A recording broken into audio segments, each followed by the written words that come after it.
Chapter 136, Night Raid Inside the Enchanted Forest Part 1. Sorry, but your request is impossible to grant, the spire said after it heard what William had to say.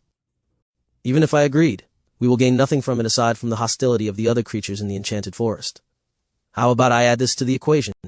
William showed something to the spire that made its eyes widen. Well, with that, then your request doesn't sound too bad, the spire admitted. However, it is still not enough. Although it will give me some advantages, my herd will still have to risk their lives, no? This is something I cannot accept. True. William crossed his arms over his chest. He understood that the overprotective guardian really cared about its herd. This was something that William admired, and he didn't want to make things difficult for it. Then how about we change the conditions a bit? William proposed. What do you have in mind, Shepherd? The spire inquired. How about we do this instead? Contrary to what the instructors had expected, the majority of the candidates didn't choose to wait for the last day of the competition. Some of them formed parties and hunted down those who had less numbers than them. Even Drake and Spencer had a hard time fighting them off. Although they were stronger than the candidates, fighting against 6 of them at the same time still posed problems for them. Since there was no hope of victory, they chose to decisively retreat. Ironically, these 2 boys met when the sun was about to set. Both of them vowed to fight against each other the moment their paths intersected, but right now they were not in the mood for a battle. Both of them had suffered some injuries due to the united front of some of the students that formed teams. There were even teams that formed alliances with each other, which made the slaughter of their rivals one-sided. In the end, the 2 decided to form a non-aggression pact with each other due to their current circumstances. I didn't think I'd see the day when the 2 of us needed to fight side by side. Spencer spat on the ground in annoyance. Do you think I want to either? Drake snorted. The weaklings really know how to band together. It's so annoying to deal with them. Then what should we do? The way things are going, we won't stand a chance even if the 2 of us team up together. I'll think of something. For now, let's just rest. I am tired from all that running. Spencer nodded his head. They were not in the condition to fight with anyone at the moment. After drinking some healing potions, the injuries in his body were healed, but his exhaustion still remained. Somewhere in the forest, a beautiful girl with long black hair leaned against the tree branch as she surveyed her surroundings. The bow and arrow in her hands rested over her lap. As soon as she felt that something was amiss, she would immediately take her battle stance and notch her arrow on her bow. Her name was Priscilla. She was the archer who attempted to kill William when the competition had just started. On the back of her hand, red numbers appeared forming the number 30. Yes, she had killed 30 candidates all by herself. Although she was still far from her goal of 100, she was not in a hurry to hunt for more. Right now she was resting and conserving her strength. Night had just fallen, and it would be too dangerous to move around in the darkness. It was then when she felt the forest start to vibrate. She immediately stood up on top of the branch, as she extended her senses to investigate what was happening around her. The ground, the trees, and even the wind seemed to tremble. Priscilla knew that this was not a good sign, so she climbed to the top of the tree she was resting in, and erased her presence. She had a feeling that this was going to be a long and dangerous night. Conrad, with this you are only a step away from becoming the head prefect. A boy wearing glasses flattered the boy who sat on a log in front of the campfire. It's still too early to say that we've already won the battle, Conrad replied. We should only let our guard down once the announcement has been made. The boy named Conrad had very sharp features. His eyes were like those of a hawk, but that didn't affect his good looks. His reddish-brown hair and hazel eyes made him a very attractive boy. Born in a family of marquises, Conrad had known at an early age that he must grasp every opportunity that would enable him to become stronger and increase his rank. His first step was to become the head prefect and use his position to form connections with profitable partners that would help him rise up in the ranks of nobility. He was not satisfied with being the 3rd son of his family. He wanted his own lands, authority, and power. Because of this, he had polished his social skills and managed to convince these people to work under him. On the back of Conrad's right hand was the number 20. His subordinates had helped him deal the last blow to the candidates so that their points would belong to him. The number of people in his party was 10. Right now, they were the biggest faction within the enchanted forest, and a favorite of some of the instructors in the martial division. As he was talking, one of his subordinates stood up and scanned the surroundings. Did you hear that? A chubby boy with dark brown hair asked as he continued to remain vigilant. I didn't hear anything, the boy wearing glasses replied. Why? Is there something wrong? I heard distant rumblings coming from the center of the forest, the chubby boy replied absent-mindedly. If my hunch is right, something is happening, and it is definitely something big. Everyone in Conrad's group stared at the chubby boy with serious expressions. They didn't doubt his warning, because the chubby boy was an excellent scout. He was always the first person in the group to detect the position of the students that they had hunted down earlier in the day. Do you think it poses a threat to our group? Conrad asked. His hazel eyes looked at the chubby boy and waited for his answer. My hunch tells me that it is so, the chubby boy replied. I'm afraid that we need to increase the number of the night watch just to be on the safe side. Very well, Conrad agreed. We will follow your advice. Conrad was about to say more when he heard a scream in the distance. The sound of beast roars, and howls followed suit as the scream died down like a fleeting dream. The entire group immediately stood up and readied their weapons. Dave, take us immediately to a place that you deem as safe, Conrad ordered. I'm afraid that it's already too late. The chubby boy licked his lips as he scanned his surroundings. There is no more safe place inside the enchanted forest. Another loud scream pierced the night, and all the remaining candidates felt the hairs on the back of their necks stand on end. The number of screams were becoming more frequent, and each scream was laced with fear and desperation. Drake and Spencer were running in the opposite direction of where the screams were coming from. They knew by instinct that those poor souls had encountered a tragedy, and it was not caused by human hands. I've heard in the past that the beasts inside the enchanted forest would occasionally attack the students that appeared inside it, Spencer said as he continued to run. However, this is something unheard of. Drake gritted his teeth as he forced his legs to keep pace with Spencer. He was more of a fighter type, and specialized in strong attacks instead of mobility, so he was having trouble with being forced to run for long periods of time. This is no longer a raid that we can handle on our own, Drake replied with a grim expression. This can already be compared to a beast tide. As Drake finished his sentence, the loud howls, roars, and shrieks of the creatures in the enchanted forest reached their ears. Another scream resounded in the forest, but it was soon snuffed out like a dying flame. This night is no ordinary night, for this was a night where everything was going to come to an end. Chapter 137. Night Raid Inside the Enchanted Forest Part 2. Don't panic. They're just grade D beasts. Hold your ground. A boy wielding 2 short swords ordered as he fought against an alpha forest wolf. His group had hurriedly retreated the moment they heard the first dying scream. However, they were forced to engage the beast that had lunged at them from the shadows. It was then when they realized that they had already been surrounded. More than 20 alpha wolves leapt out from the trees and engaged them in battle. The skirmish was fierce, as the students and beasts collided in a deadly battle to the death.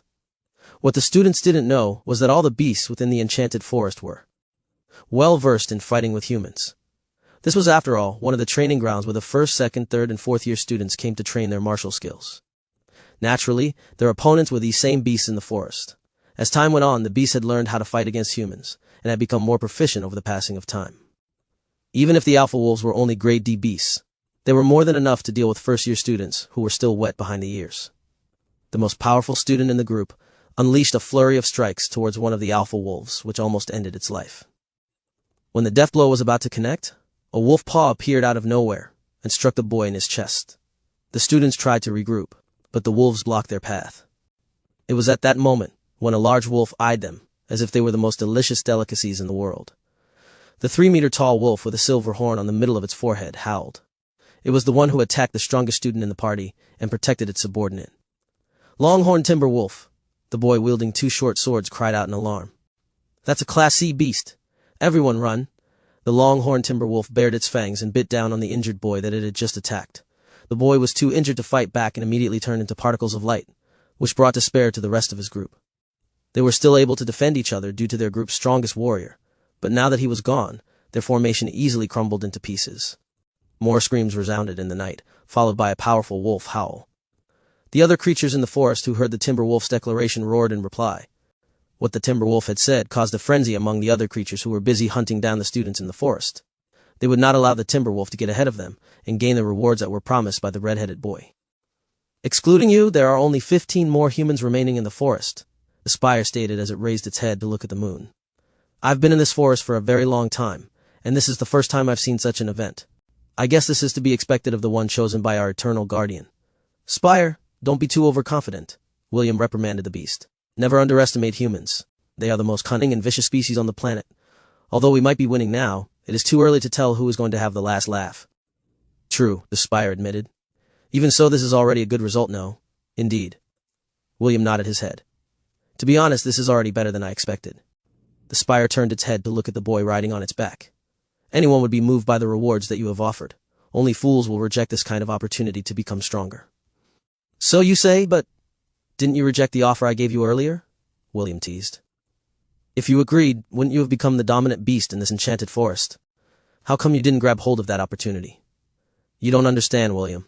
The spire shook his head. We are creatures of the herd, and the deer of the forest are pacifists. We don't like to fight, but prefer to spend our lives living in peace.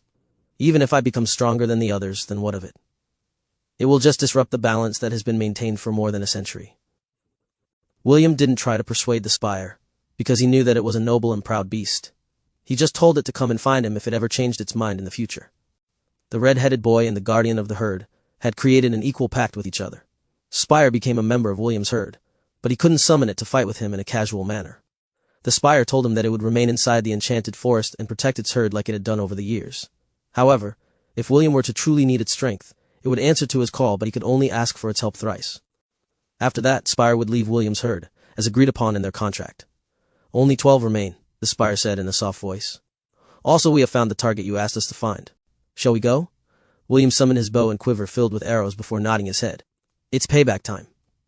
Drake and Spencer were fighting back-to-back against the titanic blaze bear and the tattooed killer serpent. The threat level of both of these creatures were in the upper ranks of grade C. The two geniuses were having a hard time dealing with their powerful attacks because the two beasts were very sly. They had already unleashed their trump cards in order to prevent themselves from dying, but they still had underestimated how cunning their opponents were. Using the powerful body of the titanic blaze bear as a shield, the tattooed killer serpent would spray its acid venom at their blind spots. Although they were able to react in time, they were still unable to prevent themselves from receiving the titanic blaze bear's powerful attacks, which hit as hard as a charging bull. If not for the high-grade armor that they wore, both of them would have already died during the encounter. As the two beasts performed a series of attacks, the two boys began to lose ground and focused all of their attention on defending. Because of this, they didn't hear the whistling sound of the wind until it was too late. 2 arrows struck their backs and pierced their armor, which caused both of them to curse internally. The bear and the snake didn't miss this opportunity and finished both of them off. Drake and Spencer both had unresigned faces before their bodies turned into particles of light. Never in their wildest dreams did they think that they would be eliminated from the competition in this manner. When their bodies disappeared, 2 red orbs shot towards Priscilla, who was busy making her escape. After killing Drake and Spencer, she was no longer in the mood to hunt for other students. She had already decided to hide until the competition ended. Priscilla jumped from branch to branch with expert movements, as if she was used to moving in this manner. Suddenly, while she was still in mid-air, she heard a subtle buzz from behind her. Chapter 138. An Archer's Pride Part 1. The girl immediately summoned a round silver shield from her storage ring and curled her body up behind it. A loud clanging resounded in the night as the steel arrow collided with the silver shield. Priscilla immediately used the whip hanging at her waist and lashed out at a tree branch. The whip coiled around the branch, preventing her from falling directly on the ground. Another whistling sound pierced the air, and the whip she was hanging by was split in two. Priscilla gritted her teeth and spread her arms wide. Her clothes were specially made with a built-in gliding feature that allowed her to glide for short distances. 2 wing-like devices extended from under her arms up to the clothes on her waist. As the black-haired girl landed safely on the ground, her clothes returned to their normal state. She then raised her head and stared into the distance that was covered by darkness. I should have focused on eliminating you earlier, Priscilla sighed. Now it's too late for that. A giant white deer appeared out of the darkness and stared at the girl with a calm expression. William, who was seated on its back, had already notched an arrow on his bow. Are you feeling unresigned? William asked. Right now, only you are the last remaining candidate in this enchanted forest. Everyone else has been dealt with. The black-haired beauty held the bow in her hand firmly and gazed back at William with an unwavering expression. I, Priscilla Norell Grandfall, challenge William von Ainsworth to a duel, Priscilla stated with a serious expression. Do you dare to accept? The girl's brown eyes turned golden as she waited for William's answer. She knew that the red-headed boy had no reason to accept her challenge because the creature he was riding on was more than enough to end her life. Even so, her pride as an archer, and a member of the Order of Greywind, wouldn't allow her to simply surrender. William gazed at the beautiful girl in front of him. The color of her hair reminded William of his own hair color when he was still alive on Earth. To be honest, he never expected to see a girl with the same features of those who had lived in his own world. Very well, but on one condition, William replied with a smile. If I win, you will become my vice prefect. And if I win? Priscilla asked back. If you win, then you will allow my Mama Ella to live in my dormitory room, William answered. Also, you are not allowed to order me around. This is something that you have to agree to, or I won't consent to this duel between the two of us. Priscilla frowned. She didn't know who this Mama Ella was, and William's offer didn't give her any advantages aside from becoming the head prefect. Even so, this was an offer she couldn't refuse. Either accept or die. That was William's hidden ultimatum, and she would be stupid to reject the olive branch that he had extended. Fine, I accept your conditions. Priscilla agreed. Swear upon the God of Oaths that you will honor your promise, William ordered. Although you may not believe it, the God of Oaths and I are pretty close. If you break your word, prepare yourself for eternal suffering. Somewhere in the temple of the 10,000 gods, the God of Oaths sneezed. He then rubbed his nose and looked into the distance. A pretty girl must be thinking of me right now, the god said with a confident smile. Why was I born handsome? Have you no shame, you old fart, Lily asked. Stop saying nonsense and pay up. 3 dozen lollipops and 3 boxes of chocolate eclairs. That will be 100,000 god points. Lily, we are good friends, the god of oaths said with a smile. How about you give me a little discount? HMP, fine, Lily snorted. 95,000 god points. Deal! The god of oaths hurriedly paid the lowly goddess. He then walked away while whistling a happy tune. The god of contracts bought these sweets as a gift to his sugar babies. What many didn't know was that the god of contracts was a simp that cared for the cute young ladies who had become his devout followers. Priscilla took a deep breath and swore upon the god of oaths. This was the first time she'd heard of this kind of god, and she thought that William was only joking with her. Even so, since this was her last chance, she could at least pretend to follow the procedure for a chance of survival. Good. Now I'm giving you exactly 2 minutes to run away. William gazed at her with a calm expression. After 2 minutes, our one-on-one battle will begin. Don't worry, the beast will not hinder or attack you during this time. This will be a one-on-one battle, just like you wanted. Priscilla nodded her head and ran in the direction opposite of where William sat. She needed to distance herself from William so that she could fight to the fullest using her bow and arrows. For the first time since she entered the Royal Academy, the black-haired girl felt her blood boiling due to anticipation. She had fought with many archers in the Kingdom of Frisia, but this was the first time she would be fighting against someone in the Hellen Kingdom. The Kingdom of Frisia specialized in archery skills. It was the kingdom where the best archers and arcane archers were born. Deep inside, she was thankful that William agreed to her unreasonable challenge. Even though she still didn't understand why the red-headed boy agreed to her request, she didn't think much about it. What was going on inside her head was the opportunity to see just how powerful the archers of the Hellen Kingdom were. What she didn't know was that the bow arts that William used didn't belong to the Hellen Kingdom. It belonged to the system. The system had chosen the most suitable bow art it could so that it would be compatible with William's current constitution. It was not only Priscilla's blood that was boiling. William could also feel his competitive spirit rising as he gripped the bow in his hand. Back in Lant, John and Trent had taught him how to wield the bow. Trent was a sentinel, a bona fide dragon slayer, and the knowledge and techniques he had shared with William were priceless. John, on the other hand, specialized in mounted archery. Riding his partner, Blitz, he was a force to be reckoned with in aerial combat. These two masters didn't skimp on imparting their knowledge to William, which made him improve by leaps and bounds. Although the system had given him the cheat to learn archery in a heartbeat, the proficiency that he gained during those countless days of training was not a joke either. William practiced shooting his bow almost every day. It had become a habit for him, just like how he went into withdrawal when he didn't drink his mama's milk. The reason he accepted Priscilla's challenge was because this was the first time he would be battling against another archer. He deemed that it was necessary to gain experience in a real duel because it might be helpful for him in the future. Deep inside, he also wanted to prove to his two teachers that their days of teaching him were not in vain. The spire looked back at William and sighed. It couldn't understand why the boy decided to do something so foolish. William had no need to accept the challenge because the spire could easily kill Priscilla with a single move. Humans never fail to astound me. The spire sighed as it looked up at the moon. It knew that after this event, the beasts inside the enchanted forest would never be the same again. Chapter 139, An Archer's Pride Part 2. And he clapped his hands in happiness. A one-on-one battle between archers. What a way to end the competition for the head prefect. Grant, who was sitting beside Andy, had a dumbfounded expression on his face as he looked at the red-headed boy in the viewing crystal. An hour ago he was still monitoring Conrad, Drake, Spencer, and Priscilla in the viewing crystal. However, the sudden intrusion of the beasts had brought the competition to a hasty end. It was just as Andy said, only William and Priscilla remained inside the enchanted forest. The winner of their duel would decide on who the next head prefect would be. Since Grant hadn't been paying attention to William earlier, he didn't see how the boy managed to convince the creatures in the forest to fight for his cause. He tried to ask Andy what had happened earlier, but the annoying hunter only gave him a smug smile. Clearly, he had no intention of telling Grant what had happened during the time he was not paying attention to William. The students outside the House of Heroes had the same thoughts as Grant. They didn't know how and why the competition for the martial classes had turned out like this. All they knew was that the handsome red-haired boy and the beautiful black-haired girl had both agreed to a one-on-one duel. As expected, the students from the Magic and Spirit Division classes looked at the last two combatants with interest. The boys were secretly cheering for Priscilla, while the starry-eyed girls were cheering for William. The way the young boy sat on top of the spire was truly a sight to behold. He was like a prince from a fairy tale who had come to rescue the princess. Est, Kenneth, Ian, Isaac, and Ella had watched William from the very start. They still couldn't believe that the boy had succeeded in convincing the apex beasts inside the forest using bribes that they couldn't possibly reject unless there was something wrong in their heads. Young master, should we also use this strategy when the competition for head prefect in our dormitory begins? Ian whispered.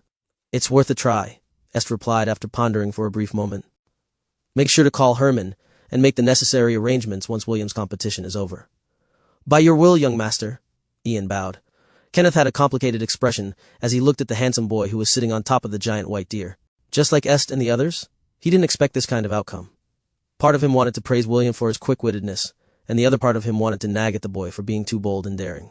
Even so, deep in his heart, a seed of admiration started to sprout. Although what William did seemed quite easy, not everyone had the ability to do so. Even Kenneth had to admit that he wouldn't be able to do the same, even if he was placed in the same situation. This was also why he couldn't keep himself from being impressed by William's actions. 2 minutes passed, and the sound of the wind whistling echoed in the forest. William and Priscilla had started their battle, and it was truly a sight to behold. Both combatants were fairly skilled in using the bow that one couldn't tell who was getting the upper hand in their battle. Notched a green arrow on her bow and took aim. The moment she released the arrow, a gust of wind made her black hair dance wildly behind her back. William immediately rolled on the ground to evade the attack, and the tree he was using as a shield exploded into pieces. Elemental arrow of wind, William muttered. What a scary lady. The red-headed boy propped himself off the ground and charged in Priscilla's direction. When he was only 20 meters away from her, he was forced to jump to the side to evade another elemental arrow that the girl had shot in his direction. Contrary to William's expectations, the arrow exploded in mid-air and sent out a blinding flash of light which caught William by surprise. His vision was covered in white, as he hastily closed his eyes in order to prevent Priscilla from taking advantage of his current situation. The black-haired girl knew that she had succeeded in her blinding attack and immediately went in for the kill. She fired consecutive shots towards William, and the latter dodged them by rolling on the ground until his head bumped into a tree. The students who were watching the battle laughed out loud as William held his head in pain. Even Est and Ian, who had a serious expression earlier, were all smiles as they saw the arrogant and narcissistic boy suffering from Priscilla's brutal counterattack. Ella simply watched with amusement. She was not worried about William getting blinded or anything.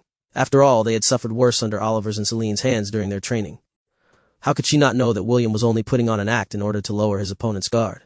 She and her baby would often spend half of the day in eternal darkness, and mastered the art of finding their enemy amidst the world that was painted black. Priscilla was getting annoyed because none of her arrows were landing on her target.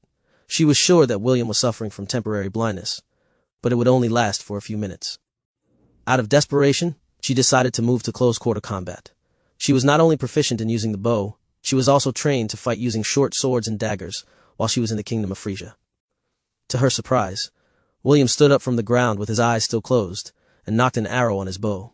He then fired a point-blank shot in Priscilla's direction, which almost ended the battle. Fortunately, Priscilla's heightened senses allowed her to dodge to the side as she closed the gap between the red-headed boy. Sensing that his attack had missed, William twisted the bow in his hand and it miraculously changed its shape. Instead of a bow, the red-headed boy held 2 curved scimitars in his left and right hands. He then took a step forward and executed a deadly flurry of blows that almost blew Priscilla off her feet. When William changed the form of his bow, he hurriedly ordered the system to change his job class to fighter. Although he spent only 1.5 months in training this job class with his grandpa, it was more than enough for William to enhance his repertoire in close-quarter armed combat.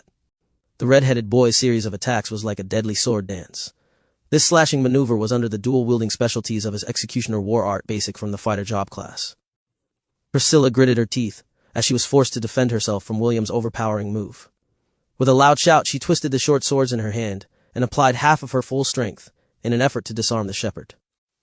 Her short swords, along with William's scimitars, flew an arc into the air and dropped on the ground behind them. As a last resort, Priscilla used the disarming skill that she had been taught by her father, that was meant to be used for this exact situation. Using the strength in her legs, she closed the distance and prepared to deliver a straight punch to William's chest in order to turn the tide of battle. It was at this moment that William opened his eyes and smiled. The effect of the flash arrow had ended, and he had regained his vision. "Crane wing," William said, as he took the crane-style stance and moved his body forward. Due to his movements, he dodged Priscilla's full-powered strike that was meant to end the battle. As the girl's body continued to move forward due to momentum, William used nimble body movements to close the distance. Priscilla hurriedly turned her body around to kick the boy, but was met with an open palm strike that hit her squarely in her stomach area. The blow took Priscilla's breath away, as her body bent down through reflex. William then moved behind her back and summoned his bow and adamantium arrow. "Since you like backstabbing people so much, I'll let you feel what it's like to get backstabbed," William said before firing the arrow at point-blank range. The adamantium arrow pierced behind Priscilla's back and made its way to her heart. Priscilla, The beautiful girl with black hair fell down on the ground and turned into particles of light. "How dreamy," a girl exclaimed. "Oh, if only he was a prince, I'd definitely marry him." "You don't want him? I'll take him then," her best friend declared from the side. "You can't." "I can." Similar conversations were happening between the girls of the magic and spirit class divisions. They were very impressed with William's performance, and all of them were planning to make him their subordinate. Not to mention, William was a half-elf. Although his race wasn't rare, they were blessed with good looks, and the red-headed boy was particularly dashing during the fight against the black-haired archer. Even some of the boys felt like having a subordinate like William would increase their prestige. Some were already thinking of ways on how to bribe William to become part of their entourage. "I do not wish for dominion, but there are things that I must protect no matter what," William said softly.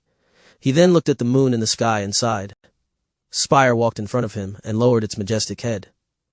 William lightly patted its head before telling it to properly distribute the rewards that he had promised to the beasts of the enchanted forests. The girls who saw this scene were starstruck because Spire was a very noble and beautiful creature. Standing beside the boy made him look like a hero that was just taking a stroll in the wilderness. Some of the girls even thought of asking William to become their lover. With such a handsome and powerful warrior by their side, they would definitely be the envy of the other girls in the academy. The red-headed boy was unaware of what the people outside the domain were thinking. He was just glad that the competition was finally over. He then gave a meaningful glance to the spire, and the latter nodded its head in acknowledgement. "See you later, shepherd. Take care, guardian of the herd." As if waiting for that cue, William's body turned into particles of light, and he was ejected from the domain. The position of the head prefect was over, and William had won against all odds. With this, a new era would dawn upon the first years of the martial class division in the Helen Royal Academy. Whether this change would destroy the balance of the hierarchy that had been established inside the academy would be found out in the not-so-distant future. Chapter 140, I Fought for Love. Entirety of the first-year students lined up inside the hall of the martial class division. Since they were outsiders, the students of the magic and spirit division classes stayed outside the premises and watched the viewing crystals in front of them. They were waiting for William's first speech as the head prefect of the Solaris dormitory. Soon, a handsome half-elf with hair as bright as flames walked towards the podium. His light green eyes were clear and bright as he faced the hundreds of students who were looking at him with serious expressions. "Good day to all of you. My name is William von Onsworth." William started his speech. "I am a shepherd that hails from the countryside of Lon." The buzzing sound of murmurs spread across the hall when William gave his introductions. Even those who were watching him from outside were surprised when he said that he was a shepherd from the countryside. "I came here today to tell all of you why I joined the competition of head prefect," William continued his explanation. He then looked at the entrance of the hall and made a gesture. "Mama, please join me." The door of the great hall opened, and a white and fluffy goat, that was only a meter tall, walked forward with confident steps. The students watched her go up onto the stage and stand by William's side. William lovingly placed his hand over Ella's back and faced everyone in the room with a smile. "Mama, please greet everyone." "Me!" The students looked at William and the goat with weird expressions, but the red-headed boy paid them no mind. Instead, he raised his chin in an arrogant manner and stated his reason. "Yes. The reason why I joined the competition was to ensure that my mama Ella would be able to stay by my side during my stay here at the Royal Academy," William said firmly. "I think that this is a very stupid, absurd reason. Others may think that it was A1. However, I beg to disagree. My mama Ella is no ordinary goat. She was the one that raised me since I was a baby." William's declaration brought another round of murmurs, and even the instructors glanced at the goat with curious expressions. All of us have important people in our lives. People we care for, people we want to protect, and people we want to love. William was unfazed by the murmurs and continued his speech. "They could be our parents, our brothers, sisters, grandparents, neighbors, friends, lovers, and acquaintances. But let me ask all of you, is your love greater than mine? Is the love you have for your lover greater than my love for Mamala?" When William asked this question, many people wanted to answer, but William didn't give them a chance to do that. "The answer is simple. Love cannot be measured," William said tenderly. "I will not tell you that the love you feel for your loved ones is less than mine, because like I said, love cannot be measured. Yes, the reason why I fought in the competition was for love. I didn't know how strong my opponents were, how cunning they were, and how determined they were to win. Because in my eyes, these factors were not important. As members of the martial classes, there will come a time when we have to face opponents that are stronger than us. Opponents that are way out of our league. When that time comes, our only choice is either to fight or to flee. I chose to fight because my reason for fighting is for the one I love. Regardless of the consequences, no matter the price, I must win. And when I did. The girls who had become William's fans felt their heart flutter. The way he declared that he had fought the competition for love was so suave that they couldn't keep themselves from imagining that the person he fought for was not the goat, but them. Kenneth, who was watching William from below the podium, looked at him with tender eyes. He had already known how much William cared for Ella, but he didn't know the extent of how much the red-headed boy loved his second mother. Even Est had to admire that William's speech moved him. Ian and Isaac felt the same. They too had people they cared for and wanted to protect. William was right, love was something that could not be measured. The great hall descended into silence, as the students unconsciously clenched their hands. They could feel that their blood was boiling because of William's reason for fighting. They had imagined themselves fighting against a foe that they couldn't defeat. The majority of them thought of only one thing, and that was to run and escape with their lives. Somehow, they felt ashamed and inferior to William. They could feel his strong determination to win. Even those who initially held grudges towards him found themselves unable to hate him. Those of the martial classes respect the strong. Even if they couldn't accept the outcome of the competition, they had to admit that they couldn't achieve what William had done inside the enchanted forest. Of course, I know that some of you are dissatisfied with me. William smiled and casually flipped his hair. But what of it? I admit that some of you may be stronger than me, but physical strength alone doesn't win battles. The fact that the one standing here is me, and not you, means that my determination to win is stronger than yours. If you feel that I'm not worthy of my position, then feel free to challenge me, William declared. But only after you've defeated all of the candidates that participated in the competition. This is only right and proper, no? Excuse me? Do you think you can challenge the final boss without fighting the underlings first? Sorry, not happening. Est, Ian and Isaac smirked when they heard William's shameless words. He allowed the students to challenge him, but they had to fight everyone before they earned the right to challenge William. William was not a fool. If they wanted to fight him, then he would definitely make them suffer first. However, to ensure that they wouldn't do the shameful act of not fighting against the challengers, the red-headed boy decided to throw in some insurance. And the red-headed boy, if we don't even dare to accept challenges, then we should just pack up and leave the academy, William said in a righteous manner. As the head prefect of the Solaris dormitory, I will expel any student who doesn't fight in a serious manner. Now, who wants to challenge me? Raise your hands. Drake and Spencer resolutely raised their hands. They were still unresigned by what had happened in the competition. Both of them knew that none of the first years were their match, so they were not afraid of one-on-one battles. William sneered internally as he gave the two boys a refreshing smile. Since the two of you are bold enough to challenge me, then I will grant you a battle you will never forget.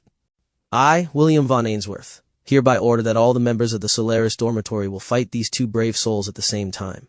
Yes, it will be the Solaris team versus Drake and Spencer. Anyone who performs exceptionally will be given the position of vice prefect. All the students gasped in surprise. Vice prefect, isn't that almost the same as becoming the head prefect? Under one person, but above hundreds of students. This was a position that could be considered as the next best thing. Priscilla had agreed to become William's vice prefect in the Enchanted Forest, but she felt that she was undeserving of the role. This was also the reason why she talked to William to have their contract revoked. The red-headed boy admired the black-haired beauty's resolution, so he agreed to her request. William felt that if he forced Priscilla to become his vice prefect using the contract, it would just make things awkward for the both of them. Since that was the case, he planned to award the position of vice prefect as a prize to the person who would perform exceptionally in this scheme that he had concocted. All the first years stared at Drake and Spencer, as if they were the most delicious food that they had seen in their lives. Some of them were already itching to start the battle and become the vice prefect of the Solaris dormitory. Shameless! Ian almost spat on the ground. This fool really knows how to take advantage of his position. All the admiration he had for the boy earlier had evaporated into thin air. Chapter 141. The fight for the position of vice prefect. William was praising himself for thinking of such an amazing strategy in order to deal with the bastards who dared to challenge his authority. HMP. Since you dare to fight, then you should be prepared for the consequences. William laughed inside his heart as he watched Drake's and Spencer's faces turn red from anger. Honored instructors, I know that this might be sudden, but can you allow this fight to happen? William asked. I need to fill up the other positions so that the management of the first years will go smoothly. I will allow it, Grant said with amusement. Let's go to the Coliseum. Since it is another battle royale, it will be the best place to hold the competition. Drake and Spencer were cursing William internally. If not for the presence of the instructors, they might have already given him the middle finger. They were already regretting the fact that they had dared to challenge such a shameless person. Even so, since they had already made a declaration, they had to go along with it, even though they were bound to lose. This William is very sly, Andy muttered. With this, no one will dare to challenge his authority in the future. The instructors, who heard him, nodded their heads in agreement. This was the first time they had seen such a character appear in the martial classes, and it gave them a very refreshing feeling. The students of the magic and spirit divisions noted this strategy in their hearts. If they were to become the head prefects of their own dormitories, then imitating William's approach would ensure that their position would remain safe and secure. William has grown a lot since the last time we saw him, a beautiful young lady with midnight blue hair said as he held her lover's hand. My cousin usually likes to act in a low-key manner, but since he was forced to be in the spotlight, he is milking it to the fullest. The handsome young man with short red hair nodded his head in agreement. I never thought that he'd become the head prefect as soon as he entered the Royal Academy. I'm very impressed. So you say, but were you not also the head prefect during your first year? Ah, it's because there weren't any strong individuals back then. It's not because there was a lack of strong individuals, the beautiful lady said as she leaned her head on his chest. You're just too strong. Perhaps. The handsome redhead replied as he kissed his lover's forehead. We will visit him after the selection for the head prefect of our year is over. Make sure not to tease him too much when we meet up with him, okay? I understand. Don't worry. I will support you this year as well. Thank you. Inside the Colosseum, Drake and Spencer stood with their heads held high. The other students, on the other hand, were gripping their weapons in anticipation. If they could kill even one of these boys, then the chance to become the vice prefect is assured. The Colosseum had an enchantment placed on it, similar to the enchanted forest. Anyone who died would automatically be ejected off of the battleground and taken to a safe location. Let the battle begin! William raised his fist and announced the start of the competition. The students roared as they rushed toward the two boys with bloodshot eyes. Drake and Spencer held their ground and unleashed their full power. Since they were about to die anyway, why not take as many of these bastards as they could with them? The battle didn't become as one-sided as William initially guessed. Sure, Drake and Spencer were disadvantaged, but they were two of the strongest students among the first years in the martial division. Both of them went all out and wore their enchanted armors, accessories, and weapons. It made them more formidable and more deadly. Spencer danced across the battlefield using his superior mobility in order to dodge and attack his pursuers. Every time he thrust his spear, a pain-filled scream would follow. Drake, on the other hand, was like an immovable mountain. The pressure he gave off was not something that a regular student could hope to attain. Even so, he received several injuries from the united attacks that were coming his way. Not bad, William muttered as he observed the battle. The two of them are quite capable. Don't you think so too, Mama? Me. Ella nodded in agreement. Although the two boys were weaker than her in her war ibex form, she had to agree that they were very competent fighters. For a moment, those who were spectating thought that a miracle would happen. However, all of these expectations disappeared when a soft buzz reached Drake's ears. Shh. Drake cursed when he realized that the one who had killed him inside the enchanted forest had struck during a critical time. He was currently fending off 4 attackers, and the archer chose to attack just as he unleashed his attack. It was impossible to dodge, so all he could do was endure. He hoped that his armor would be strong enough to block the arrow from the hateful black-haired girl who had backstabbed him for the second time. The arrow hit its target, and Drake's body stiffened before turning into particles of light. Adamantium arrow? William raised an eyebrow. This girl really is scary. She still has trump cards up her sleeve. After killing Drake, Priscilla raised her head to look at William for a brief moment before aiming at Spencer in the distance. She fired 4 arrows consecutively, forming beautiful arcs in the air. When the arrows neared Spencer, they all detonated and gave a blinding flash of light. All the students, including Spencer, were momentarily blinded by the attack. Priscilla knocked another adamantium arrow on her bow and took aim. The moment she released the arrow, a gust of wind followed suit. Her black hair danced as she narrowed her eyes to look at her target. Spencer's head was blown apart like a watermelon before turning into particles of light. So decisive, William commented. Not bad. Andy rubbed his chin with a smile as he looked at Priscilla. He had already intended to make her and William his apprentices during their stay at the Royal Academy. He was very satisfied with their performance, and he hoped that they would continue to grow to become experts in the field of archery. The students this year are quite competent, one of the martial instructors commented with a grin. Looks like this year we will have a chance to teach those arrogant magicians a thing or two. The other instructors nodded their heads in agreement. They had long accepted that they would remain in the lowest ranked position again this year, but the appearance of William, Priscilla, Drake, and Spencer brought them hope. Priscilla tucked her hair behind her ear as she gazed at the boy that had beaten her during the competition. Unlike Drake and Spencer, she experienced firsthand how strong William was. She would definitely not underestimate him ever again. Seeing the beautiful girl's passionate gaze, William casually flipped his hair and nodded his head in acknowledgement. From this moment onwards, I declare Priscilla Norell Grandfall the new vice prefect of the Solaris Dormitory, William announced. Also, I will be selecting a few more students to become the officers under my management. Even though the position of the vice prefect is already taken, there are still other slots to fill. So everyone do your best. Those who perform well after a month's time will become the next batch of officers for the first years. The students cheered in unison. They were quite happy that they would be given a fair chance to show off their abilities and win an official position, instead of having to use bribes, or lower themselves to become William's lackeys, in order to raise their ranks in the Solaris Dormitory. Chapter 142. Glory to the Demon Race. R18. The excitement in the first-year martial class division died down after a few days. William's stellar performance had taken a backseat, because the competition for the head prefect of the martial, spirit, and magic division classes in different year levels had started. Understand that being the commander over an entire division was a position that no one would allow to slip past their fingers.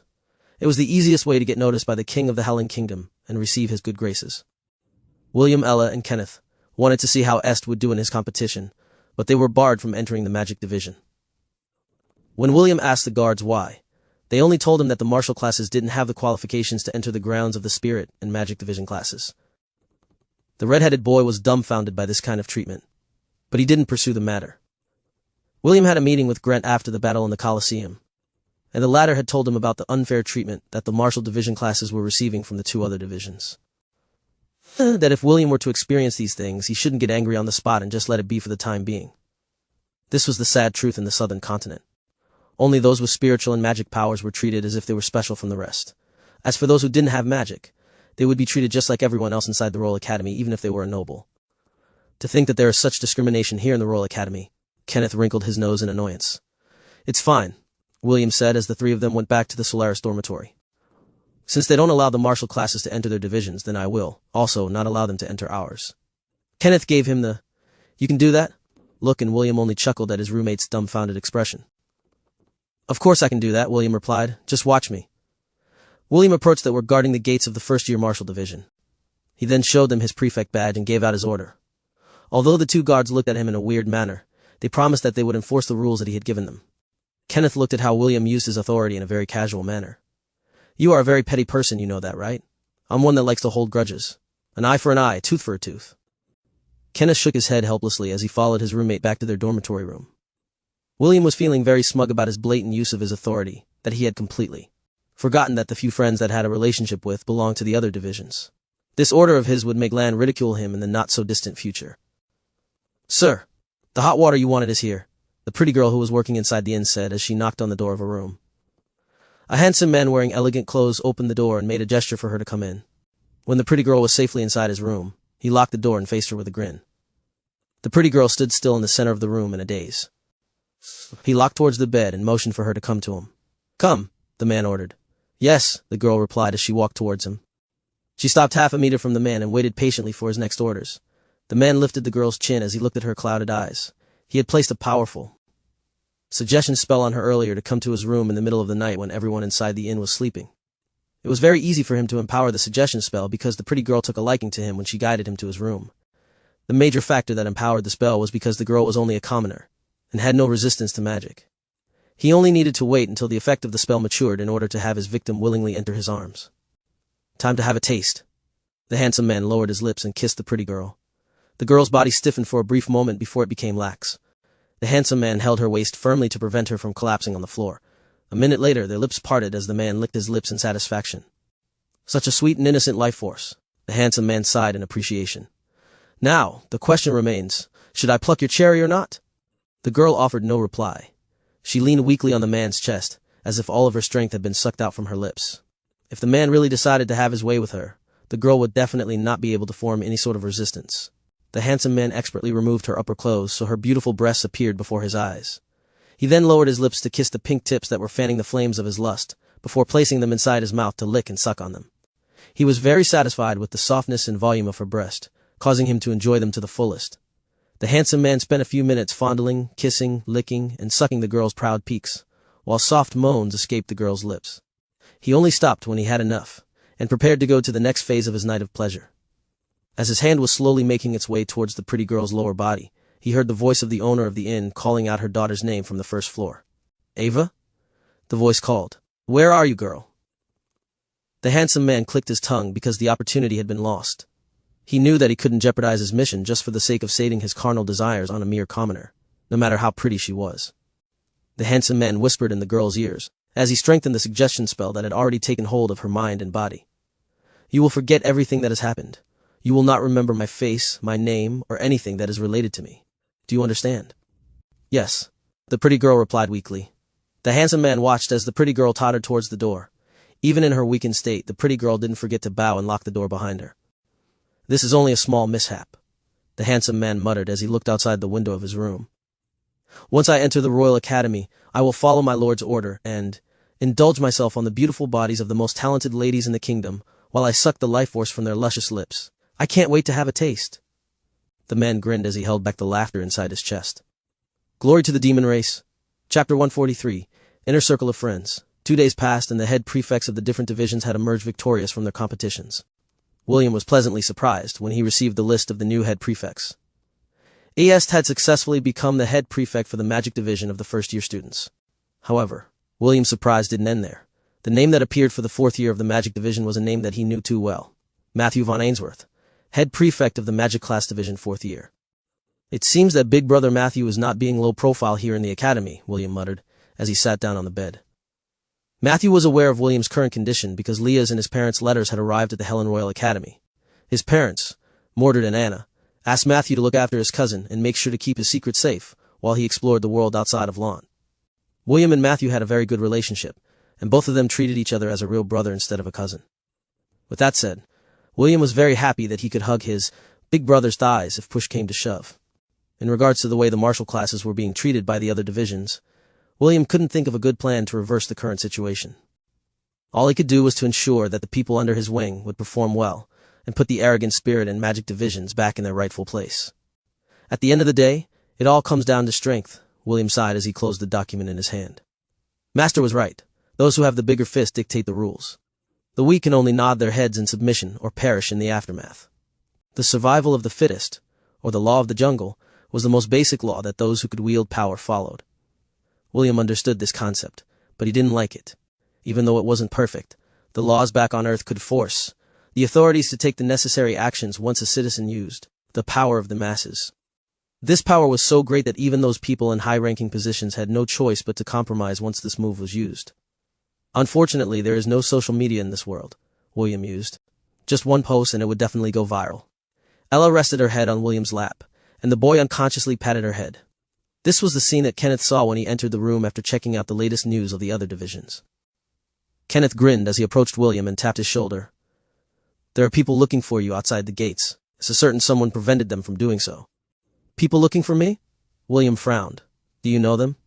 "I only know 3 of them," Kenneth replied. "Est, Ian, and Isaac. Also, there are 2 more people. One of them had the same hair color as you, while the other was a beautiful lady with midnight blue hair." Ella lifted her head from William's lap because she recognized the 2 people that Kenneth had described. "Me. Yes, Mama. It's definitely Big Brother and Big Sister." Me. Okay, let's meet them." William nodded his head, then thanked Kenneth for passing on their message. Kenneth decided to follow behind William. He was very curious about the people that had a relationship with him. William didn't mind bringing Kenneth along with him. In fact, he wanted to introduce him to his big brother and big sister as the first friend he made inside the academy. Also, since Kenneth was his roommate, it would be a great idea if they get to know each other, so that they could look after this delicate silver gray-haired boy when William was not around.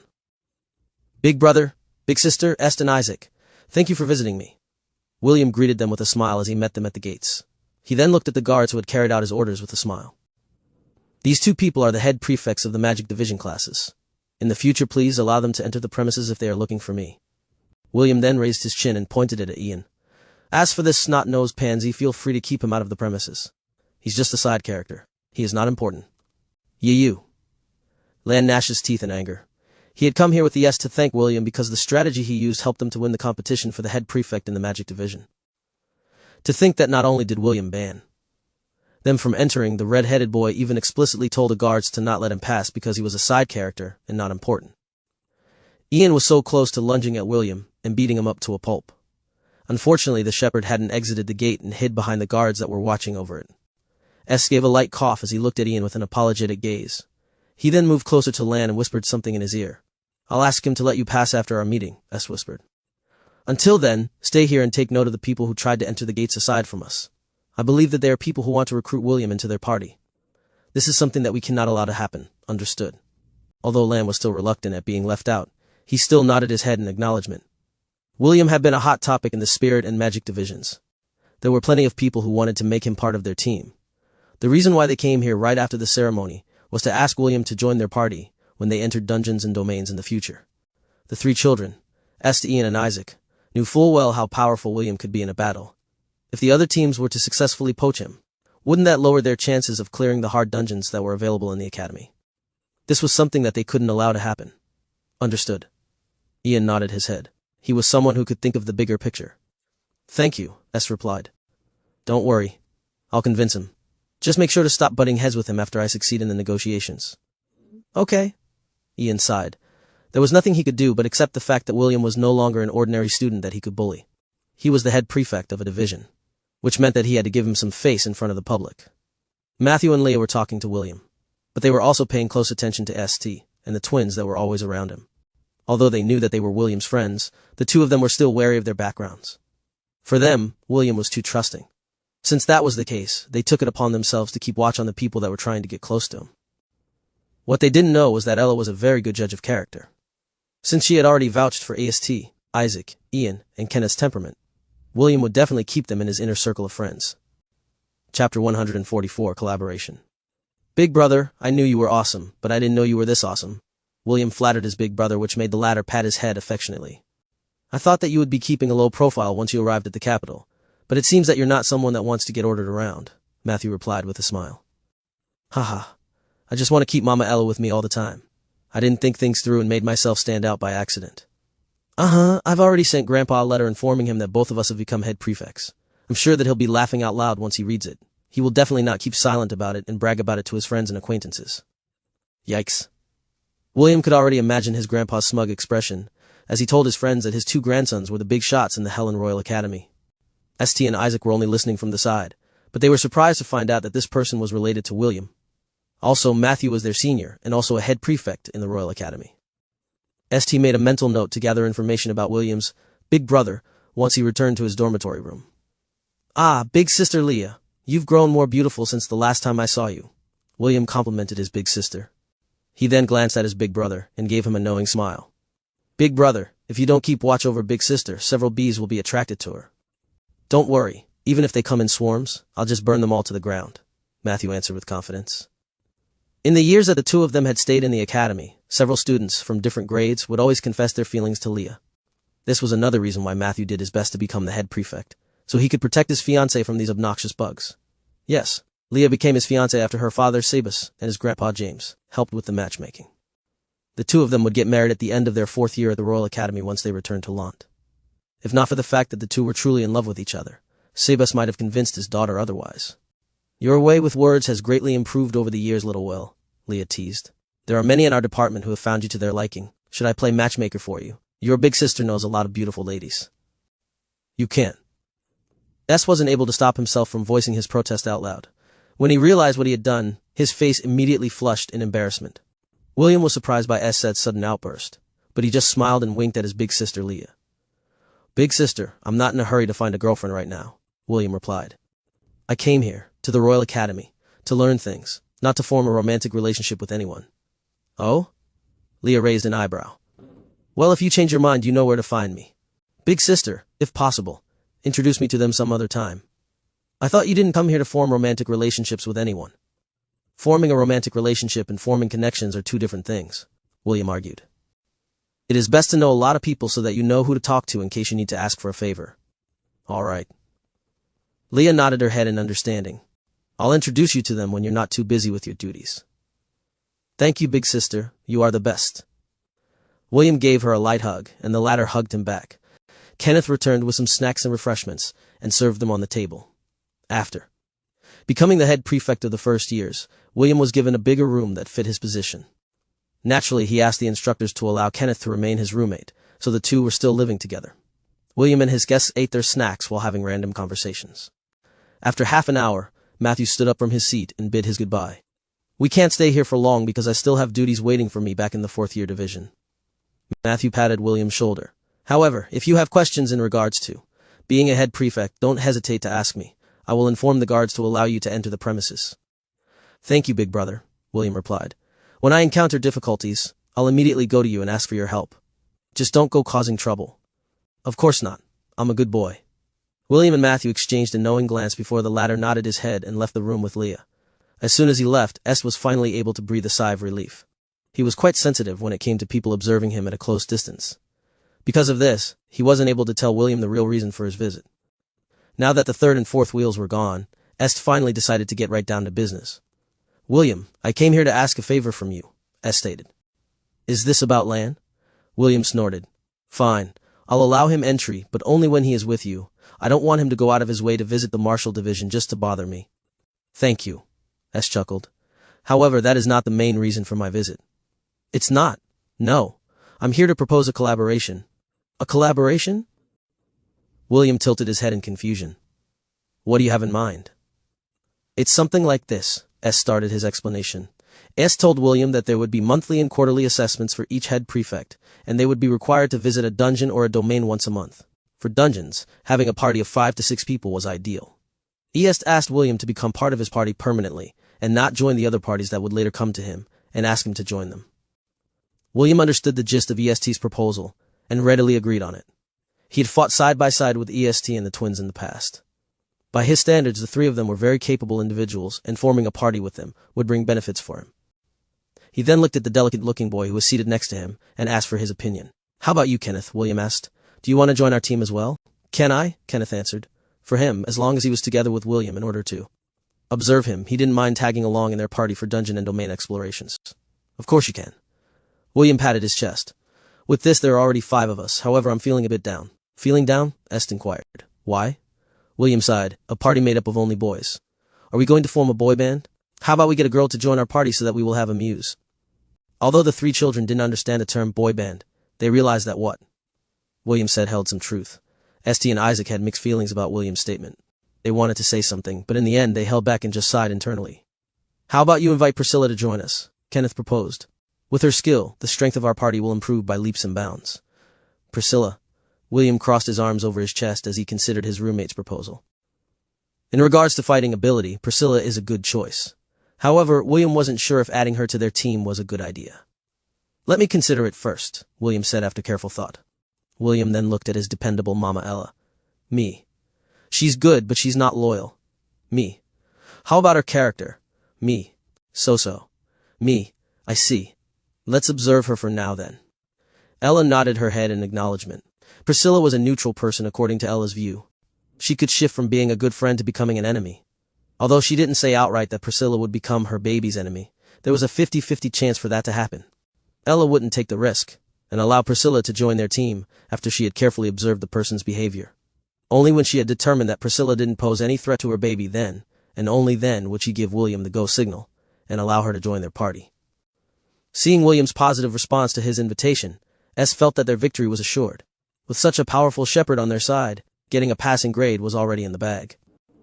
The first dungeon exploration will begin at the end of the month, ST stated. Since we are only first years, there are only 3 dungeons available to us. The Orc Fortress, the Hound Bastion, and the Goblin Crypt. I'll come and find you once I get more information about the dungeons. Until then, I'll keep in touch. William didn't hear everything that Est had said. His mind froze when he heard the dungeon name, Goblin Crypt. Ella, who was lying beside William, opened her eyes wide. She then looked at her baby and found William looking back at her. Both of them were thinking about the same thing, and it was mainly due to the fact that they had entered the Goblin Crypt through the Ring of Conquest. This needs further investigation, William thought as he unconsciously rubbed the ring on his finger. I wonder if this Goblin Crypt is the same Goblin Crypt that I have been visiting for the last 13 years of my life. Chapter 145. Turn the Royal Academy upside down. Good morning, Professor. Good morning. Good morning, Professor. Good morning to you too. A handsome young man, who seemed to be in his early 20s, greeted the 2 students who were looking at him with a flushed expression. Today is the first day of class, the handsome professor said with a smile. If you don't hurry up, the 2 of you are going to be late. This is not a good trait that beautiful and talented girls, such yourselves, should possess. Although he said this in a stern manner, the smile on his face made the 2 girls feel their hearts beat wildly inside their chests. Seeing their reactions, the handsome professor sighed and took 4 candies from his pocket. It can't be helped. Take these and be on your way. The 2 girls giggled and accepted the professor's gift. They then walked away while sneaking glances at their handsome professor. Professor Carter is so dreamy. I wonder if he has a girlfriend. He doesn't have a girlfriend. I had already asked around and this information has been confirmed. Handsome, talented, and the youngest professor in the Royal Academy, the pretty girl with shoulder-length brown sighed. There are rumors that the king himself is planning to nurture him to become a high-ranking official. Actually, that rumor is actually true, the girl's best friend replied as she looked around their surroundings. According to a reliable source, Professor Carter only needs to complete 1 year of teaching in the Royal Academy before he is taken as the assistant of the Prime Minister. Is this true? If yes, then I better get serious and catch his attention. Good luck, but the two of us are going to be rivals. Please, go easy on me, will you? Why don't we share him between the two of us? The pretty girl with brown hair proposed. That way he will not be able to cheat on us even if there are other girls who plan to hook up with him. Sounds like a plan, the girl's best friend replied. Oh my gosh, this candy is so delicious. I wonder how it was made. You're right, the brown-haired girl agreed. This is probably a very expensive candy that is not sold in the capital. Maybe we can ask for more after classes end. What do you think? I like the sound of that. Remember, you're not allowed to take the lead. Deal. Carter was walking towards the dining hall when a sliver of power passed through his body. A smile appeared on his face because it meant that the two girls had eaten the candies that he had given them. By now the suggestion magic that he had infused on those same candies had already planted a seed inside their subconscious minds. As they ate more of his candies, they would gradually fall into his hands and become willing slaves that would help him capture the peerless and talented girls inside the Helen Royal Academy. Aside from the two girls earlier, he had already given his candies to 4 others. He wasn't in a hurry to corrupt all of them because the school year had just started. He planned to take his time in training them. He wanted to mold their bodies and minds to be the perfect slaves that he could use to turn the Royal Academy upside down. William and Kenneth had arrived at the dining hall after taking a shower inside their dormitory room. The other students who had followed William in their training were, surprisingly, sharing the same table with them. Priscilla was seated across from William and Kenneth as she ate her sandwich in peace. Since she was the vice prefect of the first years, it was only natural for her to be seen with William. However, what the shepherd didn't understand was that, aside from her, Spencer, Drake, and the boy named Conrad, along with his lackeys, were seated at the same table as him. Just like Priscilla, Spencer and Drake were seated across William, while Conrad sat beside him. William didn't say anything, because although it was odd, all of them were in the same school year. Since he couldn't reserve the entire table as his own, having people with familiar faces around him was the next best thing. Head Prefect, you said that in a month's time you will choose the new batch of officers, isn't that right? Drake asked. Yes, William replied with a smile. Are you interested? Very interested. Then you have to do your best. I will only pick capable individuals, William stated. However, the way you are now, you won't qualify for any position I have in mind. Why? Drake inquired. I am confident in my strength. The other students who were eating inside the dining hall perked their ears to listen to their conversation. Earlier, the dining hall was still noisy, but now, only the sounds of utensils moving could be heard. Strength alone doesn't win battles, William answered. I already mentioned this in my speech when I became head prefect. Besides, individual battles are going to be rare starting from this point onwards. If you want to have a position, you must learn to cooperate in group battles. Matthew had already given William some pointers on how to be a good head prefect. As someone who had held the position for 4 straight years, Matthew was well aware of how difficult it was to maintain his position. Because of this, he didn't skimp on anything, and told William exactly what he needed to do in order to succeed. Are you talking about the interdivision battles? Spencer asked. Yes and no, William replied as he drank his fruit juice. Aside from the battle against other divisions, we are also required to complete missions from the academy. Although you can do these missions alone, it will be faster if you do it with a group of people. Think of this as a form of training. But forming teams is only for the weak, Drake mumbled. I want to be like the sword saint who protects the borders of the Helen Kingdom. With him alone, the armies of the other 4 kingdoms dare not enter our territory. I want that kind of power. William patted Drake's shoulder and said good luck. He was not against the notion of walking the lonely path towards the peak of the mortal realm. In fact, this was the path that William initially decided to take when he was born in this world. However, he was not meant to travel that lonely path. In this lifetime, he had his mama Ella, and 13 other goats who were willing to fight by his side. With such a loving family backing him up, how could he possibly abandon them and move forward on his own? Head Prefect, do you want to form a team with us for the upcoming dungeon exploration? Conrad asked. About that, I want Priscilla, Spencer, Drake, and you to form your own teams, William answered.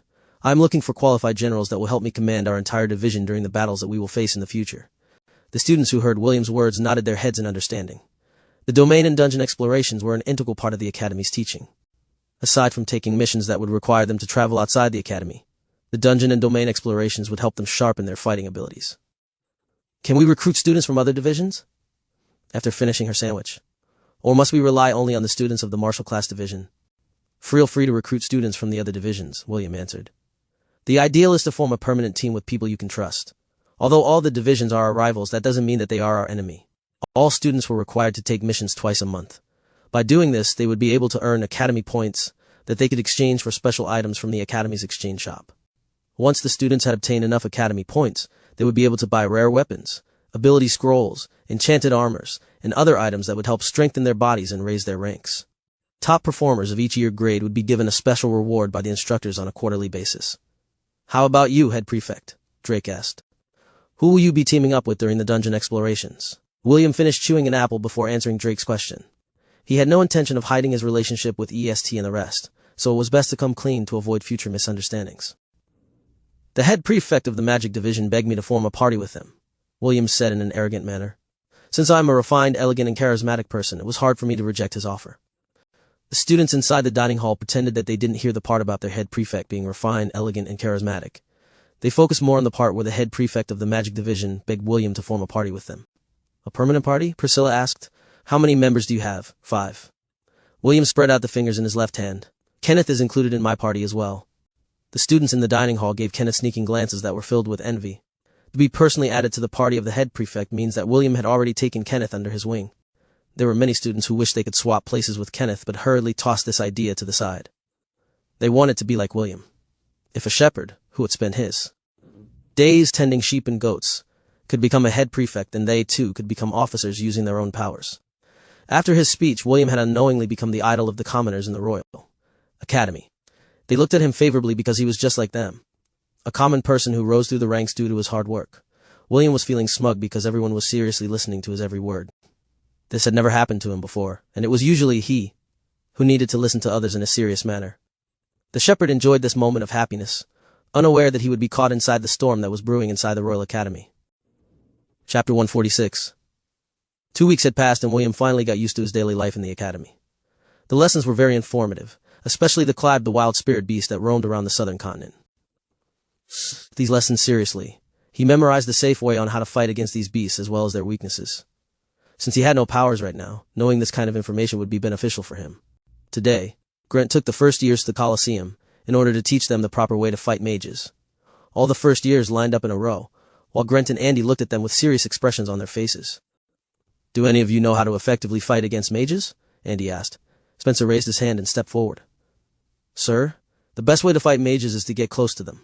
Once you engage them in close combat, most mages will start to panic. Once that happens, it will be easy to neutralize them. Andy smiled. He didn't agree nor disagree with Spencer's answer.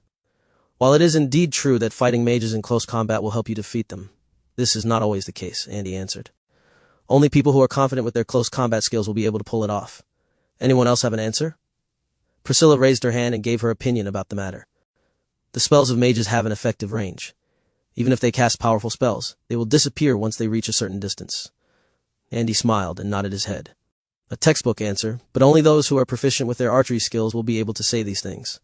Is there anyone else who can give me an answer? Andy's gaze landed on William, who had his eyes closed while caressing the side of the Angorian goat beside him. William, what do you think? Andy asked.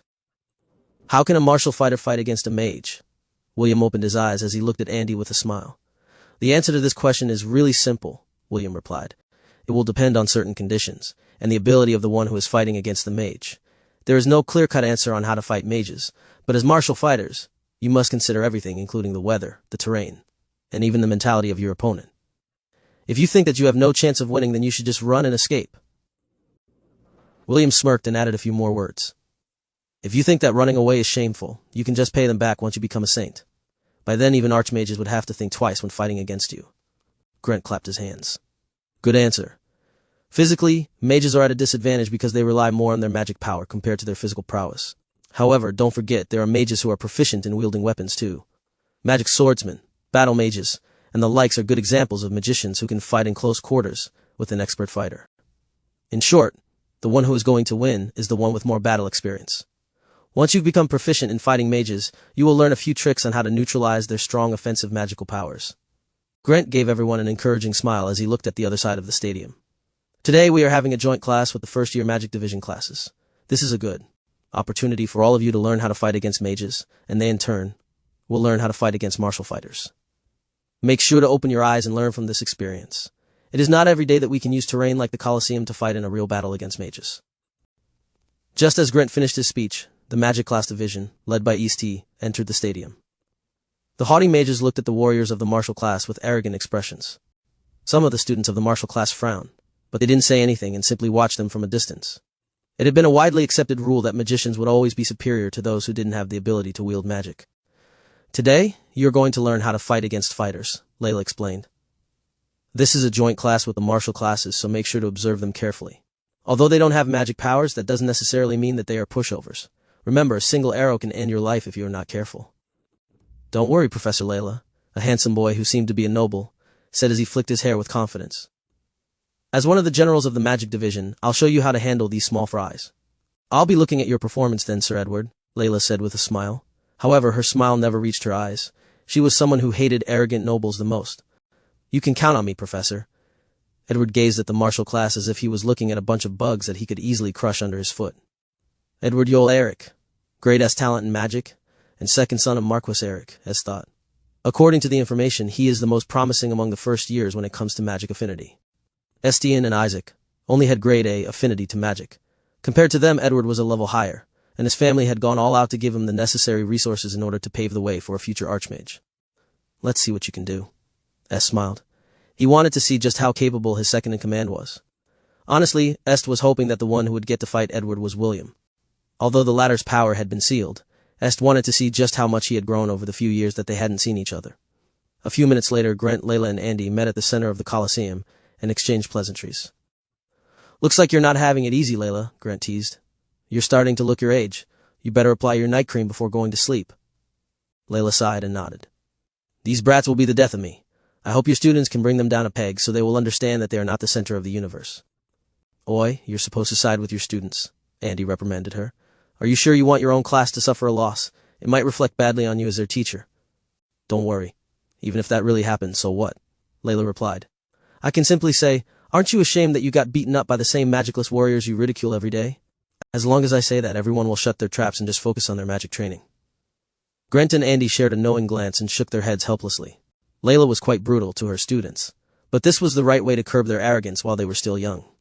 Of course, they were also worried about their own students because magicians were not pushovers. Let's just make this a challenge match, Layla proposed. We will take turns in challenging each other. You guys can start first. Okay. Grant nodded. This sounds like a good plan. The three instructors returned to their respective divisions and explained the rules of the exchange of pointers. Both sides could choose to fight one-on-one, or in a group battle. Just like what happened when the martial class elected their vice prefect, the magic formation inside the Colosseum would prevent anyone from dying. With this assurance, both sides would be able to unleash their full power without worrying about their opponent's safety. We will be the first one to challenge them, Grant said with a serious expression. Who wants to take the first victory for our martial class? Me. No, I will do it. Step back, I'll handle this. Drake, Spencer, and Conrad were itching to teach the mages a lesson or two about fighting strong fighters like them. Everyone was getting heated up, and even Grant was starting to have a headache about who to choose. It was then that a lazy voice spoke out and gave out an order. Priscilla, you will fight first, William ordered. Don't hold back and crush them. Since the head prefect had spoken, everyone reluctantly stepped back and stared at the beautiful girl carrying a bow behind her back. They had recognized Priscilla's strength during the vice prefect competition, so none of them thought that William's decision was out of place. Priscilla didn't say anything and stepped forward. She then looked at the magic class division and issued a challenge. My name is Priscilla Norell Grandfall, Priscilla declared. I am the vice prefect of the Solaris Martial Division. I would like to challenge the vice prefect of the Magic Division. Edward grinned when he saw the beautiful girl who had dared to challenge him. He then swaggered forward and gave Priscilla a smirk. I guess the martial class is not lacking in beautiful girls. Since you dared to challenge me, how about we make a little bet? If I win, you will become my subordinate. Don't worry, I will treat you really well. What do you say? Priscilla sneered as he gazed at the handsome blonde-haired boy in front of her. I don't mind. But if I win, you will become my subordinate. What do you say? Ha! You've got guts. Edward grinned. Very well. I accept your condition. Let everyone here be a witness. After making his declaration, Edward took out a golden magic staff from his storage ring. It looked so cool and amazing that William was very tempted to touch it and see if he would be able to learn a new job class from it. Priscilla held the bow in her hand and gazed fearlessly at the arrogant boy in front of her. With a glance, everyone could tell that she was not the least bit nervous about the bet they had just made. William smirked when he saw the scene. Although Priscilla lost to him, he was sure that the girl still hadn't used all of her hidden aces during their battle. William and Est exchanged a glance and smiled at each other. This was not only a contest between their divisions. This was a fight between the two of them as well. Chapter 147. Might Over Magic Part 1. Edward appraised the beautiful girl in front of him from head to toe. He really liked Priscilla's beauty and the cold and fearless gaze that she was giving him. It made him want to defeat her, so that he could make her his subordinate. For some reason, there was something about her eyes that made him want to break her, until she willingly knelt in front of him and declared her undying loyalty for his cause. He then gripped his staff and started to channel his magic power in preparation for their battle. "Are both of you ready?" Layla asked. Priscilla and Edward nodded their heads in unison. "Very well." Layla nodded. "Battle start." Edward immediately unleashed a storm of wind blades that headed towards Priscilla without mercy. The girl archer simply lowered her body and dashed to her left to evade the overwhelming attack.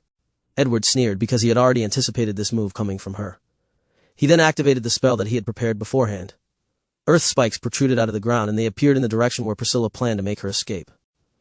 Dual element affinity. Not bad, Grant muttered as he watched the battle. At least he has the ability to back up his arrogance. Even Layla, who hated Edward's arrogant attitude, had to admit that he was a very talented mage. Earth and air? What a weird combination. Andy commented as he looked at the black-haired girl who seemed to be at a disadvantage. Even so, it is far from enough to defeat her. As Andy said these words, Priscilla stomped on the ground and jumped high into the air. She then fired 3 consecutive arrows that flew in an elegant arc towards the handsome boy who still had a confident smile on his face. Edward waved his hand and a barrier made of wind surrounded him. He thought that it was enough to block Priscilla's futile attempt at a counterattack. The moment the arrows touched the barrier, they exploded into dazzling flashes of light that blinded Edward, which made him lose his concentration. This move. Spencer winced. How could he possibly forget the move that Priscilla used on him during the battle at the Colosseum? The string on Priscilla's bow glowed as she fired another arrow the moment she landed. Edward knew that he was at a disadvantage, so he immediately tapped the ground under him with his staff. A dome made of earth surrounded him. It was a powerful defensive spell that could fend off most attacks as long as they didn't exceed the caster's magic power. Priscilla's arrow connected with the earth dome and exploded. The arrow that the black-haired girl used was an exploding arrow that detonated upon impact. A small hole the size of a basketball appeared on the dome protecting Edward. Before the boy could cast another defensive spell, the sound of the wind whistling reached his ears. That was the last sound he heard before an arrow pierced his forehead and passed through to the other side of his head. Edward fell to the ground, dead, and turned into particles of light. The earth dome disappeared, and the students of the martial class shouted and cheered for their vice prefect with all their might. "Long live Priscilla! Long live our vice prefect!" Edward reappeared on the side of the magic division with a dejected face. Everything happened so fast that he was unable to accept how easily he lost against a mere girl from the martial class division. "Good job," William said as he gave Priscilla a thumbs up. Priscilla only nodded her head before she returned to her position behind the red-headed boy. The martial class students were looking at their warrior princess with admiration and respect. They knew that Priscilla was strong, but they didn't know that she was that strong. S looked at Edward with a complicated expression on his face. The head prefect of the magic division class had wanted Edward to be taken down a peg due to his arrogance. When it actually happened, the only thing S felt was bitterness. He had to admit that Edward represented the magic division class. His loss was the loss of the magic division as a whole. "Young master, let me fight next," Ian stepped forward. "I will definitely win this round." "Who are you going to challenge?" S asked without looking back at his loyal retainer. The moment Ian spoke up, he already knew who Lan wanted to fight in the martial class. "I'll fight William," Ian answered with a serious expression. "Believe in me, young master, I can defeat him." "Are you sure about that?" This time, S turned his head to look at Ian's eyes. "How confident are you in defeating him?" The seriousness in S's eyes made Ian unconsciously take a step back. William's bickering buddy wanted to say that he had 100% assurance that he could win the battle against William, but he knew that this was not the case. William's strength lay in his unpredictability. Even Ian had to acknowledge that even if he used his full powers, he wouldn't be able to accomplish the things that William had done in the past. Ian couldn't possibly defeat a ruler of the forest, which was said to be at the very least in the middle tier of the grade B threat rankings. "I will do my best." Ian gritted his teeth and answered. S shook his head and faced the students of the magic division. "It is now our turn to issue a challenge. Who among you wants to fight?" "I will fight." A girl with long blonde hair that reached down to her waist walked forward. She was one of the most beautiful girls among the first years in the magic division. Priscilla might be called as the warrior princess in the martial division class, but this beautiful blonde girl also held a title in the magic division. She was the steel princess that was said to be impregnable. Men of culture, please behave yourselves." "I will secure victory for our division," the beautiful girl stated. S nodded his head. "Do your best, Wendy." "Don't worry, head prefect. Leave everything to me," Wendy declared. But everyone could see that her cheeks had flushed a beet red while she talked to St. In order to prevent anyone from seeing her expression, she hurriedly walked towards the center of the Colosseum as she steadied her breathing. When she arrived at her destination, she had already regained her calm. Her eyes landed on a handsome boy in the martial class who was also staring back at her. "Big brother, come," Wendy said as she summoned a spear in her hand. Show me how much you have improved after you ran away from home. Looks like it's my turn to fight. William raised his chin in an arrogant manner as he took a step forward to fight the beauty that was waiting at the center of the Colosseum. However, he was only able to take 5 steps when a hand grabbed the back of his robe and pulled him back. That is my little sister, Spencer commented. I am her twin and she is calling out to me, not you, head prefect. What? You are that beautiful girl's big brother? William eyed Spencer from head to toe. You don't look alike. Several students of the martial class also nodded their heads in agreement to William's words. Although Spencer was cool-looking, the girl's beauty was at least 2 levels above him. I've been hearing that all my life. Spencer sighed as he stepped forward. Head prefect, I apologize in advance. William nodded his head in understanding. Don't worry. Do what you have to do. Thank you. Introduce me to your little sister later. No. Spencer stared at the face of his twin, whom he hadn't seen for half a year. It had been that long since he ran away from home because he wasn't able to tolerate the ridicule from his relatives. Since he couldn't fight them due to his father's position, he chose to run away in order to prevent both sides from having a confrontation. Have you been well, Wendy? Spencer asked. No, Wendy answered. You shouldn't have run away, big brother. It only made Uncle and Auntie more arrogant. Let them be arrogant, Spencer closed his eyes as if to push the negative thoughts to the back of his mind. That is the only thing they can do. They wouldn't dare to escalate things, or else they would not be able to handle the consequences. Even so, they still irritate me. Wendy gnashed her teeth in anger. The hands that were holding her spear were trembling due to the rage she was feeling in her heart. Since you already called me out, let's just fight. Spencer opened his eyes and summoned his own spear. Come, show me if you've gotten stronger since the last time I saw you. Wendy's blue eyes turned light red as she circulated the magic power inside her body. The blade of her spear enlarged. Instead of a spear, Wendy seemed to be holding a giant curved dagger in her hands.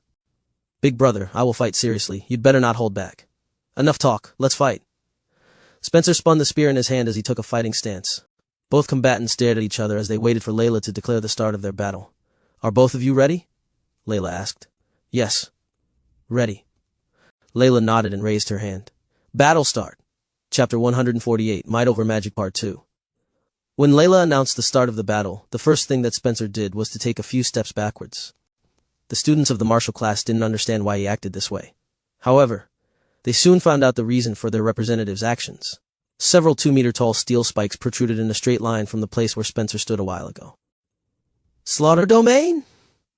Wendy shouted as she stabbed her spear towards the ground. Her magical power exploded and hundreds of steel spikes appeared all over the Colosseum. It wouldn't be an exaggeration to say that the entire battleground was similar to the back of a porcupine that had all its quills standing up. Spencer found himself inside a steel forest with no path to advance nor retreat. This was not the first time that Wendy had used this move against him, but back then, she didn't intend to hurt him. Now it was different. Spencer could feel the pent-up anger in his twin sister's words earlier and knew that she wanted to vent her frustrations on him. Even though Spencer was quite a capable fighter, he really couldn't find it in his heart to hurt his little sister. The cool-looking boy channeled his strength into his spear and spun it around him, creating a whirling storm. The steel around him was sliced off like bamboo poles as he advanced towards his sister, who was looking at him from the center of the Colosseum. Wendy jabbed the spear in her hand in her big brother's direction, and the slaughter domain answered her call. The steel spike shot out from the ground and rained down on Spencer like a hail of arrows. Spencer roared and spun his spear in front of him to deflect the incoming barrage. Tinkling sounds could be heard as Spencer's spear deflected the downpour of steel spikes that seemed to be unending. It was then that he heard a mighty roar as the steel that he had deflected flew up into the air to form a blade liger. She's really going all out, Spencer thought as he gritted his teeth.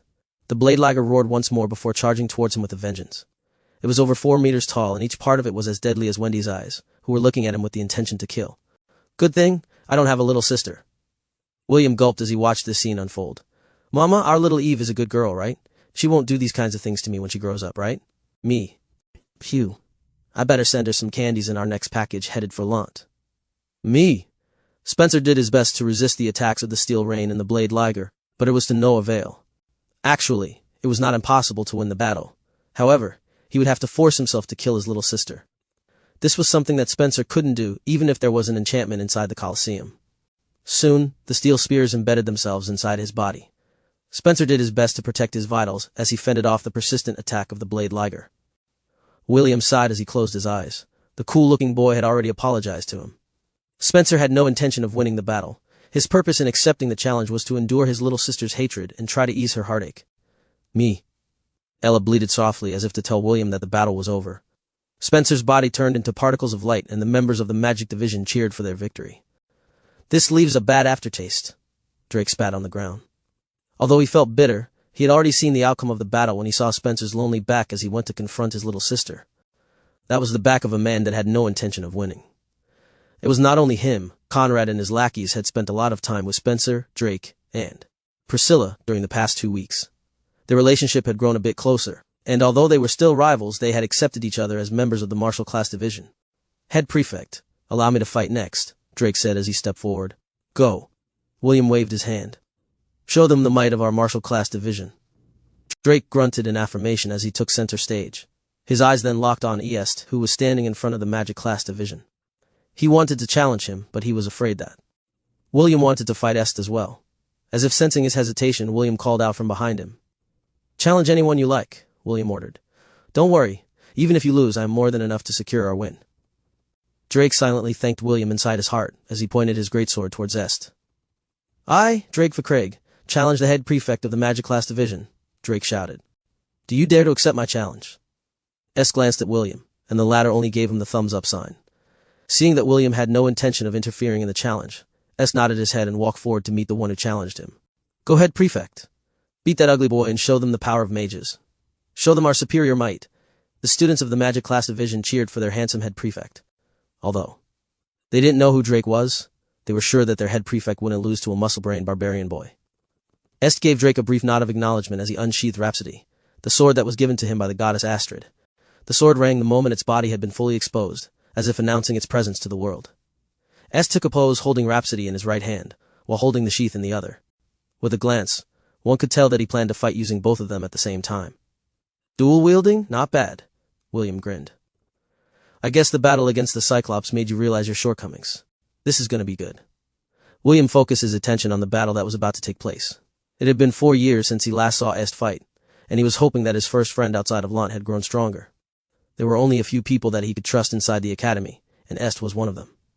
Chapter 149. This is why they are called heroes. Battle start! As Layla said those words, Drake charged forwards like a raging bull freed from its pen. The greatsword in his hand glistened in the sunlight as he closed the gap between him and his opponent.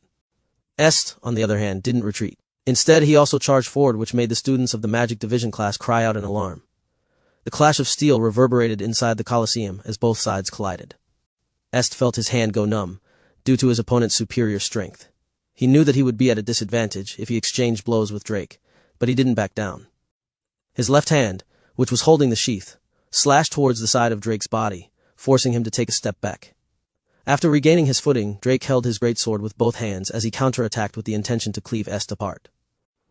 William raised an eyebrow when he noticed that Est was planning to trade blows with Drake in close combat. A humming sound reached everyone's ears as the sword in Est's hand started to glow. Est's unwavering gaze never left his opponent, as the sword in his hand buzzed in anticipation. Rhapsody met Drake's full-powered strike, and the resounding clash created a shockwave that pushed both combatants away from each other.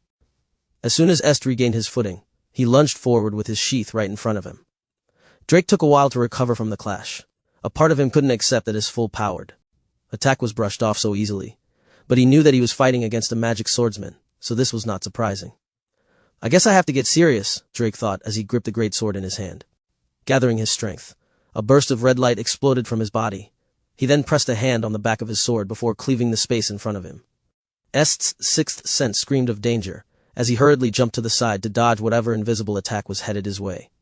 The ground beside him exploded, sending soil and grass flying in every direction. When the dust cleared up, a 6-meter crater appeared where Est stood a while ago. Est didn't bother to look at the scale of Drake's attack for an extended time, because his opponent was not finished yet. Drake waved the greatsword in his hands like a fly swatter. Est had to concentrate in order to avoid Drake's powerful attacks. He can't do this forever, Est thought as he used his superior speed and flexibility to avoid another invisible strike from the boy who seemed to be using all the strength in his body to maintain his barrage. Wow, what a scary kid, Layla praised as she eyed Drake with a smile. How old is he? How is he able to use the initial stages of sword aura and sword intent at such a young age? He's 16 this year, Grant answered. I believe that his master trained him in the mountains for 2 years, so he was late in enrolling at the academy. He didn't use this when fighting against Priscilla, William thought as he looked at the older boy, who was hell-bent on winning against Est. I guess this is one of his trump cards. It seems that Spencer's loss angered him, and he's now going all out. Drake wasn't just attacking randomly. He was carefully observing EST's reactions as he continued his barrage of attacks. His sword aura only lasted for 3 minutes, so he was preparing to unleash his true strike at the perfect moment. Est gritted his teeth as he was forced to jump into the air to avoid Drake's latest strike, since it gave him no room to maneuver. Seeing his opponent jump into the air, Drake prepared to unleash the coup de grace that would end their battle. Sky-shattering strike. Drake roared as he unleashed every bit of his strength into this final move. An image of a 5-meter red lion appeared in front of him and roared. It then changed into a ray of crimson light that shot towards Est, who was still in midair. Ironically, Est was also thinking of the same thing. When he jumped into the air, he was already in the process of unleashing one of his strongest blade skills. A golden aura surrounded Est's sword as he, too, used his sword aura. Rhapsody buzzed in his hand as if telling its owner that it was ready any time. Your future rests on the orders of the divine, Est said firmly as the sword aura surrounding Rhapsody grew brighter. Lay down your life to these hands of mine. Divine burst, Est shouted as he thrust his sword forward. Rhapsody unleashed a blast of golden light that shot out from its tip. The sky-shattering strike and the divine burst collided in midair. Both sword energies started to push against each other in a battle of supremacy between sword intents. Drake's feet skidded on the ground as he roared to empower his attack. Est, too, roared as his hair fluttered in the wind. William watched the battle with his arms crossed over his chest. He could tell that Est was very different from the boy he had met in the past. The red-headed boy understood the message that Est was trying to convey to him in this battle. 4 years ago, Est could only watch helplessly as William fought against the mountain troll. During the battle against the Cyclops, it was also William who made the ultimate sacrifice in order to help him clear the trial. Even though it didn't show in his face, deep down in his heart, Est hated himself for being weak. He hated himself for always being the one to be protected, while others suffered in his place. During the years that he hadn't seen William, he never stopped training. He did this so that the next time he met William, he wouldn't have to depend on him to fight his battles. Est wanted to fight his own battles and use his own 2 hands to overcome any challenges that come his way. Break through it, divine burst! Est shouted, and the golden beam of light intensified. The sound of something breaking reverberated in the Colosseum as the sky-shattering strike shattered into particles of light. Est's divine burst swallowed Drake's body and obliterated it completely. A mighty roar came from the Magic Division class as they looked at their head prefect with starstruck gazes. Est landed safely on the ground and used his sword and sheath to support his body. The cheers of the Magic Division reached his ears, but he didn't react to it. Instead, his gaze sought out the red-headed boy on the opposite side of the stadium. Happiness bubbled up in his chest when he saw William clapping his hands together while mouthing something. Est smiled. He was able to read William's lips, and it made him feel that all of his hard work had paid off. Following their head prefect, the students of the martial classes gave a round of applause to both fighters. Seeing the other side's reaction, the Magic Division decided to follow suit. They also applauded Drake's and Est's impressive performance. Even Grant, Layla, and Andy were clapping their hands together. Drake had already materialized beside William, and the 16-year-old warrior sat on the grass with a dejected expression. "Can't you hear it?" William asked as he patted Drake's shoulder. "Everyone is applauding you for your performance. Why are you feeling down?" Drake didn't raise his head and simply answered, "Because I lost." "Yes, you lost," William answered. "Is this the first time that you've lost?" "Oh no." "Then why are you acting like it's your first time?" William crossed his arms over his chest as he looked at the Magic Division class. "I've lost many times as well. However, that didn't stop me from moving forward. As long as you are alive, you will have plenty of opportunities to lose. You will have plenty of opportunities to learn from those losses. Did you know? The boy you fought earlier has also suffered losses in the past. However, despite those losses, he didn't stop moving forward." William started to walk towards the center of the arena. However, he stopped as if he had forgotten to tell his class something important. He then faced the students of the martial class who were looking at him with a serious expression. "No matter how strong the enemy is, a hero can't choose their opponent," William said in a firm manner. "This is why they are called heroes." Est, who was standing in front of the Magic Class Division, smiled when he heard William's words. He had said the same thing to him 4 years ago when they were facing off against the Cyclops in the Trial of Courage. The students of the martial class gazed at their head prefect, who had resumed walking towards the center of the Colosseum with complicated expressions. Ella hesitated for a while before running towards her baby. William grinned when his mama appeared beside him. "You want to fight with me, mama?" "Me? Okay," William said as he rested his hand on his mama's back. "Let's show them the power of Elyon." "Me, Chapter 150, Valuable Lessons. I am the head prefect of the Martial Class Division," William announced. "I would like to fight a 2-on-2 battle with the Magic Class Division. Is there anyone who wants to accept my challenge?" Est turned his head to look at his 2 retainers. Ian and Isaac averted their gaze and pretended to look at the sky. The twins were not afraid to fight against William. What they were afraid of was fighting against Ella. They had seen her true form, and both knew that none of them could fight her even if they gave everything they got. They were S's left and right-hand men, and they didn't want to lose in a bad manner in front of the Magic Division class. Es understood their concern. He also didn't want Ian and Isaac to fight against William because he felt that there was no chance of winning. The handsome brown-haired boy looked at the other members of the Magic Division who were raring to fight William and sighed inside his heart. Ignorance is truly bliss, S thought. I wonder who I should send. While S was deep in thought, two towering students stepped forward from the back of the Magic Division. They were the tallest and oldest members of the first years, and none of the students dared to provoke them. Head Prefect, allow us the honor of winning this battle for our division. A sturdy teenager who was almost 2 meters tall said with a confident smile plastered on his face. This will be a piece of cake, isn't that right, bro? More like a piece of pie, a teenager replied with a smirk. It's not every day we get to step on a head prefect's head. I'm sure that this will make the two of us famous. Haha. Est used all his willpower not to roll his eyes at the two teenage twins, who thought that they could easily beat William. The names of the twins were Brutus and Bruno. Both of them were 18 years old, and only passed the enrollment test of the Royal Academy, after failing repeatedly for 3 years. The minimum age to gain entry to the Academy was 14 years old. Anyone who reached this age would be eligible to partake in the trials for enrollment. However, among the thousands of enrollees, only a few managed to pass through the gates of the Royal Academy each year. Those who failed their tests would come back again next year in order to try their luck. The Academy had seen many such students, but they didn't care as long as they didn't exceed the maximum age limit of 18 years old. Priscilla and Spencer were 15, while Drake was 16. There were also a few 18-year-olds among the martial classes, so Brutus and Bruno's circumstances were not really that rare in the Academy. Although they were older compared to their peers, the fact that they had managed to enroll at the Academy proved that they had potential, even if they had to attempt to enroll consecutive times before succeeding. Go, however, be careful, Est replied. The head prefect of the martial class is not a pushover. Don't worry, head prefect. Brutus smiled. My brother and I are very experienced in group battles. Have more faith in us. That's right. Bruno nodded his head. When this battle is over, the martial class won't be able to raise their heads in front of us again. The towering twins walked towards the center of the battlefield with arrogant expressions. What they didn't know was that Est, Ian and Isaac had already lit incense for their corpses deep inside their hearts. Brutus and Bruno stopped walking when they were only 50 meters away from William. They then summoned their staves and declared their names. I am Brutus Mac Kaiser. I am Bruno Mac Kaiser. Together we are the Twin Towers of Kaiser. Although the two of them only had average faces, they were by no means ugly. Their short gray hair and sharp features made them look charming in their own way. Both of them released a powerful presence that was quite common among mercenary groups.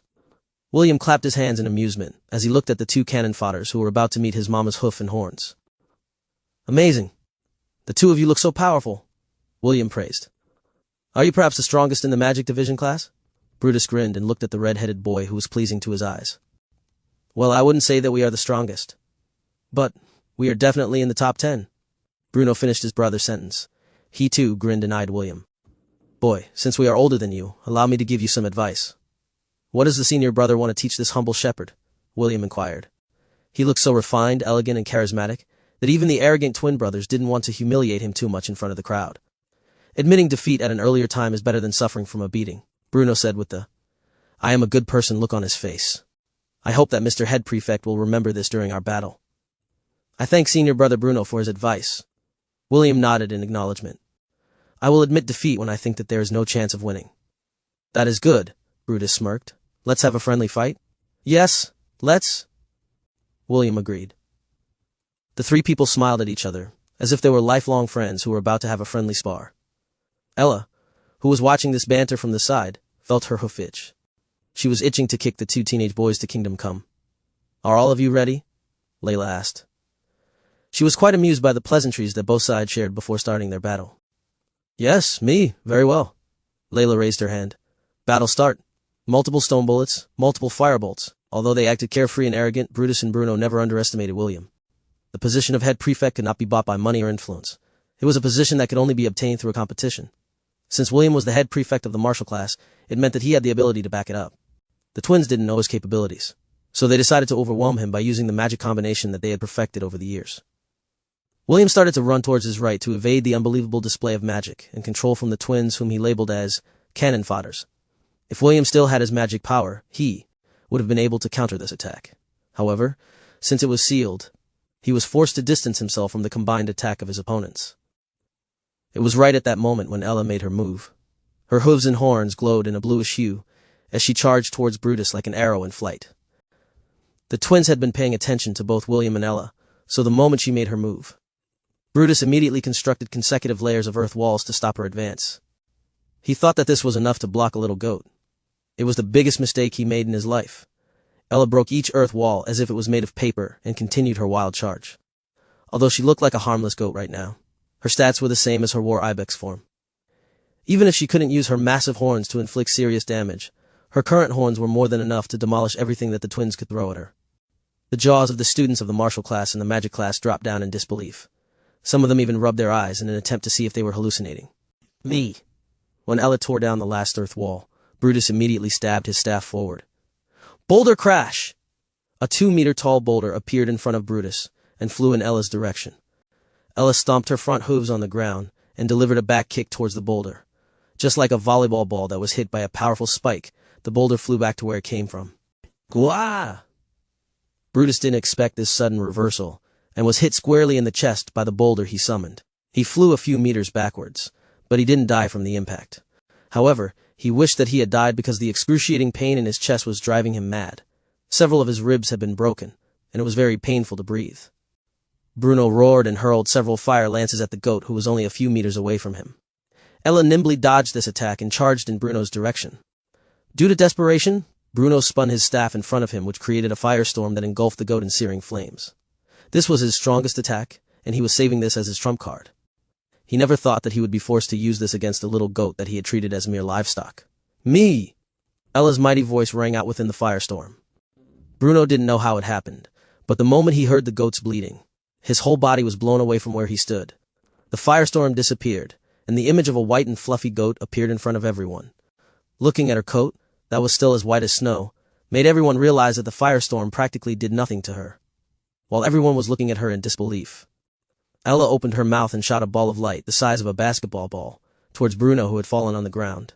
This was Ella's range skill benevolent shot. This was the move she had used earlier in order to counter the firestorm that was headed in her direction. Due to its holy properties, it prevented the flames from advancing towards Ella. The energy ball hit Bruno and immediately turned him into particles of light. Ella shot another benevolent shot. This time, it was aimed at Brutus.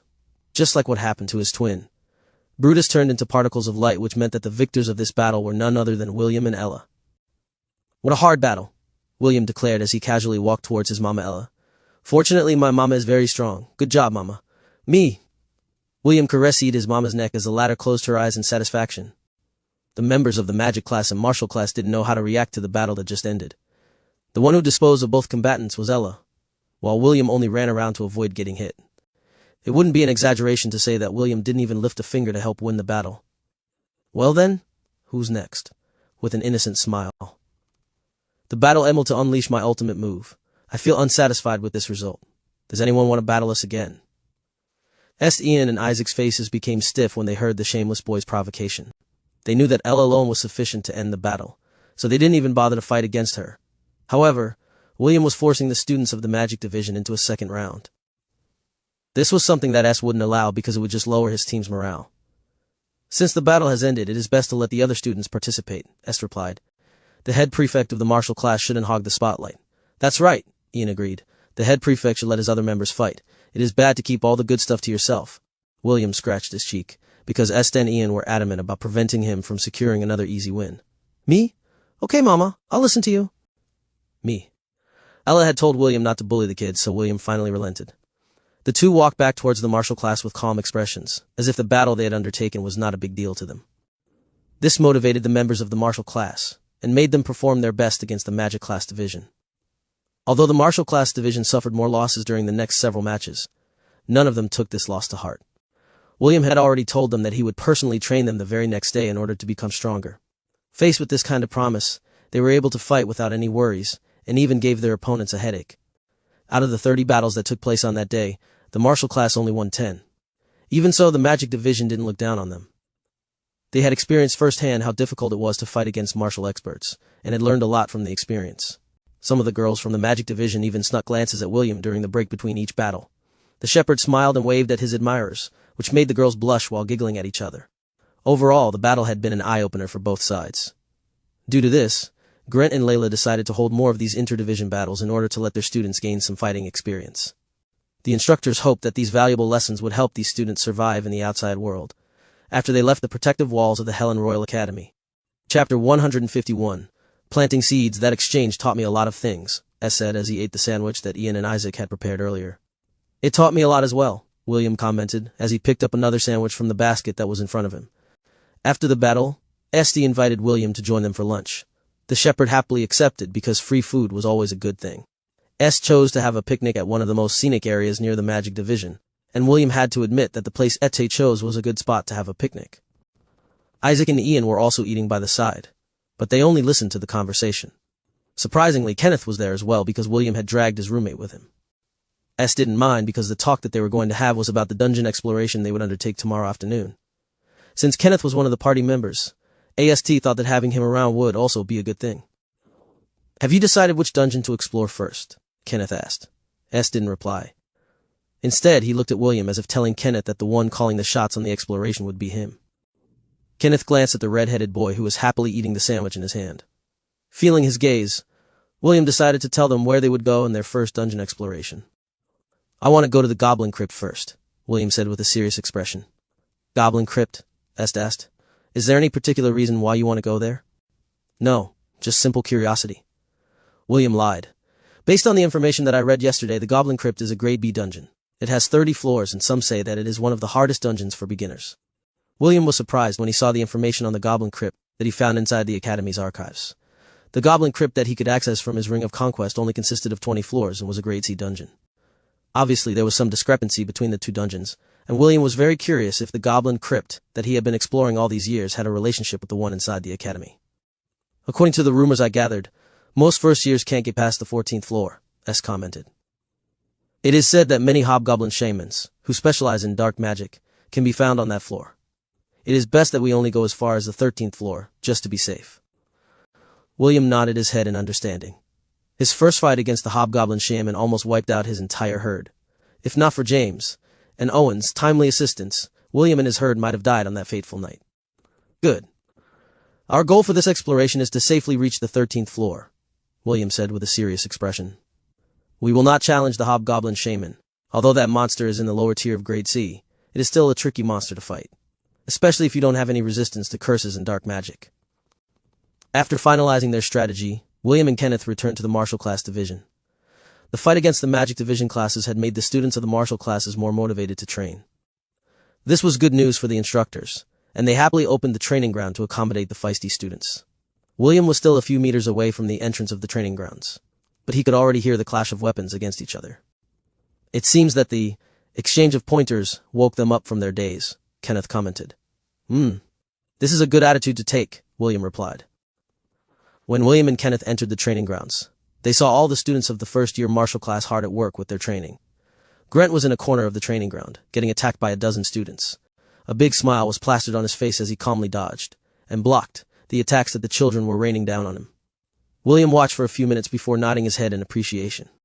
He then raised his voice to call everyone's attention. Rally to me, William shouted. The students immediately stopped what they were doing and fell in line in front of William. Priscilla walked behind William before facing the other students, befitting her rank as vice prefect.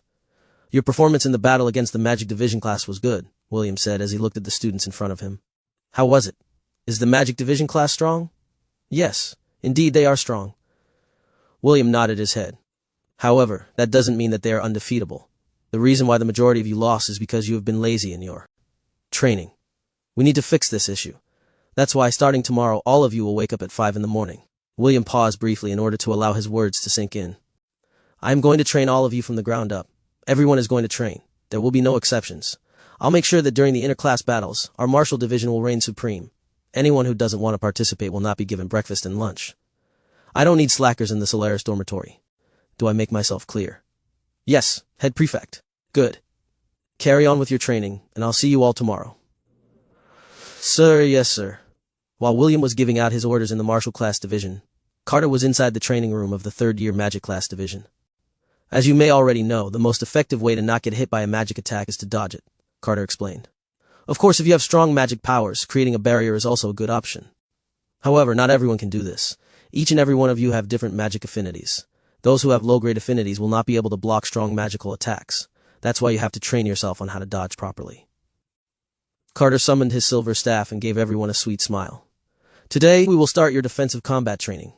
All of you will face me one by one. I will fire a single magic spell and it will be up to you whether to dodge it or block it. Those who perform well will receive a reward from me. The girls giggled as they looked at their handsome professor and readied themselves to give him a lasting impression. Just like Carter expected, not more than 30 people, out of 300 students, were capable of blocking his magic attack. Some of the foolhardy ones turned into particles of light after Carter's spell pierced through their defenses. Those with lower-grade magic affinities took his advice to heart and just focused on dodging. Carter praised these students as well, which made them quite happy. I'm very impressed. Carter praised the entire class after the last student had returned to her position. All of you have the makings of great mages. His flattery was happily accepted by everyone, which made the atmosphere very lively. Carter was someone who understood human nature and used the students' emotions to his advantage. Now to give out the rewards I promised. To those that have performed well, I will give you 3 candies. Please line up and accept your rewards. The students made 2 lines, one for the boys and one for the girls. Carter personally handed his candies to everyone, which made him look like a fair and kind instructor. Those who receive only 1 candy, don't feel bad about it, Carter announced. Train harder and in time you will also receive more candy from me. However, a part of me wishes that all of you will not suddenly become experts on our next meeting. Why? Because these candies are personally handmade by me. It takes time to make them and I will run out of stock if all of you suddenly become amazing mages. Please have mercy on me. The students chuckled because Carter acted like he would suffer if all the candies he had on hand disappeared. After giving his final words of encouragement, Carter left the training grounds with a smile on his face.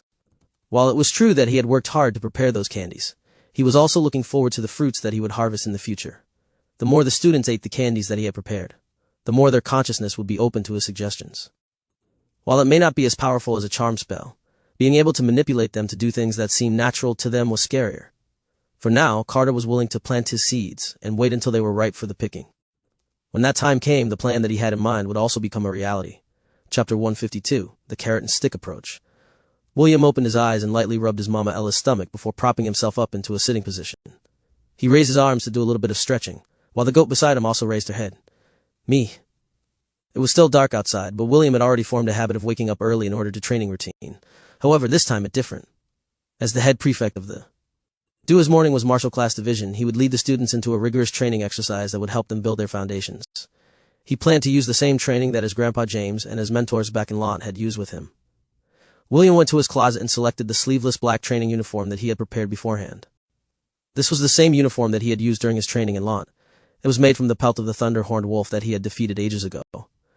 After putting on his clothes, William walked towards the opposite bed where his delicate roommate was still sleeping. Due to his half-elven bloodline, William was able to see in the dark. He could see Kenneth's cute, peaceful face in the darkness as he continued to sleep. "Wake up, sleeping beauty," William said as he lightly poked Kenneth's cheek. "Our training is going to start soon." Seeing that his roommate was not showing any reaction, William continued to poke the delicate face, which was as smooth as a girl's. He poked Kenneth's cheeks and nose until the sleeping boy opened his eyes in irritation. "Rise, my little sunshine," William teased. "Or do you need me to kiss you before you wake up completely?" "I'm not your sunshine, and I don't need your kiss," Kenneth replied as he grabbed William's annoying finger and pushed it away. "Wait for me outside the dormitory. I'll wash my face first." William smiled as he walked toward the door. Ella followed behind William as they left the room together. The entire dormitory was quiet, and it seemed that most of the students were still in their beds, dreaming of when they would stand at the peak of the mortal realm. William felt mischievous, and placed his hand over the emblem pinned on the right side of his training uniform. Immediately, blaring sounds erupted throughout the Solaris dormitory. The noise instantly woke most of the sleeping students. Some of them came out of their rooms to see what was happening, with their weapons ready. "Wake up, sleeping beauties, the time to train has arrived." William's domineering voice reverberated inside the Solaris dormitory. Of course, if you want to stay as beautiful princesses, you can ignore this announcement. Those who want to become strong and increase their ranks, I'll meet you at the gates of the Solaris dormitory. I'll give all of you 10 minutes to prepare. See you outside. After making his announcement, William made his way towards the dormitory gates. He didn't know how many people were planning to participate in the morning training, but he hoped that more than half of the first years would come. 10 minutes later, a bunch of annoyed, drowsy, and excited students could be seen lining up behind William. The guards, who were manning the gates, looked at this scene with interest. This was the first time they saw such a scene, and they were wondering what was going on. "Okay, all of you follow my movements," William shouted. We will be doing basic stretching exercises first. After that, all of us will run towards that golden flag fluttering in the distance. Some of the students groaned when they saw what William was pointing at. The huge flag fluttering in the distance was the flag that marked the boundary of the martial class division. According to their estimate, it was at least 5 to 6 miles away from the gates of the Solaris dormitory. Only those who had been training for a long time didn't make any unnecessary comments and began to follow William as he did his stretching routine. After 5 minutes of stretching, William faced all the students and smiled. The first one to reach the flag will become a temporary officer. If that person continues to follow my training regimen until this month is over, he will become a permanent officer of the martial class division. Cheating is not allowed. You are only allowed to use your own physical powers. Using artifacts, weapons, or accessories to boost your body's performance is not allowed. Anyone caught doing this will not be tolerated and will be forever banned from getting an official post. If you want to become an officer, use your own 2 hands and feet to seize it. William's words broke everyone out of their daze. Those who were still half asleep suddenly became awake, while those who were grumbling earlier looked at the flag in the distance as if they wanted to eat it whole. The red-headed boy chuckled internally as he saw their serious expressions. The carrot and stick approach is really effective. William stood straight in front of everyone and raised his chin. Are all of you ready? Yes. Very well. On my mark, William said as he raised his hand. Ready, get set, go. The first years started to run earnestly. They didn't hinder each other's path and ran at their own pace. William ran behind the group to ensure that no one would slack off. Although running 5 to 6 miles may seem like a long journey, for martial warriors, it could easily be accomplished in less than an hour. All the first years that had passed the entrance test of the Royal Academy were all talented individuals. Although they may not be as strong as Priscilla, Spencer, Drake, and Conrad, they were not far behind when it came to martial prowess. Just like William expected, the entire student body reached the border area in less than an hour. While all of them were panting for breath, and their sweat oozed out of their bodies, they looked at him with determined expressions. Surprisingly, the first one to reach the goal was a chubby boy with dark brown hair. William had ordered the system to memorize the faces and names of everyone that he had met. After a little bit of digging, William was finally able to recognize the boy who was looking at him with anticipation and excitement. Dave Cornwell, step forward, William ordered. Sir, Dave replied as he stood in front of William. You did well. William patted the boy's shoulder. From now on, you will be our temporary logistic officer. You will be in charge of gathering the things that we will need for our daily exercise routines, as well as the supplies needed for the missions that our class will undertake. William smiled as he personally pinned a silver emblem on Dave's uniform. I will allow you to pick 6 people to help you accomplish this important task for our martial class division. Do not let me down. Thank you, head prefect, Dave replied with a teary expression. I will do my best. I know. William once again patted Dave's shoulder before facing the rest of the students who were looking at Dave with envious faces. Our training is not yet over, William said with a smirk. He then pointed at the boxes that were piled up beside the tree where the flag was enshrined. Open the boxes and pick 4 metallic bracelets each. Wear them on your wrists and on your ankles. Starting today, you are not allowed to remove them. Each bracelet weighed 22 pounds, each 10 kilos. The martial students were familiar with this training method, so none of them complained. What they didn't know, however, was that these were enchanted bracelets. The bracelets would automatically increase their weight, depending on the one who wore them. If they were worn by someone like Drake, instead of 22 pounds, they would weigh 44 pounds. That would mean that the boy would be carrying that much weight on both his wrist and ankles. William had pestered Grant and Andy to have these bracelets prepared so they could be part of the first year's training. The 2 instructors happily accepted William's request and went to the Martial Division storage to personally handle this undertaking. Training bracelets were very common in the Royal Academy. Even mages used them in order to build their physical foundations. William wouldn't wear any of the bracelets that were prepared by the Academy. He was already wearing his own that were personally forged by the blacksmith of Lant, Barbados, to help with his training. The blacksmith's best friend, Seraphi, the jeweler of Lant, helped inscribe the runes on William's bracelet, doubling their effectiveness. William had trained in Lant. The black bracelets on his wrists and ankles had already passed 100 pounds, each 40 kilos. As William got stronger, the weight of his bracelets also increased. When he started, William had a hard time adjusting to the weight, but as time went on, he got used to it and treated the bracelets as accessories instead of shackles that limited his movement. Of course, William's bracelets were not ordinary bracelets. They had a special enchantment that allowed them to transform into Bracer's arm guard, giving added protection to William's body.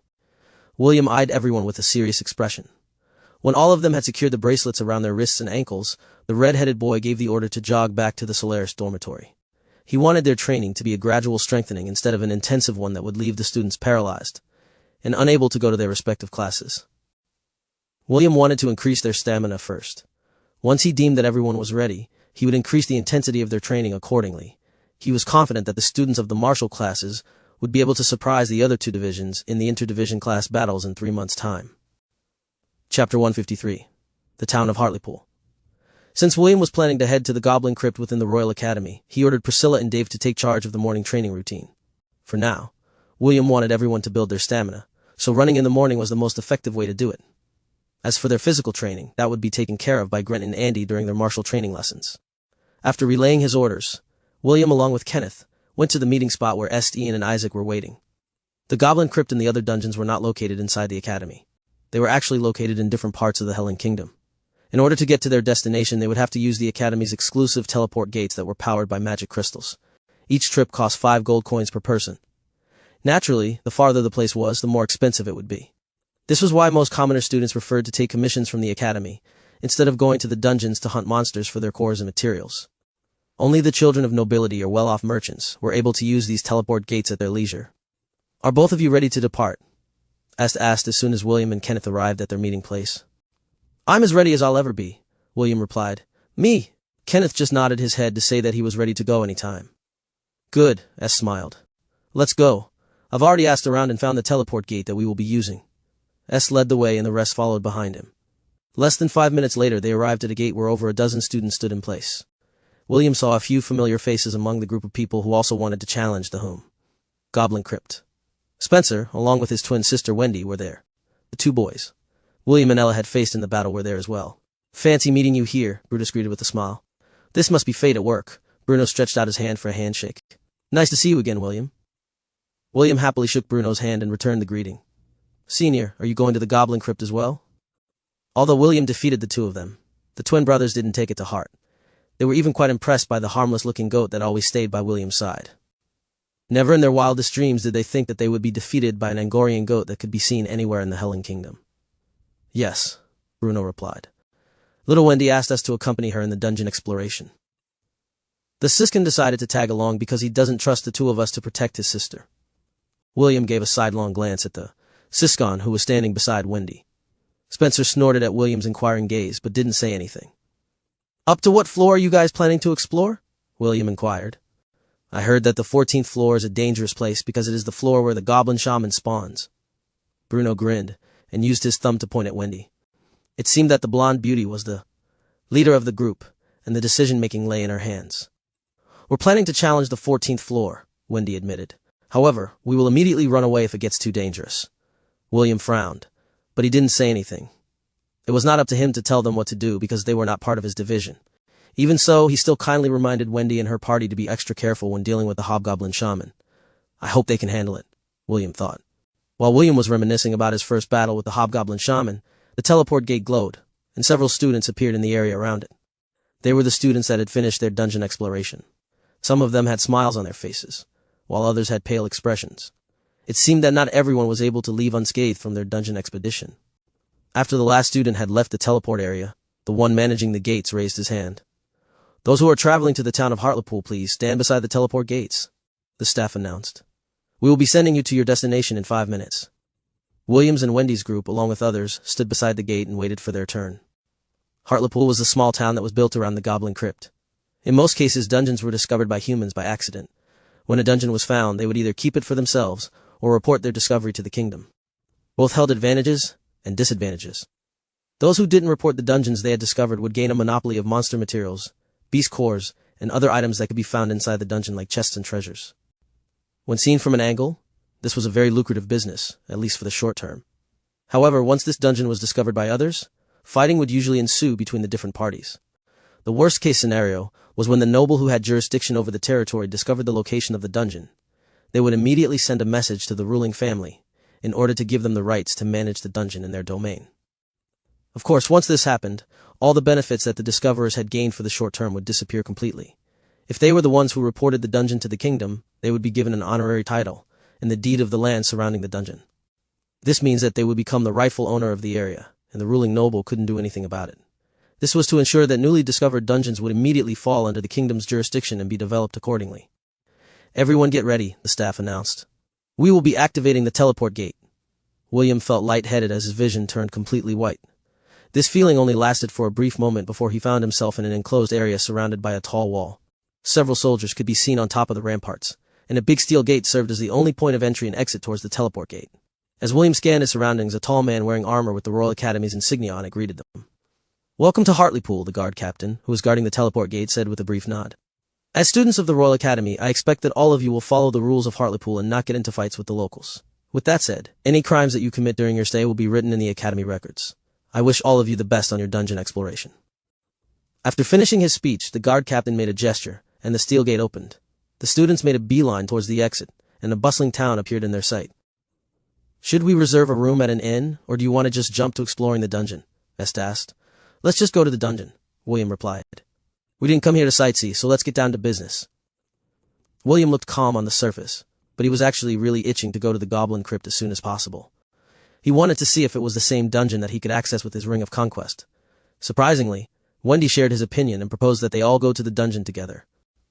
"This is our first time arriving in this town. It will be best if we all stick together," Wendy said with a smile. Head Prefect Esta and Head Prefect William looked so dreamy. "If possible, I want to form a closer connection with the two of them." Spencer frowned because he could vaguely sense what his sister was thinking. He was the overprotective type. If possible, he didn't want anyone to approach his sister during her stay at the Royal Academy. "Sounds like a good idea," William answered. "What do you think, Est?" "I don't mind." Est nodded.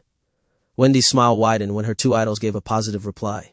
She even took the initiative to grab hold of William's and Est's hands and slightly pulled them to leave the gate together. William was amused by Wendy's actions and played along. Est, however, didn't expect this move from Wendy. He wanted to pull away, but decided to just go with the flow for now. It wouldn't hurt to get along with Wendy since she's part of the Magic Division, Est thought as he gave William a sidelong glance. The shepherd returned his gaze and even teasingly winked back at him. Clearly, he enjoyed seeing Spencer's irritated expression, as the latter's twin pulled him through the town of Hartlepool. Ella walked beside William, while Kenneth, Ian, and Isaac followed behind them. Brutus and Bruno shrugged their shoulders as they followed the group, leaving the frowning Spencer behind them. Wendy has lived a sheltered life, and this is her first time interacting with people outside our duchy, Spencer thought. Although William seems like a good person, I still don't want him to act chummy with my little sister. I better keep an eye on him to ensure that he won't have any weird thoughts about Wendy. The Siscon felt that it was only right and proper to protect his little sister from shady characters like William. As for Est, although Spencer didn't know who he was, he had a more favorable opinion to Est compared to the red-headed boy who was shrouded in mystery. Chapter 154. Goblin Crypt Part 1. "So this is the Goblin Crypt," William muttered as he looked at the entrance of a big cave. He also noticed the sign hanging near the entrance that had the information of the dungeon.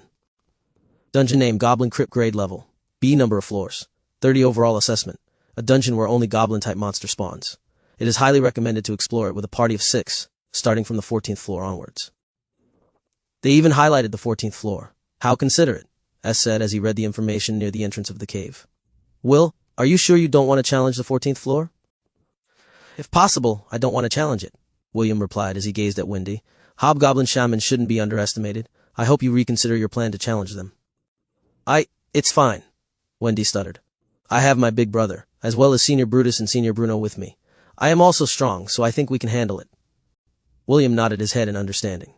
Even so, he sighed internally. He was just like her in the past, naive, and thought that everything would go his way because his mama Ella was strong. "System, place a tracker on Spencer and Wendy. 4 god points will be consumed. Are you sure of your decision?" "Yes, please." "Understood." Trackers had been successfully placed. Spencer Armstrong's and Wendy Armstrong's location and health conditions will be monitored for 48 hours. "Thank you." The tracker tool of the system allowed William to put a special mark on anyone. This allowed him to know their general location, as well as their current health condition. The maximum number of trackers that William could deploy at any given time was 10%, and it consumed 2 god points per beast or person. It was one of the special functions of the system that was unlocked when William had acquired the Cavalier job class.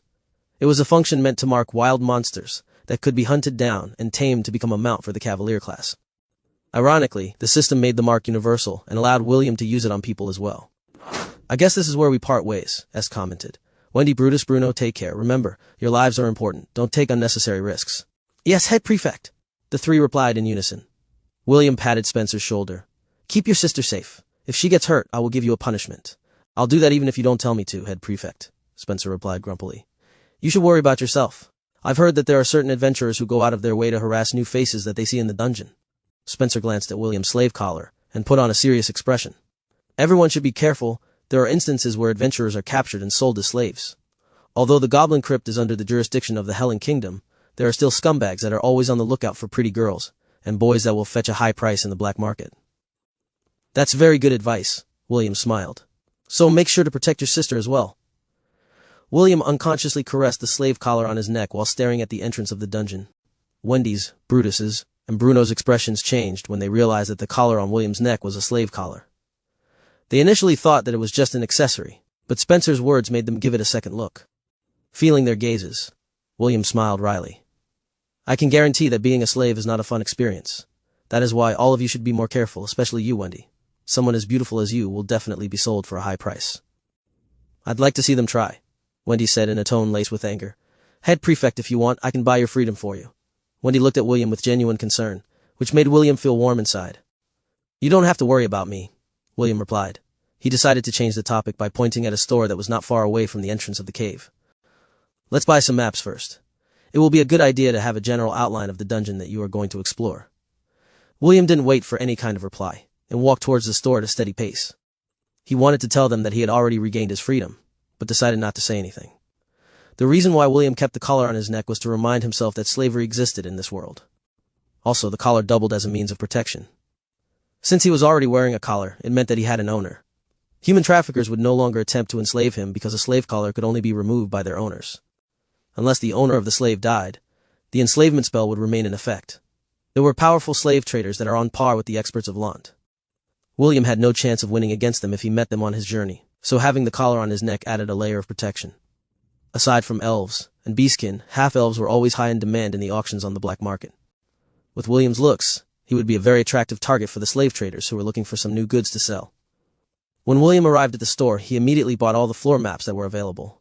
This cost William 10 gold coins, but he didn't care. He was more curious about the differences between the maps in his hands and the maps that were recorded in his system. System, scan the maps, and tell me your initial findings. Understood. Scanning the floor maps of the Goblin Crypt. Scanning successful. Host. The floor map of the Goblin Crypt that can be accessed through the Ring of Conquest is slightly different from the map that we have just recently obtained. Slightly different. Yes. I will show you the difference between the two dungeons. 2 maps of the first floor appeared inside William's status screen. On the left side was the Goblin Crypt that he could access from the Ring of Conquest. On the right was the map that William had just bought from the store. Wait, this is... Yes. The floor layout of the first floor of this dungeon is bigger than the one that we can access from the Ring of Conquest. To put it simply, it's like an expansion. Although there are similarities between the 2 maps, some changes were made and the Goblin Crypt in this area is 2 times bigger than the one we can access with the ring. Tell me your thoughts about the matter. Host. Perhaps our version of the Goblin Crypt is the version of the dungeon when it was still young. According to the data that I have gathered from this world, all dungeons can grow and expand. It is very possible that the Goblin Crypt that we have is a recorded copy when it was newly discovered. William stood in a daze as he looked at the map inside his status screen. His group had already arrived by his side and taken a peek at the maps that were in his hands. They thought that the red-headed boy was just taking a close inspection of the map before they entered the dungeon. William, is there a problem with the maps? Est inquired. William had been staring at the map for too long that he thought it was strange. No, there is no problem, William answered as he gave the maps to Est. Carry it with you. I have already memorized it, so I don't need it anymore. Then I will gladly accept your generosity. Est inspected the maps one by one and tried to memorize them. Spencer didn't want to waste any more time and decided to buy maps for their own party as well. Wendy could see the impatience on her big brother's face, so she decided to reluctantly bid her goodbyes to her 2 idols. William watched Wendy's retreating back as she entered the cave along with her party. She is a good girl, William said as he crossed his arms over his chest. Yes, she is a good girl, so stay away from her. Ian scoffed. What's wrong? Are you jealous? William gave Ian a teasing glance. I'm just worried that Wendy will bite off more than she can chew. You don't need to worry about her, Kenneth commented from the side. Spencer, Brutus, and Bruno are strong. She'll be safe as long as she doesn't go to the lower floors or meet some strong adventurers along the way. Besides, she's wearing the uniform of the Helen Royal Academy. Even if the bad guys had guts, they would still need to think twice before making a move on her. After Kenneth finished his explanation, S looked up and cleared his throat. I've memorized the maps from floor 1 up to floor 14. since we are only planning to go as far as floor 13, I think this is enough for the time being. William nodded his head in agreement. Lead the way, party leader. Okay. S smiled as he walked towards the entrance of the cave. William had passed the leadership role to Est, because his only intention was to see the differences between his version of the goblin crypt and the dungeon in front of him. After walking deeper into the cave, William and his party met many parties who were busy killing goblins on the first floor. The goblins here are more numerous compared to my version of this dungeon, William thought, as he scanned his surroundings. The system is right. This place is indeed bigger. As they walked towards the second floor, William noticed a single goblin standing in the distance. He immediately summoned his bow and quiver before pulling an arrow out from behind his back and taking aim. The goblin wasn't even able to cry out in pain as its body fell to the ground. A few seconds light leaving a single ear on the place where it died. William's eyes widened when he saw the notification that appeared on his status screen after killing the goblin. EXP gained. Chapter 155, Goblin Crypt Part 2. That was a good shot, S praised. Eh? Why do you look so happy? Because it is more than 10, William, as the smile on his face widened. More than 10? What do you mean? You won't understand. How could he possibly tell his friends that over the past 4 years the highest experience points he gained from killing a monster was 10? Those 10 points could only be achieved by killing a goblin shaman, which was ranked between D and C. Depending on the skills it had learned, a goblin shaman could be at the peak of the D tier, or in the initial stages of rank Ciela and her war ibex fight as a level C low threat. The goblin shaman's threat level started at level D high and ended at level C mid, meaning it was a threat that could potentially kill people who are of its true strength. Since William, Ella, and the goats had trained to resist curses and dark magic, a goblin shaman was something that they could handle. Even so, after killing this dangerous creature, the amount of experience points that William gained would not surpass the number 10. That's why he became very emotional when an ordinary goblin gave him 12 experience points. System, did you notice? Yes. The experience points gained inside this dungeon and the one we can access through the Ring of Conquest have almost the same value. Although the experience here is a little lower, the difference is not that far apart. William agreed with the system's observation. Right now there were 6 members in their party. William, Ella, Est, Kenneth, Ian, and Isaac. The experience points were split among the group, so the red-headed boy only received 12 experience points after killing 1 goblin. Set the EXP allocation to the Shepherd job class, William ordered. It would be best if we max it out as soon as possible. Understood. Experience points allocation is successfully transferred to the Shepherd job class. Thank you, William sighed. He had long wanted to max out his main job class, but circumstances had prevented him from doing so. Shepherd LVL 28, current job EXP, 42, 400 divided by 91, 207. Are you really okay? Kenneth inquired. Should we return when you're feeling better? I'm fine, William said as he wiped away the last tear stain on his face. Sorry, you saw a weird side of me just now. Let's continue our exploration. S was still worried about William, but since the latter had said that he was fine, then he decided to continue their dungeon expedition. Our goal is to get to the 10th floor as soon as possible, Est explained. We will only kill the goblins along the way. Be wary of human parties that look suspicious. If any of you feel that something is wrong, feel free to give a warning. Everyone nodded their heads in agreement. Just like Spencer said, inside dungeons, it was not only the monsters that you needed to worry about. You also needed to protect your backs against humans. The progress of their group was quite smooth. They didn't meet that many goblins, and the parties they met along the way steered clear of them. After 3 hours inside the dungeon, they finally arrived at a bronze gate that marked the end of the 10th floor. According to the map, the first boss of this dungeon is the Hobgoblin leader, S said with a serious expression. Its threat level is D mid. It also summons 2 Hobgoblin warriors and 2 Hobgoblin archers. Their threat level is D low. William, Kenneth, I will let you deal with the archers. Ian, Isaac, you will deal with the Hobgoblin warriors. I will handle the leader. Understood. Me? The moment William's entire party entered the door, the bronze gate closed behind them. William had experienced this many times before, so he wasn't worried. Est, Ian, and Isaac, on the other hand, were looking around anxiously. Just like in William's memories, the boss room was similar to a coliseum. Torches lit up the sides, casting their eerie glow on the challengers. Suddenly, a mighty shout sounded at the far end of the coliseum, and a hobgoblin jumped down from who knows where, and landed in the middle of the battleground. William raised an eyebrow, because the hobgoblin leader that appeared was very different from the one he had battled inside his version of the Goblin Crypt. The hobgoblin leader that was standing in front of them was 2 meters tall. It held a sword in each hand. It was also wearing lightweight metal armor on its body, and the presence it revealed was that of a veteran fighter. 4 hobgoblins appeared beside it. 2 archers and 2 warriors. Their threat level was leagues apart when compared to the boss fight that William had fought inside his version of the Goblin Crypt many years ago. System, it seems that your guess was right. Yes, the monsters inside this dungeon are stronger compared to the ones that are available in our version of the Goblin Crypt. Dungeon growth. William mused before using his appraisal skill. Hobgoblin leader, goblin race. Threat level D high. Cannot be added to the herd. After countless evolutions, the goblin race has finally given birth to a leader. The hobgoblin is born from the goblin race's desire to grow stronger. A hobgoblin leader is born to lead the hobgoblins to battle. If the hobgoblin leader is already this strong, then it is safe to assume that the goblin shaman is already at rank C. William frowned. The system had kindly reminded William that the threat level of the hobgoblin shaman would always be a level higher than the hobgoblin leader.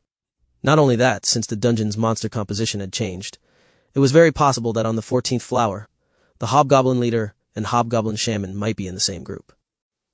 If this was true, then they would really be fighting a strong team of monsters once they stepped onto the 14th floor. I'm worried about Wendy. How about Spencer, Brutus, and Bruno? Are you not worried about them? They're boys, why should I worry about them? William stood in place holding his bow and arrow. Ian, Isaac, Kenneth, and Ella had charged towards their respective foes and engaged them in combat. William didn't intend to participate in this battle. His mama Ella was more than enough to dispatch the hobgoblin archer with ease. He was paying close attention to his friends' battles, and would help them if needed.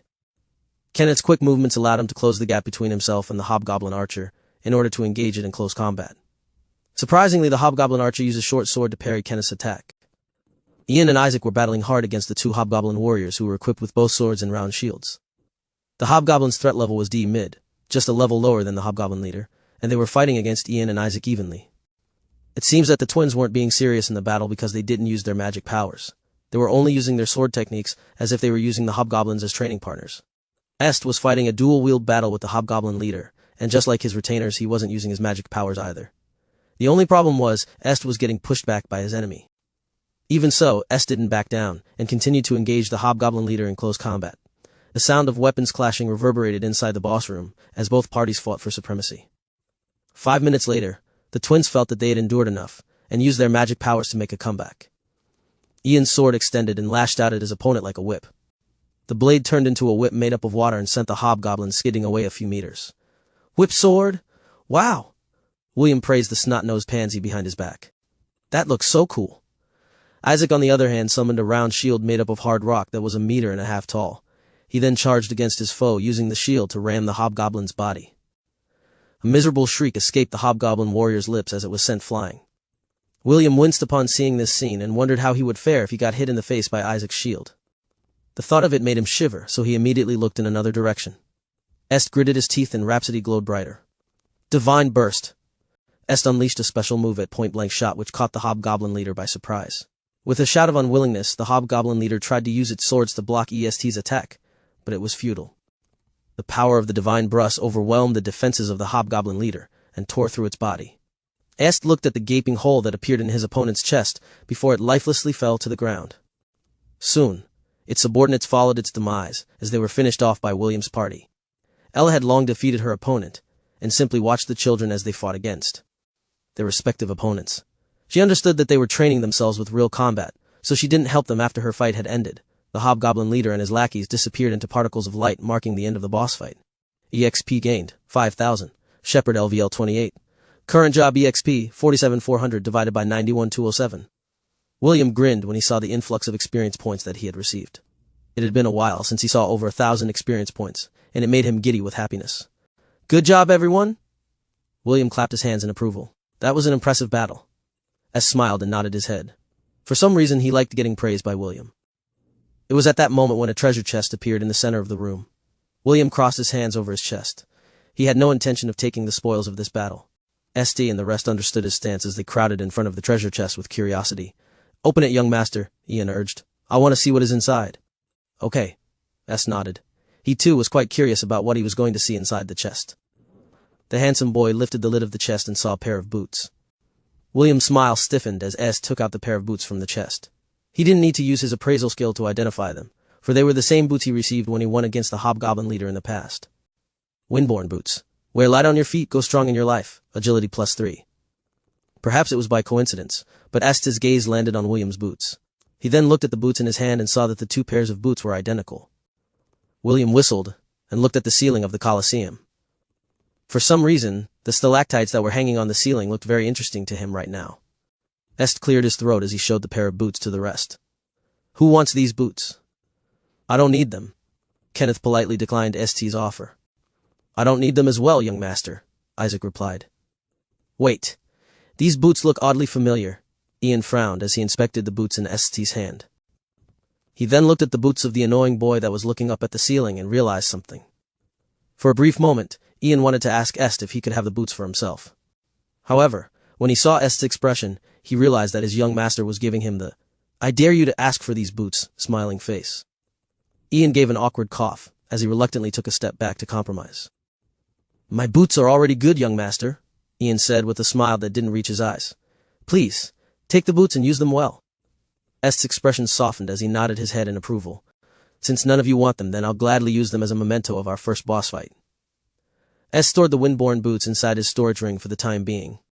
As much as he wanted to wear the Windborn boots, now was not the time to do so. He then made a gesture for everyone to follow him, as he stepped into the glowing portal that would take them to the 11th floor of the dungeon. Chapter 156, Goblin Crypt Part 3. Meanwhile, on the 11th floor of the Goblin Crypt, Wendy's team was fighting against 3 hobgoblin warriors. They had cleared the boss room half an hour earlier than William's party. Compared to the boss fight, the 3 hobgoblin warriors didn't stand a chance against the 4 powerful students of the Helen Royal Academy. After cutting down the last hobgoblin, Spencer looked at his sister who was panting for breath. This was the first time she had gone inside a dungeon, and she was not as experienced as him in conserving her strength. Brutus and Bruno, on the other hand, were in the same boat as Spencer. Aside from being older than the twins by 3 years, they had plenty of experience when it came to raiding dungeons. Although this was their first time visiting the Goblin Crypt, they were more proficient in conserving their physical and magical strength. The 3 boys silently agreed that they wouldn't interfere with Wendy's battle style. They were doing this in order to help her to understand that even if you were strong, you should know how to maximize your abilities by only using sufficient strength to end the battle. Going all out in each encounter would only exhaust you, and this was a fatal mistake when it came to any kind of dungeon exploration. As they waited for their leader to catch her breath, a party of adventurers also appeared at their location. The leader of the 6-man party was a brown-haired man who seemed to be in his mid-20s. He had average and sharp features that were quite common among mercenaries. "Is this your group's first time coming here to the Goblin Crypt?" the brown-haired man inquired. "I've been here for a few years, and this is the first time I've seen you guys. Are you perhaps students from the Royal Academy?" "Yes," Wendy replied before Spencer could stop her. "We are from the Royal Academy." The brown-haired man smiled at the little beauty in front of him. "We are planning to head to the 14th floor. Do you guys want to come along?" "No." Spencer walked between the brown-haired man and his sister. "We plan to explore the dungeon at our own pace. Thank you for your offer." The brown-haired man gave a nod of understanding. "My name is Kent.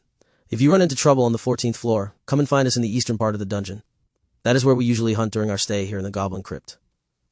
"Understood," Spencer replied before taking his sister's hand and pulling her in the opposite direction. Brutus and Bruno gave Kent a sidelong glance before following the brother and sister pair. They could tell that the brown-haired guy was trouble and didn't want to form any connection with him. Kent watched them go with a smile on his face. He then made a gesture to his men to continue their journey towards the lower floors. Whether Wendy's team went to the 14th floor or not, they didn't really care. The 14th floor where the goblin shaman spawned was their old haunt.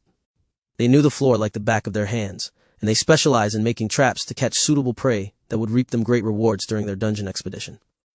"Wendy, next time, don't casually give information to people you've just met," Spencer advised. "There are a lot of bad people in the world who will ask you for a mile if you give them an inch. It is best not to associate ourselves with people like Kent." "He's right, you know." Bruno backed Spencer. Wendy was a good child, and they didn't want her to experience something terrible while they were together. Some people look harmless, but when you turn your back to them, they are scheming things behind your back. Just a glance, and I can already tell that the brown-haired guy is bad news. Brutus nodded. "If we meet them again, it will be best if you leave the talking to us." "You understood," Wendy stuttered. Although she was inexperienced and naive, she could tell that her big brother and her seniors meant well. If they said that Kent was not a good person, then they must have a reason for their stance. "One more thing." Spencer looked at his little sister with a serious expression. "Conserve your strength and don't use any fancy moves when you battle. You will only exhaust yourself if you continue your pace. It's possible that we might get into a fight with something other than monsters." Wendy could feel the tension in her brother's voice, so she nodded her head in acknowledgement. "I understand," Wendy said after careful consideration. "But if possible, I want to go to the 14th floor. I want to see if the hobgoblin shaman is as powerful as the rumors." Spencer looked at the 2 brothers in askance. He wanted to know if they had any encounters with the hobgoblin shaman in the past. Both brothers shook their heads in unison. After that, Brutus scratched his hair and voiced his opinion. "We can take a look first," Brutus said. It will not be too late to retreat if the situation gets dangerous. To be honest, I also want to see how powerful that hobgoblin shaman is, Bruno commented. I've never faced a dark mage before. This might be a good opportunity to learn from experience. Spencer also agreed that this was indeed a good chance to understand how strong dark mages were. The Helen Kingdom had banned the use of dark magic, and anyone caught using the art would either be imprisoned or sentenced to exile. If they had committed atrocious acts, then they would be sent to the gallows to be executed. Okay, we will speed up and head towards the 14th floor, Spencer stated. We will conserve our strength and only fight when necessary until we reach our destination. Everyone nodded their heads and proceeded to follow Spencer's suggestion. AXP gained 30, XP gained 30, XP gained 30. I never expected hobgoblins to be this strong, Est muttered after Kenneth, Ian and Isaac disposed of the 3 hobgoblin fighters who blocked their path. It seems that the groupings on this floor are 3 hobgoblins per party, Kenneth said while picking up the hobgoblin ears that dropped on the ground. They were the monster drops from the hobgoblins, and could be exchanged at the Adventurers Guild or the Alchemist Guild for a few coins. This is interesting, William thought. The hobgoblins don't drop anything inside my version of the Goblin Crypt. They are there purely for experience points. William had long thought that the purpose of the Ring of Conquest was for training purposes. Perhaps it was even meant for leveling purposes. This realization brought a couple of questions in his mind. Just who was the one who made the Ring of Conquest and for what purpose?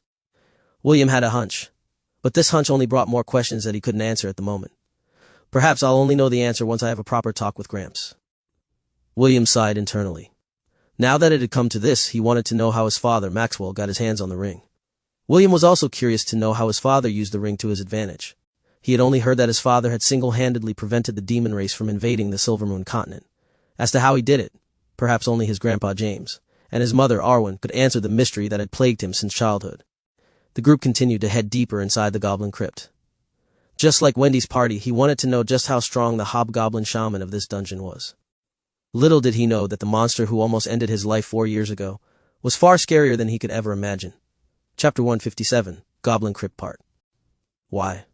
Why did it come to this? Spencer gazed at his twin sister who was being stripped of her clothing by one of the hobgoblin warriors. Wendy was unconscious and was not aware of the fate that was about to befall her. Wendy? Spencer tried to move his body to save his little sister. However, a foot pushed him back down. The young boy raised his head, only to find a gnarled staff pointed at his forehead. The hobgoblin shaman said a word, and Spencer instantly felt drowsy. The strong urge to sleep corroded his willpower, and before long his body gave way as his consciousness sank into darkness. However, before he lost his consciousness entirely, he managed to activate the emblem on his uniform, and pray that someone would be able to come and save his little sister from harm. As Spencer laid on the ground unmoving, the other hobgoblin warriors had gathered around the unconscious girl. Lust could be seen in their eyes as they looked at the young and slender lady who would soon become their new broodmare. When the hobgoblins were about to do the deed, 2 whips of dark magic lashed out at them from the shadows. The hobgoblin warriors cried out in pain as they were all sent flying into the wall of the dungeon. A hobgoblin shaman who was a meter taller than the other hobgoblins appeared in the passageway. It carried a jeweled bronze staff in its hand, and its light green eyes glowed with power. This hobgoblin shaman was vastly different from the other shamans that could be found on the 14th floor. If William was here, he would definitely tell his party to run away and not engage it. For it was a creature that was just as strong as the guardian deer spire that lived inside the enchanted forest. The tall hobgoblin shaman spoke a few words to the hobgoblin shaman who had already knelt on the floor. The vast difference in power made it submit itself willingly without resistance. The tall hobgoblin shaman ordered the other hobgoblins to carry the children and send them to where the other captives were being held. It also explicitly ordered the hobgoblins not to touch Wendy, for its master had already set his eyes on her. Although the hobgoblin warriors were reluctant, they didn't dare defy the shaman's orders. Spencer, Brutus, and Bruno were carried like a sack of goods on the hobgoblin warriors' shoulders. The tall hobgoblin shaman personally picked up Wendy in a princess carry as it took her to the place where its master had gathered the other captives. When they arrived at the location, the shaman covered Wendy's body with a robe, before placing her inside a cage. Spencer and the rest were also locked up in different cages. After seeing that everything was in order, the hobgoblin shaman cast a deep slumber spell on all the captives, so that they would continue to sleep. Its master had already made his own arrangements, and it only needed to play its role for its master's sake. Suddenly, it received a new order from its master, to leave the 14th floor and head towards the 15th floor as soon as possible. Its master added that it should continue to travel to the 19th floor and stay there until further notice. Although the hobgoblin shaman was confused by this new order, it still followed it without fail. Clearly, its master didn't want anyone to know of its existence. It was a creature that roamed between the 14th and 19th floors of the dungeon to do its master's bidding. The reason for its existence was to provide its master with new slaves that its subordinates had captured inside the dungeon. That was the role it played, and it was more than happy to do its master's bidding. "Let's hurry," William urged his party as they ran across the 14th floor of the dungeon. Along the way, students of the academy that were also on the same floor followed behind them. They had received a distress call coming from a student, and it was standard procedure to come to their aid. This was a strict rule that was implemented in the Helen Royal Academy when a batch of students were exploring a dungeon. They were duty-bound to rescue their schoolmates once the distress signal had been activated. Right now, more than 20 students of the Royal Academy, ranging from first years up to third years, were heading to the spot where the signal had been sent. Kent had noticed their movements, and a slight frown appeared on his face. He and his group followed behind the students and asked them what was happening. The student he asked briefly mentioned the situation. Kent listened patiently and nodded his head in understanding. The hobgoblin shamans fired their curses, but they were easily intercepted by the magic of the clerics who were among the group of students. The numerical advantage played in their favor, as they disposed of all the monsters that blocked their way. The group stopped at an intersection where the path was divided into 3. They didn't randomly choose a direction. Instead, they asked the red-headed boy where they needed to go. "Where should we go next?" The third-year martial student, Harrison, asked William, who seemed to be aware of the missing student's location. "The left one," William replied. "My friends are only 200 meters away from our location. We're almost there." Harrison nodded and led the way. 5 minutes later, they found several hobgoblin warriors who seemed to be guarding a man-made enclosure. There was no need to say anything, and a fight broke out immediately. William and his party joined the clash. All of them were feeling anxious because they knew the identities of the missing students. Surprisingly, there were no hobgoblin shamans present in the enclosure. The dozen hobgoblin warriors were easily dealt with, and Harrison and the other students destroyed the cages, where several people lay unconscious. "Wendy, wake up!" S held the unconscious girl's shoulder as he shook her awake. "Wake up!" He was very careful in shaking her, for the girl had only a robe draped over her body. S senses had told him that aside from being completely naked, Wendy was still a pure maiden. The hobgoblins weren't able to taint her, which made William and the others sigh in relief. Chapter 158, Goblin Crypt End. "Please stand aside." A third-year student who seemed to be a cleric tapped S.'s shoulder. "She's under a powerful sleep spell. Normal means won't wake her up." The holy magic of clerics were powerful counters for dark magic and curses. Usually, when a group tried to fight against creatures who wielded dark magic, bringing a cleric would increase their chances of not getting wiped out in a battle. S nodded his head in understanding and stepped away. The lady student pressed her hand over Wendy's forehead and chanted. "Dispel!" the lady said as her hand glowed with magical power. When the glow receded, Wendy's eyelids fluttered. She then opened her eyes and looked around in a daze. "Wendy, can you remember what happened?" S asked immediately after Wendy opened her eyes. "Head, prefect." Wendy was still half awake and couldn't process the current situation. The lady cleric sighed and gave S the, "I'll leave this to you. Look." She then stood up and went to check the other captives for injuries. S took out a blanket from his storage ring and wrapped it firmly around the young lady who was still in a daze. Kenneth, Ian, and Isaac made a protective perimeter around them to prevent anyone from sneaking glances at Wendy. While S was trying to get answers from Wendy, William was interrogating Spencer, who had woken up a minute earlier than his twin sister. He had seen Wendy's state and almost made a commotion. Fortunately, William was there. The shepherd immediately delivered a punch to Spencer's stomach, which rendered him unable to move due to pain. While the boy was curled up like a shrimp, William told him that his sister was unharmed. After hearing William's explanation, Spencer finally calmed down and cooperated with William's interrogation. "2 whips that seemed to be made from dark energy attacked you from your blind spots and allowed the goblin shaman to fire its curses at all of you." William frowned. "Also, you saw hands materialized out of thin air that helped the goblin shaman rain down curses on your group. Are you sure this is what you saw?" "I'm sure of it." "Head prefect," Spencer answered firmly. "I swear to the gods." "Calm down," William patted his shoulder.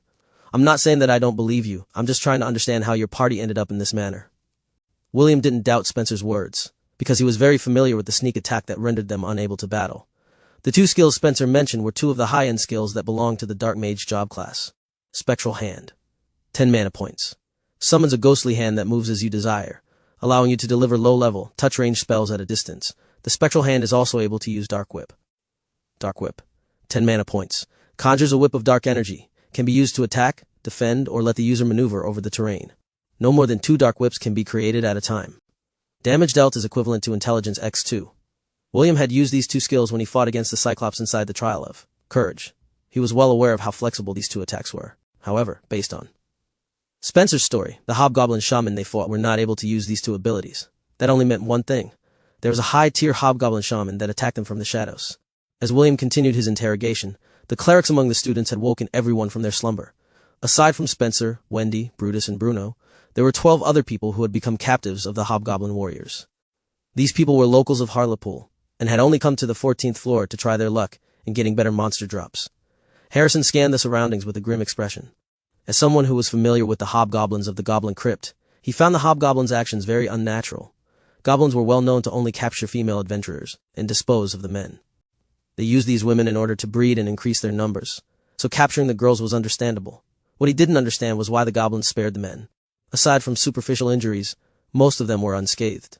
Also, the cages where the captives were locked up were well made. It was impossible for hobgoblins to create such cages, which only led to one thing. They were created by humans. Both of you are head prefects, correct? Harrison asked Est and William, who were tending to their friends. Yes, Est answered. William nodded his head. Immediately notify the school and ask them to send a team to investigate, Harrison.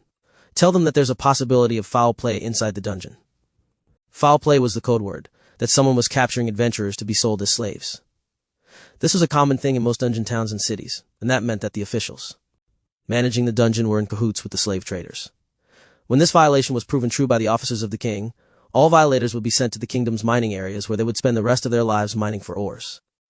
A brief flash of killing intent flashed across Kent's eyes, but disappeared the next moment. He was regretting the fact that he had targeted the students of the Royal Academy. I need to ensure that I leave no traces behind, Kent thought as he gestured for his men to leave the area. I have to keep a low profile for the time being. Kent activated the teleport crystal in his hand, which would send him back to the entrance of the dungeon. He needed to leave the town as soon as possible, and tell his accomplices to cease all operations until things cooled down. This will make it hard for me to reach the quota for the next few months, Kent sighed as he calculated his losses. I got too greedy. Kent knew that the students in the Royal Academy were considered to be very talented individuals. When he saw Wendy, he knew that the pretty young lady would fetch a very high price in the black market. Frankly, Kent had no thoughts of selling her. He was more interested in turning her into his personal slave. Kent had seen a glimpse of Wendy's fighting ability through the eyes of his slave. He could tell that she was a rough gem waiting to be polished. If he could make Wendy his slave, he was confident that after a week or two, he would be able to train her into a loyal servant who would happily open her legs and allow him to ravage her as he wished. Sadly, the opportunity had been lost, and it also brought a lot of problems in its wake. Kent knew that an investigation would be held, and the guards manning the dungeon would be replaced. The town mayor might also lose his position if he couldn't convince the officers of the king that he had no part in the slave trading that was being done inside his own town. Kent was not optimistic that his old pal would be able to lie his way through this event. Half of the payment for the slaves went to Kent, while the other half went to the town mayor. Both of them had worked together for many years, and the latter would definitely be proven guilty by the officers of the kingdom. I really regret it, Kent sighed again as he rode in a carriage that was headed towards the town's gate. I have no choice but to return using a new identity and start from scratch again. While Kent was making his escape, William and his party escorted Spencer, Wendy, Brutus, and Bruno towards the guard captain of the academy who was stationed at the teleport gates. They needed to file a report, so that the staff of the academy in Harlepool could be made aware of the suspected foul play that had targeted the students of the Helen Royal Academy. Chapter 159, You Can Repay Me With Your Body. Thank you for saving me, Wendy said, as she enclosed William's hand with her two hands. If not for head prefect William, I might have already been. William looked at her with a gentle gaze as he patted her shoulder. I'm not the only one who came to rescue you. Est and the other students of the academy were there to lend their help. Also, it was your big brother Spencer, who activated the school's emblem to call for help. If you have to thank someone, you should thank him first. Wendy nodded her head. I will thank Big Brother later, but it was the head prefect who found our location. If there is anything I can do to repay you, please, tell me and I will do my best to meet your expectations. William wanted to tease the little girl and say, You can repay me with your body. But he immediately changed his mind when he felt 4 killing intents lock onto his back. William was sure that if he decided to go ahead with his plan to tease Wendy, Spencer's spear and a few other sharp weapons would pierce his back. The red-headed boy lightly coughed and put on a righteous expression. Wendy, you are a student of the Helen Royal Academy. As fellow students, it is only right and proper that I extend my help. There is no need for a reward. However, if you really insist on giving me a reward, the one thing you can do for me is to keep yourself safe. It pains my heart to see someone as beautiful as you suffer. Please, take care of yourself for me, won't you? William thought that his award-winning performance was enough to pacify the people who had the intention of turning him into a human barbecue. What he didn't expect was that their killing intent only grew stronger, as Wendy looked up at him with an infatuated gaze. I will keep myself safe and pure for head prefect, Wendy stuttered as her face turned beet red. Wendy is willing to wait until the head prefect comes of age. When that time comes, I will... Wendy said something, but it was too soft and low for William to hear and understand. Even so, William thought that the young lady was only saying her gratitude to him. Yes, please keep yourself safe and pure for me. William smiled. I like Wendy, so I hope that you will grow up to be a strong and beautiful lady that will protect the weak from those who try to oppress them. Like? Head Prefect likes me? You bet, I really like Wendy a lot. I like you too, Head Prefect. The feeling is mutual then. William chuckled. Suddenly, William's sixth sense screamed of danger as all the hairs at the back of his neck stood on end. The shepherd immediately jumped to the side as he evaded the spear that was thrust at his back by mere centimeters. Big brother, what are you doing? Wendy raised her voice in anger. How dare you get in the way of my intimate moment with Head Prefect William? Tisk! Spencer clicked his tongue because he missed his target. I'm sorry, Head Prefect. My spear suddenly moved on its own. I apologize if I scared you. Haha, don't worry, I'm not hurt. Just be careful next time. William nodded his head in understanding. Fool! What do you mean your spear suddenly moved on its own? Do you think I'm stupid? Wait till we return to the academy, I'll make sure to straighten you up. William was about to say something else when he felt someone pinch the side of his waist. He almost screamed like a little girl due to the pain. Fortunately, he was able to close his lips in time as he endured the sudden pain that came out of nowhere. When the pain subsided, the red-headed boy glared at Ian, who was standing right next to him. What's your problem? William asked with a hateful glare. Sorry, my hand moved on its own, Ian said with a smile. Are you hurt, Head Prefect? William's lips twitched in anger when he heard the snot-nosed pansy's reply. Why are you acting like a jealous girlfriend? Are you jealous because I'm more handsome than you? Do you want me to give you some beauty tips? The two bickering buddies were about to have a go at each other, like usual. So S immediately separated the two of them and stood in the middle. All right, settle down, S said as he pushed both boys away from each other. The teleport gate will activate in 10 minutes. Don't make a scene or we might get punished when we return to the academy. Hoomp! William and Ian snorted at the same time. S looked at the two of them with a fed-up expression, as if he had already given up trying to convince the two boys to get along with each other. Everyone thought that the situation had finally calmed down, but that thought instantly vanished when the infatuated girl, Wendy, appeared beside William and held his hand like it was a very normal thing for her to do. Head Prefect, I forgot to ask. How were you able to find us? Wendy asked with upturned eyes. Her eyes were so clear and bright that William could see his face reflected in them. It's good that nothing really happened to you, William thought. That was his genuine feelings in regards to Wendy. William felt that it would really be tragic if someone as kind and caring as Wendy were to lose the brilliance in her eyes because of this incident. I'm glad we made it in time, William muttered his thoughts out loud. Head Prefect? Wendy tilted her head in a cute manner, which gave William a strong urge to pinch her cheeks. Remembering the girl's question, William cleared his throat to give the excuse he had prepared beforehand. The one who found your location was Mama Ella, William answered. Me? The Angorian goat tilted her head in confusion.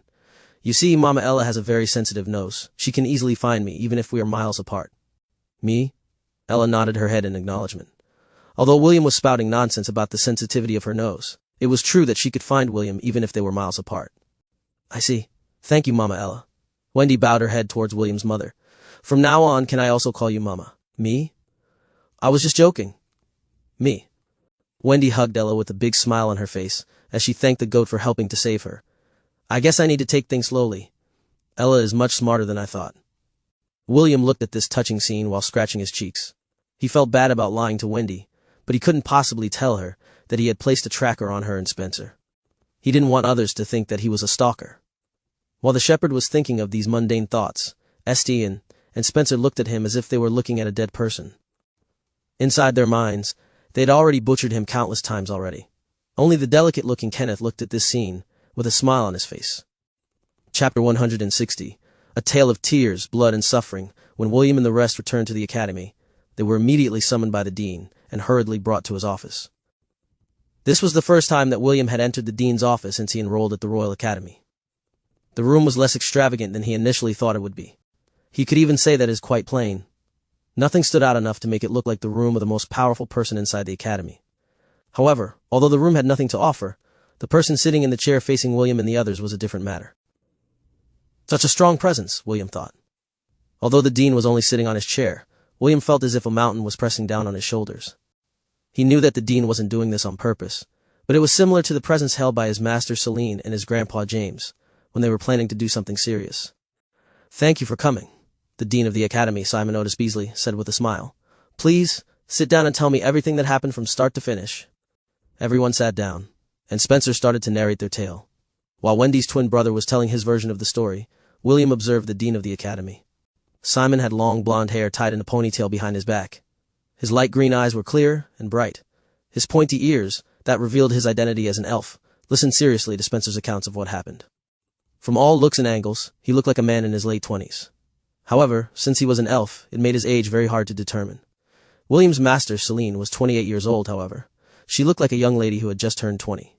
The red-headed boy had a feeling that even if 100 years were to pass, Celine would still look as she did now. "Thank you for sharing your story," Simon commented. "We will investigate this matter." Simon then scanned the students inside his office and gave another announcement. "Starting today, the Goblin Crypt will be inaccessible to the Academy for the duration of the investigation. I know that this incident has caused everyone some inconveniences, so I've decided to award each and every one of you 5,000 Academy points." Simon waved his hand, and 5 white coins hovered in front of each student. "The Academy will not turn a blind eye on everyone's heroic efforts. I pray that in the future you will continue to protect the safety of the students of the Royal Academy and uphold our dignity." The eyes of the third years widened when they saw the 5 white coins floating in front of them. Each white coin was equivalent to 1,000 Academy points. Usually, you could only earn 1,000 points once you finished 4 to 5 missions on the Academy's bulletin board. Aside from the first years, who didn't know how lucky they were, the rest of the students were feeling giddy because a meat pie had fallen from the sky. With this, they would be able to exchange for rare skills, weapons, armors, accessories, and many more items that were only exclusive in the exchange office of the Royal Academy. Before I forget. Simon cleared his throat. "This matter will be confidential. Don't tell anyone what happened inside the dungeon. We don't want the perpetrators to get wind of our investigation, so all of you must act accordingly. Do I make myself clear?" "Yes, sir." "Good." Simon nodded his head. "All of you may leave, except for Mr. Ainsworth. I still have a few questions to ask you." Est and the others gave William a glance before leaving the room. When the door of the office closed, only 2 people and 1 goat remained inside Simon's office. William didn't know why the dean asked him to stay. The latter busied himself in preparing tea, leaving William to ponder Simon's intention. 10 minutes later, Simon poured 2 cups of tea and placed one of them in front of William. The red-headed boy said his thanks before drinking the cup that was specially prepared just for him. The moment the tea entered William's mouth, he felt a refreshing taste that he had never felt before. It washed away the exhaustion and anxiety that he was currently feeling from the events that had happened inside the Goblin Crypt. Simon smiled as he observed William. He picked up his own cup of tea and drank it. A few minutes of peace passed before Simon finally decided to break the ice. "How is Celine?" Simon asked. "Is she doing well in Lant?" William returned the teacup on top of the table and looked at Simon with caution. Seeing the young boy's guarded expression, Simon chuckled and raised both of his hands in surrender. "I meant no harm to you or your master," Simon said. "Master? I don't have any master," William commented. "What are you talking about, sir?" William knew that the Hellin Kingdom had banned the use of dark magic. He was not gullible enough to expose his master's condition nor whereabouts to a stranger, even if that person was the dean of the Royal Academy. Simon had an amused expression as he eyed the handsome half-elf in front of him. He was quite satisfied with William's reply because he didn't acknowledge anything that might compromise his master. She found a good disciple, Simon thought as his eyes landed on the mithril collar on William's neck. So this is the child of Arwen and Maxwell. Lady Fate is truly a fickle lady. William noticed that the Academy Dean was looking at his collar with a gentle gaze. Even so, he was firm in his decision to protect his master's whereabouts and identity. "Did you know? I was one of the makers of that collar hanging on your neck," Simon stated. "The collar of Wisteria, a special collar that was crafted to enslave a young elf named Celine because of the power of darkness that ran through her veins." William's eyes narrowed as he unconsciously clenched his fists that were lying on top of his lap. This collar was used to enslave Master? William felt his heart shudder. These bastards. William wanted to ask questions, but he resisted the urge and pressed his lips firmly together. He was afraid that he would start to hurl curses at the Academy's dean due to the anger that was rising inside his chest. Simon noticed the change in William's expression, but he didn't say anything about it. Instead, he continued his tale as if he was reminiscing out loud. "I can still remember her lifeless expression when she wore that same collar on her neck. Back then, everyone in the elf village disdained and scorned her for being impure. She was also subjected to very harsh training. Yes, she was subjected to torture using dark magic." Drank the remaining tea in his cup to wet his throat. When he was done, he returned it to Simon the table and spoke once more. "I don't know how an 8-year-old was able to take that kind of training," Simon continued. "There were times when she would return home and her dress would be dyed with her own blood. That is not something that any 8-year-old should experience. It was inhumane." William's fist was starting to shake, for he knew just how terrible and painful it was to be subjected to such torture using black magic. Simon sighed before looking up at the ceiling. When her training ended, she thought that everyone in the village would be able to accept her, but she was wrong. The elves are a proud race. They disdain anything that is impure. Although they tolerate half-elves in their territories, they also make them feel that they weren't welcome. Ha! Such narrow-minded fools! On Celine's 12th birthday, she was exiled from the village and sent to the Dark Elves to continue her training. There she suffered untold horrors. Horrors that any teenage girl would never dream to experience. This lasted until she turned 20 years old. Her grandfather, Darwin, personally went to bring her back from the northern continent. The Celine that came back with him was no longer the child that hoped for acceptance and love. Since the Silver Moon continent wouldn't accept her existence, Darwin decided to take her to the southern continent where his old friend lived. There, he hoped that Celine would regain the things that she had lost during her childhood. When she arrived at Lant, that was also the day when the collar on her neck was finally removed. Simon's gaze shifted and locked onto the collar on William's neck. The collar you wear on your neck right now was dyed with her own tears, blood, and suffering. Do you know? That collar is the most precious and hateful thing in her possession. A collar she had to wear in order to tell others that she had no intention of hurting them or anyone else. A collar that she was forced to wear so that others will feel safe in her presence. That is the history of the collar of Wisteria. A legacy of how the proud elven race chained up a young girl because they were afraid of some stupid prophecy. A prophecy that would bring them to their knees. Simon sneered. Didn't it even occur to them that if they showed her love and compassion she would repay them in full? Perhaps they did, but they are a proud race. Elves are such a stupid race. A very stupid race. Simon ridiculed and mocked the elves as if he didn't belong to their race. The dean of the academy sighed one more time before waving his hand. You may go, Simon ordered. The next time you see your master, know that your own suffering wasn't even a tenth of what she experienced in her lifetime. Make sure to treasure her well. William walked out of the dean's office in a daze, followed by his mama Ella. He didn't even know how he managed to return to his own room. Simon's tale was still circulating inside his head, and it made him feel angry and ashamed at the same time. Angry because of how much suffering his master had gone through and shame for cursing his master Celine in his heart during the first few weeks of his own suffering. Chapter 161. Wendy's Secret Place. William sighed for the umpteenth time as he gazed out the window of his dormitory room.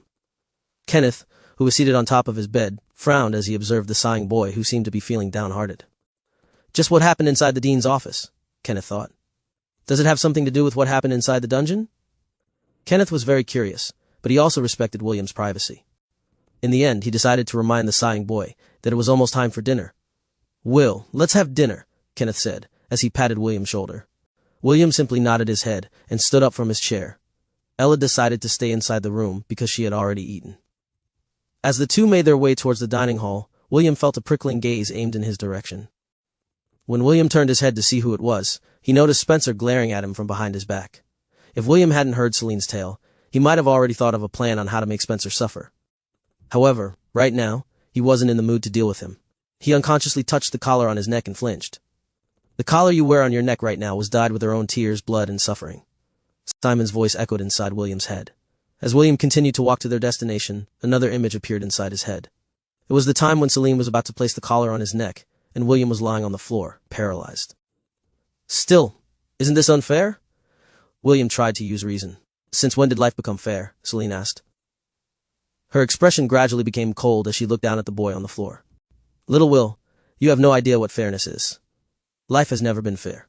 There are people who have to beg in order to live, and there are those that were born with a silver spoon on their mouth. Both are people, but their circumstances are like heaven and earth. William, the only one who gets to decide what is fair or not, is the one with the bigger fist. Celine's soft and delicate hand caressed William's cheek. Right now, I have the bigger fist. Because I am stronger than you, I can bully you. This is the law of the strong. Celeste, William muttered the name of Celine's twin, the one who was favored by the elven race, and showered by their love and affection. Both of them were people, but their circumstances were like heaven and earth. William finally understood Celine's hate-filled ramblings that day. She was looking at William, as if she was looking at her 8-year-old self. Because the elven race was stronger than her, they could bully her. That was the law of the strong. The red-headed boy sighed and thought about the days of his training. This continued until he and Kenneth passed through the doors of the dining hall. William sat on his usual dining table and started to eat. However, for some reason, the food that used to taste delicious became plain and almost tasteless. Even so, William forced himself to eat. For he knew that he wouldn't be able to think straight with a hungry stomach. He chewed the food properly and ate 2 servings of vegetables. When he felt that he was half full, he excused himself and left the dining hall to take a stroll outside the premises of the Martial Division. William walked without any destination in mind. His mind was preoccupied with many things, and his feet moved as they pleased. As he wandered around aimlessly, a pair of soft hands suddenly covered his eyes from behind. Make a guess. A teasing voice whispered in his ears. The most beautiful girl in the Royal Academy, William replied. Since you already know who I am, there's no need for me to do this, the girl stuttered as she removed the hands that covered William's eyes. The red-headed boy wasn't able to stop himself from grinning when he heard the familiar stuttering voice behind him. He then turned his head to look at the pretty young lady who was only half a head shorter than him. Sir William, what are you doing here inside the magic division? Wendy inquired. William blinked and scanned his surroundings. He found himself in an unfamiliar place. If what Wendy said was true, then he had somehow gotten past through the guards that were guarding the gates of the magic division. What William didn't know was that Est had specifically ordered the guards to allow William and Kenneth to enter the premises of the magic division class. When the guards saw William walking towards the magic division class, they thought that he had an appointment with the Est, so they didn't bar his entry. Wendy observed the confused half-elf, and a mischievous smile appeared on her lips. Did Sir William come to check on how I'm faring? Wendy asked. She was hoping that this was the reason for his visit. I'm perfectly healthy. The clerics in the infirmary have already healed the minor bruises that I received from the dungeon. I see, William said with a stiff smile. I'm glad that you're doing well. Wendy lowered her gaze as a blush crept up on her face. The two didn't notice that a few people were gathering around them. They recognized who William was because they had seen his performance during the exchange of pointers in the Colosseum. Some girls even took the initiative to greet him, which made the atmosphere very lively. Head Prefect, did you come here to visit me? Why would he visit you? Head Prefect William came here to visit me. Isn't that right, Sir William? Two girls were looking at William with starstruck gazes, which made Wendy feel irritated. Actually, I came here to visit Wendy, William said as he held Wendy's hand. The two of us plan to exchange pointers and learn from each other. Isn't that right, Wendy? Yes, Wendy stuttered. Sir William wanted to give me private lessons and train my body, teach me some techniques in order to fine-tune my magic power. Unfair. That's unfair, Sir William. Please, train us too. We can do it in my room if you like. Sorry, but my hands are already full with Wendy. William apologized while trying to pry his hand away from the two girls who had grabbed his arm. If you ever get tired of teaching Wendy, feel free to find us. Before William and the girls could interact more, Wendy decided to drag the popular half-elf away from the scene. She didn't understand why she felt uncomfortable when the two pretty girls were trying to cling to William. William, on the other hand, was very thankful for Wendy's actions. He didn't know that he had already trespassed on another division's premises and wanted to get away from the crowd. Wendy brought William to the back garden of the magic division. Not many people came here at night, so they were safe from the prying eyes of the public. The young lady took William to her secret place in the garden. It was a place that could be accessed by moving the hand of the statue that was blocking its entrance. The two walked for a few minutes after they entered the secret passage. William didn't know where Wendy was taking him, but he could tell that the young lady didn't have any malicious intentions. Not long after, the two emerged from the passage. The red-headed boy's eyes widened. He saw the scene. When, in front of him, William saw an amazing sight. Instead of a sea of flowers, he saw a still lake where an aurora borealis floated above its surface. Several crystal butterflies fluttered above the lake's surface as their wings reflected the different colors that passed through the transparent water. If William were to describe this place in one word, it would definitely be the word surreal. A sweet smile appeared on Wendy's face when she saw William's reaction. She had discovered this place by accident, and no one else knew about the secret. William was the first person she had brought to this place, and seeing his amazed expression made her maiden heart skip a beat. Chapter 1-62, William's Story Part 1. The sloshing of water could be heard as William swam in the lake. The water was so clear and clean that William could see the colorful glowing crystals lying at its bottom. Although the water was slightly cold, William didn't mind it. He needed to cool down because the thoughts whirling inside his head were giving him a headache. After swimming freely for 15 minutes, he relaxed his body and allowed a surface. This was the first time he had felt so relaxed and at peace after Helen Royal Academy. The red-headed boy felt so comfortable that he fell asleep while floating on the water. Wendy, who was looking at him from the lake shore, didn't know whether to laugh or cry at this development.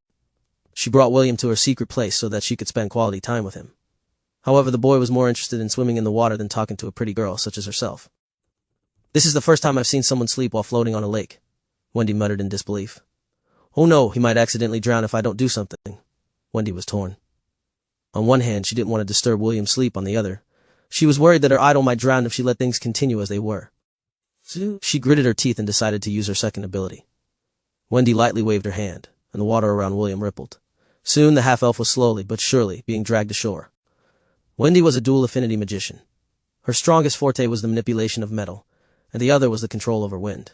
Ironically, her wind affinity only allowed her to use magic up to the first circle. The most she could do was create wind blades, and manipulate the wind to do simple tasks, like bringing a handsome half-elf, who was half-naked, back to the shore. William's body was quite lean and toned for his age. He didn't have any ripped muscles, but his body excluded strength and power. One could even see the outline of his abs as he floated a meter away from Wendy. Fortunately, the boy was still wearing pants, or else, Wendy might have fainted due to embarrassment. Seeing that her idol was out of harm's way, Wendy decided to place a blanket where she sat and waited for William to wake up from his slumber. An hour passed, and soon, William finally opened his eyes. The first thing he noticed was a slight ache on his left shoulder. When he turned his head to the side to see what was causing the discomfort, the first thing he saw was a patch of blonde hair. He was still half asleep, so it took him some time to realize what it was. Wendy laid beside him and her hands were clinging onto his arm. She was sleeping soundly and a smile hung on her sleeping face. William's body immediately stiffened when he saw this scene. All his drowsiness was swept away by dread as he hurriedly inspected his body. My pants are still on, William thought as he looked at his body. He then looked at Wendy. She still has her clothes on, which means that nothing has happened. The red-headed boy patted his chest with his right hand in relief. The last thing he remembered was swimming on the lake and feeling comfortable and at peace. He also remembered that he felt drowsy while he was floating on the water. The shepherd didn't remember anything past that point, so he assumed that Wendy decided to bring him back to shore for his own safety. I was careless, William thought as he looked at the defenseless lady by his side. Wendy was only 15 years old, and yet her body was developing in the right places. If not for the fact that William had been around his beautiful master, Celine, for 4 years, he might have already ogled the sleeping beauty beside him. William sighed as he nagged at Wendy inside his heart. The girl was so trusting of other people that he worried about her safety. If it were other boys, instead of William, Wendy might have already suffered losses due to her carelessness. I better remind her not to be so trusting of people, especially those of the opposite sex, William thought as he shook his head helplessly. He then gently pried the soft hands that were holding his arm away, so that he could wear some appropriate clothes. Wendy frowned, the moment she lost contact with William's arm, but her eyes remained closed and her breathing steady. Right at the moment when William finished putting on his clothes, Wendy started to stir. The pretty blonde girl raised her head and looked around her in a daze. William smiled and crouched down to look her in the eye. Good morning, Sleeping Beauty. Good morning, Sir William. Wendy yawned, then raised her hands to do some light stretches. She was in the middle of stretching when she realized something important. H-head prefect. Wendy stuttered as she hurried to stand up. Due to her actions, her legs gave way, and it made her fall backwards. Fortunately, William was a step faster and supported her body to keep it from falling. Sorry, my bad. William apologized. Did I scare you? And no. I was just surprised, Sir William, Wendy replied as she placed a hand over her chest in an attempt to calm the heart that was beating wildly within her body. Can you stand? William inquired. No, Bilium, Wendy answered. My legs still feel weak and shaky. It can't be helped. Let's sit down first. Okay. When both of them were properly seated, William properly thanked Wendy for bringing him back to shore. He also admitted that he did something stupid, and praised her for being quick-witted. Wendy listened to William's gratitude, and praised with a smile on her face. She had managed to calm down, and decided to use this opportunity to get to know this mysterious half-elf who made her heart skip a beat. So William, can you tell me more about yourself? Wendy asked. Are you really a shepherd? What is the name of your hometown? Do you have brothers and sisters? Do you already have a lover? Wendy asked a barrage of questions. She even added the question that she was most curious about at the end. William organized his thoughts as he prepared his answers to Wendy's inquiry. He had already noticed that Wendy was quite different from her big brother, Spencer. Spencer was someone who was calm and collected, and most of his thoughts lay buried inside his chest. He would often show a face of calmness, and only react when he was dealing with Drake, or anything related to his twin sister. Wendy, on the other hand, was a very straightforward person. She wore her emotions on her face, and it was very easy to read what she was thinking. Even so, William didn't dislike this kind of person. He looked at her bright blue eyes that were filled with anticipation and a tinge of anxiety. Instead of answering her question, William began to tell her about his hometown, Lant. I grew up in the town of Lant, which is located at the farthest edge of the western part of the Helen Kingdom, William said with a smile. The life there is crude, which is very typical for those who live in the countryside. Even so, it is a place that is very dear in my heart. William paused as he looked at the aurora that was dancing on top of the lake. Throughout my childhood, I was always under the care of my Mama Ella, Aunt Anna, Uncle Mordred, Grandpa James, and Auntie Helen. My father is, well, it's complicated, and my mother is in a faraway place. William didn't know why he was telling Wendy these things. It was as if he was venting and letting the feelings that had been bottling inside his chest rise up to the surface. When I was a year old, my Grandpa James wrote a letter to his friend and decided to play matchmaker, William said in a helpless tone. Surprisingly, his friend agreed to his proposal and betrothed his granddaughter, who is a year older, to me. Wendy felt a sudden ache in her chest as her hands unconsciously clenched into fists. William didn't see this, because he didn't need to see it. The young lady sitting beside him was a straightforward person who wore her feelings on her face. William was a hopeless romantic in his past life. He didn't take any chances, and had the courage to pursue his love until it was too late. Because of this, he was sensitive to the feelings of others to a certain extent when it came to love. It was quite easy for him to notice that the young girl seemed to have developed a crush on him. But William was someone who had lived 2 lifetimes. He still hadn't gotten over his first love, Belle, and the feelings of guilt towards his master were preventing him from taking Wendy's feelings for him seriously. Chapter 163. William's story passed by, as I live the life of a shepherd. Although I'm very fond of sheep, I prefer the company of goats. William continued his tale. Of course, this is due to the fact that I was raised by one, so I'm more biased towards goats compared to the other animals that we cared for. Then it happened. When I was 10 years old, my fiancée, along with her mother, and master visited Elyon to see me. My fiancée is very cute. She was like a little fairy who had come out of a picture book in order to spread happiness to the world. Sadly, her visit was not a joyous one. William snorted as he picked up a pebble beside him and threw it at the lake. The surface of the lake rippled as the pebble sank to its bottom. Soon the lake became still again as if nothing had happened. Seeing that William was lost in his thoughts, Wendy decided to wait for him to continue his tale. She wanted to know more about William's fiancée. She wanted to know who she was. She wanted to know it so badly. Only 2 minutes passed, but for Wendy it felt like eternity. William ended his silence with a sigh and continued his tale. The reason for their visit was to see me, and also to break the engagement, William said casually. Personally, I didn't really care about the marriage agreement, because I know that these kinds of agreements usually have a bad ending. In fact, I was ready to cancel at any time if my partner wished to do so. However, my fiancé's mother couldn't wait to do it, and decided to take matters into her own hands. And that was the day when my fiancé, the so-called genius, who is only seen every 200 years, appeared in my life. Her name is Rebecca Fay Griffith, the only daughter of the current Duke of Griffith. Rebecca? Wendy gasped. Your fiancée is Rebecca? Do you know her? William asked. She's a good friend of mine, Wendy answered with a downcast expression. Our lands border each other's and our families have a very good relationship. Wendy felt depressed. Rebecca was her good friend, and the two treated each other like sisters. Knowing that William was her friend's fiancé, Wendy felt that her world had lost all its colors. If William had been engaged to a different girl, then Wendy wouldn't think much about it. However, Rebecca was different. Wendy had looked up to her because Rebecca was beautiful and talented.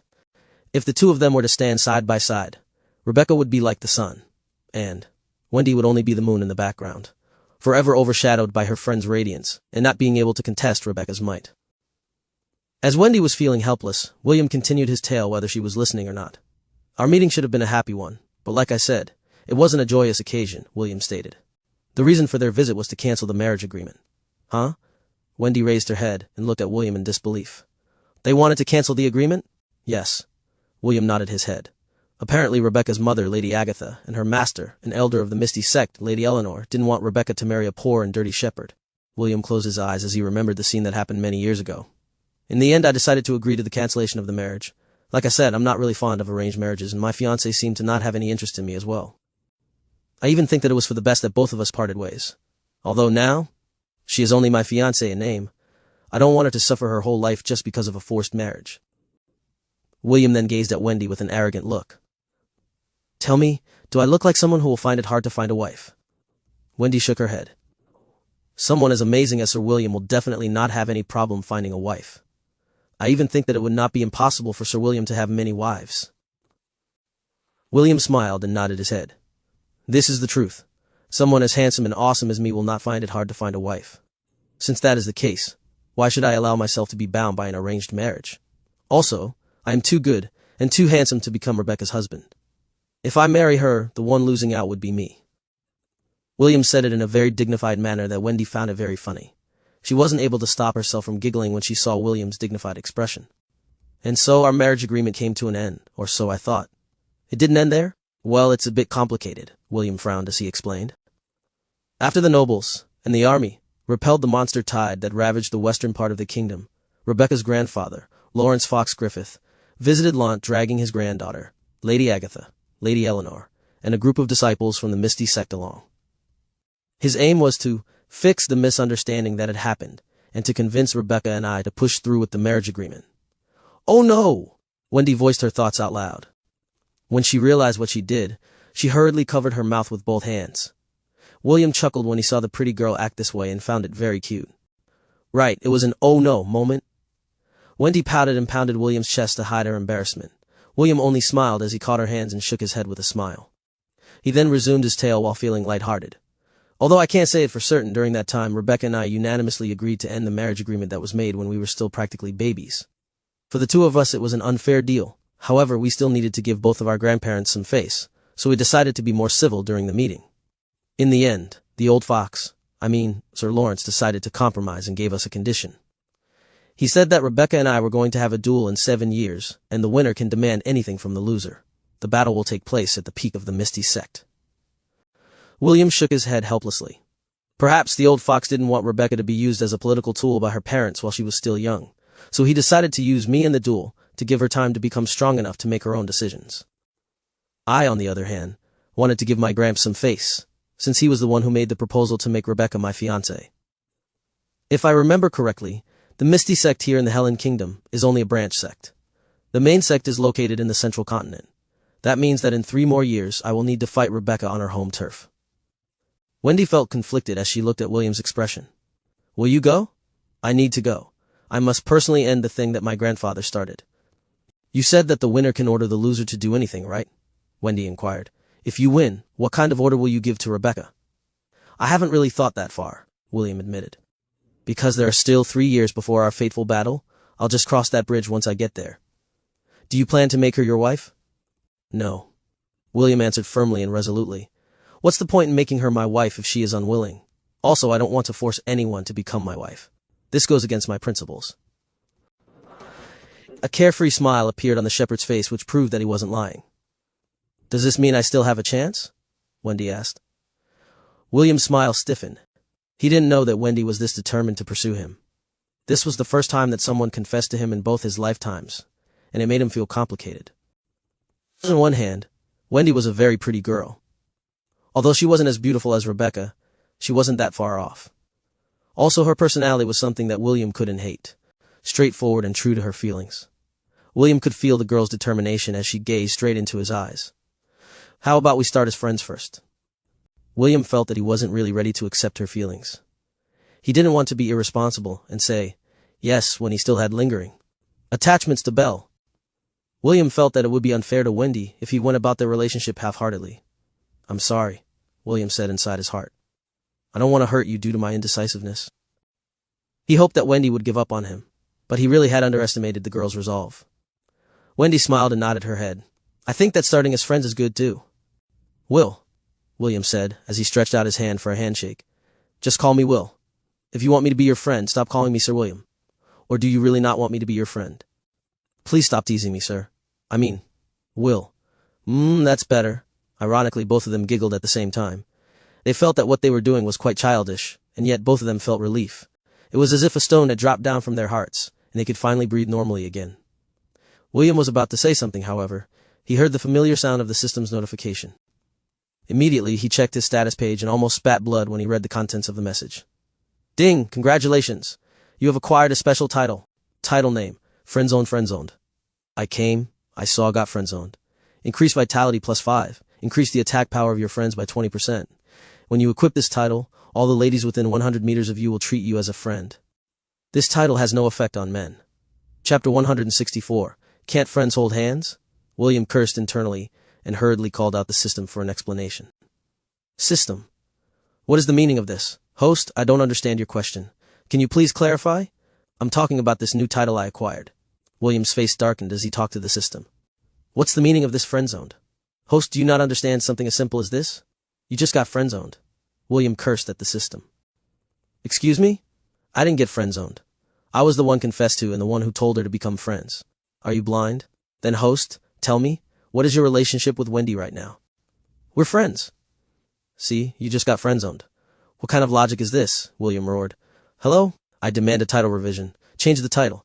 At least change it to something more fitting. Sorry. I am unable to process the host's request. It is not within my authority to bypass the awarding of special titles. Then who should I talk to? I can't accept this. Just give it up, host. A special title is not easy to acquire. You should be happy to acquire such a rare and powerful title. If you equip this title, the power of friendship will multiply. Feck you, and the power of friendship. William's body was shaking out of anger and shame. Wendy thought that she had said something wrong because William was acting strangely. She then became teary-eyed thinking that it was her fault. Host, hold your temper, you are scaring the young lady. I'll deal with you later. You better wash your neck. William took a few deep breaths in order to calm himself. When he regained his calm, he looked at Wendy apologetically. I'm sorry, I have an ailment that appears from time to time, William explained as he coaxed the teary-eyed girl. It's not your fault. It is something that has followed me since I was born. A congenital illness. Yes, something like that. I'm sorry, did I scare you? A little bit. Wendy wasn't the type to lie, so she said her feelings up front. Then how about I make it up to you? William smiled. You can order me to do one thing. However, this order mustn't harm anyone physically, emotionally, and spiritually. As long as it is within my ability, I will do it. Really? I can give you any order? Yes. As long as you don't command me to hurt other people, and it is within my ability, I will do it. Okay, Wendy smiled. 2 tomorrow, lunch together. Deal? William nodded his head. Then I'll wait for you at the gates of the Magic Division class. I'll be there. Of course, Wendy agreed. The two left the secret place holding hand in hand because Wendy didn't want to let go of William's hand. As the two walked towards the gate of the Magic Division, 3 figures appeared to block their way. It seems that head prefect William likes to sneak around the Magic Division, S said with a smile. However, his eyes were locked on Wendy's hand that was holding on to William's. Seeing Est's gaze, Wendy immediately let go of William's hand in embarrassment. A blush appeared on her face as she hid behind William like a child that had done something wrong. Oh, what's this? Ian asked. Is head prefect William planning to poach the talents of our Magic Division? You sure have guts. William lightly coughed as he looked at Est and Ian, who seemed like they wanted to eat him alive. About this, I can explain, William replied. I was randomly walking without a destination in mind and suddenly found myself inside the Magic Division. Wendy saw me and she decided to take me for a stroll inside the Magic Division. I see. A stroll. Est nodded his head. Then where did the two of you go? I was immediately notified when you came to the Magic Division. But when I came to find you, you were nowhere to be found. Ian wasn't willing to let the matter drop either, so he fanned the flames while sneering at William. We asked around, but none of the students had seen you and Wendy. Where did the two of you go? Are you perhaps doing something inappropriate inside our Magic Division? William frowned. He could tell that Est and Ian were upset, and he assumed that it was due to the fact that they didn't find him when they came out to look for him. The red-headed boy knew that he couldn't tell them about Wendy's secret place, so he decided to speak half-truths. Wendy and I went to the garden to talk, William explained. I told her about Lot and the things that happened during my childhood. Is that so? Est narrowed his eyes. Then why were the two of you holding hands? Can't friends hold hands? William chuckled as he moved forward and held Est's hand. See, if you want, I can hold your hand anytime you want. Est looked at the boy's hand, holding his own, and his anger subsided a bit. Even so, he felt that something wasn't right, so he didn't let him go completely. He gave an eye signal to Ian, and the latter nodded his head in understanding. Wendy, as officers of the Magic Division, it is our duty to ensure the safety of our members, Ian stated. Although head prefect William is our friend, he is still from the martial class division. Can you tell us what the two of you talked about? Did he perhaps inquire about the secrets of our Magic Division class? No. Will didn't ask me anything related to the Magic Division class, Wendy answered. It was me who asked him questions and not the other way around. Will. Ian gave William a sidelong glance. Since when did the two of you get close? Ian wasn't stupid. He clearly remembered that Wendy referred to William as head prefect William, or Sir William. The sudden intimacy between the two alarmed him. Est also frowned when he heard Wendy's words. He looked at William as if he was looking at his husband, whom he personally caught cheating on him. William sighed as he scratched his head. What's wrong with that? Didn't I also ask you guys to call me Will? Even though I already told you to call me by that name, you still call me William. This makes me very sad. William was getting confused because Est and Ian were really acting quite strangely. He didn't want to make things difficult for Wendy, so he decided to leave before things escalated any further. I'll be going now, William announced. Wendy, I'm looking forward to having lunch with you tomorrow. See you tomorrow, Will. Wendy waved her hand. See you tomorrow, William waved back and left the Magic Division in haste. He felt that if he stayed a minute longer, something terrible would happen. After William disappeared from their sights, Est and Ian decided to have a friendly talk with Wendy and make her spill the beans. Where did you go? Kenneth asked the moment William entered their dormitory room. He then sniffed the air and gave William a weird look. Did you meet up with a girl? Yes, William replied as he sat down on his bed and hugged his mama Ella. I somehow ended up in the Magic Division and met Wendy. I see. Kenneth didn't inquire any further and lay on the bed to sleep. Good night, good night. William kissed the side of Ella's face before laying down on the bed. The Angorian goat also laid down beside William and closed her eyes to sleep. She didn't need to question her baby where he went, or who he met. For her, it wasn't important. What was important was that William was safe and he was by her side. It didn't take long for William to fall asleep. His heart-to-heart talk with Wendy had helped him get over the haze that had clouded his mind. although he was still feeling guilty in regards to his master Celine. This was a matter that he couldn't do anything about at this point in time. William had vowed to have a heart-to-heart talk with Celine and apologize for the ill feelings that he had kept inside his heart during the first weeks of his training. He was not a saint. He felt betrayed when Celine forced him to become her slave without his consent. Even though it worked out in the end, the lingering negative feelings had buried themselves deep within his heart. Although William had buried these feelings until the time came that he could pay her back, these feelings had resurfaced to connect to the new feelings he felt when he heard Celine's tale from Simon. He knew that he and Celine needed to sit down and have a talk. As master and disciple, some things must be made clear with each other. William firmly believed this, and he hoped that he and his master Celine would be able to form a true master and disciple relationship that would stand the test of time. Chapter 165. State of Emergency. That night, in different places in the Helen Kingdom, several groups of men infiltrated many low to high-grade dungeons. They purposefully chose the dungeons that were close to villages and towns. No one knew their motive, nor what organization they belonged to. They used the darkness to hide their tracks and slipped away under the light of starlight. When William arrived at the meeting place with his mama Ella, he was surprised to find Elyon and Isaac waiting for him along with Wendy. The red-headed boy didn't think much about it because all that were present were his friends, except the snot-nosed pansy Elyon. "Well then, shall we go?" Wendy smiled and grabbed hold of William's hand. She then led the way to the picnic area with a smile on her face. Elyon and Ian frowned, but they didn't say anything and followed behind the pair who were chatting happily in front of them. When they arrived at the location, Wendy summoned a blanket and laid it on the ground. The spot she had chosen was a clearing beside a river where one could admire the natural beauty around them. William sighed and thought that the magic division had so many good things, compared to his own martial division. Isaac set down the basket he was carrying and took out the sandwiches that he had prepared for their lunch picnic. Wendy had also been holding a basket, and inside it was roasted chicken, sandwiches, fruits, salads, and ham that she had taken from the dining kitchen. It was a pretty unusual combination of foods, but William wasn't a picky eater. He happily ate a little bit of everything, even the roasted chicken and ham. After the meal, Isida asked William if he had any plans for the rest of the week. "My plans?" William crossed his arms over his chest as he pondered for a while. "I don't have any particular plans this week aside from training the first years. Why do you need me to accompany you somewhere?" "Actually, I plan to ask you about our next dungeon expedition," S said with a serious expression. "Since the Goblin Crypt is currently under investigation, it would be best to find a different dungeon to go to. Do you have any recommendations?" "No, I'll leave the decision in your hands." "Are you sure?" "Yes." William nodded his head. The only reason why he chose the Goblin Crypt was to investigate the differences between his version and the real one. Although he wasn't able to make a full comparison, the circumstances couldn't be helped. "Okay. I'll pick a good dungeon to Rizu." Est wasn't able to finish his sentence, because the emblem on his uniform started to send out an alarm. The emblem pinned on William's uniform did the same, and the two head prefects exchanged a glance with a serious expression. "Let's put off our talk for now," William said as he stood up. "The dean of the academy is calling for us. Est and I have to go. Ian, Isaac, help Wendy tidy up this place and wait for me in our dormitory room," Est ordered. "Will, let's go." William nodded his head and sprinted with Es towards the academy's conference room. This was the place where matters of great importance were discussed by the dean and the student body of the academy. When Est and William arrived at their destination, the other head prefects, along with their vice prefects, were already waiting outside the conference room. Priscilla had arrived earlier, and was only waiting for William to appear. She immediately walked towards William and stood behind him, as per her rank as vice prefect. Naturally, the vice prefect of the first-year magic division, Edward, who lost to Priscilla in their duel, was also there and stood behind Est. When the last officers of each grade arrived, the door to the conference room finally opened. Inside, the dean and the instructors of the academy were all seated in their designated places. Simon had a serious expression on his face, which meant that something big had happened. The dean asked the students to take their seats in order to start the meeting. "Thank you everyone for coming on such short notice," Simon said. "What I am about to tell you is of grave importance, and the sooner the student body mobilizes, the sooner we can assist the kingdom in facing a threat that has caught us unprepared." Simon waved his hand, and a projection of the territory of the Helen Kingdom floated in the center of the conference room.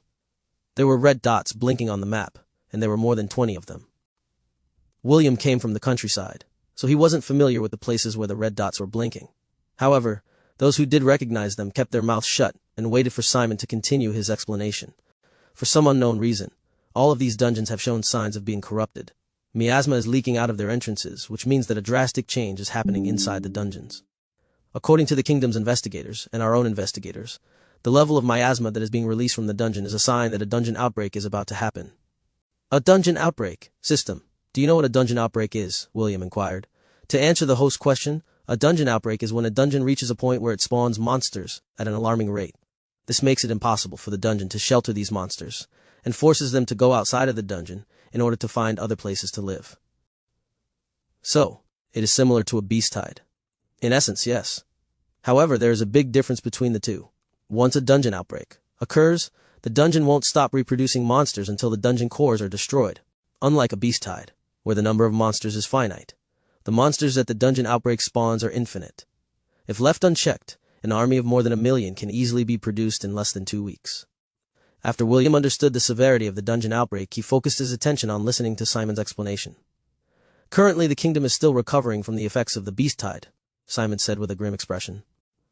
There is not enough manpower to handle the dungeons that are about to unleash a horde of dungeon monsters into the kingdom's populated areas. Because of this, the king has declared a state of emergency and ordered the various training institutions in the kingdom to send their students to help form a defensive line to help protect and evacuate the citizens. Also, if there is a chance, they can also help with subjugating the dungeon using force. Simon paused for a while before continuing his explanation. The king had already issued the kingdom's army to go to the various affected areas to perform the clearing and rescue operations. We have been tasked to handle the 4 dungeons that are within the range of our teleport gates and keep the populace safe from harm. Naturally, all the dungeons have different threat levels, so we are going to assign each grade to protect a territory according to its rank. Simon pointed at the map, and one of the places where a red dot was blinking zoomed in. Handle the Roaring Quarters, which is situated in Dawsbury. The second years will be going to the Tranquil Crypt that is found in West Wen, Simon stated. The third years will go to the Forsaken Catacombs at Rotherham. As for the fourth years, they will go to the lair of the Ancient Queen in Aberdeen. This is an emergency commission from the King of the Helen Kingdom. All students that are currently inside the academy must participate. There are no exceptions. Your professors will also come with you to protect all of you to the best of their abilities. Simon scanned the room and looked at the faces of the children who were looking back at him with grim expressions. The dean of the academy sighed because he knew that this was the king's last resort in order to handle the latest threat that had fallen upon their kingdom. No matter what happens, you must prioritize your safety, Simon said in a firm manner. If the situation cannot be resolved, all of you must immediately make a tactical retreat. If possible, it is my hope that we will not suffer any casualties in this deployment, but our manpower is stretched thin. I can only ask all of you to do your best and return to the academy alive. Simon sat on his chair, feeling tired and exhausted, but he needed to issue his final orders in order to ensure that everyone understood the severity of the situation. Instructors, make sure to stockpile potions, healing salves, and elixirs. The warehouse of the academy will be open for all of you. I hope that you will do your duties and lead the children to the best of your abilities. You may all go and prepare the necessary items that you will be needing to complete your mission. Make sure that all of you return alive. Yes, sir. William, along with Priscilla, immediately headed towards the Solaris dormitory to tell everyone about the emergency mission assigned to them. William had already faced 2 beast tides in his lifetime. Although he didn't have his powers right now, he was confident that he could retreat safely if need be. However, right now, he was the head prefect of the first-year martial class. He couldn't run away and leave the students behind. William understood that the possibility of dying on this mission was very high. Fortunately, before the meeting ended, Simon said that if there were students who didn't want to participate in the mission, they could just stay inside the academy for their own safety. William vowed that he was best to ensure that none of his wards died in this battle. He remembered when his herd of 50 goats faced off against hundreds of dire wolves. Out of the 50 goats that he had raised with love, only 13 remained. Although many years had passed since that incident, William could still remember that day very clearly. He didn't want the same thing to happen to the students under his command, and for that he needed to make his own preparations. After he had relayed the news to the others, he left the students under Priscilla's care and disappeared from the Solaris dormitory. When he reappeared in the Martial Division, it was morning, and everyone was already waiting for him to lead them into the teleport gates bound for the Roaring Quarters, situated in the town called Dawsbury. Chapter 166. Dungeon Outbreak Part 1. This is terrible, one of the first years muttered as they looked at the devastation around them. The walls of the small town were barely standing, and many of the local people were badly injured. The members of the Spirit and Magic Divisions, who excelled in healing magic, went to attend the injured people. Those who specialized in earth magic hurriedly repaired and reinforced the town walls. The captain of the guards that were guarding Dawsbury was currently talking to Grant Layla and a woman with reddish-brown hair who seemed to be the head instructor of the first-year Spirit Division. According to the captain, they barely managed to repel the first wave of the dungeon outbreak. Only Class E and Class D monsters had emerged from the dungeon, but their numbers were staggering. A quick recap on the classes of the high-tier beasts. Centennial Beast Class S, Millennial Beast Class S, Myriad Beast Class SR. And the final class is Calamity Class Beasts. Calamities are just a step away, on the stage of a demigod.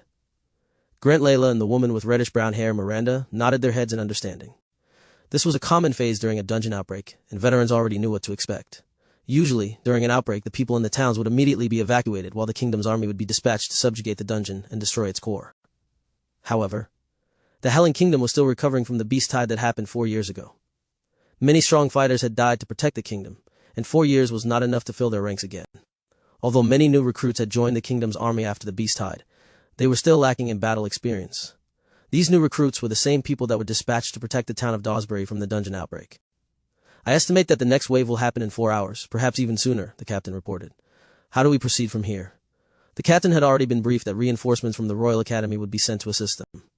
However, he was disappointed when he saw that the ones who came to support them were only first students and their instructors.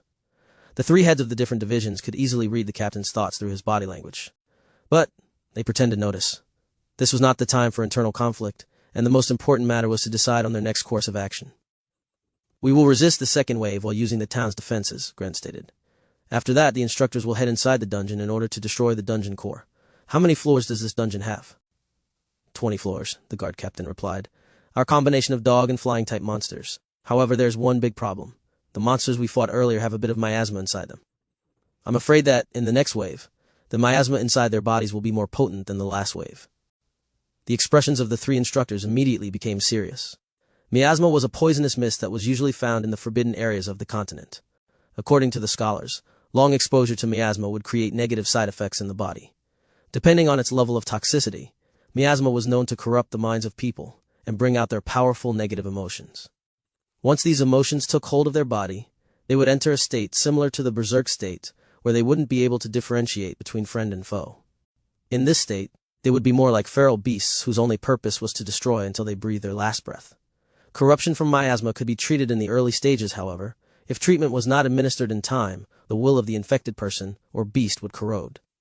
This would continue until they lost their former selves and became mindless beasts. This is bad. The children may not be able to handle miasma poisoning, Layla frowned. What should we do? Spirit users are more resistant to miasma. However, long exposure to it will still corrode our minds, Miranda commented. Although I have students who can cure miasma poisoning, they won't be enough to tend to all the first years before they run out of spirit power. Grant crossed his arms over his chest as he pondered their next course of action. After an hour of brainstorming, a plan was finally formulated. All the children would stay inside the town and help resist the dungeon outbreak from the safety of its walls. The magicians, archers, and spirit users would use long-range attacks to whittle down their numbers. If any monsters managed to get past their bombardment, the martial classes would defend the walls and repel the advancing monsters. The magicians and spirit users would then play the role of support from behind. Those who were starting to feel faint would immediately be taken to the rear of the defenders, where the healers would tend to the miasma that had invaded their bodies. All the students were briefed of the plan and immediately went to their designated positions. William and the archers of the martial class stood on the town's walls and looked in the direction where a black mist was rising up into the air. According to the captain, that was where the Roaring Quarters dungeon was located. ES stood beside him along with the bulk of the magic division classes. A quarter of the spirit division was in the rear responsible for healing, and the rest were on top of the walls looking in the direction of the dungeon with bated breaths. The students numbered less than 1,000, and the professors that came along with them only numbered in the 30s. If you added the kingdom's army that had been dispatched to the scene, their combined forces amounted to less than 1,400 people. This is like the calm before the storm, S said as he looked in the distance. You told me in the past that Land had experienced 2 beast tides. You were also present in both of them. Based on what you have experienced, what are our chances against a beast tide with our current forces? The other students who heard ESC's question were shocked when they heard that William participated in a battle against the beast tide. The majority of them didn't believe SC's claim and looked at William in disdain. The beast tide happened 4 years ago, and William was only 14 years old. That meant that during the monster tide, he was only 10 years old. How could a 10-year-old possibly participate in a battle of that magnitude? William wasn't aware of their malicious looks filled with disdain because he was busy reminiscing about the past. He didn't know how instructors were, but he liked to believe that the majority of them were capable of facing off against Class B and Class of Beasts on their own. Because if they were unable to do that, then their chances of surviving this battle were close to 0. This force may be enough to contend against the beast tide. William replied after careful consideration. This was on the condition that the students were only going to fight against the small fries, and let the instructors fight against the stronger opponents. If the instructors were not strong enough to turn the tide of battle, then the endgame would result in their complete annihilation. However, we are not facing a beast hide, but a dungeon outbreak. William made sure that he made this point across. This is my first time participating in this kind of battle, so I can't compare the magnitude of the enemy's forces with what I have experienced in the past. Also, we are dealing with monsters infected with miasma. This will definitely not be an easy battle. Est nodded his head in understanding. To be honest, Est felt safer when he was standing beside William than standing beside any of the instructors. For some reason, he thought that everything would be fine if William was around. This kind of mentality had been born inside the Trial of Courage, where he fought side by side with the red-headed boy, and defeated an enemy whom he had deemed impossible to kill. Most of the students were feeling anxious, but he was not. Est glanced at the young boy who had created a miracle for him, and prayed that he would be safe in the battle against the upcoming dungeon outbreak. "Me!" Ella bleated as her ears perked up. "Everyone get ready," William said as he knocked an arrow to his bow. "The monsters are on their way. Archers, load your arrows!" "Magicians, start chanting your spells," Est ordered. The archers under William followed their head prefect without a question, while the magicians reluctantly chanted their spells. The Spirit Division class didn't do anything, because they couldn't see anything from their vantage point. The head prefect and vice prefect of the Spirit Division thought that William was only joking with them, so they decided to ignore his words and didn't instruct those under them to prepare their long-range spells. They were waiting for William to make a fool of himself and see the consequences of his stupidity. It was at that moment when they felt the ground tremble as if a minor earthquake was happening. From the mouth of the dungeon, a black tide burst forth en masse. Roars of beasts and the shrieks of flying beasts reverberated in the air as they charged towards the town of Dawsbury with the intention of trampling it to the ground. "Start chanting your long-range spells," the head prefect of the Spirit Division class cried out in panic. "Archers, take aim," William ordered as he pulled the string of his bow to the fullest. He watched and waited until the monsters reached their strike range. The moment the first wave had passed the mark, William immediately ordered them to attack. "Open fire!" William roared as his arrow flew straight and true towards the head of a 2-meter-tall dog-type monster. The sound of the wind whistling echoed above the town's wall as hundreds of arrows rained on the monsters. Not long after, the long-range magic attacks of the magicians joined the downpour and decimated all the creatures in their path. This was how the battle began, and no one knew what the ending would be. Chapter 167. Dungeon Outbreak Part 2. When the archers were almost out of arrows, and the magicians were almost out of magic power, William and Est immediately ordered for the next teams to take their place. The archers who had run out of arrows immediately went to the rear to restock on ammunition, while the magicians retreated in order to drink potions to replenish their magic power. William and Est made several teams to alternate between attack and retreat, because they knew that they couldn't afford to exhaust all their manpower through continuous fighting. The only problem was the Spirit Division. The head prefect and the vice prefect were inexperienced in large-scale battles and pooled all of their fighting power together. They didn't think about forming teams to alternate between attack and recovery, because they thought that they could wipe out the enemies with their superior firepower. Although their initial offensive barrage was impressive in the first few minutes, they ran out of juice just past the 10-minute mark. This sudden lull in the attack created a gap for the monsters to break through the bombardment of ranged attacks from the defenders. "Shift to close combat fighting," William ordered as he took away his bow and summoned his staff. The monsters had now reached the town walls, and some of them had already started to scale it. The archers backed down and allowed the experts in close combat to defend the town walls together with William. However, they didn't run away completely. Earlier, the Earth Element magicians had created watchtowers at the back of the town walls that the archers could use in the case that the town walls had been breached. William had assigned Priscilla to take full command of the archers once they initiated Plan B. The red-headed boy knew that his vice prefect wouldn't let him down, so he focused his attention on defending the walls from being overrun by the dungeon monsters. AXP gained 1. XP gained 1. XP gained 1. XP gained 1. A series of notifications flooded William's status screen as the battle raged on. The system had explained earlier the reason why he was getting very low experience points after killing a monster. It was all due to the miasma. In order to prevent the miasma from affecting William's body, the system decided to purify the experience points, which led to William being immune from the miasma even though he was killing the monsters at close quarters. Unfortunately, the same couldn't be said for the rest of the martial class. William had assigned the system to monitor the students within 200 meters of him. This was the maximum limit that the system could observe under such dire conditions. When signs of miasma poisoning were detected, William would immediately order that person to return to the rear to receive treatment from the clerics.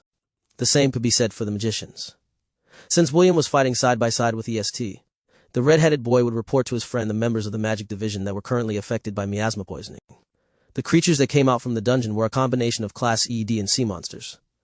William had used his appraisal skill earlier and identified the enemies that they were facing. Threat level E cannot be added to the herd. A black dog that has been thoroughly corrupted by miasma and only seeks to end the life of others. Ash Teeth. Corrupted dungeon creature. Threat level D cannot be added to the herd.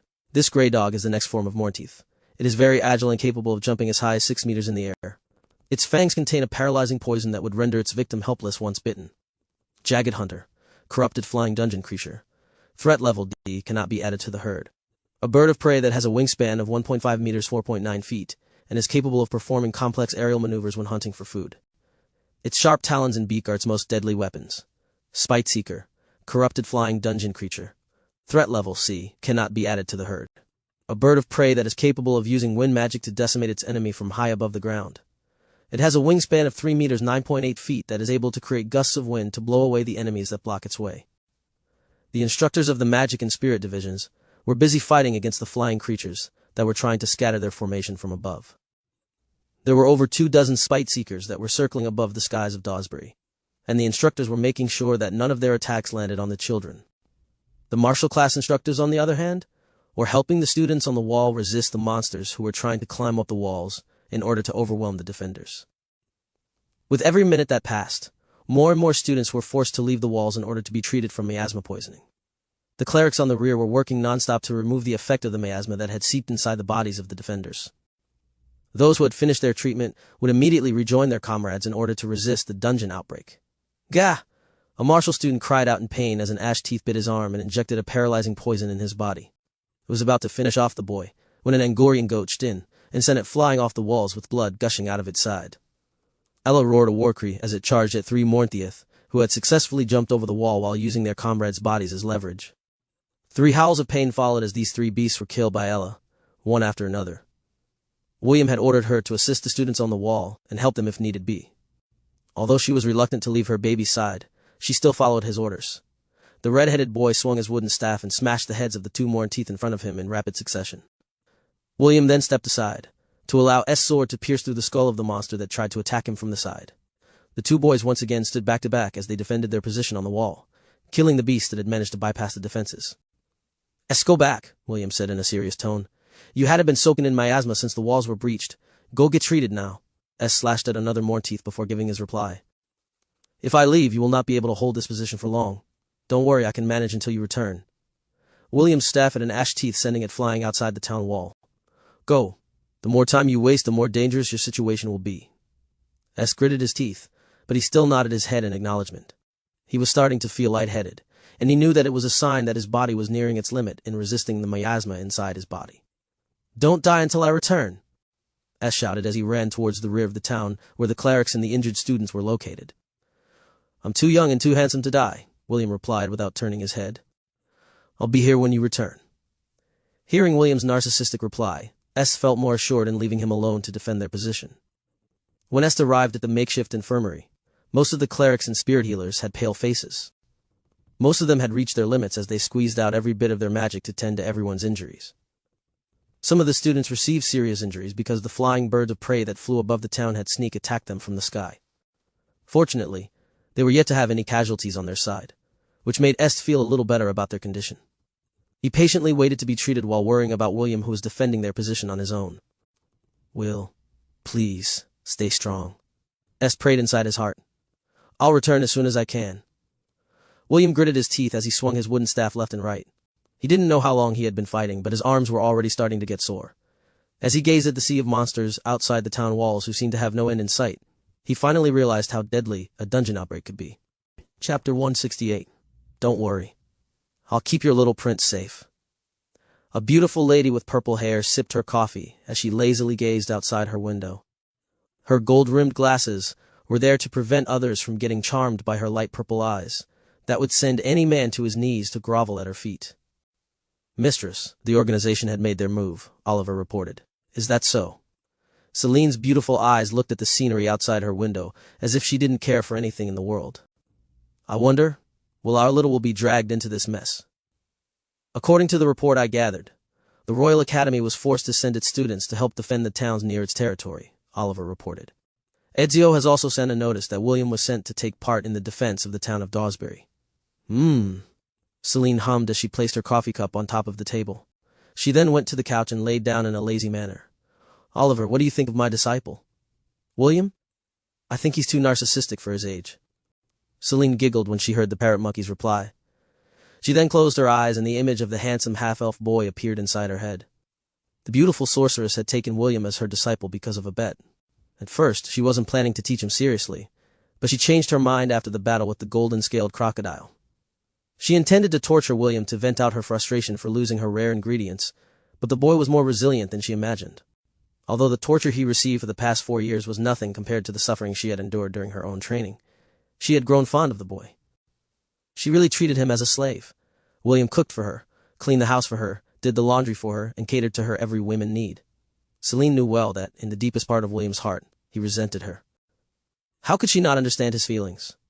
She had suffered the same fate when she was younger, forced to wear the collar of enslavement and forced to experience unimaginable pain and suffering. It was impossible not to feel resentful. Even now, Celine still resented the people who had tossed her aside as if she was a dirty thing that they didn't even want to touch, nor see in their presence. Someday I will return. When that day comes, all of you will kneel and beg for my forgiveness. Due to her strong desire to enact her revenge, Celine endured. She endured for years, until she met an organization that wanted to bring the world to ruin. At that time, the beautiful sorceress wanted the whole world to burn, so she secretly joined their ranks and even helped them out in achieving their goal. The ingredients she received were the payment for her services. Even now, she was still in contact with the organization. The members of the organization had made a binding oath that gave its members freedom to do what they wanted. They were free to share information, exchange resources, and collaborate with each other. However, the organization couldn't force their members to participate in something that they didn't want to do. This may sound absurd for an organization whose goal was to bring the world to ruin, but they really didn't care whether a member participated in their activities or not. In exchange for this freedom, the organization only asked for its members not to betray it. They were also not allowed to interfere with each other, nor attack each other. This non-aggression treaty was included in the oath that they had taken when they joined the organization. It's really ironic. Celine sighed as she looked up at the ceiling. The potions I made to propagate miasma are now being used to bring this kingdom to its knees. I wonder if William knew this, would he feel disgusted with me? Would he be disappointed? What do you think, Oliver? Knowing William, he will definitely demand an explanation, Oliver replied. In addition, knowing how thick-skinned and shameless he is, he will also demand compensation. Celine chuckled because she could already imagine William's coy expression, as he tried to convince her to give him hush money to hide this secret. Such a silly boy, Celine muttered. Well, I guess it is only fitting for a silly woman to have a silly disciple. Master, should I go there to help William? Oliver inquired. Although he acted calm on the surface, he was very worried about the boy. He was there when Celine created the potion that propagated miasma. The parrot monkey knew how sinister it was. However, what he didn't anticipate was that the organization would be bold enough to use it to corrupt dungeon cores to trigger dungeon outbreaks. Even Celine didn't expect that her potion would be used in such a manner. However, what was done was done. She had already received the payment for her potions, and the organization had paid her handsomely for her services. Frankly, Celine really didn't care if the Hellene Kingdom really fell to ruin. She had no attachment to the kingdom. However, she cared about the people of Lant. So to this, the organization didn't choose to corrupt the dungeon near her territory. Celine may not care for the kingdom, but she did care for William. After all, the handsome half-elf was her only disciple. Because of this, Celine felt conflicted. Oliver waited patiently for his mistress to give an order, but Celine kept her silence.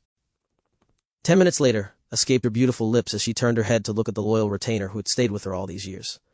Oliver, flowers grown inside a greenhouse couldn't compare to those that were born in the wild.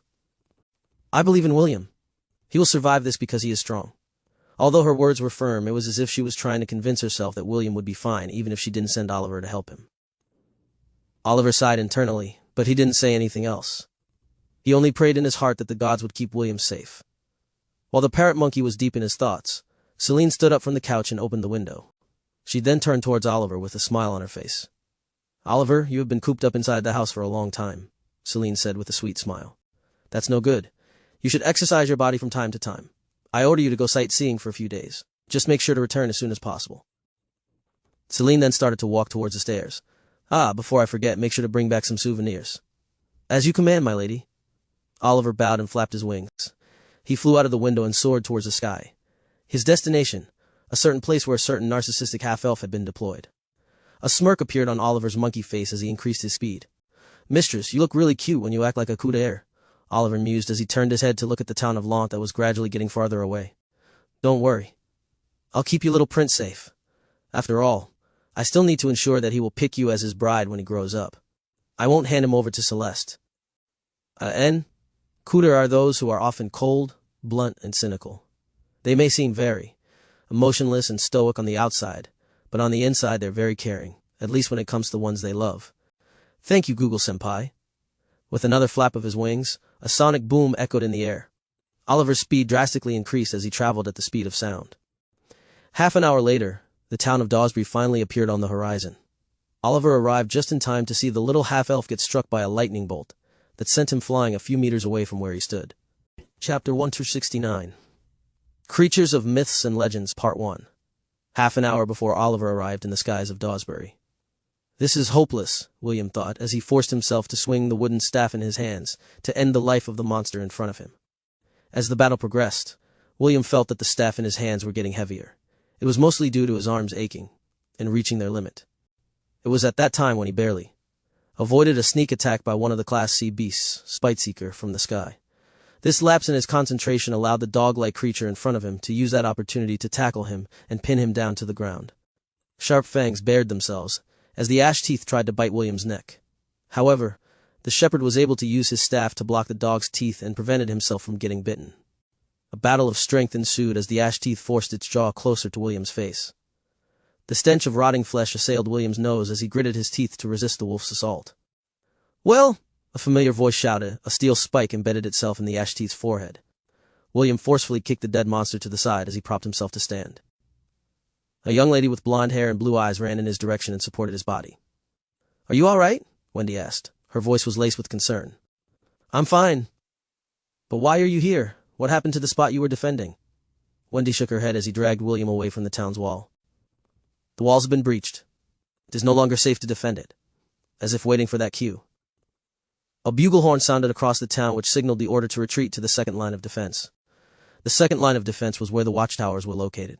The majority of mages, who didn't specialize in close combat, had already retreated to the watchtowers and were firing spells to help the defenders on the town's wall to evacuate. William was still holding the staff in his hand, but he didn't have the strength to lift it. After the adrenaline had passed, he was left exhausted. Wendy took William's arm and placed it over her shoulder to better support his body while they made their escape. Several of the monsters ran after them, but they were shot down by Andy, who was standing on the roof of a house and paying close attention to the evacuating students, the martial class. Instructors held the front, which gave the students sufficient time to retreat. Those who had lost their strength were carried away by their comrades as they ran for their lives. Andy sighed in relief when he saw that William was safe and sound. He shot arrows one after the other. He needed to buy as much time as possible for his students to reach safety. When William and Wendy arrived at the second line of defense, a worried Ella immediately appeared by his side. The Angorian goat had been carrying the wounded students from the walls to the infirmary during the battle, and had lost sight of how William was doing. Seeing that William was safe, the Angorian goat went back to his side in order to protect him from further harm. "Thank you," William said as Wendy supported him to sit on the ground. "You're welcome, Will," Wendy replied and sat down beside him. William sighed internally because his body was as heavy as lead. Since the battle started, he hadn't left the town wall and continued to defend his position for more than an hour. The loss of defenders due to miasma poisoning had placed him under great pressure.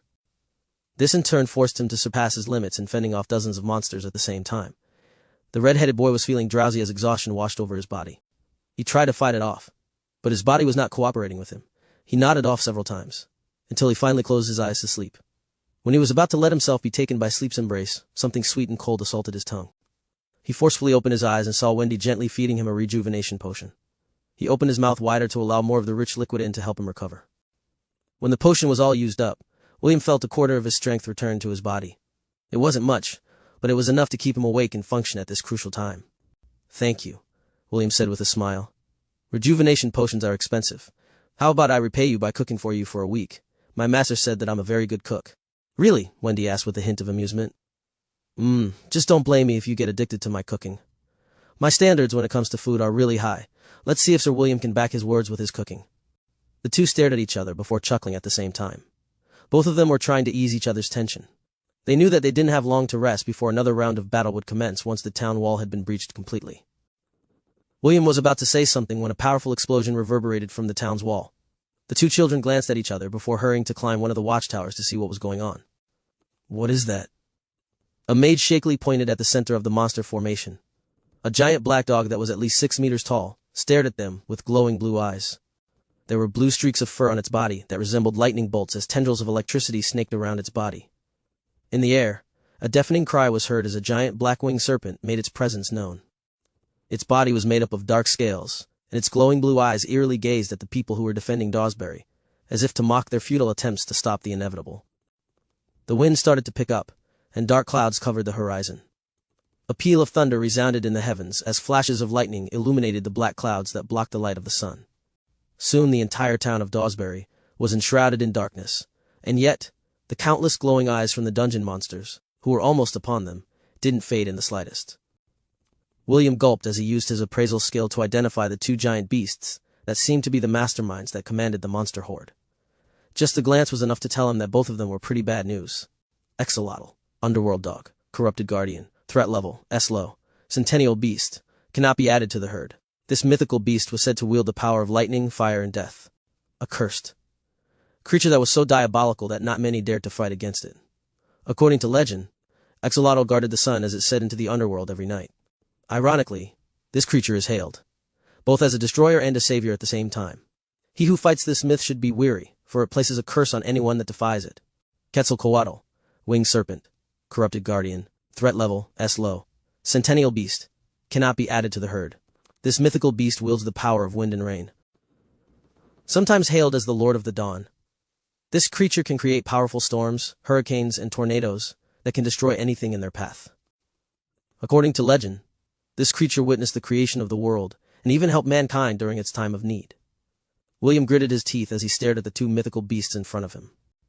He was about to shout and warn the instructors that they had to retreat at all costs when Xolotl roared and shot a lightning bolt that was as big as a bus towards William, Ella, and Wendy, who were standing at the center of the defensive formation. The red-headed boy immediately pushed Ella and Wendy out of the way as the lightning bolt engulfed him and dyed his vision white. Chapter 170, Creatures of Myths and Legends, Part 2. It hurts. Please, help us. We can't hold out for much longer, please, save us. Two pleading voices echoed inside William's mind as the lightning bolt engulfed his entire body. His student uniform was made from a special material that could withstand magic attacks up to the first circle. However, against an attack from a centennial, it offered no form of resistance whatsoever, and immediately turned to ashes. Time seemed to slow down as William entered a trance-like state. In that white world, William saw two orbs of light. One was yellow, the other red. The lights of these two orbs gradually dimmed as they pleaded for William to help them. When the world regained its color, the red-headed boy laid on the ground unmoving. His wooden staff lay on the ground a few meters away from him as tendrils of electricity snaked around his body. If not for the pants that his Auntie Helen made specially, that he wore under his uniform, he would have been completely naked the moment his student robe was destroyed. "Me!" Ella bleated, as he hurried by William's side. She nudged the side of his face in an attempt to wake him up. While Ella was trying to awaken the fallen half-elf, the lightning currents that snaked around William's body gathered towards the black rose tattoo on William's chest and were absorbed completely. "Will!" Wendy shouted, as she ran to his side. She then checked William's body for any injuries, and was surprised that his body was still intact with only minor bruises. William raised his hand and caressed Ella's neck to assure her that he was fine. He then slowly opened his eyes to look at the side where Wendy was looking down on him with a worried expression. The watchtower where they had been standing had collapsed due to the intensity of the attack, and several students received injuries. Some of them were seriously injured. William had taken the brunt of the damage and mitigated it to the best of his abilities, but it was still an attack from a centennial beast, so it was impossible to block completely. When the attack happened, the system made an arbitrary decision and forcefully changed William's subclass to Prince of Thunder. Because of this, the lightning bolt didn't cause much damage to his body and helped him resist the attack that could have easily claimed his life. The instructors were in the process of taking the injured students and transporting them to the infirmary. Andy appeared beside William and was about to carry him off when the shepherd shook his head in response. "Instructor, I'm fine," William said as he stood up from the ground. He even brushed off the dirt that had accumulated on his body to indicate that he was perfectly fine. Andy eyed the boy and made sure that he was indeed still capable of fighting, before going to another student who had lost consciousness not far away from their location. Although he wanted to ask William questions, now was not the time for it. It was not only Andy, but several students and instructors who had witnessed the event looked at William in surprise. From every angle he looked fine and healthy. His lean and toned body radiated youthful strength and his eyes were still bright and clear. Although he had some bruises here and there, they were only a minor concern for warriors in the battlefield. "Ma, aren't you going to wear anything?" Wendy asked as she looked at William's face. She was doing her best not to look down because William's body was visually attractive. Although they were in the midst of battle, Wendy couldn't keep herself from being charmed by her idol. "In a while," William said as he retrieved his wooden staff. Thunder roared in the heavens and lightning flashed like dragons in the sky as Xolotl manipulated the elements to follow its bidding. Quetzalcoatl wasn't being idle either and flapped its mighty wings, causing gusts of wind that blew the students off the ground. Wendy was almost blown away, but William firmly held her waist in place. The shepherd looked at these two creatures while thinking of his next plan of action. "Help us, please, save us." Two words echoed inside his mind, and this time he knew that they were real and not made up by his imagination. He could also tell that the voices were not coming from the two mythical beasts that were about to annihilate all of them. No, they came from the direction of the dungeon, and they were pleading for him to help them. William tapped the ground with his staff, as he summoned a helper to fight by his side. "Eternal guardian who guards the forest, help me in my time of need," William shouted. "Come forth, Spire!" A white portal appeared behind William's back as the guardian of the white-tailed deer tribe walked out of it. Its majestic body glowed in radiant light, and served as a beacon to illuminate the darkness. Right now the Spire was only a Class B mid-beast. It was impossible for it to fight off against centennial beasts who were labeled as Class S threats. Even so, Spire looked at these two beasts fearlessly. It had regained a boost in its ranks after William gave it the rewards that he promised during the battle for the position of head prefect in the Enchanted Forest. The students who had watched the competition for the head prefect of the martial class were quite familiar with this noble creature. They just never expected that it would appear in this battle against the dungeon outbreak. Behind it, 40 longhorn enchanted deer emerged from the portal and stood in a row facing off against the dungeon monsters, who stopped their advance a few hundred meters away from the watchtowers. These long-horned enchanted deer were Class C mid-beasts, and were more than capable of dealing with the small fries. Although reinforcements had arrived, no one believed that they would be able to win against the dungeon outbreak with their current numbers. "Please, honor your promise and help us this once," William pleaded. "Come forth, diabolical hell ape." Another portal appeared behind William's back, but this time it was bigger than the one that Spire had come from. A giant ape with two protruding horns on its head came out of the portal. Its serpent tail hissed as it raised its head to look at the two mythical beasts in front of it. "Are you sure you want to waste this one favor in dealing with these small fries, boy?" The diabolical hell ape asked through telepathy. Everyone in the battlefield heard its voice inside their head. The dungeon monsters shuddered unconsciously because they felt a presence that was way beyond their league. Even the two mythical beasts were affected by the overpowering presence of the giant ape who was in a realm above theirs. The instructors of the academy were surprised because they recognized the towering beast that appeared on the battlefield. It was none other than the sovereign who ruled the forest just outside the Helen Royal Academy. A creature that was at the peak of Class SS beasts. It was so powerful that even the dean of the academy had to be respectful to it. It wouldn't be an exaggeration to say that summoning the diabolical hell ape to fight against the dungeon outbreak was overkill. "Indeed it is a waste for me to such a small-scale battlefield," is what I'd like to say. "But this is only true in the eyes of creatures as powerful as yourself, Your Excellency," William replied in a respectful tone. "However, no matter how weak and short-lived humans are, every life is precious. If I can prevent even a single student of the Royal Academy from dying, then it is not a waste to ask for your help. I would not be able to sleep peacefully at night if I turned a blind eye and allowed the students to sacrifice their lives if it could be prevented. Although this favor is a one-time offer, I have no regrets." The Spire nodded its head in appreciation to William's words. It was a noble and righteous creature, and it liked how the red-headed boy denied that he wasted the favor given to him by the diabolical hell ape. The students and instructors who heard William felt conflicted. Some of them were quite thankful for William for calling the diabolical hell ape to help them in battle, while others felt ashamed that the shepherd had to resort to using his trump card, because all of them were too weak to fight against the monsters in front of them. "I will honor our agreement and help you once," the diabolical hell ape said as it stood in front of the defenders. It lived in a world where the law of the jungle was supreme. Although he understood William's words, he still felt that the young boy was pitiful for having no choice but to summon him. Several portals appeared behind him, as the rulers of the forest joined their sovereign to battle. Ironically, Soglav was also there, who gave William the middle finger before facing the dungeon monster army in front of it. With this, the incident of Soglav will no longer be brought up in the future as per our agreement. Do you understand? The diabolical hell ape glanced at the boy beside its feet. "Yes," William answered firmly. "We have no more debts between us." Soglav, who was listening to the conversation, only snorted, but didn't say anything else since he was in the presence of his sovereign. As it should be. The diabolical hell ape nodded its head. "So, which one should I deal with?" "Please take care of the Xolotl," Okay? It's too troublesome to fight against flying creatures. I'll handle this overgrown dog for you. But who will face off against that winged serpent? My second master will, William replied with a grin. Second master, please. Take care of the Quetzalcoatl. It is way out of my league. The corner of Oliver's lips twitched as he heard William's shameless request from his hiding place. The parrot monkey had hidden himself within the dark clouds in the sky, while observing the situation on the ground. But somehow, William was still able to find him. What Oliver didn't know was that the system had already detected his presence when he entered the skies of the battlefield. It was very easy for it to locate his position since all the allies were highlighted on the map of the territory. Fine. Oliver's voice echoed inside William's head. You owe me one, little Will. Thank you, second master, Will replied in his heart. Inside the dark clouds, Oliver looked at the giant winged serpent with a mischievous grin, as if it was looking at a new toy. A fake centennial beast that is forcefully upgraded by miasma can't compare to the real deal. Oliver chuckled. Mistress asked for a souvenir. This snake will do quite nicely. Oliver was just like a little puppy facing off against an elephant. But he didn't even see the Quetzalcoatl as a threat. For him, the oversized winged serpent was only a little snake that he could easily trample under his talons without breaking a sweat. Wendy, stand at the rear, William said as he patted her head. I will handle this. Wendy nodded her head and immediately retreated to a safe place. Although she was worried about William, she didn't want to get in the way of this battle. Mama, let's go. Me. Ella transformed into an Angorian war ibex and allowed William to ride on her back. He then ordered the system to change his subclass to the Cavalier job class. He then equipped the golden-scaled light armor from the Ring of Conquest. This armor was made from the scales of the golden-scaled crocodile that Selene had defeated 4 years ago. It boasted great physical and magical defense, and was custom-made to change its size to fit William perfectly.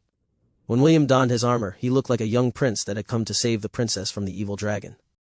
He wasn't wearing a visor, but a winged circlet that highlighted his natural beauty, instead of the wooden staff that he usually used to do battle. He summoned a spear that was made from the fangs of the thunder-horned wolf and the teeth of the golden-scaled crocodile. The spear was 2 meters long, and its design was similar to the Stormcaller. The only difference was that it was made with barbed edges that would bring its victims a world of pain the moment it grazed them. Barbatos was quite happy with his creation, and named it Triumph, the executioner of giants. All the girls who saw him couldn't stop themselves from sighing in admiration. Wendy, who had retreated to a safe distance, also looked at William with a reddened face. She looked at her prince in shining armor as her heart beat wildly inside her chest. Est and Ian, who stood at the center of the defenders, wanted to roll their eyes in annoyance. Show off. Stupid William. Even though the two boys resented William for taking the spotlight and stealing the heart of the ladies around them, they were still pinning their hopes on him. They believed that as long as William was around, everything was going to be all right. This belief was deeply ingrained in their hearts, and would continue to believe them through the years to come. The two sides faced off against each other, as everyone readied themselves for the decisive battle. It was at that very moment that the diabolical hell ape thumped its chest and issued a deafening roar. It then charged towards the Solotl while coating its body in fire. Wait for me. I will save the two of you soon, William said inside his heart, and hoped that the two voices that were calling out to the dungeon could hear him. He then pointed his spear forward and issued the order to attack. Charge. Ella bleated and issued a warcry to raise the stats of the deers who were accompanying them to battle. Spire, on the other hand, used its ability Call to Arms, which further enhanced everyone's stats by 50%. It then followed behind William, along with the longhorn enchanted deer that flanked his sides. Charge forward, Grant ordered, and the rest of the defenders followed his orders. Show them the power of the Helen Royal Academy. The students cheered in unison and joined the fray. William's show of strength had made their blood boil, and they were raring to fight by his side. They didn't want to admit it, but in their eyes, William became the flag of hope that fluttered in the darkness. A flag that was about to lead them to victory. This was how the second round of the battle began, and the land trembled in their wake. Chapter 171, Corrupted Dungeon Cores Part 1. Growls, roars, and shouts reverberated throughout the battlefield, as both sides clashed against each other. Due to the presence of the diabolical hell ape, a powerful pressure had descended upon the dungeon creatures, which made their movements and performance decrease significantly. William and Ella cut through the sea of monsters like a hot knife through butter. The spire, and the long-horned enchanted deer that flanked William's sides, bulldozed everything in their path. Due to the vast difference in strength, Xolotl was mercilessly pummeled by the diabolical hell ape. Although it was a mythical beast, the Xolotl was clearly not a match to the giant ape that was immune to fire. As a creature of the underworld, its resistance to miasma was very high. Even if it was surrounded by corrupted monsters, it moved unhindered and turned the lower-tiered monsters around it into ashes. The other rules of the forest under its command were all Class B beasts. They were more than enough to fight off the hordes of monsters coming their way. Psoglav wielded a bastard sword in its hand as it sliced one monster after another. It was as if it was venting out its frustration on the low-tiered beast for being forced to participate in a battle that was due to its carelessness. While the hordes of corrupted dungeon monsters and the allied forces collided, the true powerhouses were duking it out on both the land and air. Xolotl relied on its lightning bolts and speed to deal with the giant ape, because it knew that it was no match against it in close combat. What it didn't know was that the giant ape's serpent tail was an expert in medium-range combat as well. It would spray acid and poison that was strong enough to melt boulders from time to cut off the Xolotl's path of retreat, and allow the diabolical hell ape to deliver a nasty blow that would send it flying. Since the magicians couldn't fire their spells towards the ground for focus their attention on the aerial monsters that hovered above their heads. Spells of different kinds flew in the air which illuminated their surroundings like trails made by fireworks. The winged serpent wanted to help the Xolotl deal with the diabolical hell ape, but an annoying parrot monkey blocked its path. After their initial clash in the air, the winged serpent knew that it was no match against the weird-looking creature that had the head of a monkey and the body of a parrot. Its pitiful shrieks resounded across the sky as Oliver toyed with it to its heart's content. Help us, save us. William could sense that the voices calling out to him were gradually weakening. He had a feeling that the time the voices stopped calling out to him, something sinister would take place inside the dungeon. "Spire, I'll leave the clearing of the battlefield to you," William shouted. "I'm heading inside the dungeon." Spire eyed him for a brief moment before nodding its majestic head. "We will help to create a path for you. Be careful, young William." The diabolical hell ape heard their conversation, and the serpent tail immediately spat several fireballs the size of a car into the sea of monsters. The fireballs turned everything it hit into ashes, paving a road for the boy and his mama goat to traverse unchallenged. 20 long-horned enchanted deer took the lead and formed an arrow formation with William at its center. They used the path that the diabolical hell ape had created and ran in the direction of the dungeon. Spire ordered the remaining deer under its command to stay on the front line of the battlefield. The Eternal Guardian had a special cleansing ability that allowed it to purify the miasma in the bodies of the defenders. With its help, the humans were able to continue fighting without having to retreat to cure the miasma poisoning. 2 minutes later. "Thank you, this is as far as you can take me." William thanked the deer who had accompanied him. "Please, go back and help Spire protect the students." "Are you sure you can do it alone, little Will?" Oliver's voice sounded inside his head. "Do you need me to follow you?" Although Oliver was currently toying with the winged serpent, it would be very easy for him to subdue it if need be. The reason he came to Dawsbury was to ensure William's safety. A mere winged serpent was not as important as his mistress's future husband candidate. "It will be fine, Second Master," William replied. "I am never alone." "Ah, that is true," Oliver commented. "You are never alone." "Very well, I'll play here for a while longer. Just call me if anything happens." "Understood. Good luck with whatever you plan to do." After reassuring Oliver, William and Ella entered the entrance of the dungeon. William was expecting to fight his way through a horde of monsters, but the dungeon was practically empty. Before William could even do anything, a gate suddenly appeared in front of him. It opened very slowly, and the voices he had heard earlier urged him to enter. Since his purpose for coming was to find out who was calling out to him, William entered the gate while raising his guard. The moment the shepherd passed through it, the gate disappeared, completely leaving nothing behind. In a wide and spacious land, where dark clouds covered the sky, William stared at 2 black orbs, the size of a car's wheel, floating in front of him. "You're finally here. Please help us. Save us." William approached the 2 black orbs with caution. The miasma that the 2 orbs were releasing looked so sinister that the red-headed boy didn't know if it was a good idea to get closer. Suddenly, the dark cloud of miasma transformed into a giant 2-headed dog with a serpentine tail. The 2-headed dog bared its fangs at the intruders on its territory. However, it didn't make any moves to attack William. It stayed in its position and shielded the 2 black orbs behind its back. William narrowed his eyes as he used his appraisal skill to read the information of the monster in front of them. Orthus, Dog of Twilight, Corrupted Guardian, threat level B mid, cannot be added to the herd. A 2-headed dog that guards the castles of the abyss rulers in the underworld. Wields the power of darkness and specializes in mobility. For a short period in time, it can split itself into 2 giant dogs with 1 head each. The serpentine tail on its back contains a powerful paralyzing poison that can paralyze a human for hours. Although the Orthus was a Class B, middle-tier monster, William felt that it was very different from the other Class B monsters that he had fought against. Psoglav was a Class B monster, but the presence that it excluded was more powerful than the Orthus in front of William. Still, William dared to underestimate his opponent and decided to go all out to defeat it. "Let's go, everyone!" William raised his spear and shouted. "Gate open!" A portal appeared behind the boy, and a herd of Angorian war ibexes stepped into the dungeon room. Chrono, Aslan, looked at the monster dog in front of them with sparkling eyes. They were sick and tired of getting bullied by James and the other powerful experts in Lant during their training lessons. It had been so long since William had called for them, so they endured the beatings of these powerful fighters as they honed their fighting techniques to the peak. The corner of William's lips twitched when the goats that answered his summons began to discuss with each other. "Aslan, me? Can we bully that dog? Kronos, me. Let's bully it. Aslan, me. All the goats, me. Let's go."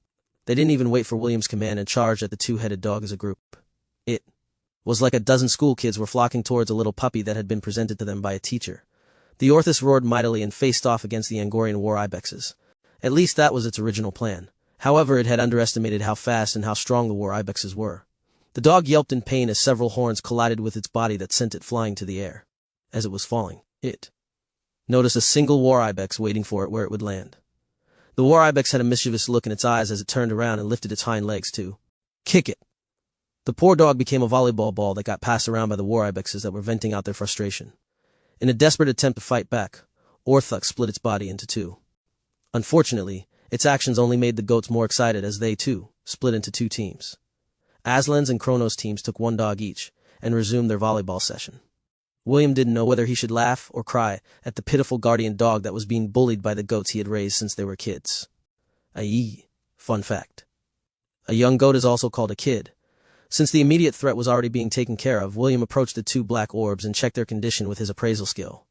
Corrupted dungeon core. A dungeon core that was corrupted by miasma. Corruption progress 95%. System, how do we resolve this issue? William inquired. To answer the host's question, there is only one way to handle a corrupted dungeon core, and that is to destroy it.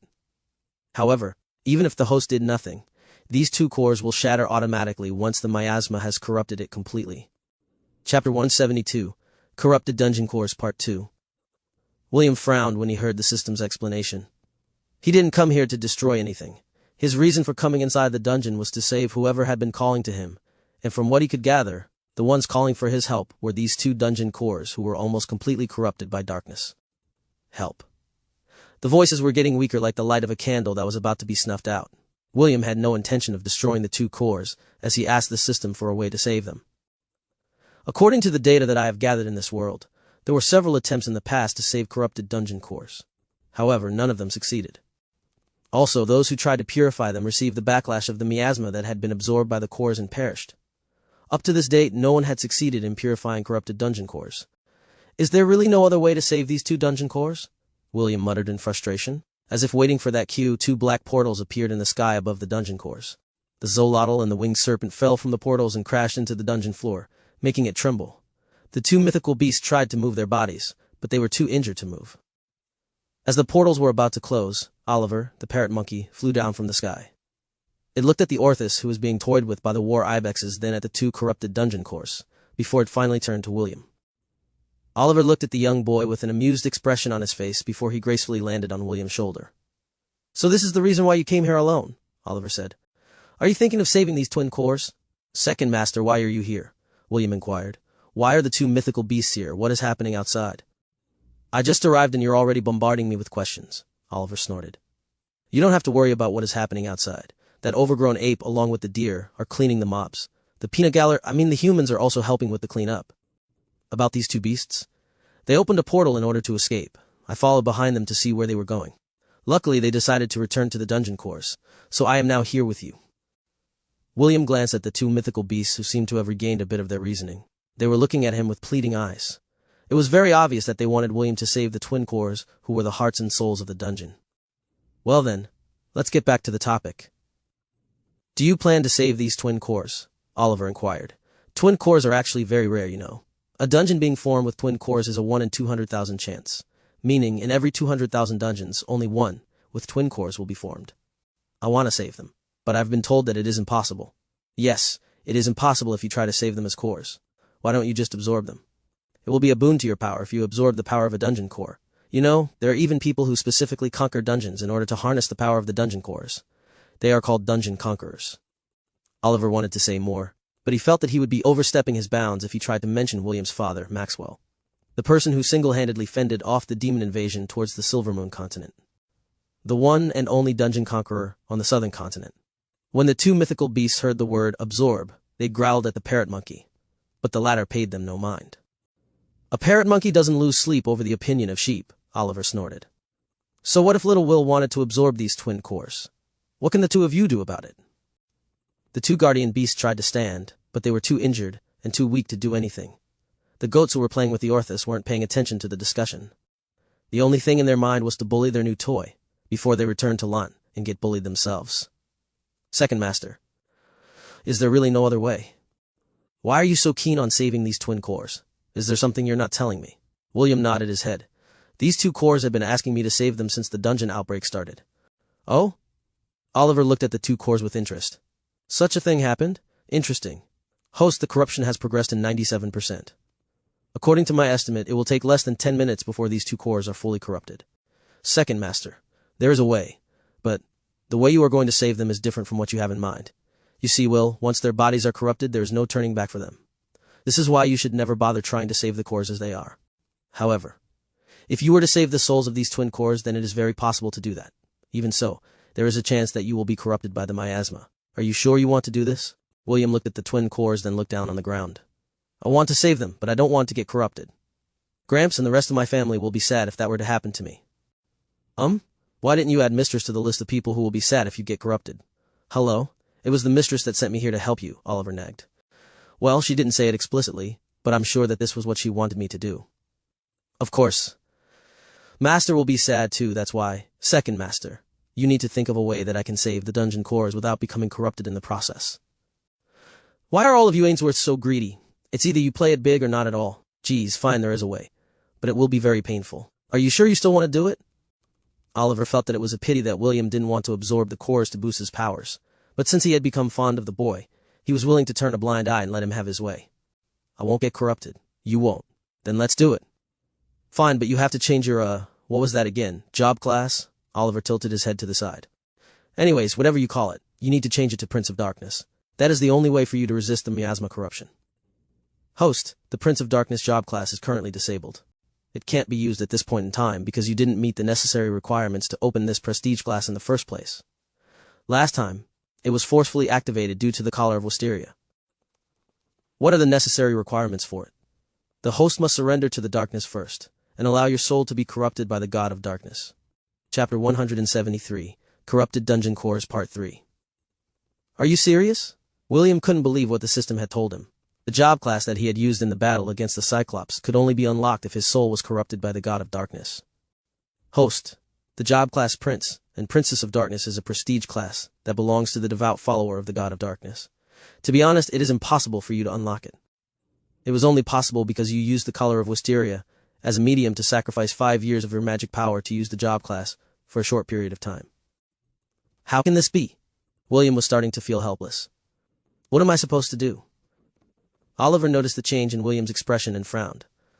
What are you dilly-dallying for? Have you switched that job class or whatever to Prince of Darkness? Hurry. We don't have much time. Second Master, the Prince of Darkness is not available, William replied. I can't use it. Is that so? Oliver knew that William wouldn't lie to him at this crucial moment, so he had no choice but to believe him. Okay. Just switch to the Dark Mage. I just hope that your soul will be able to endure the corruption and the pain. Don't worry, I will assist you. With the two of us together, it will work. Probably. Host, the core's corruption has progressed to 98%. William took 2 deep breaths in order to calm himself. He knew that he was taking a big risk in attempting what he was about to do, but he had to do it. Something inside him was compelling him to do it. What William didn't know was that, deep within his sea of consciousness, the chess piece of the king started to vibrate. The time for it to awaken was still not at hand, but it had sensed William's desire and decided to lend its strength. Issei, who was napping in the Temple of the 10,000 Gods, felt his divinity start to move, and immediately investigated the cause. The only person whom he had given his divinity to was William. Since the chess piece was moving, it meant that his sworn brother had encountered something very troublesome. It's still too early, Issei frowned as he observed William's projection from inside his palace. Still, nothing ventured, nothing gained. The greater the challenge, the greater the gains. Good luck, little brother. After changing his job class to the Dark Mage, William prepared himself to touch the two cores with his hands at the same time. "Listen to me. Whatever happens, do not lose yourself," Oliver said with a serious expression as he hovered above William's head. "The moment you touch those two cores, the miasma will slam on your sea of consciousness like a tidal wave. You must resist and keep your consciousness at all costs. If you fail, then your body will be corrupted by miasma. Are you sure you're not going to change your mind?" "No." William shook his head. "I am ready." "Good."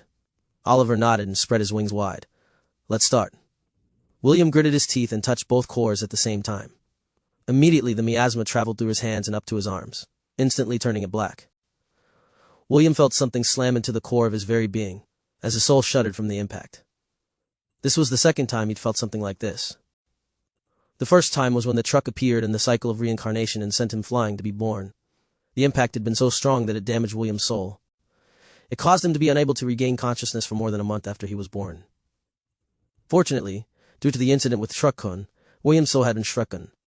It was further strengthened by Celine's hell training inside a sea of consciousness.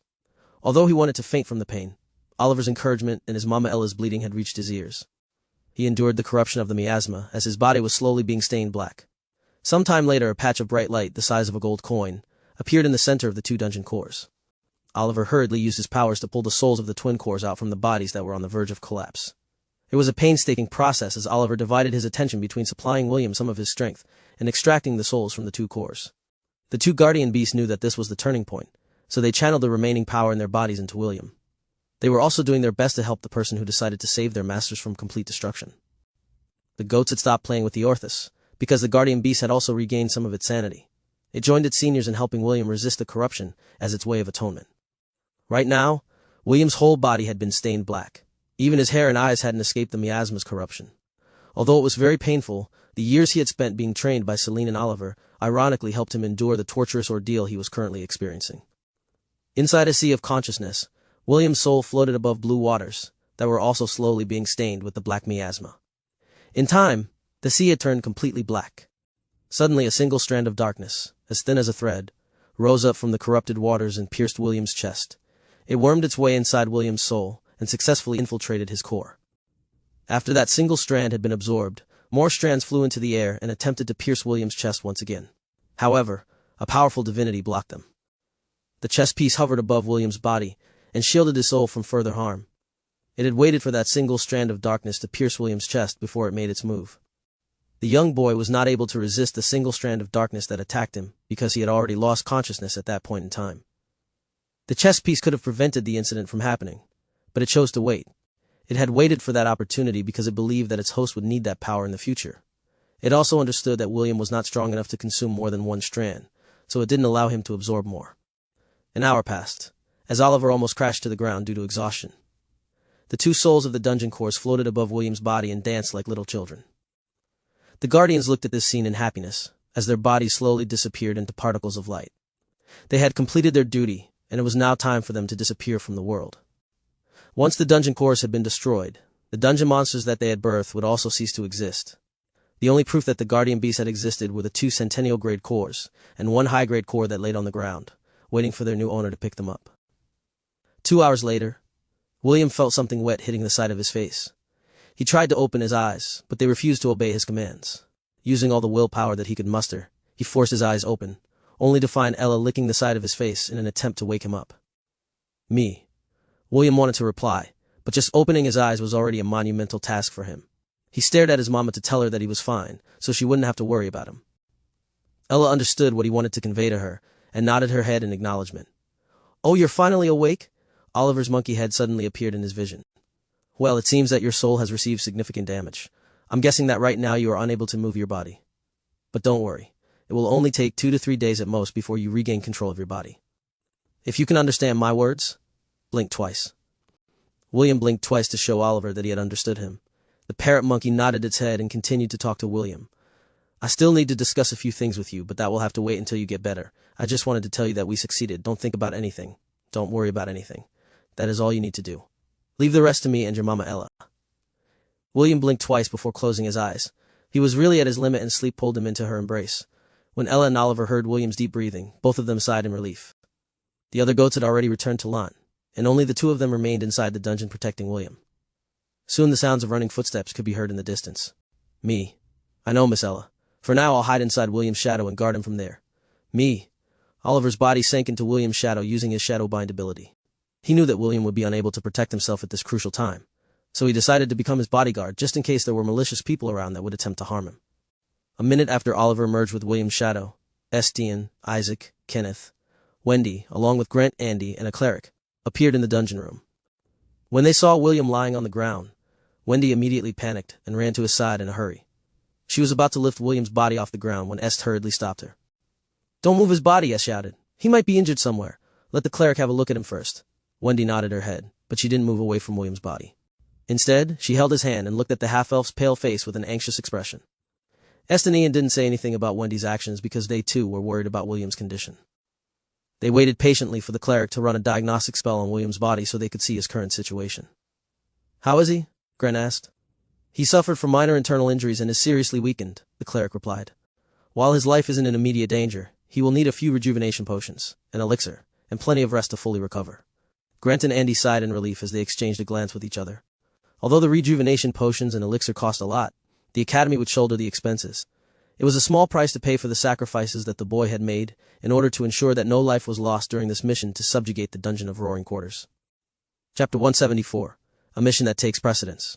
"Are you feeling thirsty, Will?" Will blinked twice. "Here you go," Wendy said as she gently assisted William to drink a glass of water. After his thirst was quenched, the young lady carefully supported his head and laid it back on the soft pillow.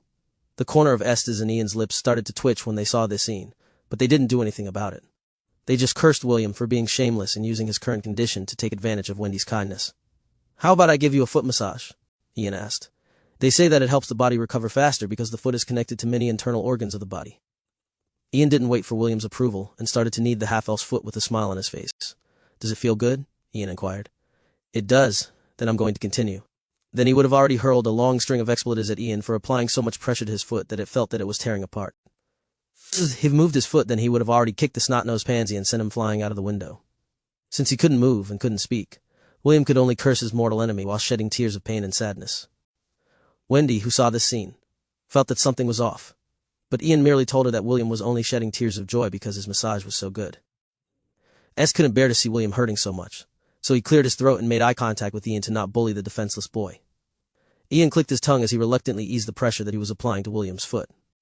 He then gave the red-headed boy a proper massage, which made the latter feel so good that he fell asleep. It was at that moment when the door of the room opened and Kenneth came in carrying a bucket of warm water. "He's still asleep?" Kenneth asked as he carried the bucket near William's bed. "Well, I guess it won't make a difference whether he is asleep or awake." Kenneth then proceeded to unbutton William's pajamas. Seeing his actions, Wendy immediately blushed and asked the delicate-looking silver-haired boy what he was planning to do. "What am I about to do?" Kenneth looked at Wendy with a mischievous smile. "Of course, I plan to help clean William's body by washing it. He's the type that likes to bathe every day."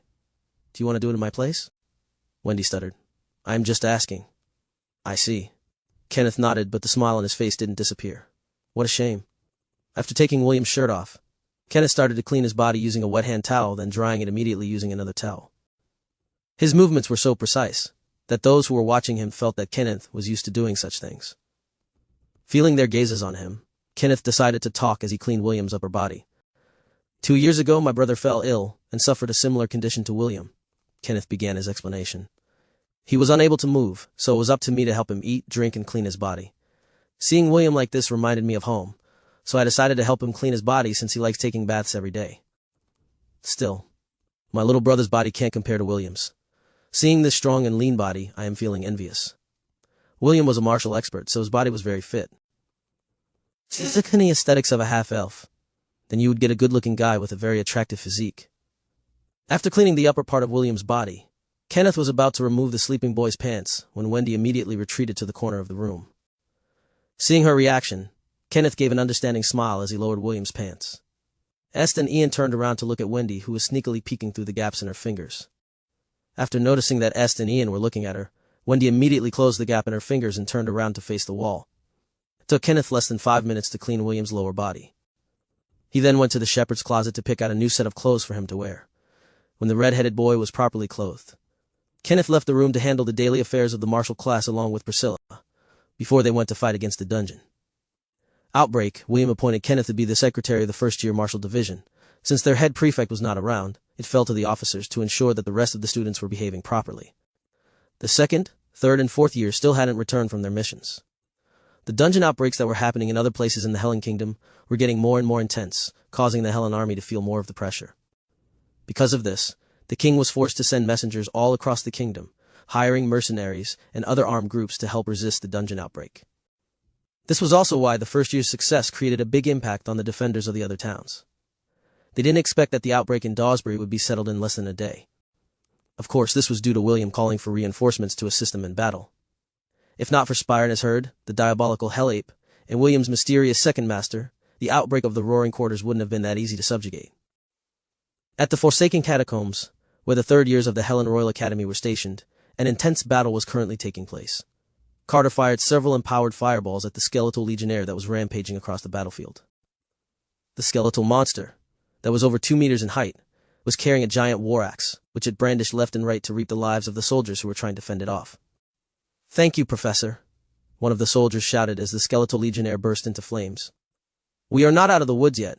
Focus on your surroundings," Carter ordered as he fired a few more fireballs at the skeletal army that was slowly advancing towards them. The professor was very irritated because the sudden dungeon outbreaks forced him to put his plan on hold for an indefinite period of time. Because of the sudden incident, he hadn't had time to make more candies to strengthen his hold on the talented students of the third-year Magic Division class. Of course, that was only half of the reason why Carter was feeling irritated. His superior had also tasked him to investigate the reason for these dungeon outbreaks that were happening in the Hellen Kingdom. The reason for this was because a similar thing had happened in the Demon Continent 4 months ago. Carter's superior believed that this was done by an unknown group, or organization, that was hiding in the shadows. Without knowing this group's motive, or to whom their loyalty was given, the higher demon thought that it would be quite dangerous to leave them at large. The demon race had suffered big losses during the dungeon outbreaks that had happened in their territory. They feared that the perpetrators were only conducting further tests in the human lands before they returned to the northern continent and used the higher-ranked dungeons to start another dungeon outbreak. If that were to happen, then a calamity would befall their race. This was something that they couldn't allow to happen. Since this mission took precedence, Carter had no choice but to obey and get to the bottom of this incident. Just what are they after? Carter thought as he continued his onslaught on the battlefield.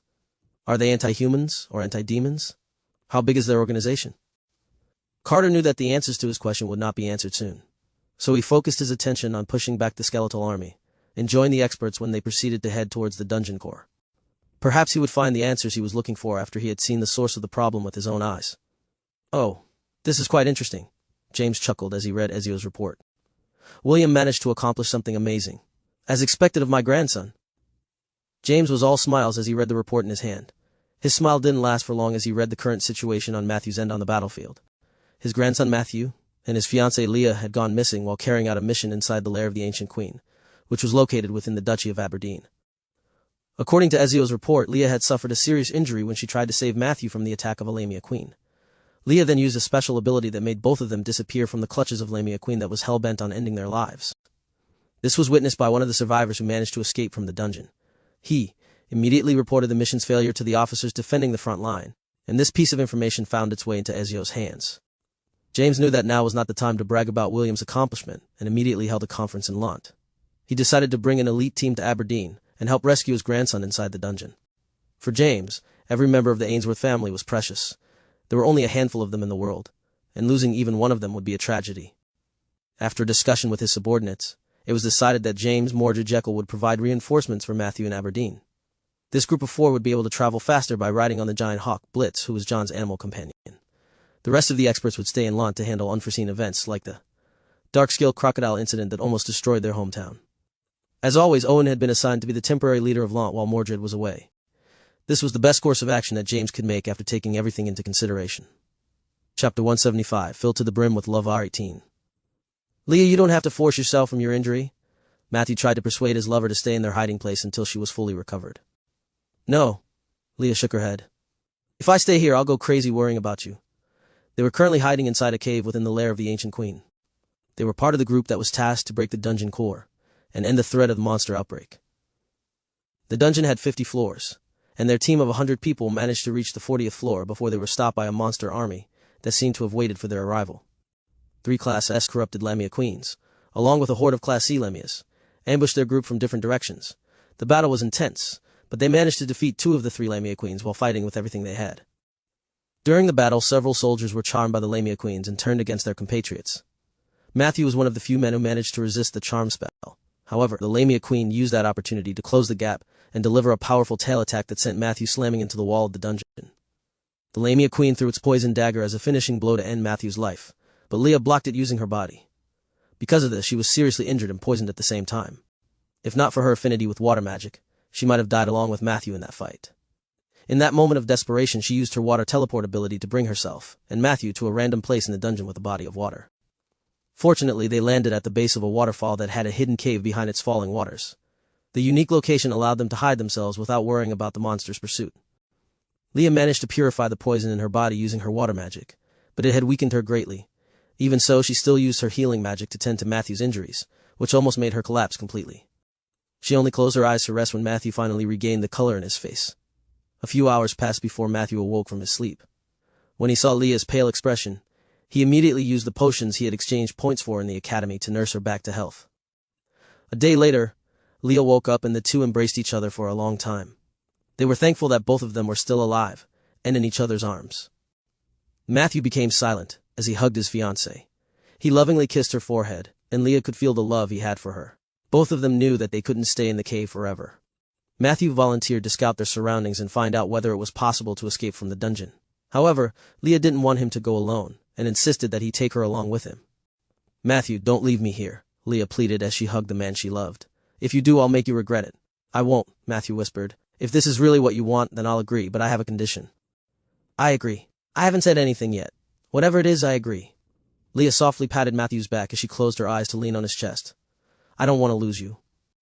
Matthew hugged her tighter because he, too, didn't want to lose her. "Leah, after this is all over, let's get married." Instead of answering Matthew's proposal, Leah held both sides of his face and kissed him, passionately on the lips. Her sudden action ignited Matthew's feelings for her, and soon both of them were lost in their love for each other. Leah laid within the makeshift bed that they had made inside the cave and looked up at Matthew with teary eyes. "Are you sure about this?" Matthew asked. "Yes," Leah answered. "I don't know what the future holds for the two of us, but right now, all I want is to be one with you." Matthew lowered his face to kiss his beloved and wiped the tears from her eyes. "I love you, Leah. I love you too, man." Matthew kissed his lover one more time before removing the academy uniform that hid her beautiful body. He stared at the white, thin pieces of fabric that covered Leah's womanly assets, and removed them one after the other. Although the cave was a little dark, Matthew had learned the spell Dark Vision because he often accompanied William for nighttime strolls in the countryside. He had also applied the Dark Vision to Leah, so both of them could see in the darkness of the cave. Matthew fell into a daze as he looked at his lover's beautiful body. Leah giggled on their makeshift bed and allowed him to look at her entirety. "You're beautiful, Leah," Matthew said with genuine sincerity as he lowered his head to kiss those enticing peaks that stood proud in front of him. He kissed her left breast as his hand groped the other. Leah's breast fit perfectly in the palm of his hand, and he was surprised at how soft it was. Soon the cave was filled with muffled moans as Leah did her best to hold back her voice. Matthew only stopped fondling her body when his lover begged that she couldn't hold it any longer. He kissed Leah's lips one more time, before he lowered his hip to complete their union.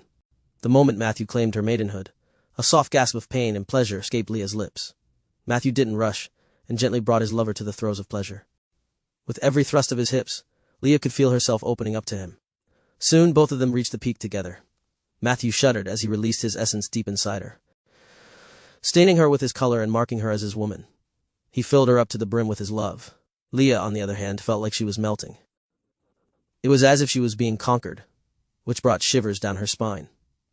The pleasure it brought her was so intense that for a brief moment, her world turned completely white.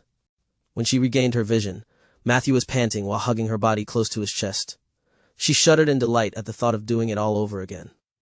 As if hearing her thoughts, Matthew kissed her lips passionately, and once again moved his hips to bring her to the heights of pleasure.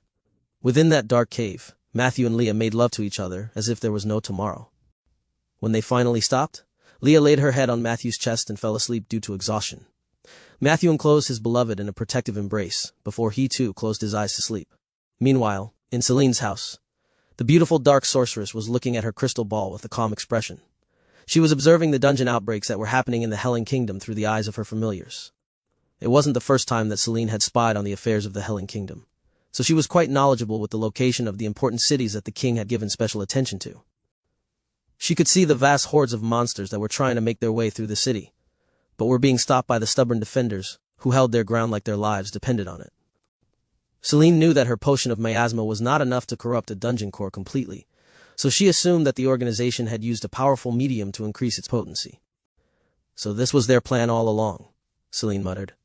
As a dark sorceress, she was aware that aside from the monsters, a hidden threat was currently creeping into the lands of the Helen Kingdom. 10th circle spell, Celine said with confidence. Is this a type of revenge on the Helen Kingdom for banning the use of dark magic? Looks like my acquaintances are more ambitious than I originally thought they were. Celine wanted to laugh out loud, but she pushed down that urge using her amazing self-control. Perhaps this is also a blessing in disguise. This kind of spell can't be erased by clerics, or any users of holy magic. The corner of Celine's lips curled up into a sneer.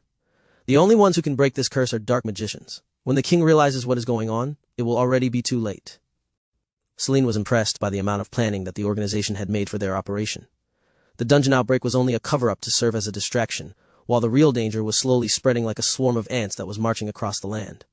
What Celine and the organization didn't know was that a certain shepherd, who was currently sound asleep, would make the castle that they had painstakingly built up in the sky shatter into 1,000 pieces. Chapter 176. New Members of the Family Part 1. 2 days had passed since William and the rest of the first-year students returned to the academy. The red-headed boy was now able to move his body, but he was still not back to his peak condition. It was also at that moment when news of Matthew's and Leah's disappearance reached his ears. Initially, his first thought was to go to Aberdeen and join the rescue mission to find them. However, he knew that with his current condition, he would only become a hindrance instead of a help if he chose to go. "Are you worried about Matthew and Leah?" Oliver asked.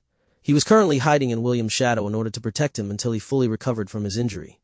"Yes," William answered. "I wish I could go to Aberdeen and look for them." "You don't have to worry about that. I received a message from Mistress that your grandpa and a few of the veterans of Lant had gone to Aberdeen to look for Matthew and Leah." "Really? That's good." William sighed in relief knowing that his Gramps had gone to save his big brother and big sister. He was sure that James wouldn't stop until he found the 2 teenagers inside the dungeon. The red-headed boy was currently inside his dormitory room, and no one, aside from the officers and Wendy, were allowed to visit him. Right now, Kenneth was with Priscilla, and doing his duty as secretary of the Solaris dormitory. This gave Oliver the opportunity to talk to William and discuss important matters. "Will, there is something that I need to tell you," Oliver said with a serious expression. "I was planning to wait for a day more, but these 2 kids are getting anxious." As if waiting for Oliver to mention the 2 of them, the twin souls flew out of William's shadow and hovered in front of his eyes. They twinkled like 2 stars, one yellow, one red. "I'm glad that the 2 of you are safe." William smiled as he gazed at the 2 souls in front of him. Sutzed, up and down as a mysterious melody reached William's ears. William could vaguely understand that they were trying to talk to him, but he couldn't understand their language. Fortunately, Oliver came to the rescue and translated their message for William. "These 2 kids want you to help them revive their loyal guardians," Oliver translated as he, too, flew out of William's shadow. "Do you remember those 3 beasts in the dungeon core room? These 2 want them to be reborn." William blinked when he finally understood what the 2 souls wanted to do. He had completely forgotten about the mythical beasts, because back then, he had lost consciousness while trying to resist the corruption. There was simply no opportunity for William to worry about others in that crucial period. "You said revive." William gave Oliver an inquiring gaze. "Did the guardians die?" "Yes." Oliver nodded. "Just like how these 2 kids lost their outer core, the guardians also lost their physical bodies. However, the twins used their remaining power to bind the souls of their guardians to their beast cores." Oliver waved his wing, and 3 black high-grade cores floated in the air in front of William. Although the 2 succeeded in binding the guardian's soul to their beast cores, this is only a temporary stopgap. In 2 more days, the souls will completely dissipate from the cores, and they will be lost forever." William sighed as he looked at the 3 floating cores. If he absorbed them, he might have gained an incredible amount of experience points. But, seeing the 2 bouncing souls in front of him, he no longer had the heart to carry out his plan. "How can I help?" William asked. He didn't want to waste any more time because there was a possibility that a visitor would come knocking on his door. Since time was limited, it would be best to cut to the chase and get it over with. "We need to perform a ritual in which these 3 beast cores will be used as catalysts in order to revive the guardians," Oliver explained. "They will no longer have memories of their past life, and would simply be reborn as new beings that are no longer tied to a dungeon. Naturally, they will be bound to you. Just think of it as acquiring 3 pets to raise for free." 3 pets to raise for free. William felt slightly complicated. It was not as if he wasn't interested in raising the 3 beasts. He had already seen them and their capabilities, however. He didn't know if he was ready for such a responsibility. Unfortunately, The two souls were busy nuzzling his cheeks, as if they were trying to butter him up to help with the revival ritual. In the end, William agreed, and Oliver began to write a magic circle in the center of the room, in order to start the ritual. When he was done, Oliver placed the 3 beast cores at the center of the magic circle. "I need a pint of your blood in order to make this work," Oliver stated.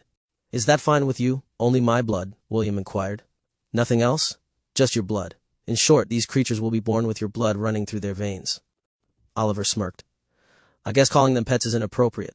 They're more like your firstborn kids. Congratulations. You are now a father of triplets." "Ha ha ha. Very funny. Mistress always tells me that I have a good sense of humor." Oliver gave William a serious glance as he conjured a shadow dagger in the air. "Well then, are you ready?" William took a deep breath before nodding his head. As soon as Oliver deemed him ready, the shadow dagger flew and stabbed him in the arm. The young boy's blood gushed out like a fountain. Surprisingly, his blood didn't fall on the magic circle. Instead, it was magically siphoned to the 3 beast cores as the magic circle started to glow brightly. Oliver chanted in the background, and spoke in a language that William didn't understand. As the lights of the circle grew brighter, William could feel a growing connection with the beast cores that were starting to vibrate. Suddenly, a blinding flash of light erupted from the center of the runic formation. The young boy was forced to close and shield his eyes until the light receded. "It is done." Oliver's proud words reached his ears. When William opened his eyes to look at the result of the ritual, he found 3 creatures looking up at him from beside his feet. One of them was a golden snake. It was only a meter long, and its golden reptilian eyes looked at William as if it was looking at its daddy. Suddenly, it crawled up William's leg, until it reached his neck where it happily coiled itself. The baby golden snake flicked its tongue against William's cheeks as if giving him a kiss. Before William could do anything about the baby snake that was looped around his neck, 2 barks sounded near his feet. A puppy with black fur and blue stripes that resembled lightning bolts pressed its small paws on William's right foot and barked. It resembled a baby husky and looked very cute and adorable. It was half as big as William's arm. William always thought that huskies were half dog and half wolf creatures. Of course, this was his only assumption. According to the magazine he had read back on Earth, huskies were entirely different from wolves, and were of different species. Even so, some people believe that somewhere along the line the 2 species mingled and thus the husky was born. Another bark caught William's attention, and the boy immediately looked towards his left foot. There, another puppy stood and looked up at him with its tongue sticking out of its mouth. It was a bit smaller than the baby husky, and looked very similar to a Boston Terrier. The terrier's fur was a combination of white and dark golden fur. It felt so smooth to the touch that William wasn't able to stop himself from brushing its back with his hand. The shepherd felt like his heart was melting because of how cute they were. He patted the heads of the 2 puppies, which made their tails wag like there was no tomorrow. Ella watched this scene with a gentle gaze. Somehow, William's second mother felt that their small herd had grown a little bigger. Chapter 177, New Members of the Family Part 2. "From now on, your name will be Dia," William said as he kissed the golden snake that was coiled around his neck. "Hiss. I'm glad you liked it. Hiss. Woof. Ruff." The 2 puppies tried to get William's attention by calling out to him. Currently, the red-headed boy was lying on the bed, while his 3 little guardians lay beside him. Dia was still coiled around William's neck, like a second slave collar that wouldn't go away. Dia just received her name from William and was very happy about it. She nuzzled William's cheeks to show that she really liked the name he gave her. However, the 2 puppies didn't want to lose out, so they whined, while pressing on William's chest like 2 spoiled children. They wanted their master to give them names as well. William chuckled as he patted the 2 puppies' heads and coaxed them to be patient. "Okay, I've decided." William grinned as he tickled the baby husky's chin. "From now on, your name will be Thor." "Woof," Thor barked before he started licking William's cheeks. Its body glowed briefly as the lightning bolt pattern on its fur crackled with electricity. Seeing that his brother and sister had been given names, the little terrier whined to catch William's attention. "Don't worry, I'm also thinking of a good name for you." William coaxed the puppy that was throwing a tantrum. William looked at the adorable terrier, and a playful smile appeared on his face. "Your name will be Ragnar. Ruff." Ragnar joined Thor in licking William's cheeks, which made the shepherd giggle. "I think I understand what being a parent feels like by looking at these 3 kids," William thought. Although he had raised the goats with love and care, the feeling that the 3 newly born guardians gave him was different. He could sense a very close connection to them. A connection, forged by blood that made him feel like he had indeed become a father of 3. After the 3 had settled down, William introduced them to his mama Ella. "Dia, Thor, Ragnar, this is Ella. She's my mama, so that makes her your grandma," William said. "Hiss, woof, ruff." The 3 guardians looked at Ella with innocent gazes. The Angorian goat looked back at them and bleated. "Me, hiss, woof, ruff." Ella walked closer and licked Thor's cheeks. After that she licked Ragnar's cheeks and finally nuzzled Dia's head. Dia uncoiled herself from William's neck and transferred herself onto Ella's neck. Hiss. Me. The new grandma and granddaughter pair chatted with each other, while the two puppies jumped off the bed and acted like spoiled children who wanted to catch their grandparents' attention. Me. Hiss. Woof. Ruff. Ella played with the kids for a short while before laying beside William's bed. Oliver had returned to William's shadow as he observed this family scene with an amused expression. I guess I need to find another souvenir for Mistress, Oliver thought as he looked at the golden snake who seemed to be enjoying her quality time with her new grandmother. Originally he planned to take Dia back to Celine, but since the little guardian was born from William's blood, he thought that it was inappropriate to separate the two of them. Ah, I almost forgot. You'll need to form a contract with Dia and make her your animal companion, Oliver said in a serious tone. Thor and Ragnar are fine, since you have already added them to your herd. But Dia is different. She is a snake, and you can't add her to your herd no matter how hard you try. Why must I make her my animal companion? William inquired. Why are you wearing that collar on your neck? Oliver asked back. It was then that William understood Oliver's meaning.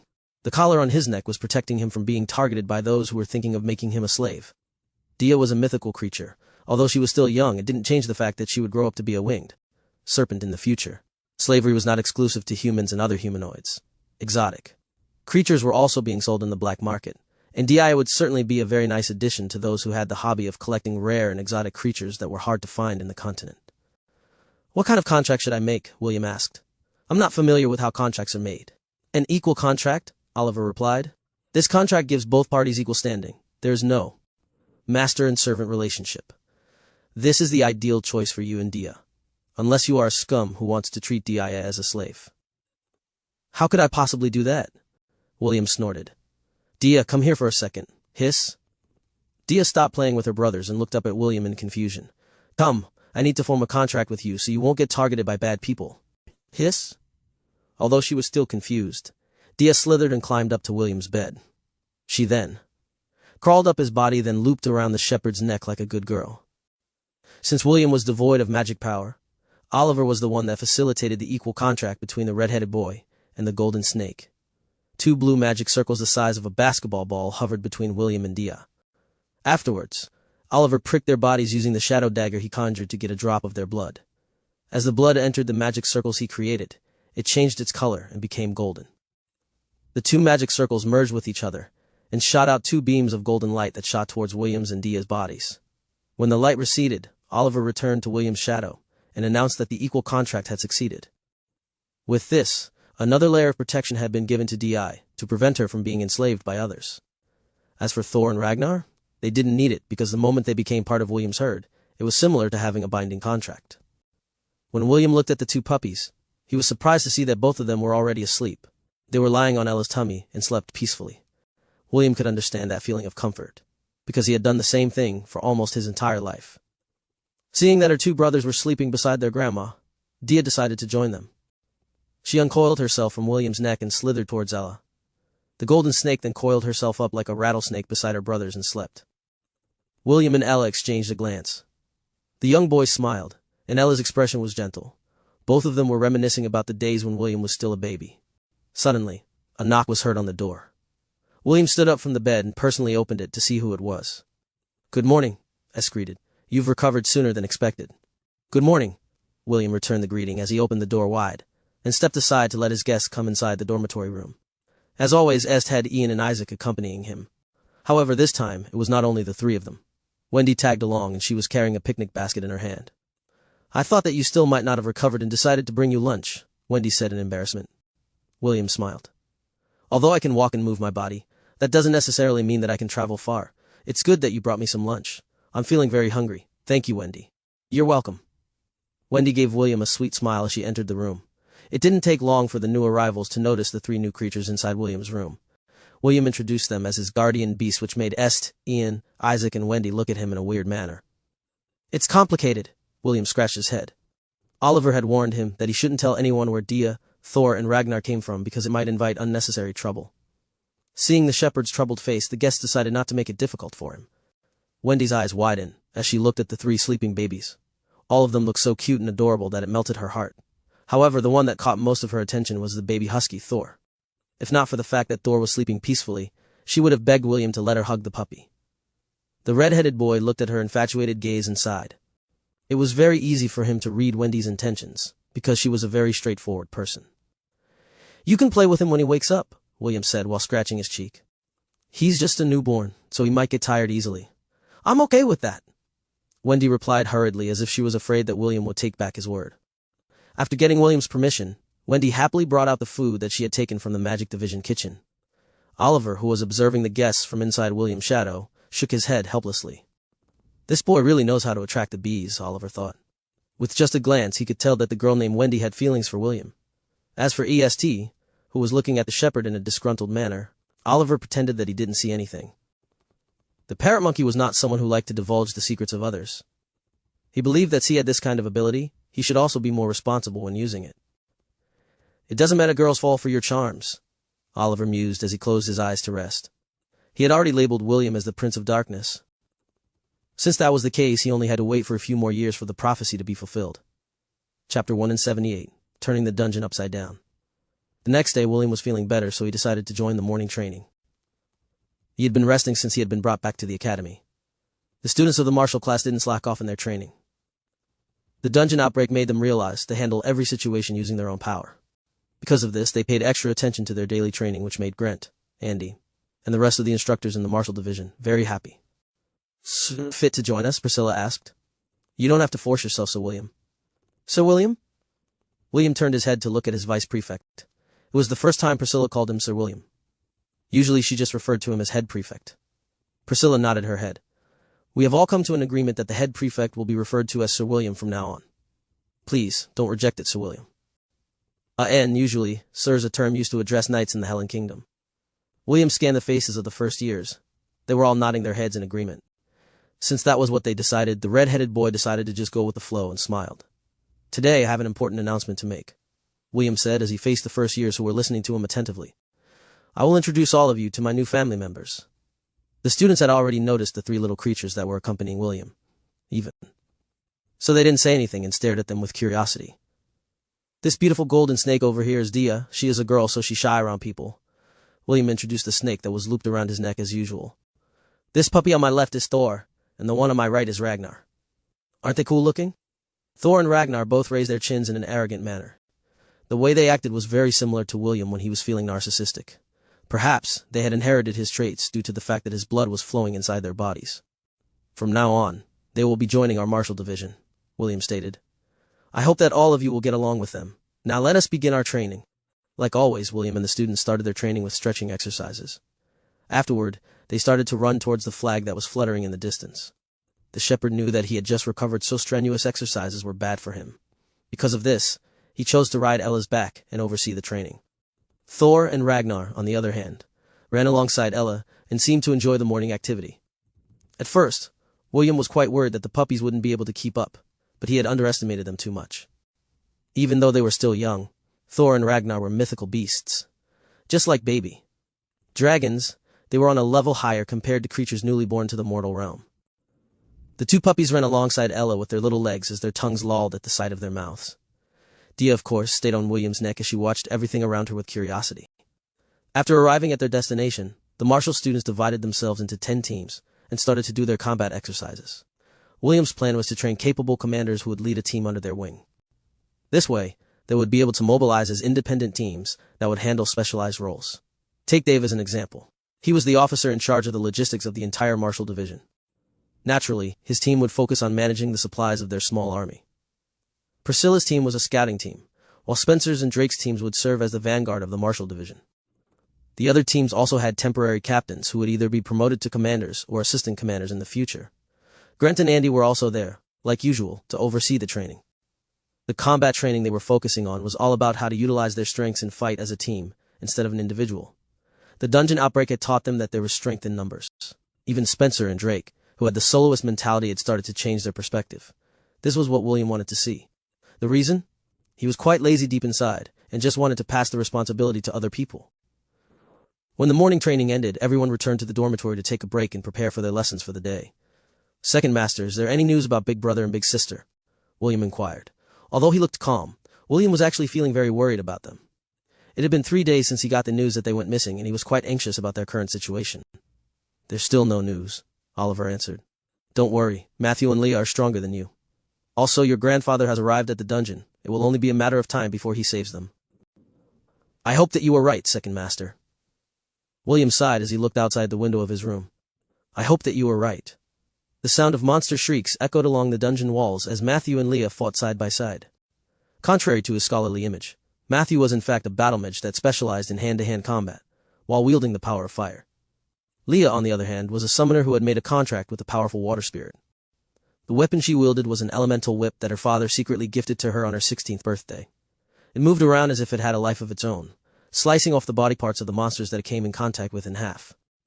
After the battle ended, the bodies of the lamias turned into particles of light, leaving black beast cores behind. Leah gathered these beast cores with the thought of purifying them after they had escaped from the dungeon. A day in the outside world was equivalent to 2 days inside the lair of the ancient queen. It had been 6 days since Matthew and Leah were trapped inside the dungeon, and they were having a hard time ascending to the upper floors where the exit of the dungeon was located. Since the dungeon was currently in the midst of a dungeon outbreak, the spawn rate of the monsters had increased tenfold. Matthew and Leah had to fight against the monsters that they met along the way, which made their advance a very slow process. Also, after each battle, they would have to immediately leave the vicinity so that they wouldn't attract other groups of monsters. This left both of them exhausted. Let's find a place to rest for the time being, Leah suggested. We can time our escape for when the monsters inside the dungeon decide to raid the surface. Okay? Matthew nodded his head in agreement. He was nearing his limit, and it would be a good idea if they found a safe place to recover their strength. It took them a while to find a good location, and the two immediately drank the potions they had prepared before they went to the Duchy of Aberdeen to fight against the dungeon outbreak. Both of them knew how dire their situation was, but neither of them felt that escaping the dungeon was impossible. The two hugged each other while paying attention to their surroundings as they meditated. It was then that they heard a rumbling noise not far from their location. What followed next was an earth-shaking roar that made both teenagers open their eyes in surprise. The dungeon floor shook as cries of alarm that came from over 100 dungeon monsters reverberated in the air. And then, everything became quiet. It was so quiet that they could hear the sound of footsteps coming towards their location. Matthew and Leah exchanged a glance as they readied themselves to engage in combat. It was then when a familiar old man appeared in front of them with a wide grin on his face. Am I disturbing the two of you? James asked with a mischievous expression. Matthew, you're doing well. Just do it a bit more and give me a great-grandchild as soon as possible. Leah's face flushed when she heard her Grandpa James' words. Matthew, on the other hand, gave his grandpa the "you got it, Gramps" look, which made the old man's grin widen. Mordred also had a smile on his face as he looked at the pair of lovebirds. Seeing his son holding Leah in a protective embrace reminded him of the days when he was still courting Anna to be his wife. John just leaned against the dungeon wall, while Jekyll was flossing his teeth. It seemed that he had eaten a lot of monsters along the way, and the dentist felt that this was a good opportunity to do some maintenance. Are you here to save us, Grandpa James? Leah asked. Her face was still beet red, but she wasn't the type to shy away from people whom she recognized as family. She had long regarded the Ainsworth family as her own family. That's the plan, James answered. However, the king has made an interesting decree, and I think that it is worth it to work my old bone a little bit longer. Gramps, don't tell me. Matthew looked at his grandpa with excitement. James chuckled as he extended his hand to help the two teenagers to stand. Do you want to tag along? Me and the boys are planning to turn this dungeon upside down. Matthew and Leah exchanged a glance and smiled. They were quite curious about how James was planning to subjugate the dungeon with just the 6 of them. On that same day, the dungeon outbreak on the Duchy of Aberdeen ended, which surprised the king and the army that was stationed outside the dungeon.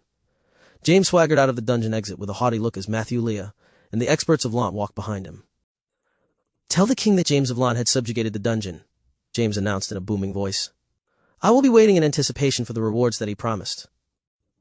He left along with Matthew and Leah with the intention of heading towards the academy. They were planning to pick up William and bring him back to Lant for a few days to participate in Matthew's and Leah's wedding ceremony. Chapter 179, Kenneth's Secret Part 1. Wendy's laughter resounded in the Marshall Division premises as she played tag with Thor. The dog happily ran after her, while the latter did her best to prevent the puppy from catching up to her. After the kids woke up from their sleep, during S's and Wendy's visit, William introduced them to his friends. Wendy had become smitten with Thor the moment she laid her eyes on him. Because of this, she did her best to get in his good graces. Much to William's surprise, Thor seemed to really like Wendy as well, so the two of them hit it off right off the bat. Because of this, Wendy had decided to visit William wherever she had free time, so she could play with Thor. William chuckled as he threw a frisbee for Ragnar. The afternoon classes had just ended, so the red-headed boy decided to play with the kids. Wendy arrived just in time to join them and decided to play with Thor. William was about to throw the frisbee again when he saw someone enter the gates out of the corner of his eye. A look of shock appeared on his face when he saw the familiar faces that entered the premises of the Marshall Division. "Big brother! Big sister!" William laughed as he ran towards Matthew and Leah, who were standing beside his grandpa. "I'm glad both of you are safe." William hugged both of them together, and the two hugged him back. "We're back, William," Matthew said as he patted William's head. "Sorry for making you worry." Leah patted William's back. James, on the other hand, was busy looking at Wendy. With just a glance, he could tell that the girl had feelings for William. He was laughing internally because his purpose for coming was to drag William to attend Matthew's and Leah's wedding ceremony. What he didn't expect was to find a future daughter-in-law candidate the moment he visited William in the academy. He didn't waste any time, and approached the girl that would put all toothpaste models to shame. "Hello, young lady. I'm William's grandfather, James." James introduced himself with an award-winning smile that would make all the single ladies call him Daddy. "Feel free to call me Grandpa." "Hello, Grandpa James," Wendy stuttered as she looked at the handsome gray-haired man that was oozing with charisma in front of her. "Are you William's friend? Yes? Are you interested in becoming his fiancé? Excuse me. You see, William might be mischievous, but he is really a good boy." James was like an experienced salesman who was about to scam a little girl to buy the wares he was selling. "I call the shots when it comes to who William is going to marry, so if you are interested, how about we set a date to meet your parents? That way we can discuss when and where the marriage will take place." "Oi, don't push me!" William pushed James aside, and immediately stood between him and Wendy. "What are you babbling about, old man?" "Wendy, don't listen to Gramps. He is getting old and getting cynical. Usually we tie him up with a rope back at home, so he doesn't bite people. Don't believe whatever nonsense he is saying." "Oh, okay." Wendy nodded her head. She then gave William's grandpa a curious look. James felt her gaze and winked back at her. William saw this, and snorted at his annoying grandpa. "Why are you being so overprotective? Relax, I'm already old and have no intention of stealing your girlfriend," James teased. "I'm not Will's girlfriend," Wendy answered timidly behind William's back. "I'm just his friend. It's fine. We can discuss this matter later." James's eyes glinted in delight when he heard the young lady call his grandson Will instead of William. Of course, he didn't make any further moves on Wendy because it would just incite William to contradict him. "If you're not busy, come back with us to Lant for a few days," James said as he stood in front of the red-headed boy who was looking at him with vigilance. Why? Is something going to happen to Lant?" William inquired. He knew that his grandpa wouldn't invite him to go back to his hometown without a good reason. James smirked and patted William's shoulder. "Matthew and Leah are getting married. You should come with us to witness their wedding ceremony." William's jaw slackened as he looked at Matthew and Leah with a shocked expression. "The two of you are getting married?" "Yes," Matthew grinned. Leah held Matthew's arm and winked at William. "We are! Congratulations!" William smiled and gave Matthew a thumbs up. "Now we are truly going to be one big happy family." "Worry about yourself," Matthew replied. He could see that his grandpa had set his eyes on the pretty girl beside William and understood that his cousin was going to have a headache for the next few days. "So, are you going to come back with us, or must I carry you kicking and screaming?" James asked with a grin. "If it's just a few days, I think I can go," William replied after careful consideration. "I'll discuss this first with Instructor Grant and Instructor Andy." "Okay, you do that," James nodded his head.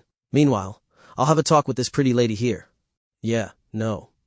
William grabbed Wendy's hand and pulled her away. "Mama, make sure that Gramps doesn't follow us." "Me?" Emma bleated and gave James the "don't even think about it" glare. The old man sighed and patted the Angorian's goat's head. "It seems that you've forgotten who raised you when you were still just a kid." "Me? Tell me more about that young lady." Ella lowered her head and poked James with her horns. Clearly, she had no intention of sharing any information with the annoying old man. "Your grandpa sure is interesting," Wendy said once the two of them were out of earshot. "He reminds me of my own grandfather back home. Believe me when I say that my grandpa's 10 times worse than yours," William snorted. Dia, who was coiled around his neck, was resting her head on William's head. Thor walked beside Wendy, while Ragnar walked beside William. "Listen, Wendy." William looked at her with a serious expression. "My Gramps has a bad habit of playing matchmaker. I already told you about the incident with my ex-fiancée Rebecca. Believe me when I say that he has already locked you in his sight and will do his best to convince you to become my girlfriend. When he does that, give him a firm rejection so that he will back off. Do you understand what I'm saying?" Wendy nodded her head. She agreed with William on the surface, but the boy didn't know what she truly thought deep inside. Seeing her reaction, the red-headed boy thought that he had successfully gotten his message across and stopped holding her hand. Soon, the two arrived at the staff room, where several of the instructors stayed when they were not teaching their classes. William went inside alone, while Wendy watched over Thor and Ragnar. At this exact moment, inside William's dormitory room, Kenneth was holding a round mirror in his hand. The mirror was made from an unknown crystal, and the frames at its side were inscribed with rune marks that were quite similar to the runes found on William's slave collar. The silver-gray-haired boy muttered an incantation and the mirror glowed in response. Soon, an image of an elf with silver-gray hair and blue eyes appeared on its surface. "I am here to report about my target's current circumstance," Kenneth said. "Very well." The elf nodded. "I am going to record your report so I may pass it along to the elders and the patriarch of the clan. You can start your report now." Chapter 180. Kenneth's Secret Part 2. "Yesterday I personally examined his body and didn't find any traces of magic whatsoever." Kenneth began his report. "Aside from that, there is no sign that he had awoken any kind of spiritual powers. Even so, I still can't gauge how strong he is." "You can't gauge how strong he is?" The elf interrupted Kenneth's report. "How can you not gauge his strength? Aren't you always with him?" "Yes." Kenneth nodded. "I am always around him. When I used the clan's artifact to measure his strength, the results said that he was a Class D individual." "Only Class D?" The elf frowned. "Isn't that a bit too weak? Then again, he's a half-elf. I guess this is to be expected of a filthy half-breed." Filthy mudblood much." Kenneth tasted something sour in his mouth when the elf referred to William as a filthy half-breed using a contemptuous tone. Even so, he took hold of his emotions and put on a calm expression. "So, why did you say that you couldn't gauge his powers?" "It's because the feats that he has accomplished don't match his power level." Kenneth started to narrate everything that he had gathered about William, from the battle against Sogloff until the end of the dungeon outbreak. The elf listened patiently until Kenneth finished his tale. "Isn't it very obvious?" the elf asked in contempt. "Or must I spell it out to you so that you can understand? The boy's strength is only subpar and his real strength relies on that goat he calls Ella. If you leave the goat out of the equation, he is just an ordinary half-breed that won't be able to achieve anything, even if he trained for years." Kenneth wanted to refute the elf's words, but the latter didn't give him an opportunity to do that. "Based on your report, I can tell that the hybrid only relies on external forces to increase his battle prowess. Such a person doesn't amount to much when fighting alone. Continue your monitoring and report any changes that you see," the elf ordered. "Remember, your purpose for going to the southern continent is to see whether he is the one rumored about in the prophecy. The clan has already dispatched others like you to different places in the central continent, where rumors of strong individuals that had a hint of dark magic could be found. We need to find the Prince of Darkness and bring him to the Silvermoon continent before he awakens his power. This is the order from the patriarch of our clan. It annoys me that we have to waste our resources to monitor a shepherd in the southern continent." "He is not an ordinary shepherd," Kenneth said through gritted teeth. "Don't forget whose son he is." The elf quieted down after hearing Kenneth's words. He also knew William's identity, and that was the reason why Kenneth was sent to personally monitor him in the academy. The son of the Saintess and the Dungeon Conqueror was an existence that shouldn't go unchecked. "Just carry out your mission and report as soon as you find anything worth reporting," the elf ordered before the transmission was cut. "You still haven't changed, father." Kenneth firmly gripped the mirror in his hand as he clenched his teeth in anger. When Kenneth heard that William was one of the candidates that was named by the patriarch, he immediately volunteered to be the one to monitor him. He had long heard about the half-elf that was born from the union of the Saintess and the hero of the elves. Kenneth wanted to see what kind of person William was. He didn't care if William was the Prince of Darkness or not. What he cared about was Lady Arwen, his teacher, who resided in the holy city of Nyfa Ethel. Before he left the Silvermoon continent, he promised her that he would watch over William and keep him safe. Arwen only giggled when she heard his promise. He still remembered her parting words on the day he was about to ride the ship bound to the southern continent. "My son is a wolf in sheep's clothing," Arwen said with a smug look on her face. "Go and meet him. Perhaps you will learn a thing or two by staying by his side. May the blessings of the World Tree always shine upon you. Take care of yourself and let's meet again a few years from now." Kenneth returned the round mirror to his storage ring as he remembered his teacher's smiling face. Arwen and William had similar enough smiles that Kenneth sometimes found himself in a daze when the half-elf smiled at him. "I hope that you're not the Prince of Darkness, William." Kenneth sighed in his heart. "Because if you are, all the elves in the Silvermoon continent will do everything in their power to catch you. I don't want to see that happen." Kenneth walked towards the window as he gazed upon the east. Dark clouds loomed in the distance, as if to mark the coming of a storm. Oliver, who was hiding inside William's shadow, was not aware that the letter he had sent back to his master had been intercepted by the Rayleigh clan, who specialized in intelligence gathering and the making of prophecies. It was for this very reason that William had become a priority candidate on their list. If the parrot monkey had known that his arbitrary action years ago had set many things in motion in the Silvermoon continent, he would definitely kick himself out of anger because of his stupidity. Not only did he endanger William's life, he had also unintentionally broken the peaceful life that Celine had sought for during the years of her enslavement. After William got the instructor's permission to take a few days' leave from the academy, he hurriedly returned to his dormitory room, only to find Kenneth staring outside the window. I am about to return to my hometown for a few days to participate in a wedding ceremony. Would you like to come with me? William asked. No. Kenneth shook his head. I will just wait for your return. There are still many things I need to do because our Sir William doesn't want to do his duties. William coughed lightly because he was guilty as charged. Well then, please, do your best, Mr. Secretary. Your Sir William is very unreliable. Go ahead and look for suitable candidates that can join our ranks. Kenneth gave him a sidelong glance and snorted. Go and return as soon as you can, okay? William smirked and patted Kenneth's shoulder before leaving the room. In truth, Kenneth wanted to go with him, but he couldn't afford to meet Selene at this point in time. The elves of the Silvermoon continent had been keeping a close eye on two important individuals, and they were none other than Celeste and Selene, the twins that were mentioned in the grand prophecy of the Silvermoon continent. Although Celeste was most likely the bride stated in the prophecy, none of the elves dared to make their move on her in the small chance that they were wrong in their assumption. Because if they made a mistake, there was a chance that their entire race would be wiped out from the face of the world. Chapter 181. The Strongest Person in Lawn. Why are you coming with us again? William asked, as he looked at Spencer, who was standing beside Wendy. I want to see the hometown of Sir William, Spencer replied. I will also not allow you to lay your hands on my little sister. I see. William nodded his head. He then turned his head towards the snot-nosed pansy who had his arms crossed over his chest. And your reason for joining us is? This was an order from my young master, Ian replied. I will witness the wedding in his place and present our gift to our seniors from the Magic Division. Right. William couldn't find any flaw in Ian's reply because Matthew and Leah were indeed Esset's seniors. Also, the younger boy had consulted the two of them and asked for pointers several times on how to become a good head prefect for the Magic Division. S needed to stay behind in order to monitor the Magic Division just in case they were dispatched for an emergency mission. Although the dungeon outbreaks were slowly getting under control, there was still a chance that the first years would need to be mobilized to provide aid. James didn't mind having more people with him and happily accepted to receive them as guests. He was extra courteous to Wendy and Spencer. William knew that his grandpa was thinking of having a private talk with Wendy again to discuss plans for marriage. Fortunately, Spencer was there to act as a buffer and prevent his Gramps from having his way. When everyone was ready, the group used the Academy's teleportation gates to travel to the town closest to Lant. The dean had approved of this request since James did help in subjugating the lair of the ancient queen and prevented the loss of more lives on the battlefield. After exiting the town, Blitz shrieked in the sky as John chanted an enlargement spell in order to increase its size. It only took 2 hours on Blitz's back before William saw the familiar town where he grew up. Wendy's and Spencer's eyes widened in surprise when they saw the Robro golden ape that was seated not far away from the entrance of Lant.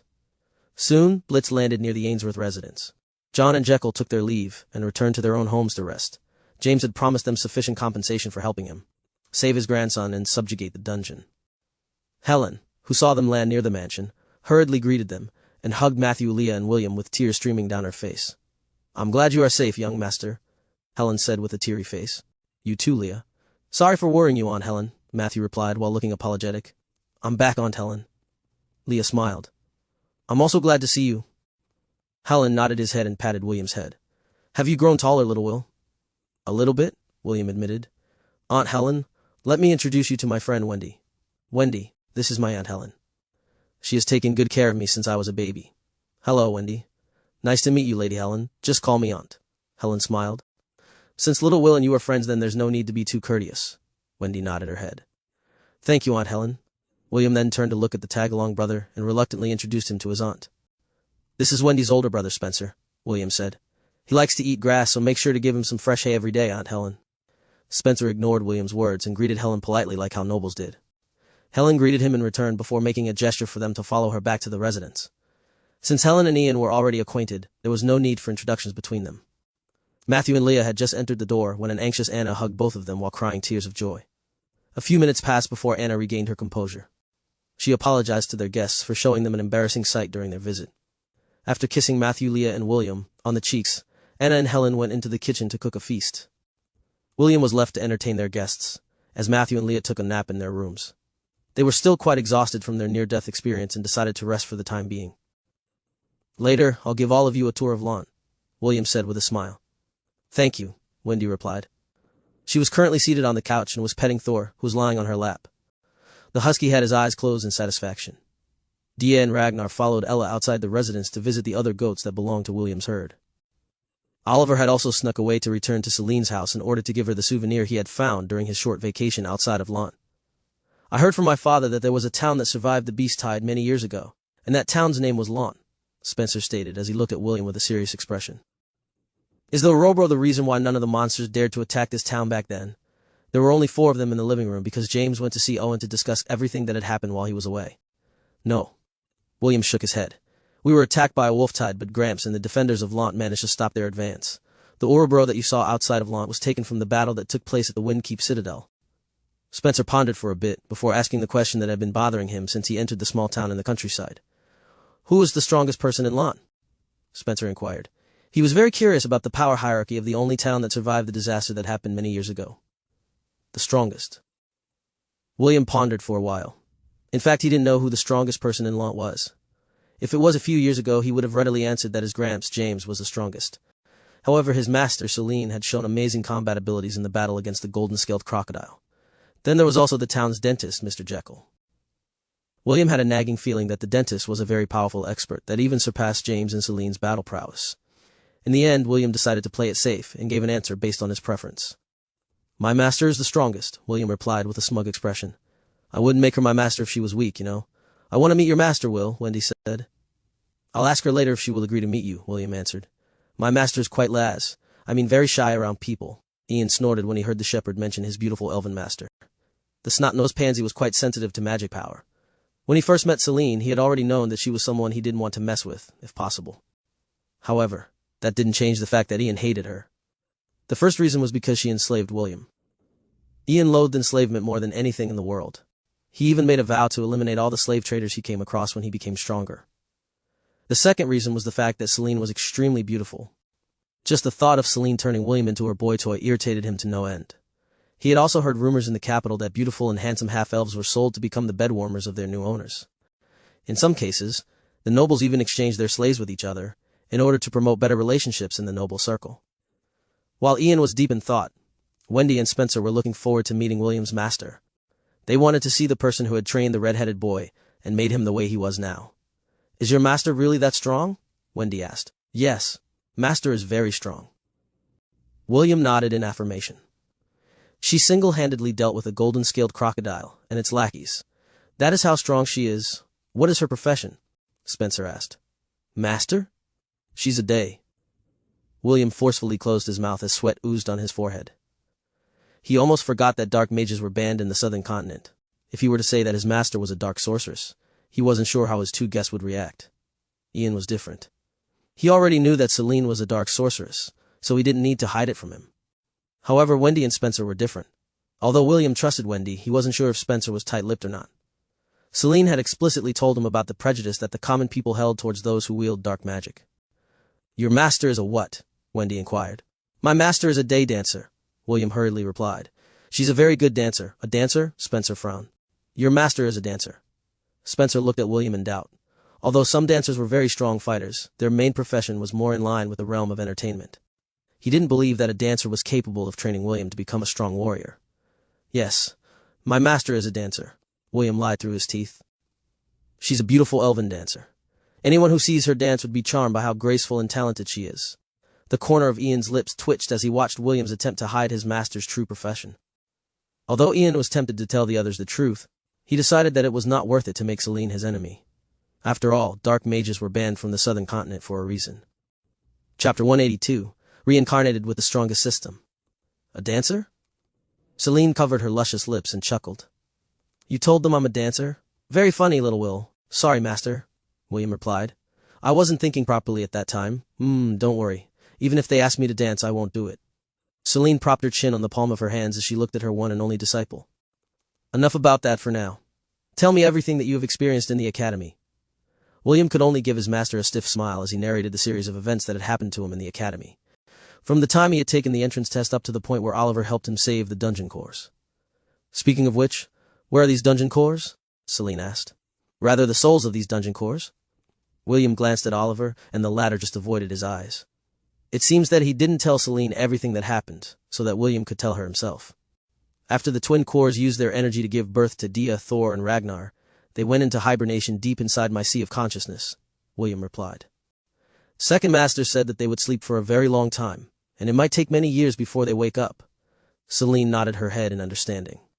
she was also looking forward to meeting the mythical creatures born with the help of the dungeon cores. But William left them at the residence. Thor was with Wendy, while Dia and Ragnar were playing with Eve. He didn't have the heart to take them with him when they were having fun, so he decided to visit Celine alone. Very well, you can bring your friends over tomorrow, Celine said with a smile. I also want to know them better, especially this girl called Wendy. Oliver told me that she likes you very much. William coughed lightly and gave Oliver the "how dare you betray me" gaze. The parrot monkey returned his gaze with a grin, and even added oil to the fire. From what I can tell, James has approved of the young lady as Little Will's potential bride candidate, Oliver commented. I just pity the poor girl because Little Will is a wolf in sheep's clothing. He will eat her up, including the bones. Really? Celine raised an eyebrow. Do you like her, William? Wendy is a beautiful and kind girl. It is almost impossible for anyone not to like someone like her, William answered. She did make her feelings clear to me, but right now, I'm still not ready to have a relationship. For now, we decided to start as friends. At least you're not pretending to be a dense protagonist. Master, I hate dense protagonists the most. The master and disciple pair stared at each other with a smile, before William decided to have a serious talk with Celine. Master, do you know the dean of the academy? William inquired. Let me guess, that old man told you something about my past after he saw your collar. Correct? Celine asked back. Did he try to guilt-trip you? Celine shook her head as she stood up from the chair and headed towards the couch to lay down. She then gave William a lazy gaze and motioned for him to come close to her. William carried his chair closer and sat in front of Celine. He hoped that his master would open herself up more to him after knowing the secret of the collar. Tell me everything that the old man told you, Celine ordered. Don't leave out any details. William nodded his head and complied. He told Celine everything and waited for her response. William, I asked you before you left Lant, but I'll ask again. Celine gave William a teasing smile. Do you resent me? Yes, William replied. On that day you enslaved me, master, I felt betrayed. Celine frowned as if she remembered something unpleasant, but the frown on her face. Celine's eyes glowed light purple for a brief moment as a pang of hatred flashed across her. Celine motioned for William to come closer, and the boy complied once again. Celine caressed the side of his face and looked straight into his eyes. If you told me that you didn't feel any resentment, I would have thought that there was something very wrong with you. What I did to you is something that a master would never do to her disciple. In the past, I didn't have a choice either, Celine said, as her hand moved downwards to touch the collar on William's neck. The legendary blacksmith in the Silver Moon continent to make 2 mithril collars. One was for me, the other for my twin sister Celeste. Disappeared after a few seconds as she continued her explanation. At one point in time, my sister and I were forced to wear the collars on our necks. I apologize, but I cannot tell you the reason why, because it is a secret. The beautiful elf sighed as she took away her hand from the collar on William's neck. My grandfather knows how to use dark magic, and he was my first teacher. I won't bore you with the details of my training because you already know how it ended. Beautiful eyes. When I reached the age of 12, my grandfather took me to the northern continent. There I was introduced to the most wretched-looking hag who had the heart of a saint. She treated me like a real daughter and gave me love more than my real mother ever did. There she taught me everything she knew about dark magic as well as how to wield the spear. She was the family I never had, and I miss her terribly. With her guidance, I was able to step into the ranks of the dark sorceress. Celine closed her eyes as images of her past flooded her mind. Unfortunately, all the good and the bad times must come to an end. When I was 20 years old, I had to say goodbye to my second mother and moved here in the southern continent. We still exchange letters at least twice a year, but I still miss her terribly. With that said, our circumstances are quite similar as well. The one who raised you was Ella, and I was raised by a hag. Celine grinned. Our only difference is that you still have a family here, while I only have Oliver to keep me company. And I will continue to accompany you, mistress, Oliver commented from on top of his perch. Even if you were to go to a sea of fire, I will always be by your side. Thank you, Oliver. You're welcome, mistress. Celine then shifted her attention to William. This time, she had a serious expression which she rarely showed to the red-headed boy. Don't apologize to me, because I won't apologize to you. Even now I still carry a lot of resentment in my heart, and I don't intend to forgive those who wrong me anytime soon. Whether you hate me or not, that is up to you to decide. So, my cute little disciple, it is perfectly fine for you to hate me. Understood. William returned Celine's serious gaze with a smirk. Master, you already know that I hold grudges, correct? Yes, Celine answered. I promise that when I become stronger than you, I will settle our old debt, William stated. I will make sure to punish you properly. I hope when that day comes, you will not hate me, master. Punish me. You will have to be strong enough to do that. Celine sneered. Don't worry, master. I am destined to become strong. Very strong, William said in an arrogant manner. That's because I was reincarnated with the strongest system, The master and disciple stared at each other with devilish smiles. I look forward to seeing that day arrive, little Will. Celine caressed the side of William's face. Me too, master, William replied as he placed his hand over hers. Me too, chapter 183, Promise Between Men. You must be William's friends. I am his master, Celine, Celine said with a smile. Just call me Lady Celine. It's a pleasure to meet the two of you. The next day after William and Celine had a heart-to-heart talk, he brought Wendy, Spencer, Ian, along with Dia, Thor, and Ragnar to Celine's house. Aside from meeting his friends, his master was also very curious about the three mythical beasts that had become part of William's family. The pleasure is ours, Lady Celine, Wendy replied. Spencer was dazed by Celine's beauty and was not able to answer in time. Fortunately, Wendy's reply broke him from his trance, and he immediately gave his greeting. It's an honor to meet Sir William's master, Spencer greeted. William had a smug look on his face when he saw Spencer's reaction. Celine was certainly a peerless beauty, and only a handful of ladies in the southern continent could match her. Ian stared at his nemesis with a neutral expression. I've heard that William became the head prefect of the martial class in the Royal Academy. Is he doing a good job, or is he just lazing around? Celine inquired in a teasing tone. The head prefect is very capable, Lady Celine, Spencer replied. To this day, I never thought that a shepherd would be able to get the most sought-after position in the academy. It opened my eyes as to how vast the world is. I agree. Wendy nodded her head and gave the red-headed boy a sidelong glance. Will is a brave and competent leader. The way he led the charge on the battlefield will forever be etched on the hearts of the first years who were there that day. William raised his chin in arrogance, and the corner of his lips rose higher. Clearly he was enjoying the praises that the twins were saying about him. Ian was doing his best not to roll his eyes, and Celine gave her disciple a rare look of approval. Although Oliver had told her about William's heroics, hearing it from other people added to its credibility. William has always been a hard worker. Celine nodded her head. Although he can be quite dumb at times, he is still able to rise to the occasion when it really matters. Master, if you want to praise me, just remove the word dumb, William commented. As your disciple, it is only normal for me to be competent, right? Indeed, Celine agreed. As expected of my disciple, Wendy was paying close attention to Celine. For some reason, she was not feeling any kind of jealousy towards her. In fact, she wanted to know more about her. She didn't know why she felt this way, and it also puzzled her. What she didn't know was that Celine was paying close attention to her as well. Wendy was giving her an unusual feeling that she couldn't understand. The only thing she knew was that the feeling didn't hold any malice or negativity whatsoever. While the two girls were trying to feel each other out, Spencer decided to break the silence and ask the beautiful elf a question that had been nagging at his mind since yesterday. Lady Celine, William said that you were a dancer. Spencer looked at the beautiful elf with a serious expression. I've met a few of them, and some of them are very capable fighters. Can you tell me what kind of weapon you specialize in? I specialize in wielding spears, Celine answered. Spears, what a coincidence. Wendy looked at Celine with starry eyes. The spear is also my main weapon. Can you give me a few tips on how to become more proficient in it, I suppose? Celine gave Wendy a sweet smile. It will also help me understand why I'm feeling this way towards you. Can I also join? Spencer asked with interest. I'm also a spear wielder. It would be an honor to learn a few tips from Sir William's master. Celine's smile stiffened when she heard Spencer's request. The only one she wanted to get to know was Wendy, and not her twin brother. Fortunately, William came to the rescue and prevented Spencer's advances on Celine. There's no need for Master to teach you, Spencer, William interjected. I alone will be more than happy to teach you how to wield it. Why don't we go outside? I am itching to teach you a few tricks on how to raise your proficiency in spear mastery. William didn't wait for Spencer's reply and dragged the older boy outside the house. Ian also excused himself and followed Will. He didn't like to stay with Celine longer than necessary. The beautiful elf stood up from the couch and motioned for Wendy to follow her. They headed towards the basement where Celine's training room was located. Oliver, on the other hand, was pondering something important. He had discovered something unusual with Wendy, but he was not someone who liked to gossip about other secrets. Celine knew Oliver's personality, so she didn't bother to ask him. Although it was troublesome, the elf had her own ways to find the answers to her questions. In a small grove located at the east of Lon, Leah and Matthew held each other's hands as they faced a man wearing a traveler's cloak. It was none other than Leah's and Cedric's father, Sebus. I knew that this day would come, but I never expected it to come this soon, Sebus said as he looked at his daughter with gentle eyes. When he shifted his eyes on Matthew, they became as sharp as a blade, but the latter didn't flinch and stared back with an unwavering gaze. Sebus stared at his future son-in-law and sighed in his heart. He didn't have any complaints about Leah marrying Matthew.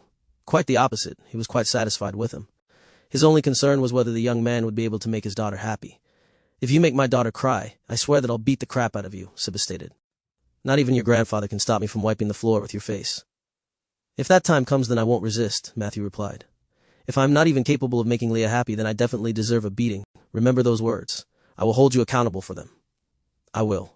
I promise. Leah watched the confrontation between her father and her lover with a smile on her face. She knew that both men truly loved her, and she was touched by their show of affection. Leah, take care of yourself. Sebas walked towards his daughter and gave her a hug. After your wedding, I'll go to the central continent to take a look at your older brother. I'm worried about him. Leah nodded as she rested her head on her father's chest, just like she had always done in the past. I'm also worried about Big Brother. I hope that he's doing well. Cedric is still inexperienced, and I'm afraid that people will take advantage of him. Sebas reluctantly let his daughter go and took a step back. I just hope that he found some good friends when he enrolled at Everwinter Academy. Father, are you going to show yourself to Big Brother? In a few years. I want your big brother to be more independent. If I show up to him now, he might revert to his old self, and that would only hinder his growth. I will send letters to you from time to time. Feel free to tell me if you get mistreated by the Ainsworths. Leah nodded her head, as she fought off the tears that she had been holding back. Sebas looked at his daughter, and patted her head one more time before walking away. However, after reaching his 10th step, Sebas stopped, and turned his head to look at the two lovers. Matthew, you don't have to hurry to give me a granddaughter, Sebas said. Wait at least 2 more years. Leah is still young. Also, I think that now is not a good time to have a child. There are things happening here in the Helen Kingdom that look fishy to me. Sebas paused as he stared in the direction of the Helen capital. The beast tide and the dungeon outbreaks may be connected to each other. I'm afraid that it is just the beginning of something bigger. Until this danger passes, it would be best to hold off on having children. It's not too late to have them when everything has settled down. Leah's father gave them one last glance before disappearing deeper inside the grove. He would wait until his daughter was safely married to Matthew before leaving the southern continent. Although he felt that something was amiss, he was confident that James would be able to protect his daughter. This was why he could leave Leah without any worries, as he concentrated on his eldest son who was currently in the central continent. The place where all the major powers of the world congregated. A place where constant wars, big and small, took place. Chapter 184, You May Now Kiss the Bride. 4 days passed since William returned to Lant, and the preparations for the wedding were in full swing. The small town became lively, and everyone gathered to join in the festivities. The hunters hunted for big and small game for the feast that was about to come. Matthew was the heir of their current lord Mordred. This made his wedding a big event. The old towns of Fusha and Zinner were now under the jurisdiction of Lant, and being overseen by James's subordinates. After the beast tide, several refugees sought protection from the only town that had survived in the western region. Because of this, the population of the 2 towns grew, and had even reached half of their original population. Naturally, as subjects of the overlord of Lant, the people there also decided to join the festivities in order to show their support to their current steward. However, just as everyone was completing the finishing touches, a messenger from the king arrived in Lant, and told Mordred that the king would bestow a peerage upon James. This noble title was the reward that the king had decided to bestow on James for his participation in the Beast-Tide invasion at Windkeep Citadel, and his help in subjugating the dungeon outbreak in the Duchy of Aberdeen. However, since James had passed his rule on his son, Mordred, the peerage naturally fell into his hands. The Baronet of Lant is Mordred since James had retired from his position. Naturally, Mordred would need to go to the capital in order to formalize the bestowment of his peerage. However, he was not in a hurry. He would accompany William, Matthew, Leah, and the rest back to the capital and just meet the king afterwards. The western region was still in a state of recovery. Even though some of the lands had been claimed, there were still a few without any owners. The king needed some trusted people to oversee these lands. He wanted these lands to be cultivated in order to help the kingdom recover financially through trades of goods and resources. The towns of Lant, Fusha, and Zinner, combined, were big enough for someone with the title of Viscount to manage. This was also a major factor that affected the king's decision. If he were to make Mordred a Marquess, then he would definitely encounter staunch opposition from the nobles of the kingdom. His original plan was to make Mordred an earl, but after giving it more thought, he decided to play it safe, and just settled for Viscount. When this news arrived in Lant, William gave his gramps 2 thumbs up in his heart. He was amazed at how James was able to secure benefits while doing as he pleased. Naturally, the townspeople became ecstatic with the news because Mordred's inherited rank was only that of a baronet. Leah didn't want to have a grand wedding, but her future husband's position was a bit special. Because of this, she didn't have a choice, and allowed herself to be dressed up by an overenthusiastic Anna and Helen. How envious, Wendy said as she looked at the white dress that Leah would be wearing for her wedding. Why are you envious? Spencer asked. When you get married, your wedding will be grander than this. Wendy gave William a sidelong glance while blushing. This gave Spencer a headache, because his sister's feelings for William remained strong, even though the latter asked her to start their relationship as friends. William, on the other hand, was feeling at peace. After he had his talk with Celine, the guilt in his heart had been cleared up. He had also considered Wendy's feelings for him, and had a private talk with her before they left Celine's house. "If your feelings don't change after my duel with Rebecca, then we can discuss taking the next step in our relationship," William said with a serious expression. "Until then, it would be best if we get to know each other first. Also bear in mind that I might have multiple wives in the future. If you are fine with having a scumbag like me as your boyfriend, then I will seriously consider making you my girlfriend." William had made it clear to her that he was not a gentleman who would only have one love in his life. This way, Wendy would know exactly what she could expect if she decided to have a serious relationship with William. Instead of answering William, she just nodded her head. Wendy also wanted to know if the feeling she had for William were real, or if it was just the result of having been saved by him while inside the Goblin Crypt. "Spencer is right. I'm sure that the man that Wendy is going to marry is a very lucky guy," William commented with a smile. Wendy blushed and averted her gaze, which made Spencer click his tongue in irritation. He was really dissatisfied with Wendy's current infatuation with William. The next day, hundreds of people stopped their daily routines and lined up in the center of the town of Lant. Matthew was standing on a raised platform along with Owen as he stared at the northern gate of Lant. William and Eve rode Ella's back as the little girl dug her hand inside the basket in front of her that was filled with flowers. She threw them on the ground while giggling, which made the scene quite endearing. Right behind Ella, several teenage beauties from Lant walked while throwing flower petals as well. Not far from them, a beautiful young lady wearing a white dress walked while carrying a bouquet. Her midnight blue hair was tied up in a princess-style braid as she walked elegantly to where her man was waiting for her. Although her face was covered by a veil, everyone knew how beautiful she was. When she finally reached the platform, Matthew extended his hand to hold her in his embrace. Owen, the life magus of Lant, was the master of ceremonies. He raised his hand in order to quiet the crowd, so he could start the marriage ceremony. "We are gathered here today to witness the union of Leah Terrell and Matthew von Ainsworth," Owen said.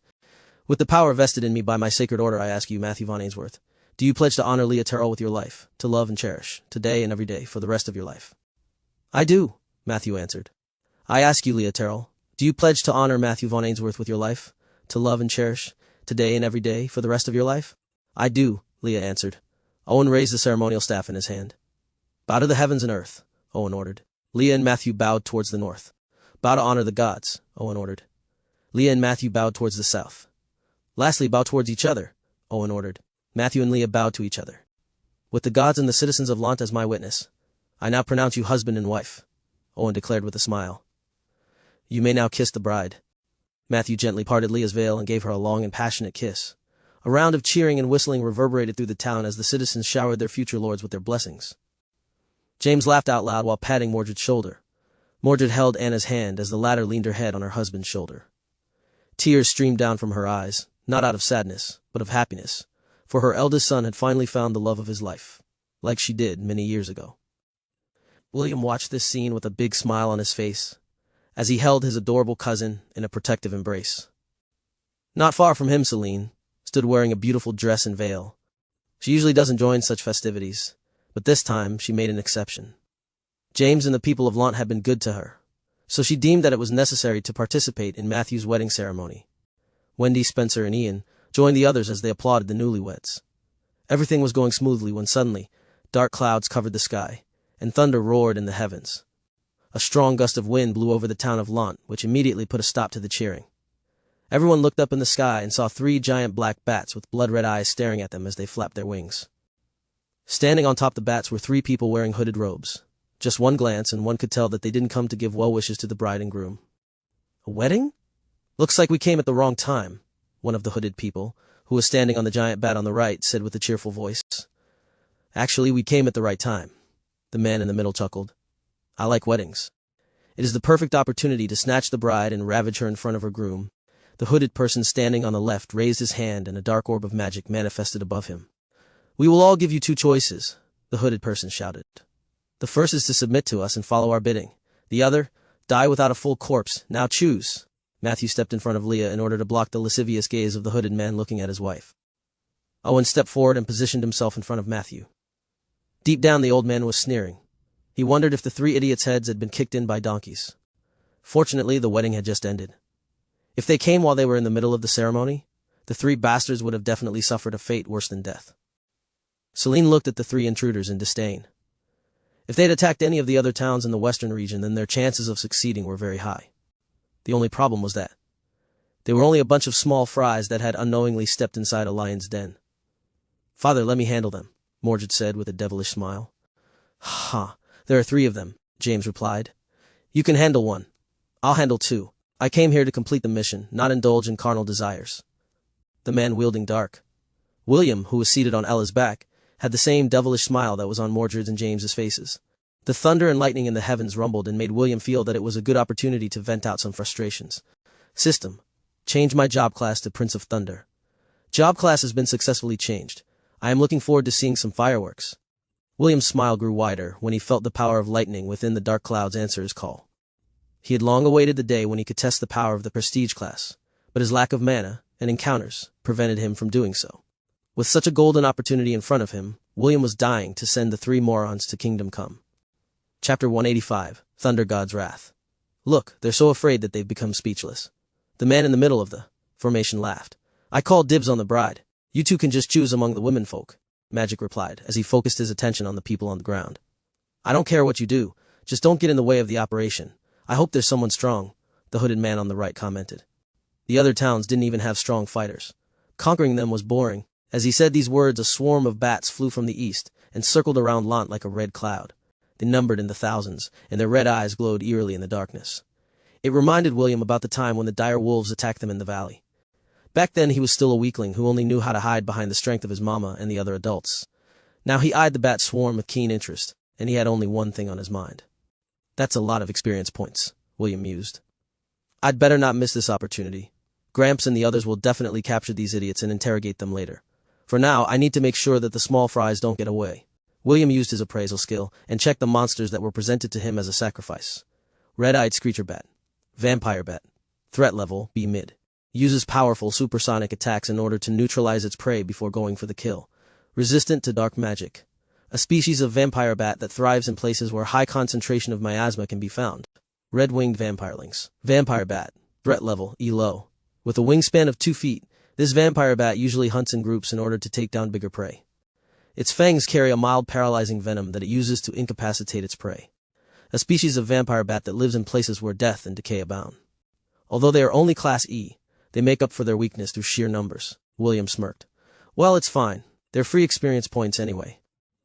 William caressed the side of Ella's neck in order to pass his message to her. Having been together for many years, the Angorian goat already knew what William was thinking. She moved away from the crowd and went to the southern side of Lant where the number of people was scarce. Celine noticed her disciple's movements, but didn't do anything to stop him. The beautiful elf just told Oliver via telepathy to watch over the boy just in case something unexpected came up. Celine was quite interested in the identity of the 3 people who dared to attack Lant. She wondered if they were part of the organization that she had joined, or part of a separate one. The senior members knew that she was staying in Lant, so she doubted that they would send these small fries to annoy her. The possibility existed. Her only concern was if these members were sent here by the organization. It meant that she couldn't interfere with them. This was a very strict rule among its members, and made an oath to follow this rule. "It doesn't matter," Celine sneered. "I don't even need to lift a finger in order to deal with these fools." As if waiting for that moment, a dragon's roar erupted from where Mordred stood. He shot into the air clad in flames and took on the form of a fire dragon. James stood on Mordred's back and looked at the 3 intruders with a wide grin. Deep down he was very furious, because these 3 numbskulls disrupted his grandson's happy event. He planned to capture them alive and torture them until they regretted the day they were born. "Should we join too?" John asked as he looked at the sky.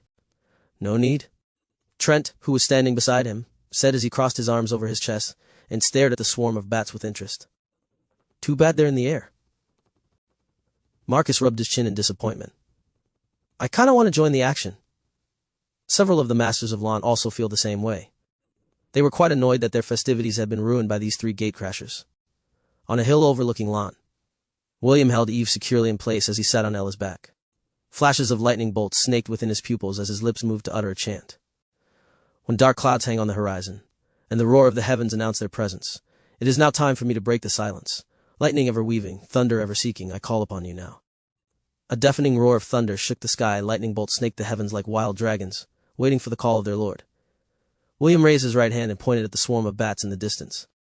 Oliver observed this scene with a curious gaze as he sat on a tree branch. "The power I wield would obliterate one and all," William said as his eyes glowed with power. "Pierce through the darkness and hear my call. Thunder God's wrath." Like a clap of thunder, William's words echoed through the dark sky. A blinding flash of light illuminated the battlefield, and everyone was forced to cover their eyes due to its radiance. What followed next was an ear-deafening rumbling that descended from the heavens. "Evade!" James shouted. Mordred hurriedly nosedived to the ground to escape the unexpected rain of lightning bolts that came out of nowhere. A stray lightning bolt snaked towards them, but James calmly swatted it aside with his giant axe. His eyes glowed in wonder and disbelief at the scene that was happening in front of his eyes. It was then when the image of a young boy with red hair and light green eyes flashed briefly inside his mind. Could it be? James thought in disbelief. Is this William's doing? Unlike James, who had dealt the lightning bolt calmly, the three villains were caught completely by surprise. Fortunately, they were strong enough to resist the lightning bolts, but they were injured pretty badly. Their mounts, the red-eyed screecher bats on the other hand, shrieked in pain as the rain of lightning hit them left, right, and center. Although their bodies were strong, getting assaulted by dozens of lightning bolts still left them helpless. Soon the screecher bats crashed to the ground after being mercilessly assaulted by lightning bolts. As for the bat swarm, they fared no better. In fact, almost all of them were obliterated when the lightning storm descended. Any bat that was grazed by a lightning bolt burst into flames and illuminated the dark sky with their fiery blaze. The citizens of Lant looked at the blazing sky in awe as the threat that once presented itself was burned away before their very eyes. Owen had erected a barrier on the ground to prevent any of the citizens from getting hit by stray lightning bolts.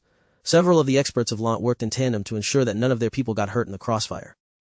Meanwhile, on the hill overlooking the incident, sweat streamed down the side of William's face as he looked at the devastation he'd caused. This was the first time he had used the power of the Prince of Thunder, and he wasn't expecting that it would be this destructive. For a brief moment, William thought that he had seen a glimpse of what the end of the world would look like, if it were to really happen. The lightning storm didn't differentiate from friend or foe, and simply struck everything within striking range. Fortunately, Barbados had remodeled the defenses of Lant, and activated a protective shield that was further strengthened by Owen's magical barrier. Next time I use this, I better ensure that no one is around, William thought as he patted Eve's head. Little girl got scared of the thunder and lightning, and was currently bawling her eyes out on William's chest.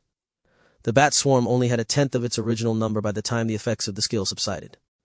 The survivors screeched anxiously as they flew away in haste. Gained EXP, 270,000. Name: William von Ainsworth race. Half-elf health points. 500 divided by 500 mana. Disabled job class. Shepherd LVL 30 subclass. Prince of Thunder LVL 17 strength. 55 plus 10 agility. 50 plus 10 vitality. 30 plus 10 intelligence. 30 plus 30 stats EXP. 391. 257. 257. Divided by 438, 254. 4. By using the passive ability to manipulate the lightning storm to do his bidding. Since he didn't have any mana at the moment, he could only use external sources to activate the power of his job class. The result, however, had exceeded his expectations. William decided to be more mindful of his surroundings when using this extremely powerful and destructive skill. What he didn't know was that, aside from Oliver, someone else had witnessed his display of power. After the initial shock had faded, the pair of eyes observing the boy became serious. After an internal debate, the figure retreated and returned to where everyone was congregated. Clearly, that person didn't want William to know that one of his secrets had been exposed while he was busy dealing with the fools who dared to step inside his territory. I'd better report this, the person thought. His Excellency has to know. The person stood beside the confused crowd and acted like nothing had happened. There was a right time for everything, and leaving the town of Lant was a priority. Everything else could wait until then. Chapter 186. When was the last time you boys brushed your teeth? Start talking, James said, as he looked at the three people who were acting in an arrogant manner when they first arrived. Their hair was a mess, their clothes in tatters, and burn marks could be seen on their skin. Although they survived William's AoE attack, they still suffered due to its ferocity. Area of effect AoE. You fools! You will all regret this! The skinny man with brown hair and eyes glared at James and the men behind him. You think this little town can handle the wrath of our organization? If you let us go now, we can still turn a blind eye to this incident. He is right. The man with an eye patch looked at James with a serious expression. It will be folly to antagonize our organization. Our members are not something a bunch of country bumpkins could trifle with. Only the dark mage looked at James with a frown. As a wielder of magic, he was very sensitive to strong presences, and right now, he was in front of not only one, but several strong people. People that were far stronger than him. I see, so you don't want to talk. James replied with a smile. That's fine. Jekyll, I'll let you handle them. Ha ha ha, this is going to be fun, Jekyll commented, as he looked at the three people with a wide grin. James and the others left the room and allowed the dentist of Lant to handle the interrogation. Among them, no one could compare to Jekyll when it came to making people talk, including Ezio. They were confident that they would get their answers in less than an hour after Jekyll was finished with them. The two people looked at Jekyll with a sneer. They were still thinking that the prim, proper, handsome, smiling man in front of them was just there to intimidate them. This was not the first time they had experienced an interrogation, and most of those interrogators all had the same ending, and that was death. Jekyll calmly took a chair and sat in front of the captives with a smile. "Tell me, when was the last time you boys brushed your teeth?" Jekyll asked. The man wearing an eye patch spat on Jekyll, and his spit landed on the dentist's well-ironed pants. The skinny man laughed due to his comrade's actions and did the same. His spit landed on Jekyll's clothes, which made the dentist's smile widen. "I guess I need to give the two of you a crash course on proper dental hygiene," Jekyll commented with a smile. Soon, loud, begging, cries for forgiveness resounded inside the room. The dark magician closed his eyes and gritted his teeth because he couldn't stomach what he was seeing. If possible, he also wanted to cover his ears, but his arms were firmly tied behind his back. The only way he could keep his sanity was to close his eyes and use his willpower to endure the horrible screams beside him. He was already regretting coming to this backward place, with the intention of lording over the newly built territories on the western edges of the Helen kingdom. "I hope Jekyll doesn't break them," Owen said, as he blew circles of smoke with his pipe. "I don't want to waste my potions on these lowlives." James just smiled at the stingy life Magus's complaint. "How are the townspeople?" James inquired. "Have they calmed down?" "Don't worry about them." Owen waved his hand casually. "They are currently enjoying the grand feast that our hunters prepared. I'm sure that this whole incident will just turn into gossip in the future." "That's good." James nodded. "I hope that my grandson and new daughter-in-law will not mind this small incident and enjoy their honeymoon." Dwayne, who was drinking some alcohol at the side, grinned. "Commander, are you perhaps very excited to hold your great-grandchild?" "Indeed. But I will still have to wait a few years before that happens." James sighed. He had promised Sebas to wait until Leah was at least 20 years old before allowing the two of them to conceive a child. The overly protective father didn't want his daughter to suffer the same fate his wife did when she gave birth to Cedric. James also cared about Leah's well-being, so he readily agreed to Sebas' request. He also understood that both of them were still young. They were still studying in the Helen Royal Academy, and having a baby should be postponed for a little while longer.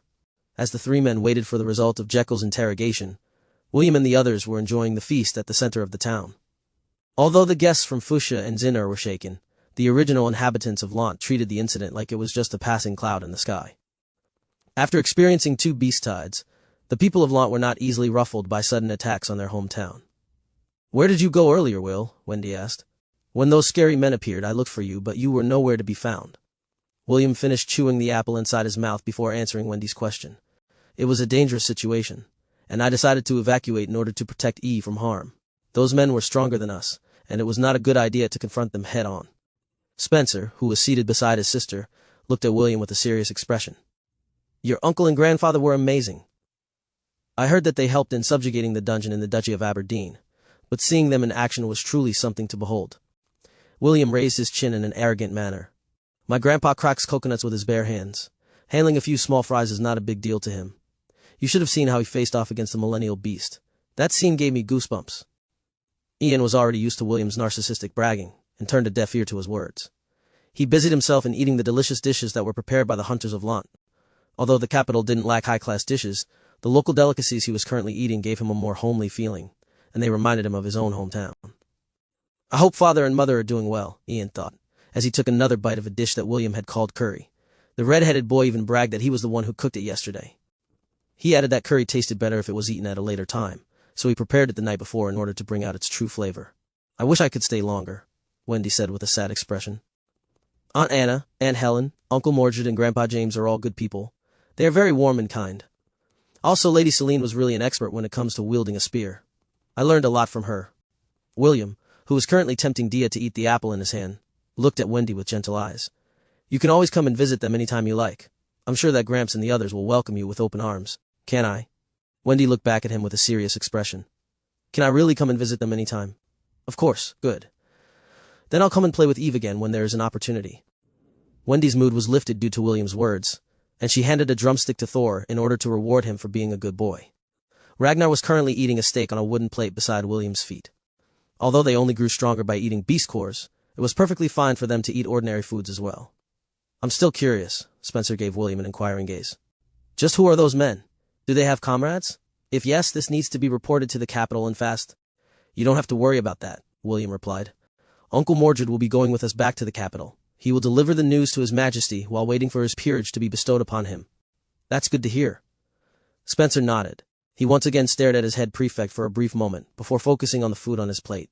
Whatever thoughts he had on his mind right now, he hid it behind a calm facade. After the festivities, James called William to his room that night to talk about important matters. "You're the one that manipulated that lightning storm, right?" James asked.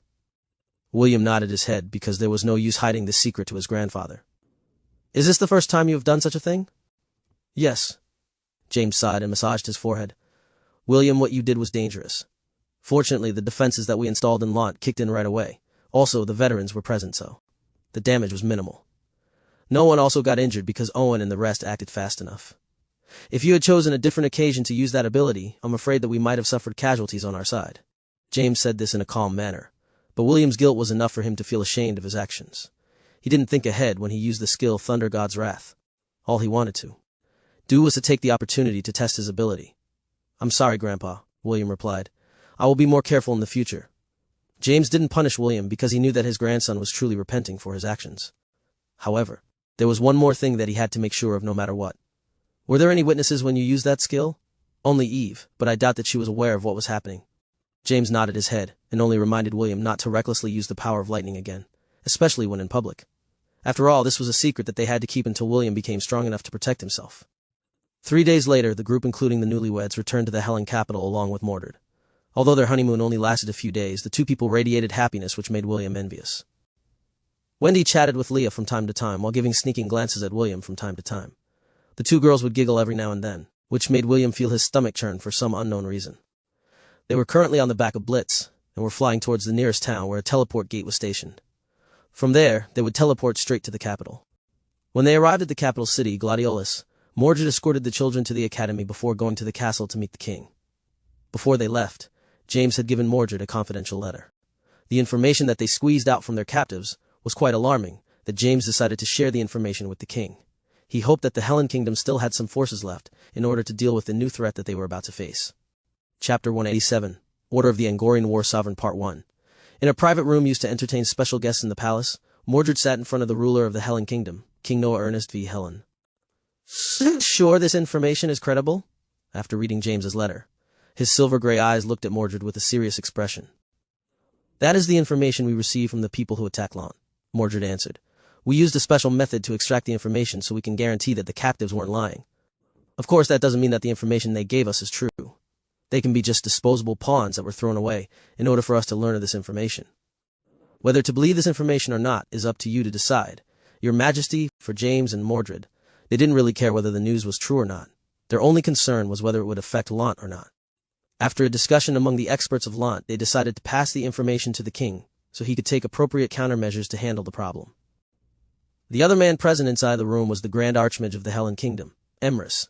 He had a frown on his face as he read James' letter, and one could tell that the contents of it were not good. "My king, if what is written in the letter is true, then that explains the movement of the Anasia and Zelan dynasties on our borders." Emrys sighed. "Although I don't know how they're doing it, they are doing a good job at chipping away the armed forces of our kingdom." Noah nodded absent-mindedly at Emrys' comment. The beast tide and the dungeon outbreak had greatly diminished the military might of the Helen Kingdom. If the two dynasties on their borders decided to attack them during their moment of weakness, the Helen Kingdom wouldn't be able to resist their combined forces. "What do you suggest that we do?" Noah asked his loyal advisor. Emrys stroked his beard as he pondered. "The kingdom of Frisia is our ally, but they are too far away to offer assistance. It would be best to alert them of our current situation and have them prepare for the worst. As long as the two dynasties don't use all of their military might to suppress us, we may still have a chance. The king of Frisia is no fool. He knows that if we fall, his kingdom will be the next target of the two dynasties." Noah nodded his head in understanding. "So you mean to say have them use us as a deterrent so that our two friendly neighbors don't use their full strength to attack us in fear that they will get stabbed in the back, correct?" "Yes, your Majesty," Emrys replied. "This is the only thing we can do right now. The losses we have received from the constant monster outbreaks are nearing half of the kingdom's overall strength. We even had to resort to asking the children to help resist the dungeon outbreaks that are currently spreading across the land." Noah bit his lips in frustration. Indeed, the kingdom was really nearing its limit. Because of the losses they suffered, they had no choice but to conscript the students who were still studying in the various institutions in the kingdom. Many seeds had already fallen due to this incident, and it was truly heartbreaking. "Aside from notifying our ally, is there anything else that we can do?" Noah asked. Well, there is one more thing we can try, but I doubt that it will work.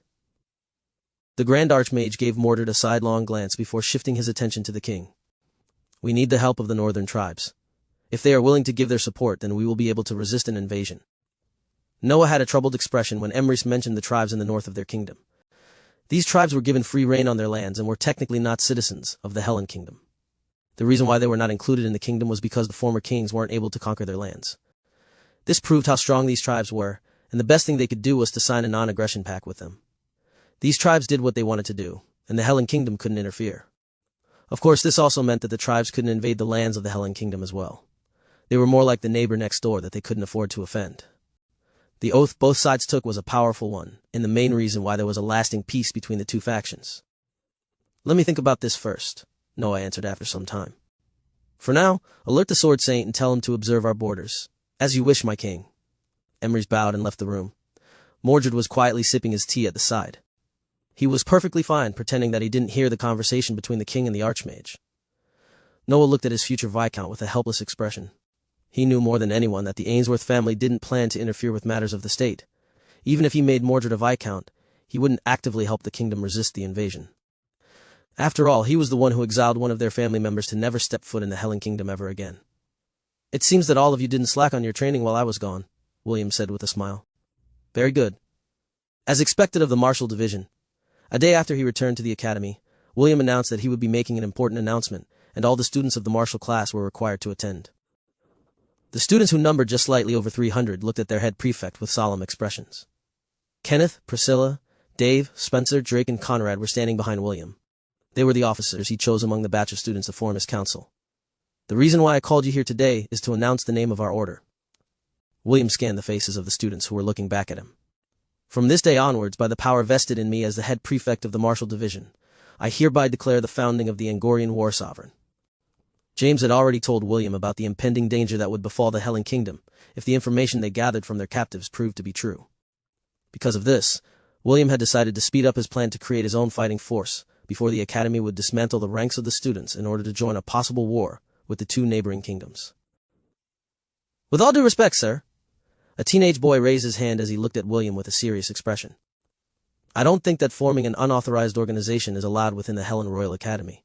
We might get suspended by the dean if he finds out about this. Some of the nobles nodded their heads in agreement.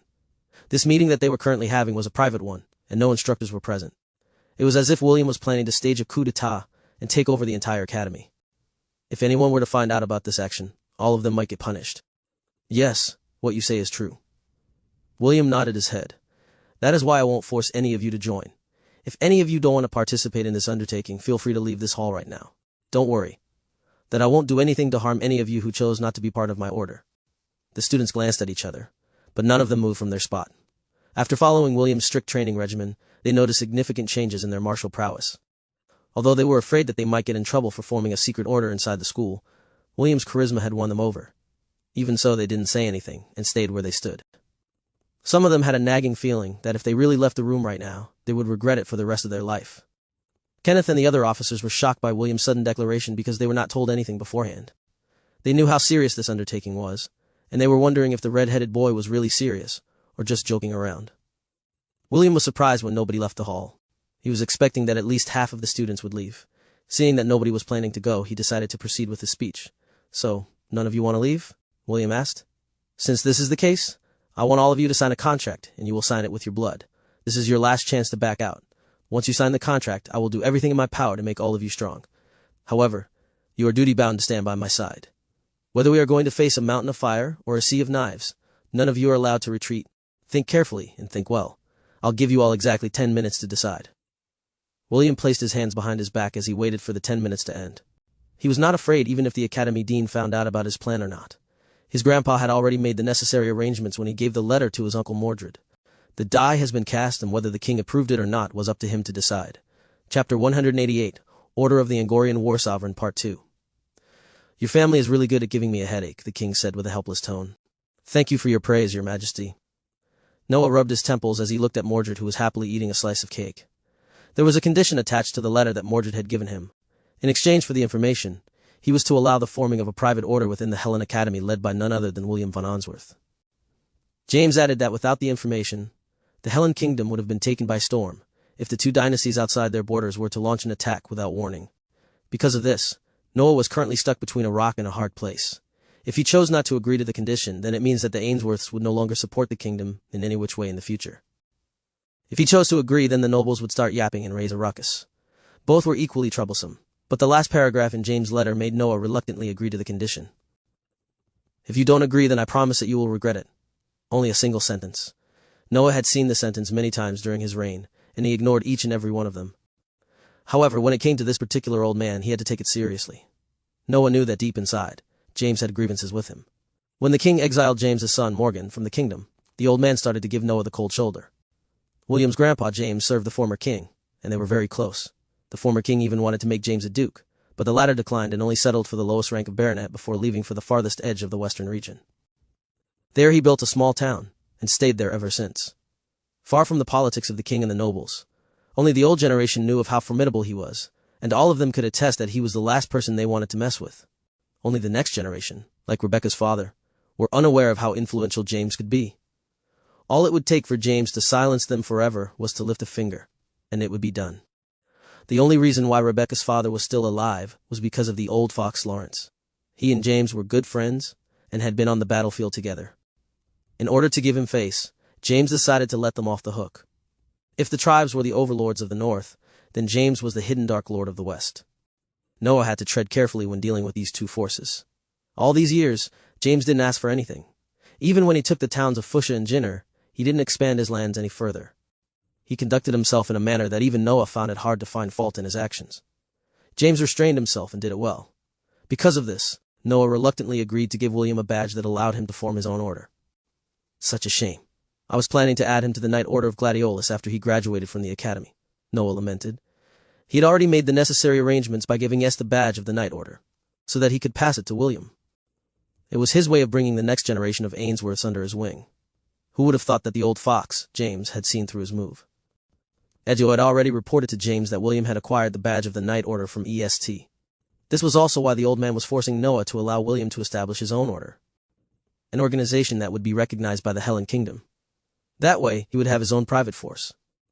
What better place to recruit members for that private force than the best academy in the Hellen Kingdom? This was the only part that made Noah's heart itch. He silently cursed James for shamelessly using the talents of the kingdom to raise his grandson's private army. Back in the grand hall of the Solaris dormitory, after the 10 minutes had expired, the majority of the students had come to their senses and left the hall one by one. A soft sigh escaped William's lips, and the officers behind him thought that he was sighing in disappointment. What they didn't know was that William was actually sighing in relief. Forming an order was not an easy thing to do. In order to arm his subordinates, he needed gold and other resources. William was currently 14 years old, and the Ainsworth family was very poor, so he thought. He didn't want to ask his grandpa to give him money in order to support his subordinates. The red-headed boy wanted to use his own powers in order to build a strong force whose name would be known throughout the entire southern continent. What he didn't know was that James had a mountain of gold and treasures at his disposal due to the fact that he constantly raided the hideouts of bandits in the Hellen Kingdom. If William knew about this, then he would shamelessly hug his grandpa's thigh and beg for him to give him a few thousand gold coins for his personal use. In the end, out of the more than 300 students inside the Great Hall, only 36 remained. William looked at these young men and women and nodded his head in appreciation. "Thank you for your trust," William said with sincerity. "I will do my best to exceed your expectations. For now, let's sign the contract. Please, form 2 lines." The students obediently complied and formed 2 lines. William then handed a stack of contracts to Priscilla and Kenneth to distribute to those that had remained, and willing to join his organization. Somewhere in the Temple of the 10,000 Gods. "Gavin, your follower, is a good person," Sankis, the god of oaths and contracts, patted Gavin's shoulder inside the restaurant. "It's a shame that I didn't see him sooner. He has the potential to become a good scammer. Such a shame. We could have conquered the world together using loans and debts. Ha, quite unfortunate. Truly unfortunate." The corner of Gavin's lips twitched as he forced himself to keep the smile on his face. Deep down inside, he didn't know if Sankis was praising him or not for having a shameless follower like William. Gavin also agreed that Sankis and William would have been a match made in heaven. He could already see the red-headed boy grinning like mad as he laid upon a mountain of gold while being surrounded by beautiful ladies. "That's it! I've decided!" Sankis suddenly stood up as he looked at the projection in front of him. William was currently supervising the signing of contracts using the person's blood in order to empower it and allow Sanctus's divinity to bind it in place. I'm going to give him a gift. Sankis chuckled mischievously. What kind of gift are you planning to give him? Issei, who just arrived in the restaurant, overheard the conversation and decided to join Gavin and Sankis. Ah, Issei, perfect timing, Sankis grinned. I'm planning to send this as a gift to William using the mail of the god shop. What do you think? Will he like this gift of mine? Sankis opened a box to show the two gods the gift he was planning to give to the red-headed boy. Gavin and Issei almost spat blood at the same time when they saw the contents of the box. You can't be serious? Gavin exclaimed. Oi, think twice. No, think thrice. Sankis, my friend, I think William wouldn't like this gift. Issei was already sweating buckets. No. I'll be perfectly honest, he wouldn't like it. He might even curse you and stop believing in your power as the god of contracts. Is that so? Sankis heaved a sigh of disappointment. The two gods wiped their heads in relief after seeing Sankis's expression. Both of them knew that William would go into a mad fit if the god of contracts sent that horrible thing to him at this point in time. Donger, don't worry, Sankis said as he caressed the wooden box in his hand. I will find you a good owner one of these days. As if to respond to Sankis's words, the box shook a little. It was as if it was agreeing to its master's words. Donger, the great dong that pierced the heavens thousands of years ago. It made all the ladies scream in panic at the sight of it, was currently sealed by the god of contracts. The contract between him and Donger was going to expire in 4 years, and Sankis was looking for a worthy person to take in the poor Donger. Gavin and Issei exchanged a glance at each other and nodded their heads. No matter what happened, they would not allow William to receive Donger from Sankis. If that were to happen, then the world of Hestia would definitely experience a world-shaking calamity. Chapter 189. Speak now or forever hold your tongue. After the contract had been signed, William took everyone that was part of his team inside the conference room that was under the head prefect's management. As the leader of a newly formed organization, there were some important things that he needed to discuss with them. I'm sure that most of you are curious as to why I decided to form an organization within the academy, William said. Unfortunately, I can't tell you the details yet because it is something that concerns the kingdom's security. The expressions of the students suddenly became serious as they listened to William's explanation. All I can tell you is that I intend to create an elite unit that will be able to cope with any kind of situation, regardless of what it is, William explained. Of course, in order to make that happen, each and every member must reach a certain level of proficiency and perfect their teamwork. There's also the problem of the weapons and equipment that you will use whenever we go out on missions. All of this requires money and resources, and to be perfectly honest, I don't have these resources. Spencer coughed lightly when William came out clean. He had already known that the Ainsworths were not that well off when it came to money. Even their main residence in Lonk couldn't compare to what they had in their duchy. Sir William, you already know that making an organization requires funding, Priscilla commented. If you don't have the resources, then why make one in the first place? That's because I am confident that we can make things work out if all of us work together, William grinned. Although he didn't have money and resources right now, there were many ways to get them. As someone that had accompanied Ezio for half a year wandering the Helen Kingdom, William had seen the darkness and filth of humanity. He planned to use his knowledge in order to gain the funds needed for his private army.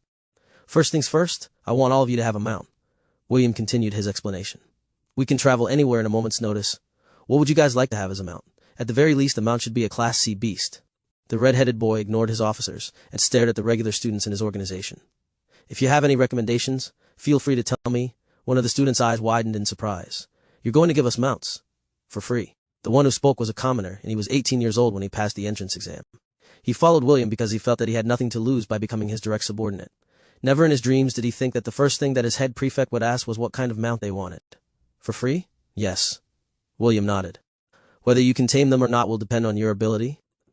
William glanced at his officers with a grin. Are very capable, and you can secure a mount of your own. However, if you need help in acquiring one, just tell me, maybe I can help. Just take note that the limit is a Class C beast. It can't go higher than that. The students got really excited and started to discuss what kind of beast would be ideal for them. William watched this scene as he sat leisurely in his chair. What he didn't know was that inside the dean's office, Simon, the current dean of the Helen Academy, was rubbing his temples due to the letter that had just arrived a few minutes ago.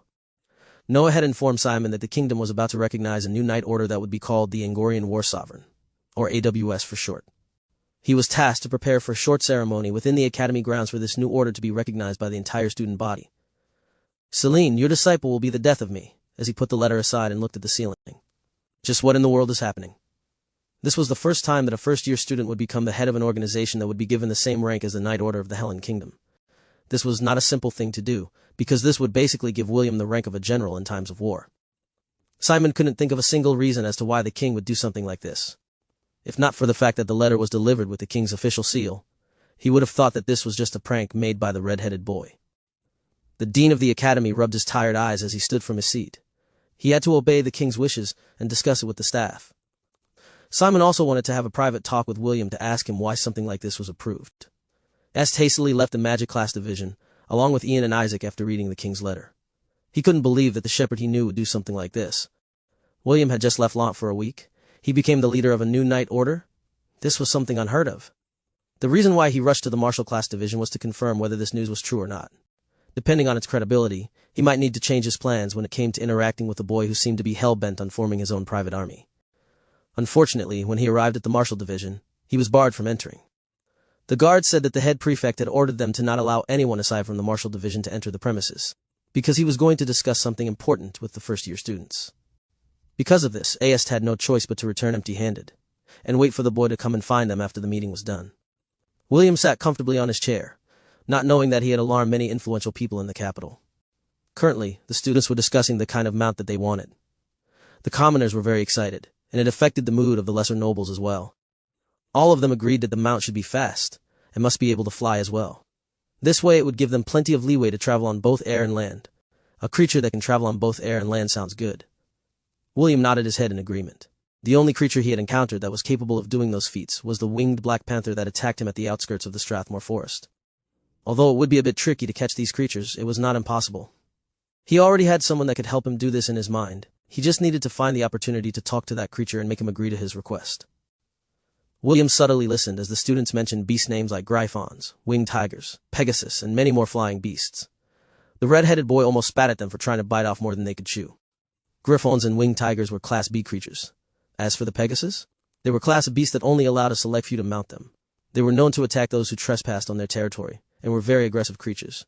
Fortunately, Priscilla stepped up and woke them up from their daydreams. In the end, she gave one recommendation, and William thought that it was a very good choice. "We should go with Hippogriff," Priscilla proposed. "They are easier to tame and less aggressive than the Griffons. Also, they become loyal mounts once you properly train them. They are the mainstay of the Kingdom of Frisia's Air Cavaliers." The students unanimously agreed with Priscilla's proposal, and looked at William in anticipation. "Very well." William nodded in acknowledgement. "Hippogriff it is. However, only those who will be able to complete the regular training will be given the right to have one. You must show me that you are worthy to own a hippogriff." The students cheered in happiness, and left the room with big smiles on their faces. Only the officers, Kenneth, Priscilla, Spencer, Drake, Conrad, and Dave, were left with William. Hippogriffs were only for the regular students, but the leaders were different. They had to stand out from the rest in order to lead their subordinates effectively in the roles that they were meant to play. "Who among you doesn't have a mount? Speak now, or forever hold your tongue." Conrad and Dave raised their hands. Although Conrad was a noble, he was the third son in a family of marquises. He wasn't highly favored in his family, which was why he decided to enroll at the academy in order to grasp his own fate. He didn't amount to much because he was surrounded by very capable individuals, namely Priscilla, Spencer, and Drake.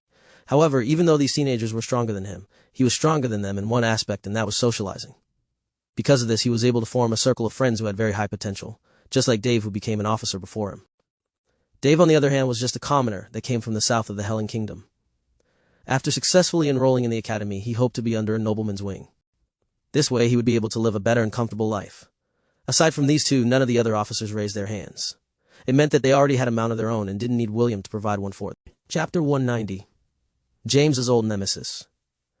"Okay, what kind of beast do you want to have?" William inquired. "I will give you a bit more leeway, and allow you to choose a beast that is at the initial stages of Class B. Anything higher than that is impossible. Now tell me what you want." Conrad and Dave exchanged a glance at each other before telling William what kind of mounts they wanted. A devilish grin appeared on William's face before he nodded his head in understanding. A week passed, and the students that went to help subjugate the various dungeon outbreaks in the Hellen Kingdom finally returned to the academy. Naturally, there were casualties among the student bodies, but it was lower compared to what Simon had expected. Even so, each student that passed away was a great loss for the kingdom. The king had given the families of these brave students proper compensation, and a monument was built inside the academy to honor their bravery. It took some time for the students to recover from their traumatic experience, and all lessons were put on hold for a month to allow the students to recuperate. Simon decided to postpone William's ceremony until everyone in the academy had regained a semblance of normality, before shocking them all again with the event that he had planned for Celine's one and only disciple.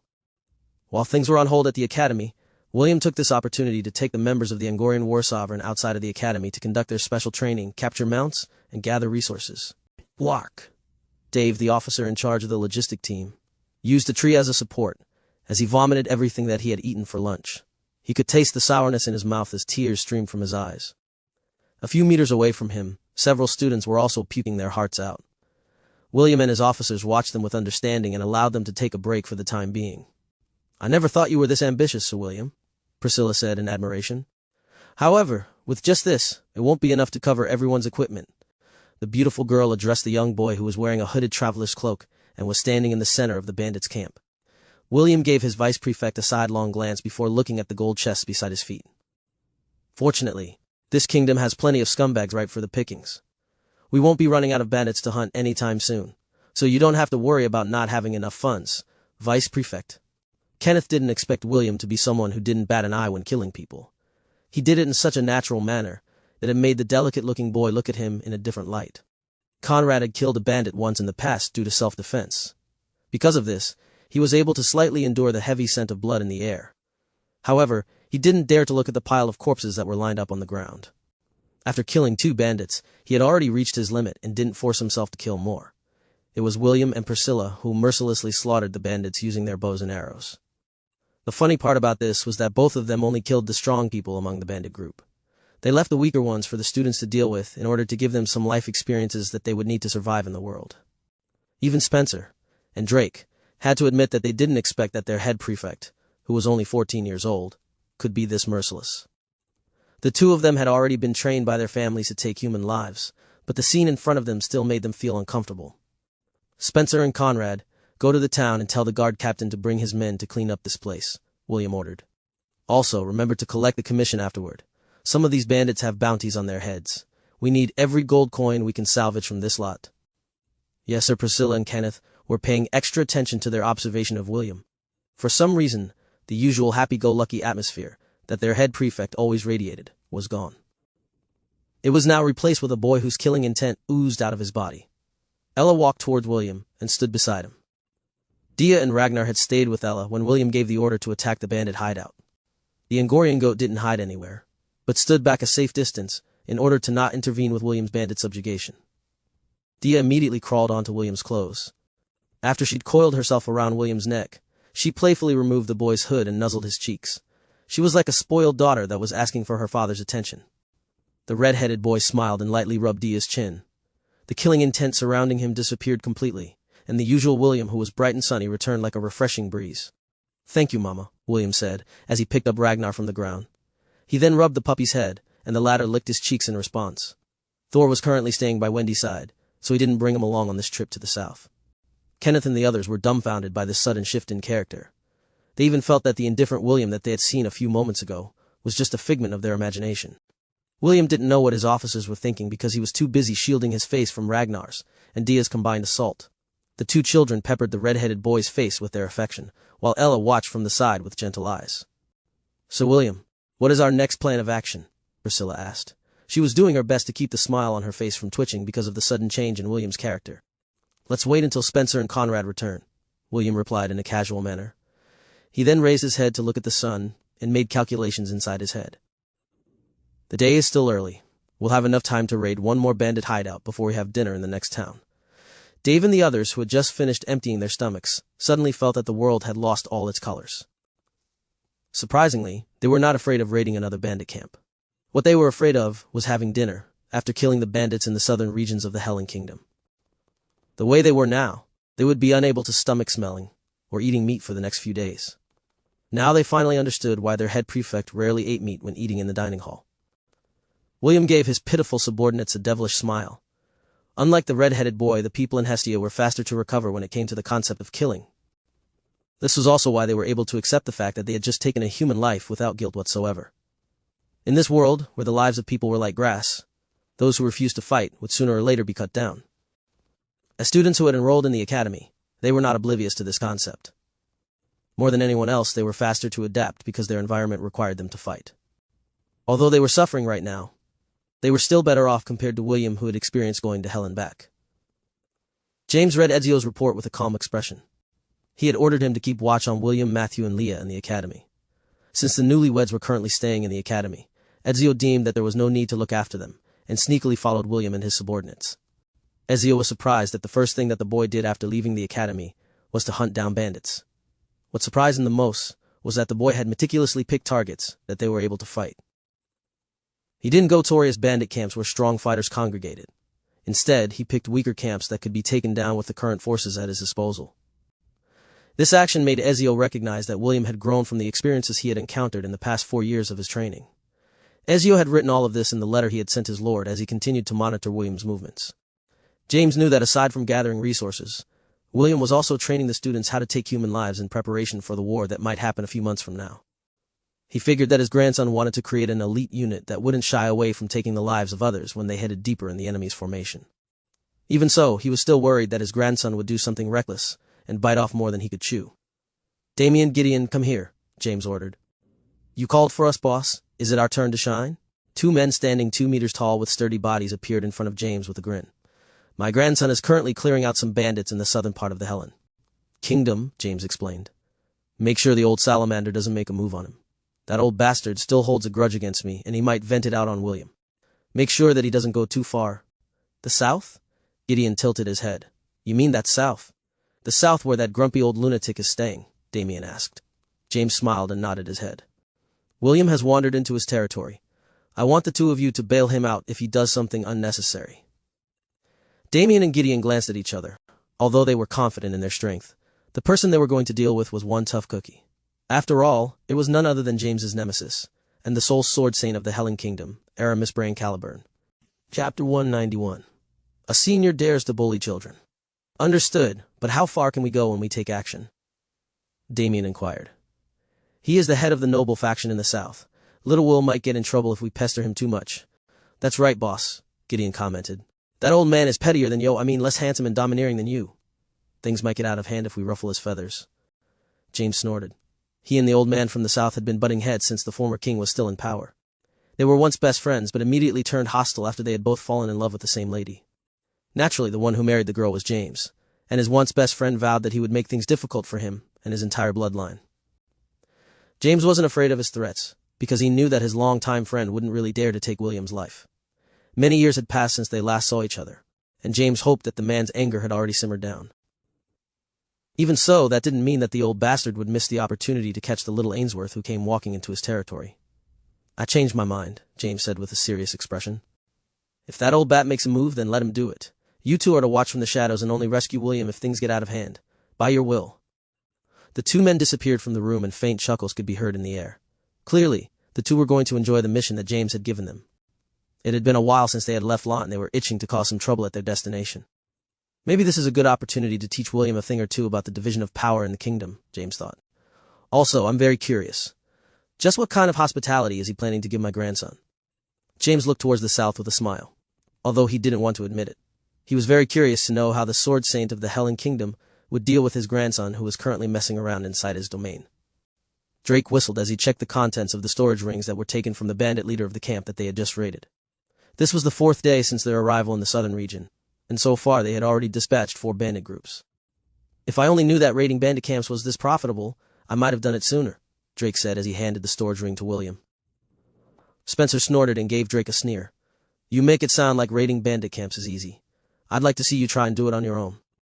How about we make a bet on who will kill the most bandits in the next raid?" "You're on—" The 2 rivals glared at each other while William waited for the inventory list that David made after checking the treasures that they had found in the bandit camp.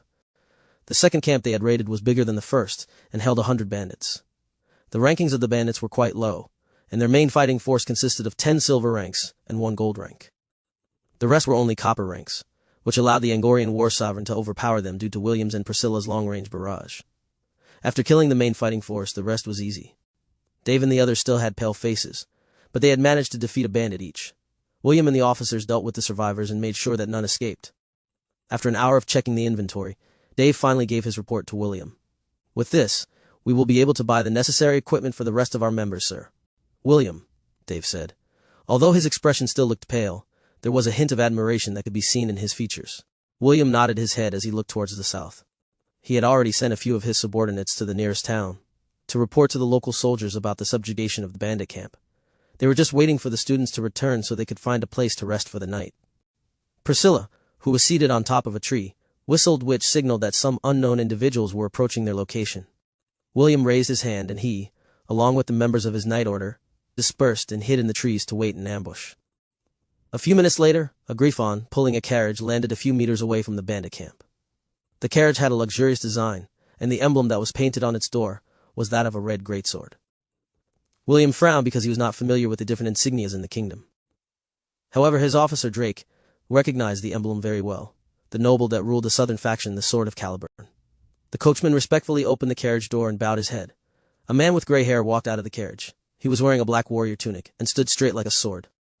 William assumed that the man was close to his grandfather's age due to his gray hair and eyes. This realization made his expression change to a serious one as he ordered the system to change his job class to Cavalier.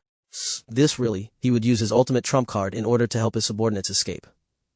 Ella stood beside him with a calm expression. The goat knew that the opponent in front of them was very powerful. His very presence was enough to make the members of William's night order have trouble breathing. "Get out," the man ordered. "Or do you want me to cut down the trees where you hide?" William made a hand gesture to his members to keep hiding, while he stepped forward to face the newcomer. Naturally, Ella followed by his side. She couldn't possibly leave William to fight off against this formidable opponent alone. Dia, who had coiled herself on William's neck, was paying close attention to the man's profile, while Ragnar walked beside Ella. The two mythical beasts were aware that they could do nothing against the opponent in front of them, but they had no intention of leaving William's and Ella's side either. William understood what they were thinking, so he allowed the two to accompany him as he faced off against the man in front of them. The man and the boy stood 20 meters away from each other.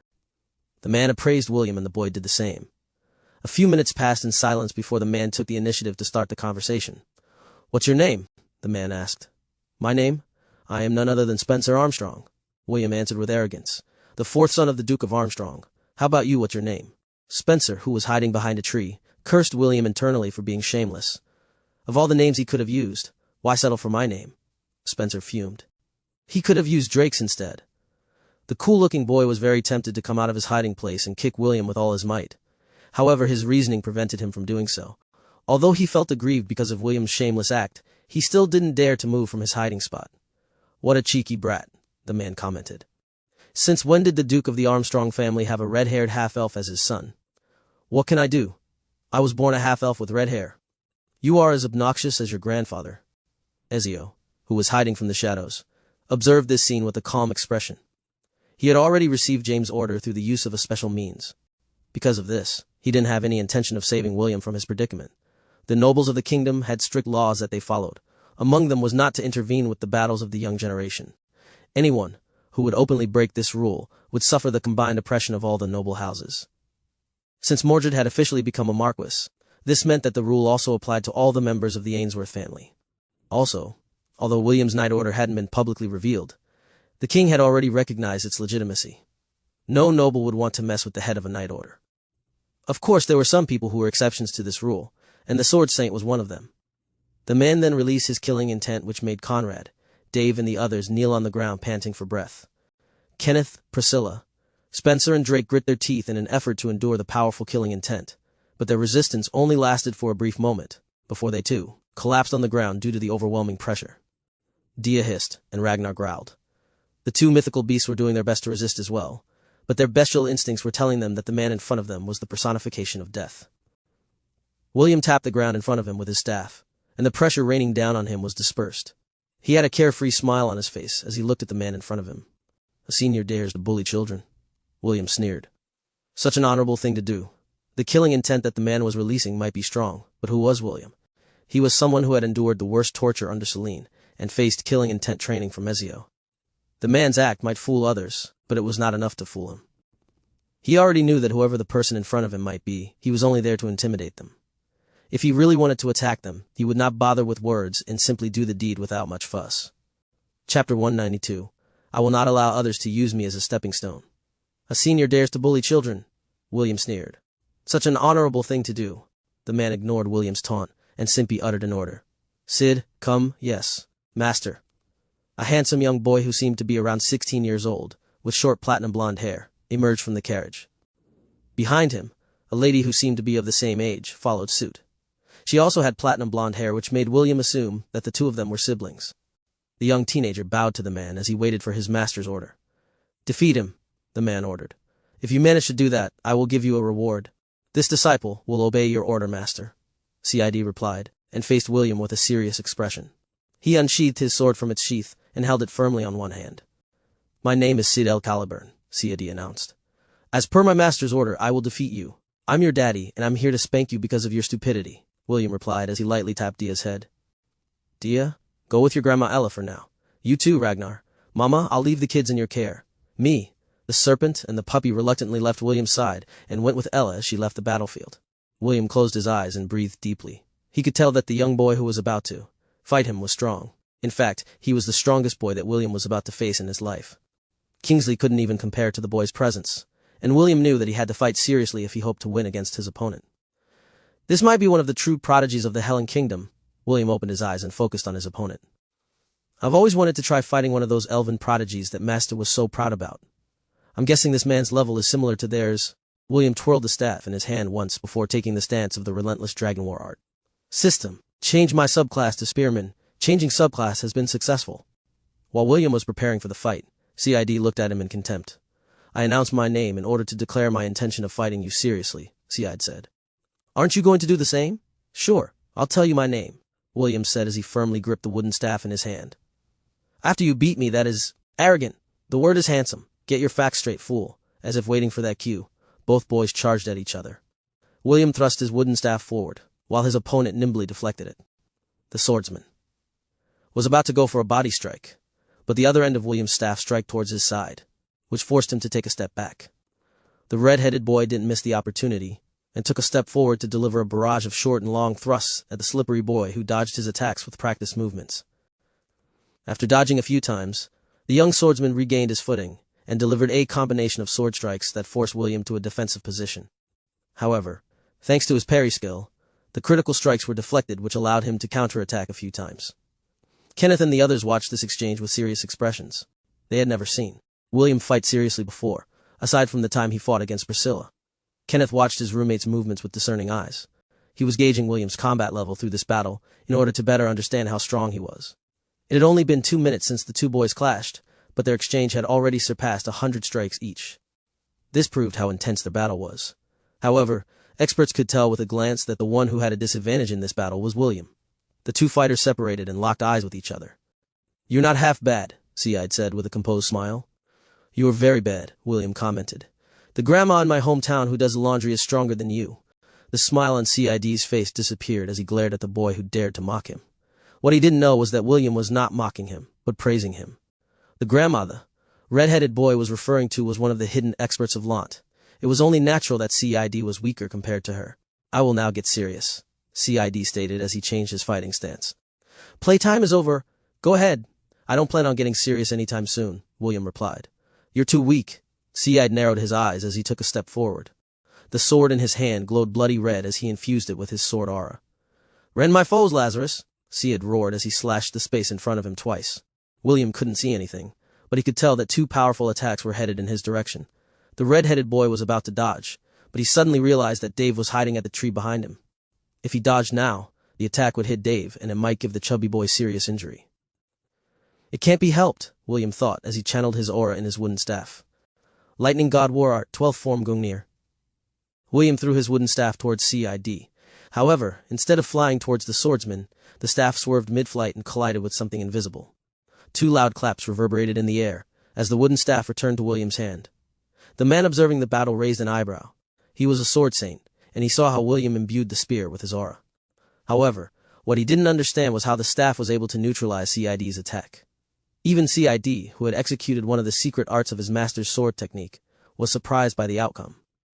Even a steel sword would be cut in half if it faced his attack head-on.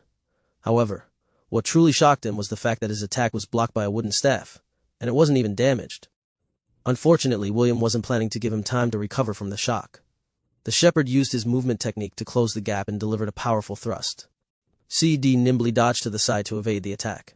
However, for some unknown reason, the end of the staff still hit him squarely on his chest, sending him flying a few meters away.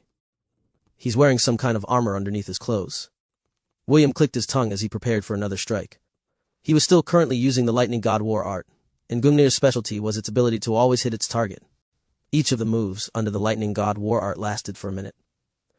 William wouldn't be able to use the same move again because it had a cooldown of 24 hours. The only saving grace was that William could still use the other forms in his repertoire, like the killing blow Gaybolg and the piercing strike Longinus. For this 1 minute, all of William's attacks would never miss as long as he was holding a staff, spear, or polearm weapon. Cid immediately fell on the defensive as he did his best to block all of William's thrusts. After trying to dodge a few times and getting hit a few times as well, the swordsman felt that something was wrong. However, no matter how hard he thought, he couldn't come up with a solution and decided to just go on the defensive for the time being. "Enough!" Cid shouted as he unleashed his sword aura to its limit. He was getting annoyed that the red-headed boy was able to get the upper hand in their exchange. With a single slash, he managed to push William 20 meters away from where he stood. The red-headed boy was unharmed and simply used the momentum of the blow to skid on the ground. Cid looked at his opponent and removed the bracelet on his wrists. He was no longer treating this fight as a game. He couldn't afford to lose face in front of his master and his older sister. William smirked as he watched this scene. This battle will end in the next clash. He already knew that Cid was strong, but he noticed a very crucial flaw as he exchanged blows with his opponent. "This old fox. He is only using me as a stepping stone to hone his disciple," William sneered internally. "Since that is the case, I will play along. I also don't want to waste my time on this farce." William unsummoned his staff and took a barehanded stance. The red-headed boy's presence changed as the air around his body seemed to fluctuate, changing subclass to monk successful. A brief flash of admiration appeared in the sword saint's eyes as he looked at the grandson of the man he hated the most in the southern continent. Yes? Aramis already knew of William's true identity. How could he possibly not? The boy had been in his territory for 4 days, and the saint had been paying close attention to his movements ever since he subjugated the first bandit group in his domain. He wanted to see just what kind of child William was, so he decided to bring his disciple to have a duel with his nemesis's grandson. Since he couldn't bring himself to lower his dignity to fight a kid, he ordered his disciple to beat him in his place. Amaris didn't expect that William was strong enough to push his disciple to become serious. However, he already knew who the victor of this duel would be after the first clash. "This will be a good lesson for you," Amaris thought as he waited for the final exchange between the two prodigies of the young generation. "This is the difference between someone who knows how to fight and someone who is fighting with his life on the line." The sword saint closed his eyes. "As expected of your grandchild, Urza, exceed break," William muttered as he bent his wrist in order to execute the strongest attack in the monk skill tree, the overwhelming strike. Wristlets on his wrists, CIDs, speed and power. William, on the other hand, stood his ground and initiated the crane stance. It was an attack that William could only use once a day, and it was the strongest attack amongst all of his job classes. 2 shouts pierced the air as William and CID exchanged the final blow that would end their battle. William activated the exceed break in order to raise his sensitivity 100-fold. This meant that every little thing that was within 100 meters around him would be perceived by his senses. And then, it happened. A loud clap accompanied by the sound of something breaking reverberated in the surroundings. CID's body against a tree 100 meters away before falling on the ground with a dull thud.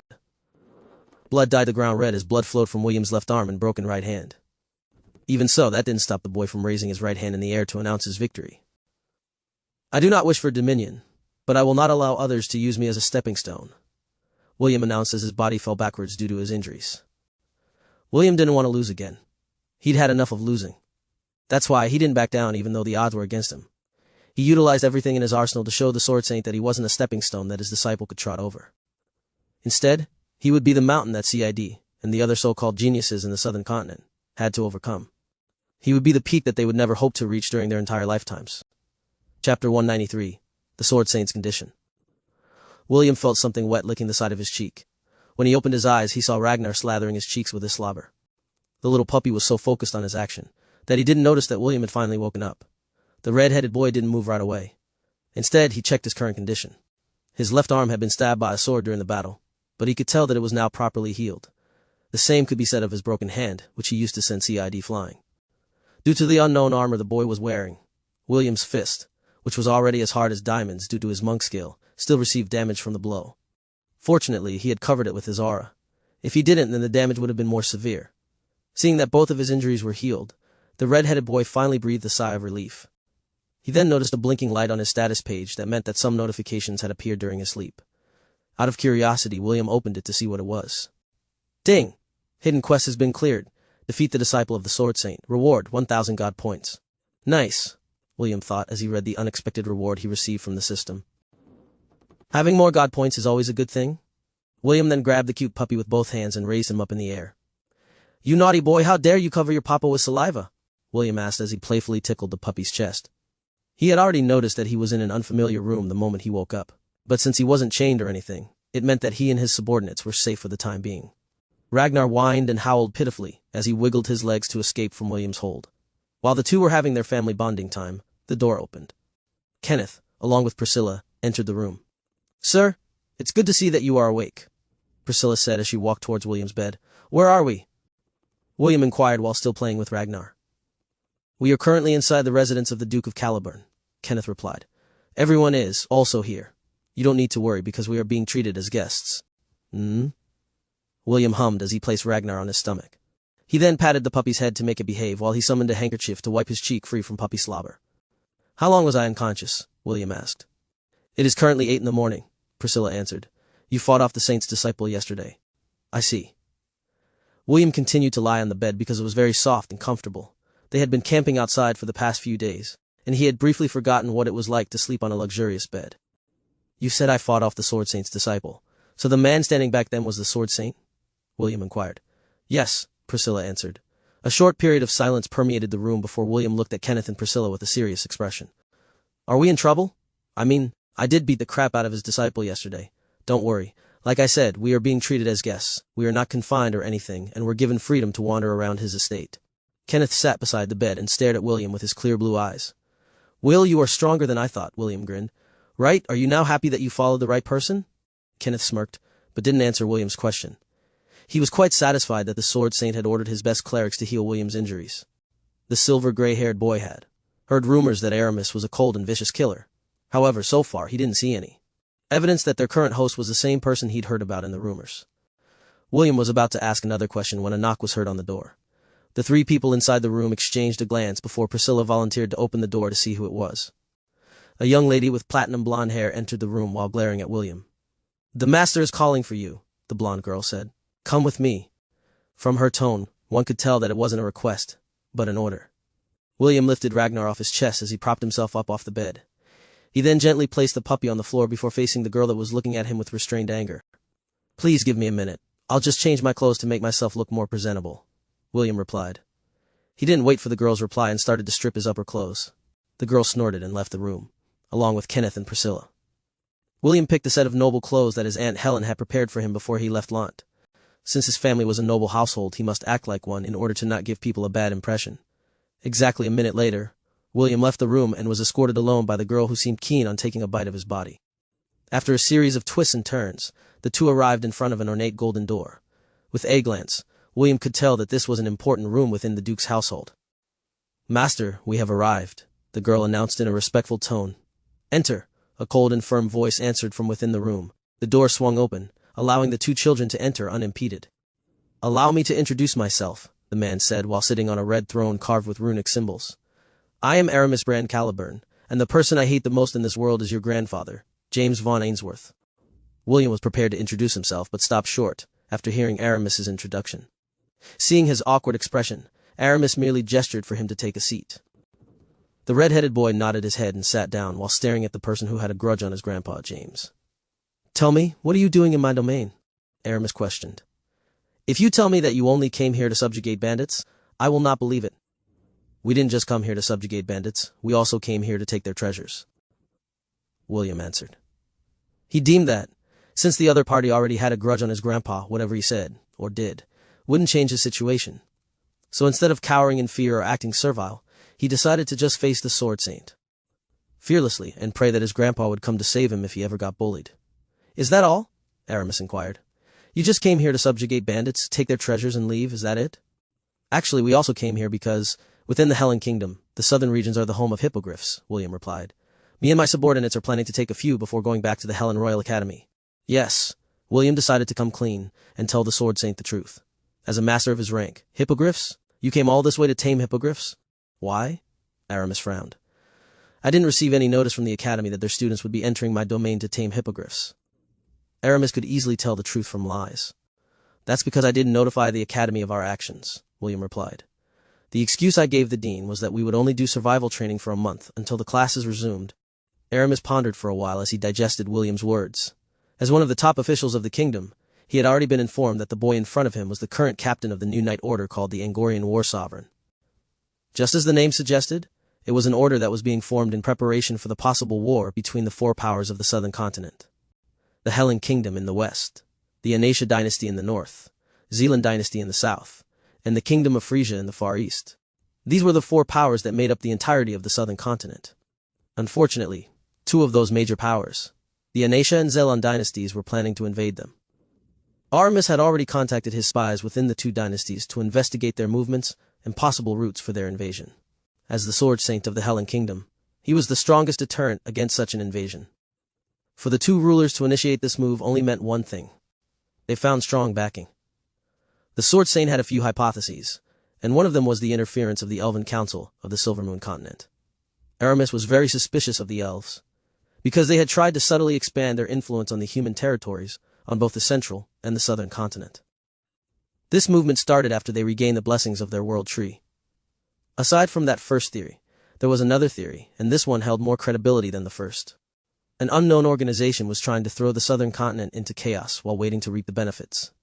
Thanks to James's letter, the king had been informed of an organization that was linked to the dungeon outbreaks that had recently happened within the Hellenic Kingdom. Although they had no evidence that the same group was behind the beast tide, they had a nagging feeling that they were connected. Also, the timing of the possible invasion after the military might of the Hellenic Kingdom was exhausted was too good to be true. It was as if they were mere puppets that were being controlled to perform a play for entertainment. Although Aramis hated James, he could still set aside their differences when facing a threat from outside their borders. Fine, I permit you to tame hippogriffs in my domain.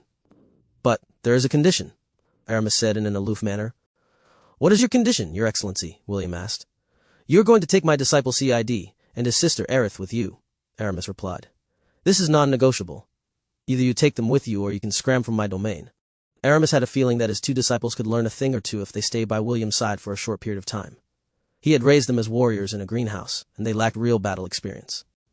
Seeing how William faced his disciple who was stronger than him, Aramis remembered his first love, Erza, as she fearlessly charged into the battlefield despite the fact that she was up against foes who were stronger than her. Aramis hoped that some of that bravery would rub off onto his disciples as they journeyed with the red-headed boy, who reminded him strongly of the woman whom he had wished to become his bride many years ago. Chapter 194. Big Game Hunters. Very well, I agree to this condition. William nodded his head. However, I also have a condition. Oh? Aramis raised an eyebrow. This was the first time someone had given a counter-offer to his demands.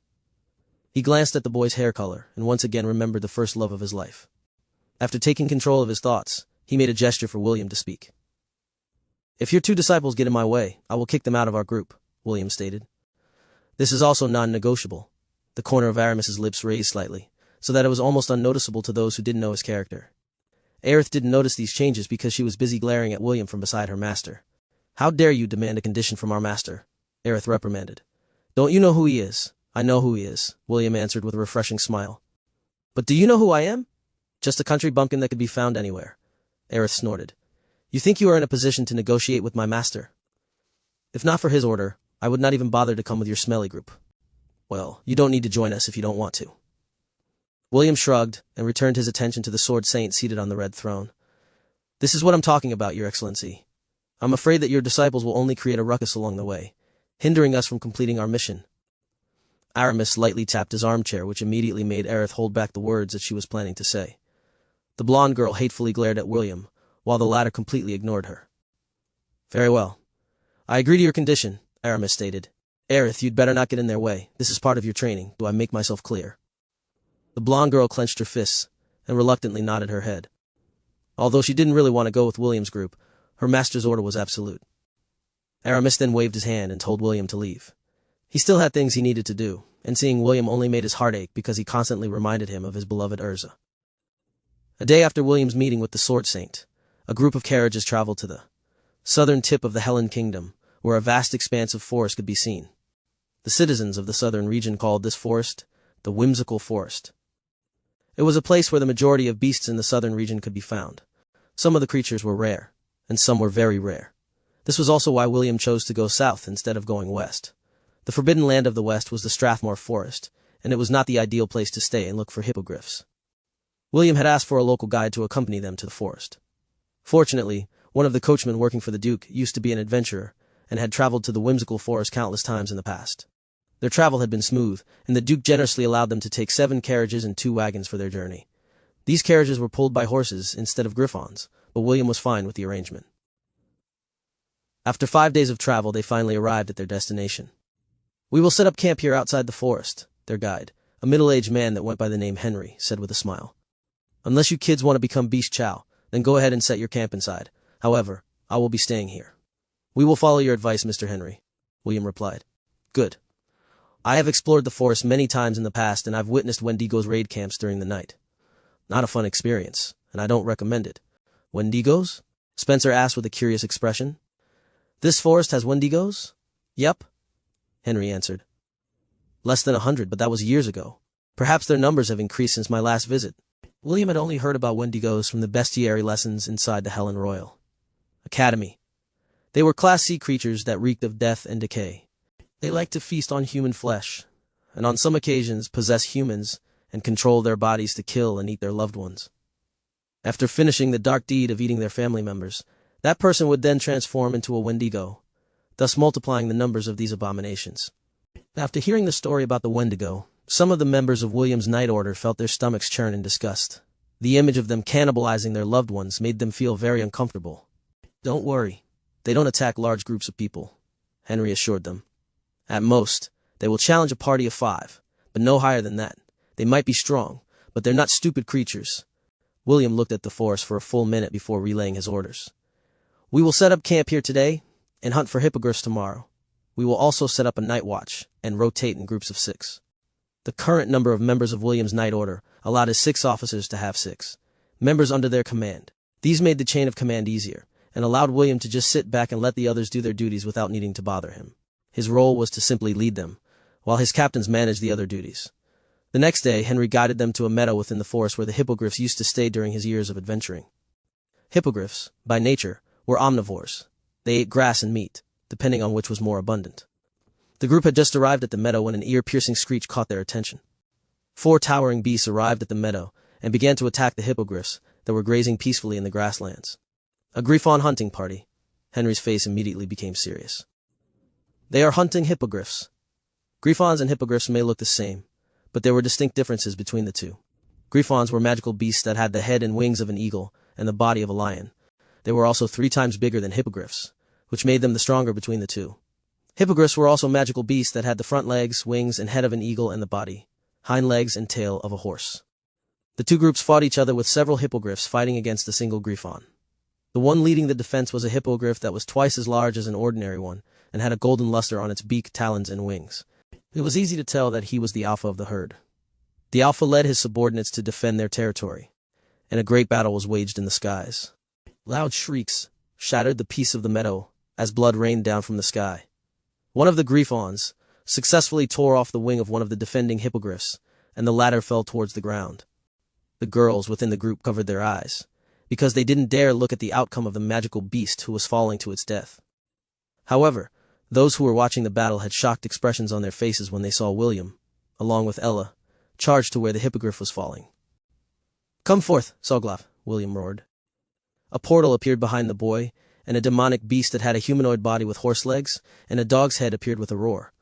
"Don't forget your promise, shepherd," Soglav said as he summoned his doppelganger. The 2 demonic dogs summoned a pair of spectral hands, and simultaneously used dark whips to create a net to catch the falling hippogriff. "Yes, you can have one of those griffons as food," William replied in a calm manner. He had made a deal with the demonic dog before they left the academy because William didn't have any magic power. In order to capture Class C beasts, he needed the help of a stronger beast, which left him with few other options. Just like he had done with Spire, William did an equal contract with Soglav, along with several conditions attached. Basically, the demonic dog agreed to help William capture the hippogriffs in return for beast cores and high-grade meat from magical beasts.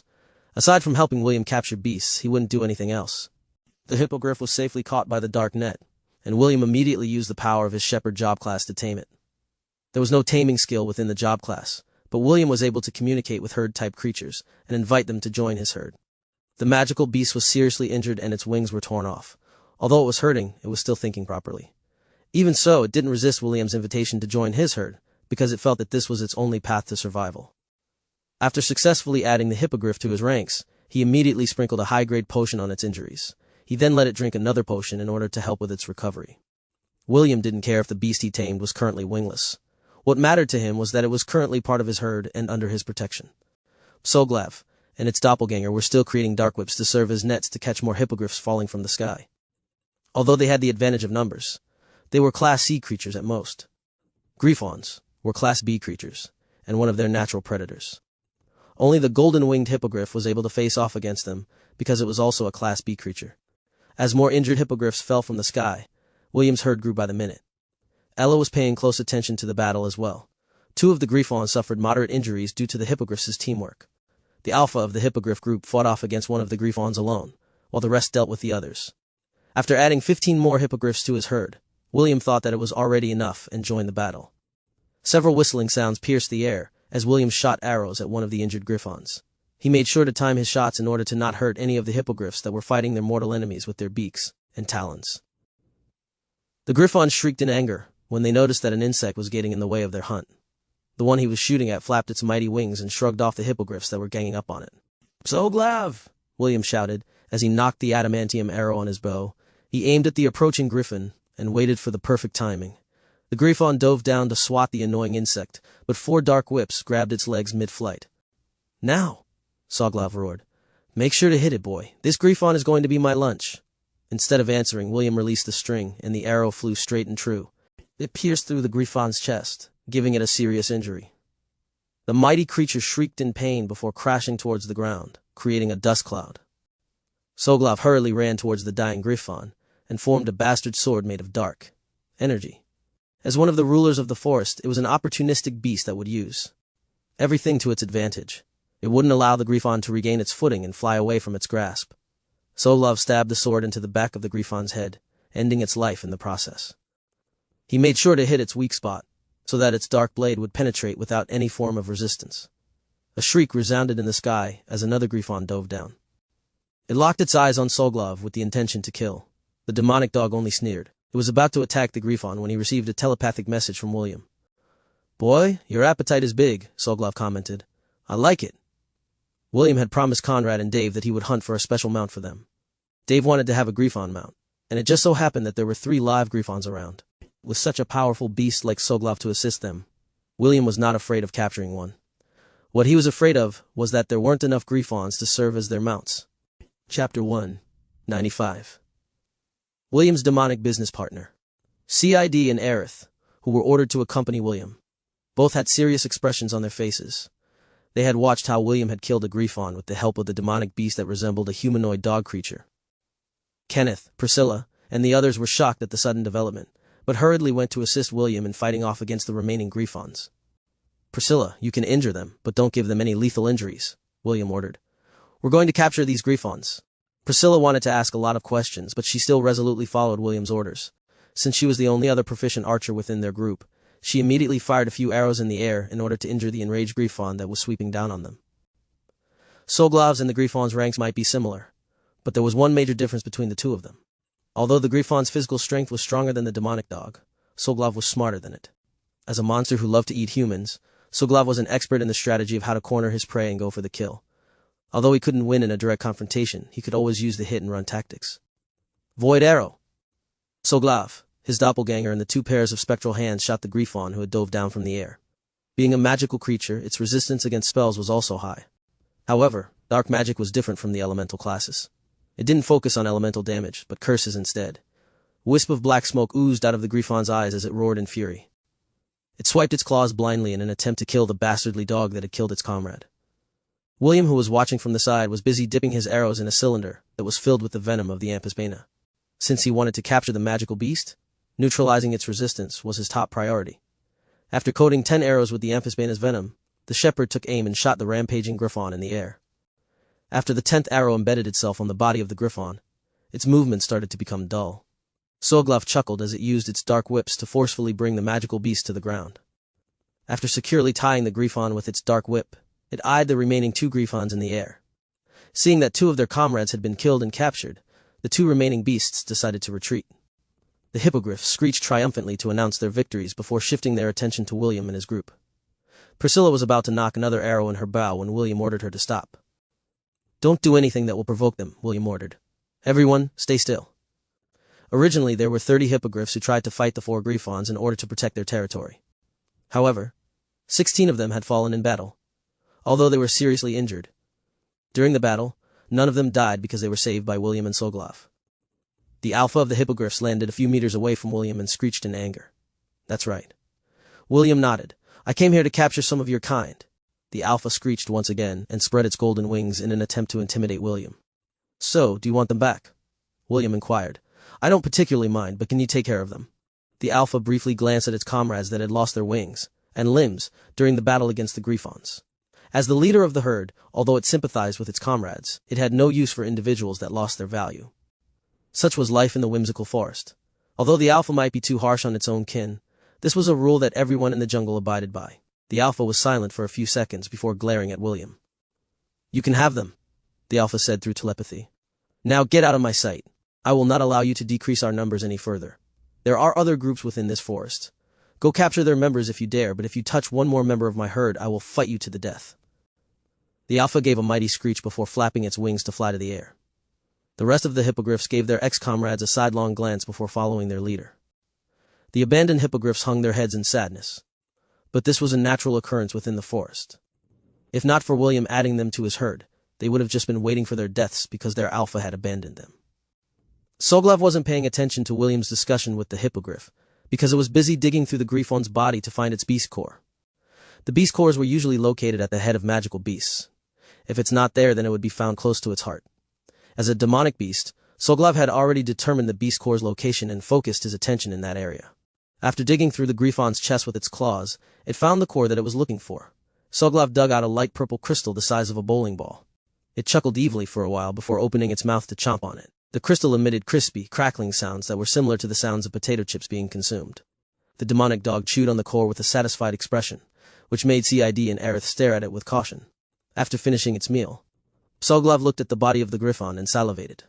It couldn't possibly eat it right here, because there was a chance that stronger creatures would come and disturb him. He was now faced with a dilemma and wondering how to best solve this problem. Here, take this, William said as he tossed a storage ring to the demonic dog. We're going back to the camp for the time being. How about you? Soglav caught the storage ring and gave William a grin. It had heard about these artifacts before, but never had the opportunity to use them. I'll return to my own forest, Soglav replied as he stored the dead griffin inside the storage ring. Just call me when you're planning to catch your mounts. As long as you keep your promise, we can continue our business transaction. William nodded his head. Just as Soglav said, their cooperation was just a business transaction. As long as he supplied Soglav the cores he wanted, the demonic beast would help him capture mounts for his night order. The red-headed boy was able to summon Soglav, because they made an equal contract. This allowed the demonic dog to become a temporary member of William's herd, just like Spire. With the help of the king's divinity that was inside his soul, he would be able to summon them to wherever he was.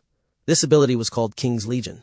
Right now, William was only able to use a quarter of the king's chess piece's divinity, because he still hadn't met the requirements to activate it fully. Even so, it was still quite helpful because he could summon the members of his herd, anytime, anywhere. A portal appeared in front of Soglav, and the latter entered it while giving William a grin. William's group watched all of this with dumbfounded expressions. Just who are you? Aerith asked. How are you able to command an intelligent demonic beast? Just a shepherd, William replied before facing the hippogriffs who were still feeling down. Moping around will not change anything. Since you are now under my herd protection, I will do my best to heal your injuries, and allow all of you to fly in the skies once again. When the hippogriffs heard that they could once again fly in the sky, all of them looked at William with hope. The latter nodded his head in acknowledgement. I will keep my promise. For now, all of you will be part of my organization. Do you all understand? William inquired. All the hippogriffs made screeches of acknowledgement as they stood. Those who had lost their limbs remained lying on the ground, but their gazes were burning with life and determination. William smiled before looking at the paralyzed griffon that was lying a few meters away from them. The only creatures that he could tame were herd-type creatures, and the griffon was not one of them. While he was deep in thought, he heard two chuckles not far from their location. Young Master William, do you plan to have this griffon as your mount? A sturdy man that had a smug expression plastered on his face asked, as he swaggered towards the fallen griffon. Don't worry. We came here because your grandpa was worried about you. Another man who was slightly shorter than the sturdy man appeared without warning. Ezio, come out and tell the young master that we are commander's subordinates. No reply came from the forest, but William scratched his head in understanding. Ezio had told him using very special means that the two men that appeared in front of him were indeed his grandpa's subordinates and could be trusted. "May I know both of your names, respected gentlemen?" William asked. "Respected gentlemen?" the sturdy man asked. "Gideon, is the young master talking about us?" "Of course," Gideon answered. "Damien, I think you are forgetting something. Only respectable gentlemen can follow Commander around." Damien suddenly had the, "now that I think about it, you're right" expression and grinned at William. "Indeed, both of us are respectable gentlemen," Damien stated. "My name is Damien, and this is my partner, Gideon." "How do you do, young master?" Gideon replied with a smile. William smiled back as he appraised the two newcomers. Because of his training, he could roughly gauge their strength based on their body language. Ezio had taught him how to read people while he accompanied him on his missions. "I want this Griffon to become the mount of my officer," William said. "Can you help me?" "Of course," Damien replied. "This is a very easy thing to do for a beastmaster like me. Now who is the lucky guy who is going to have a Griffon as his mount?" Damien scanned the group of kids that were accompanying his young master. He briefly glanced at the disciples of the Sword Saint before returning his gaze to William. "Dave, step forward," William ordered. "Sir." Dave stepped forward. Excitement was written all over his face. As a commoner, he had seen Griffons pull the carriage of the nobles and had dreamed of owning one in the past. Now that his dream was about to become a reality, he wasn't able to stop himself from praising William to the high heavens. "Looks like I chose the right person to follow," Dave thought as he looked at the red-headed boy who had become his idol. "I'm going to hug his thigh and never let go. Perhaps I will be able to soar to greater heights if I stay by his side." His thoughts were shared by the rest of the members of the Angorian war sovereign. All of them were looking at William as if he was a genie that was about to make all of their wishes come true.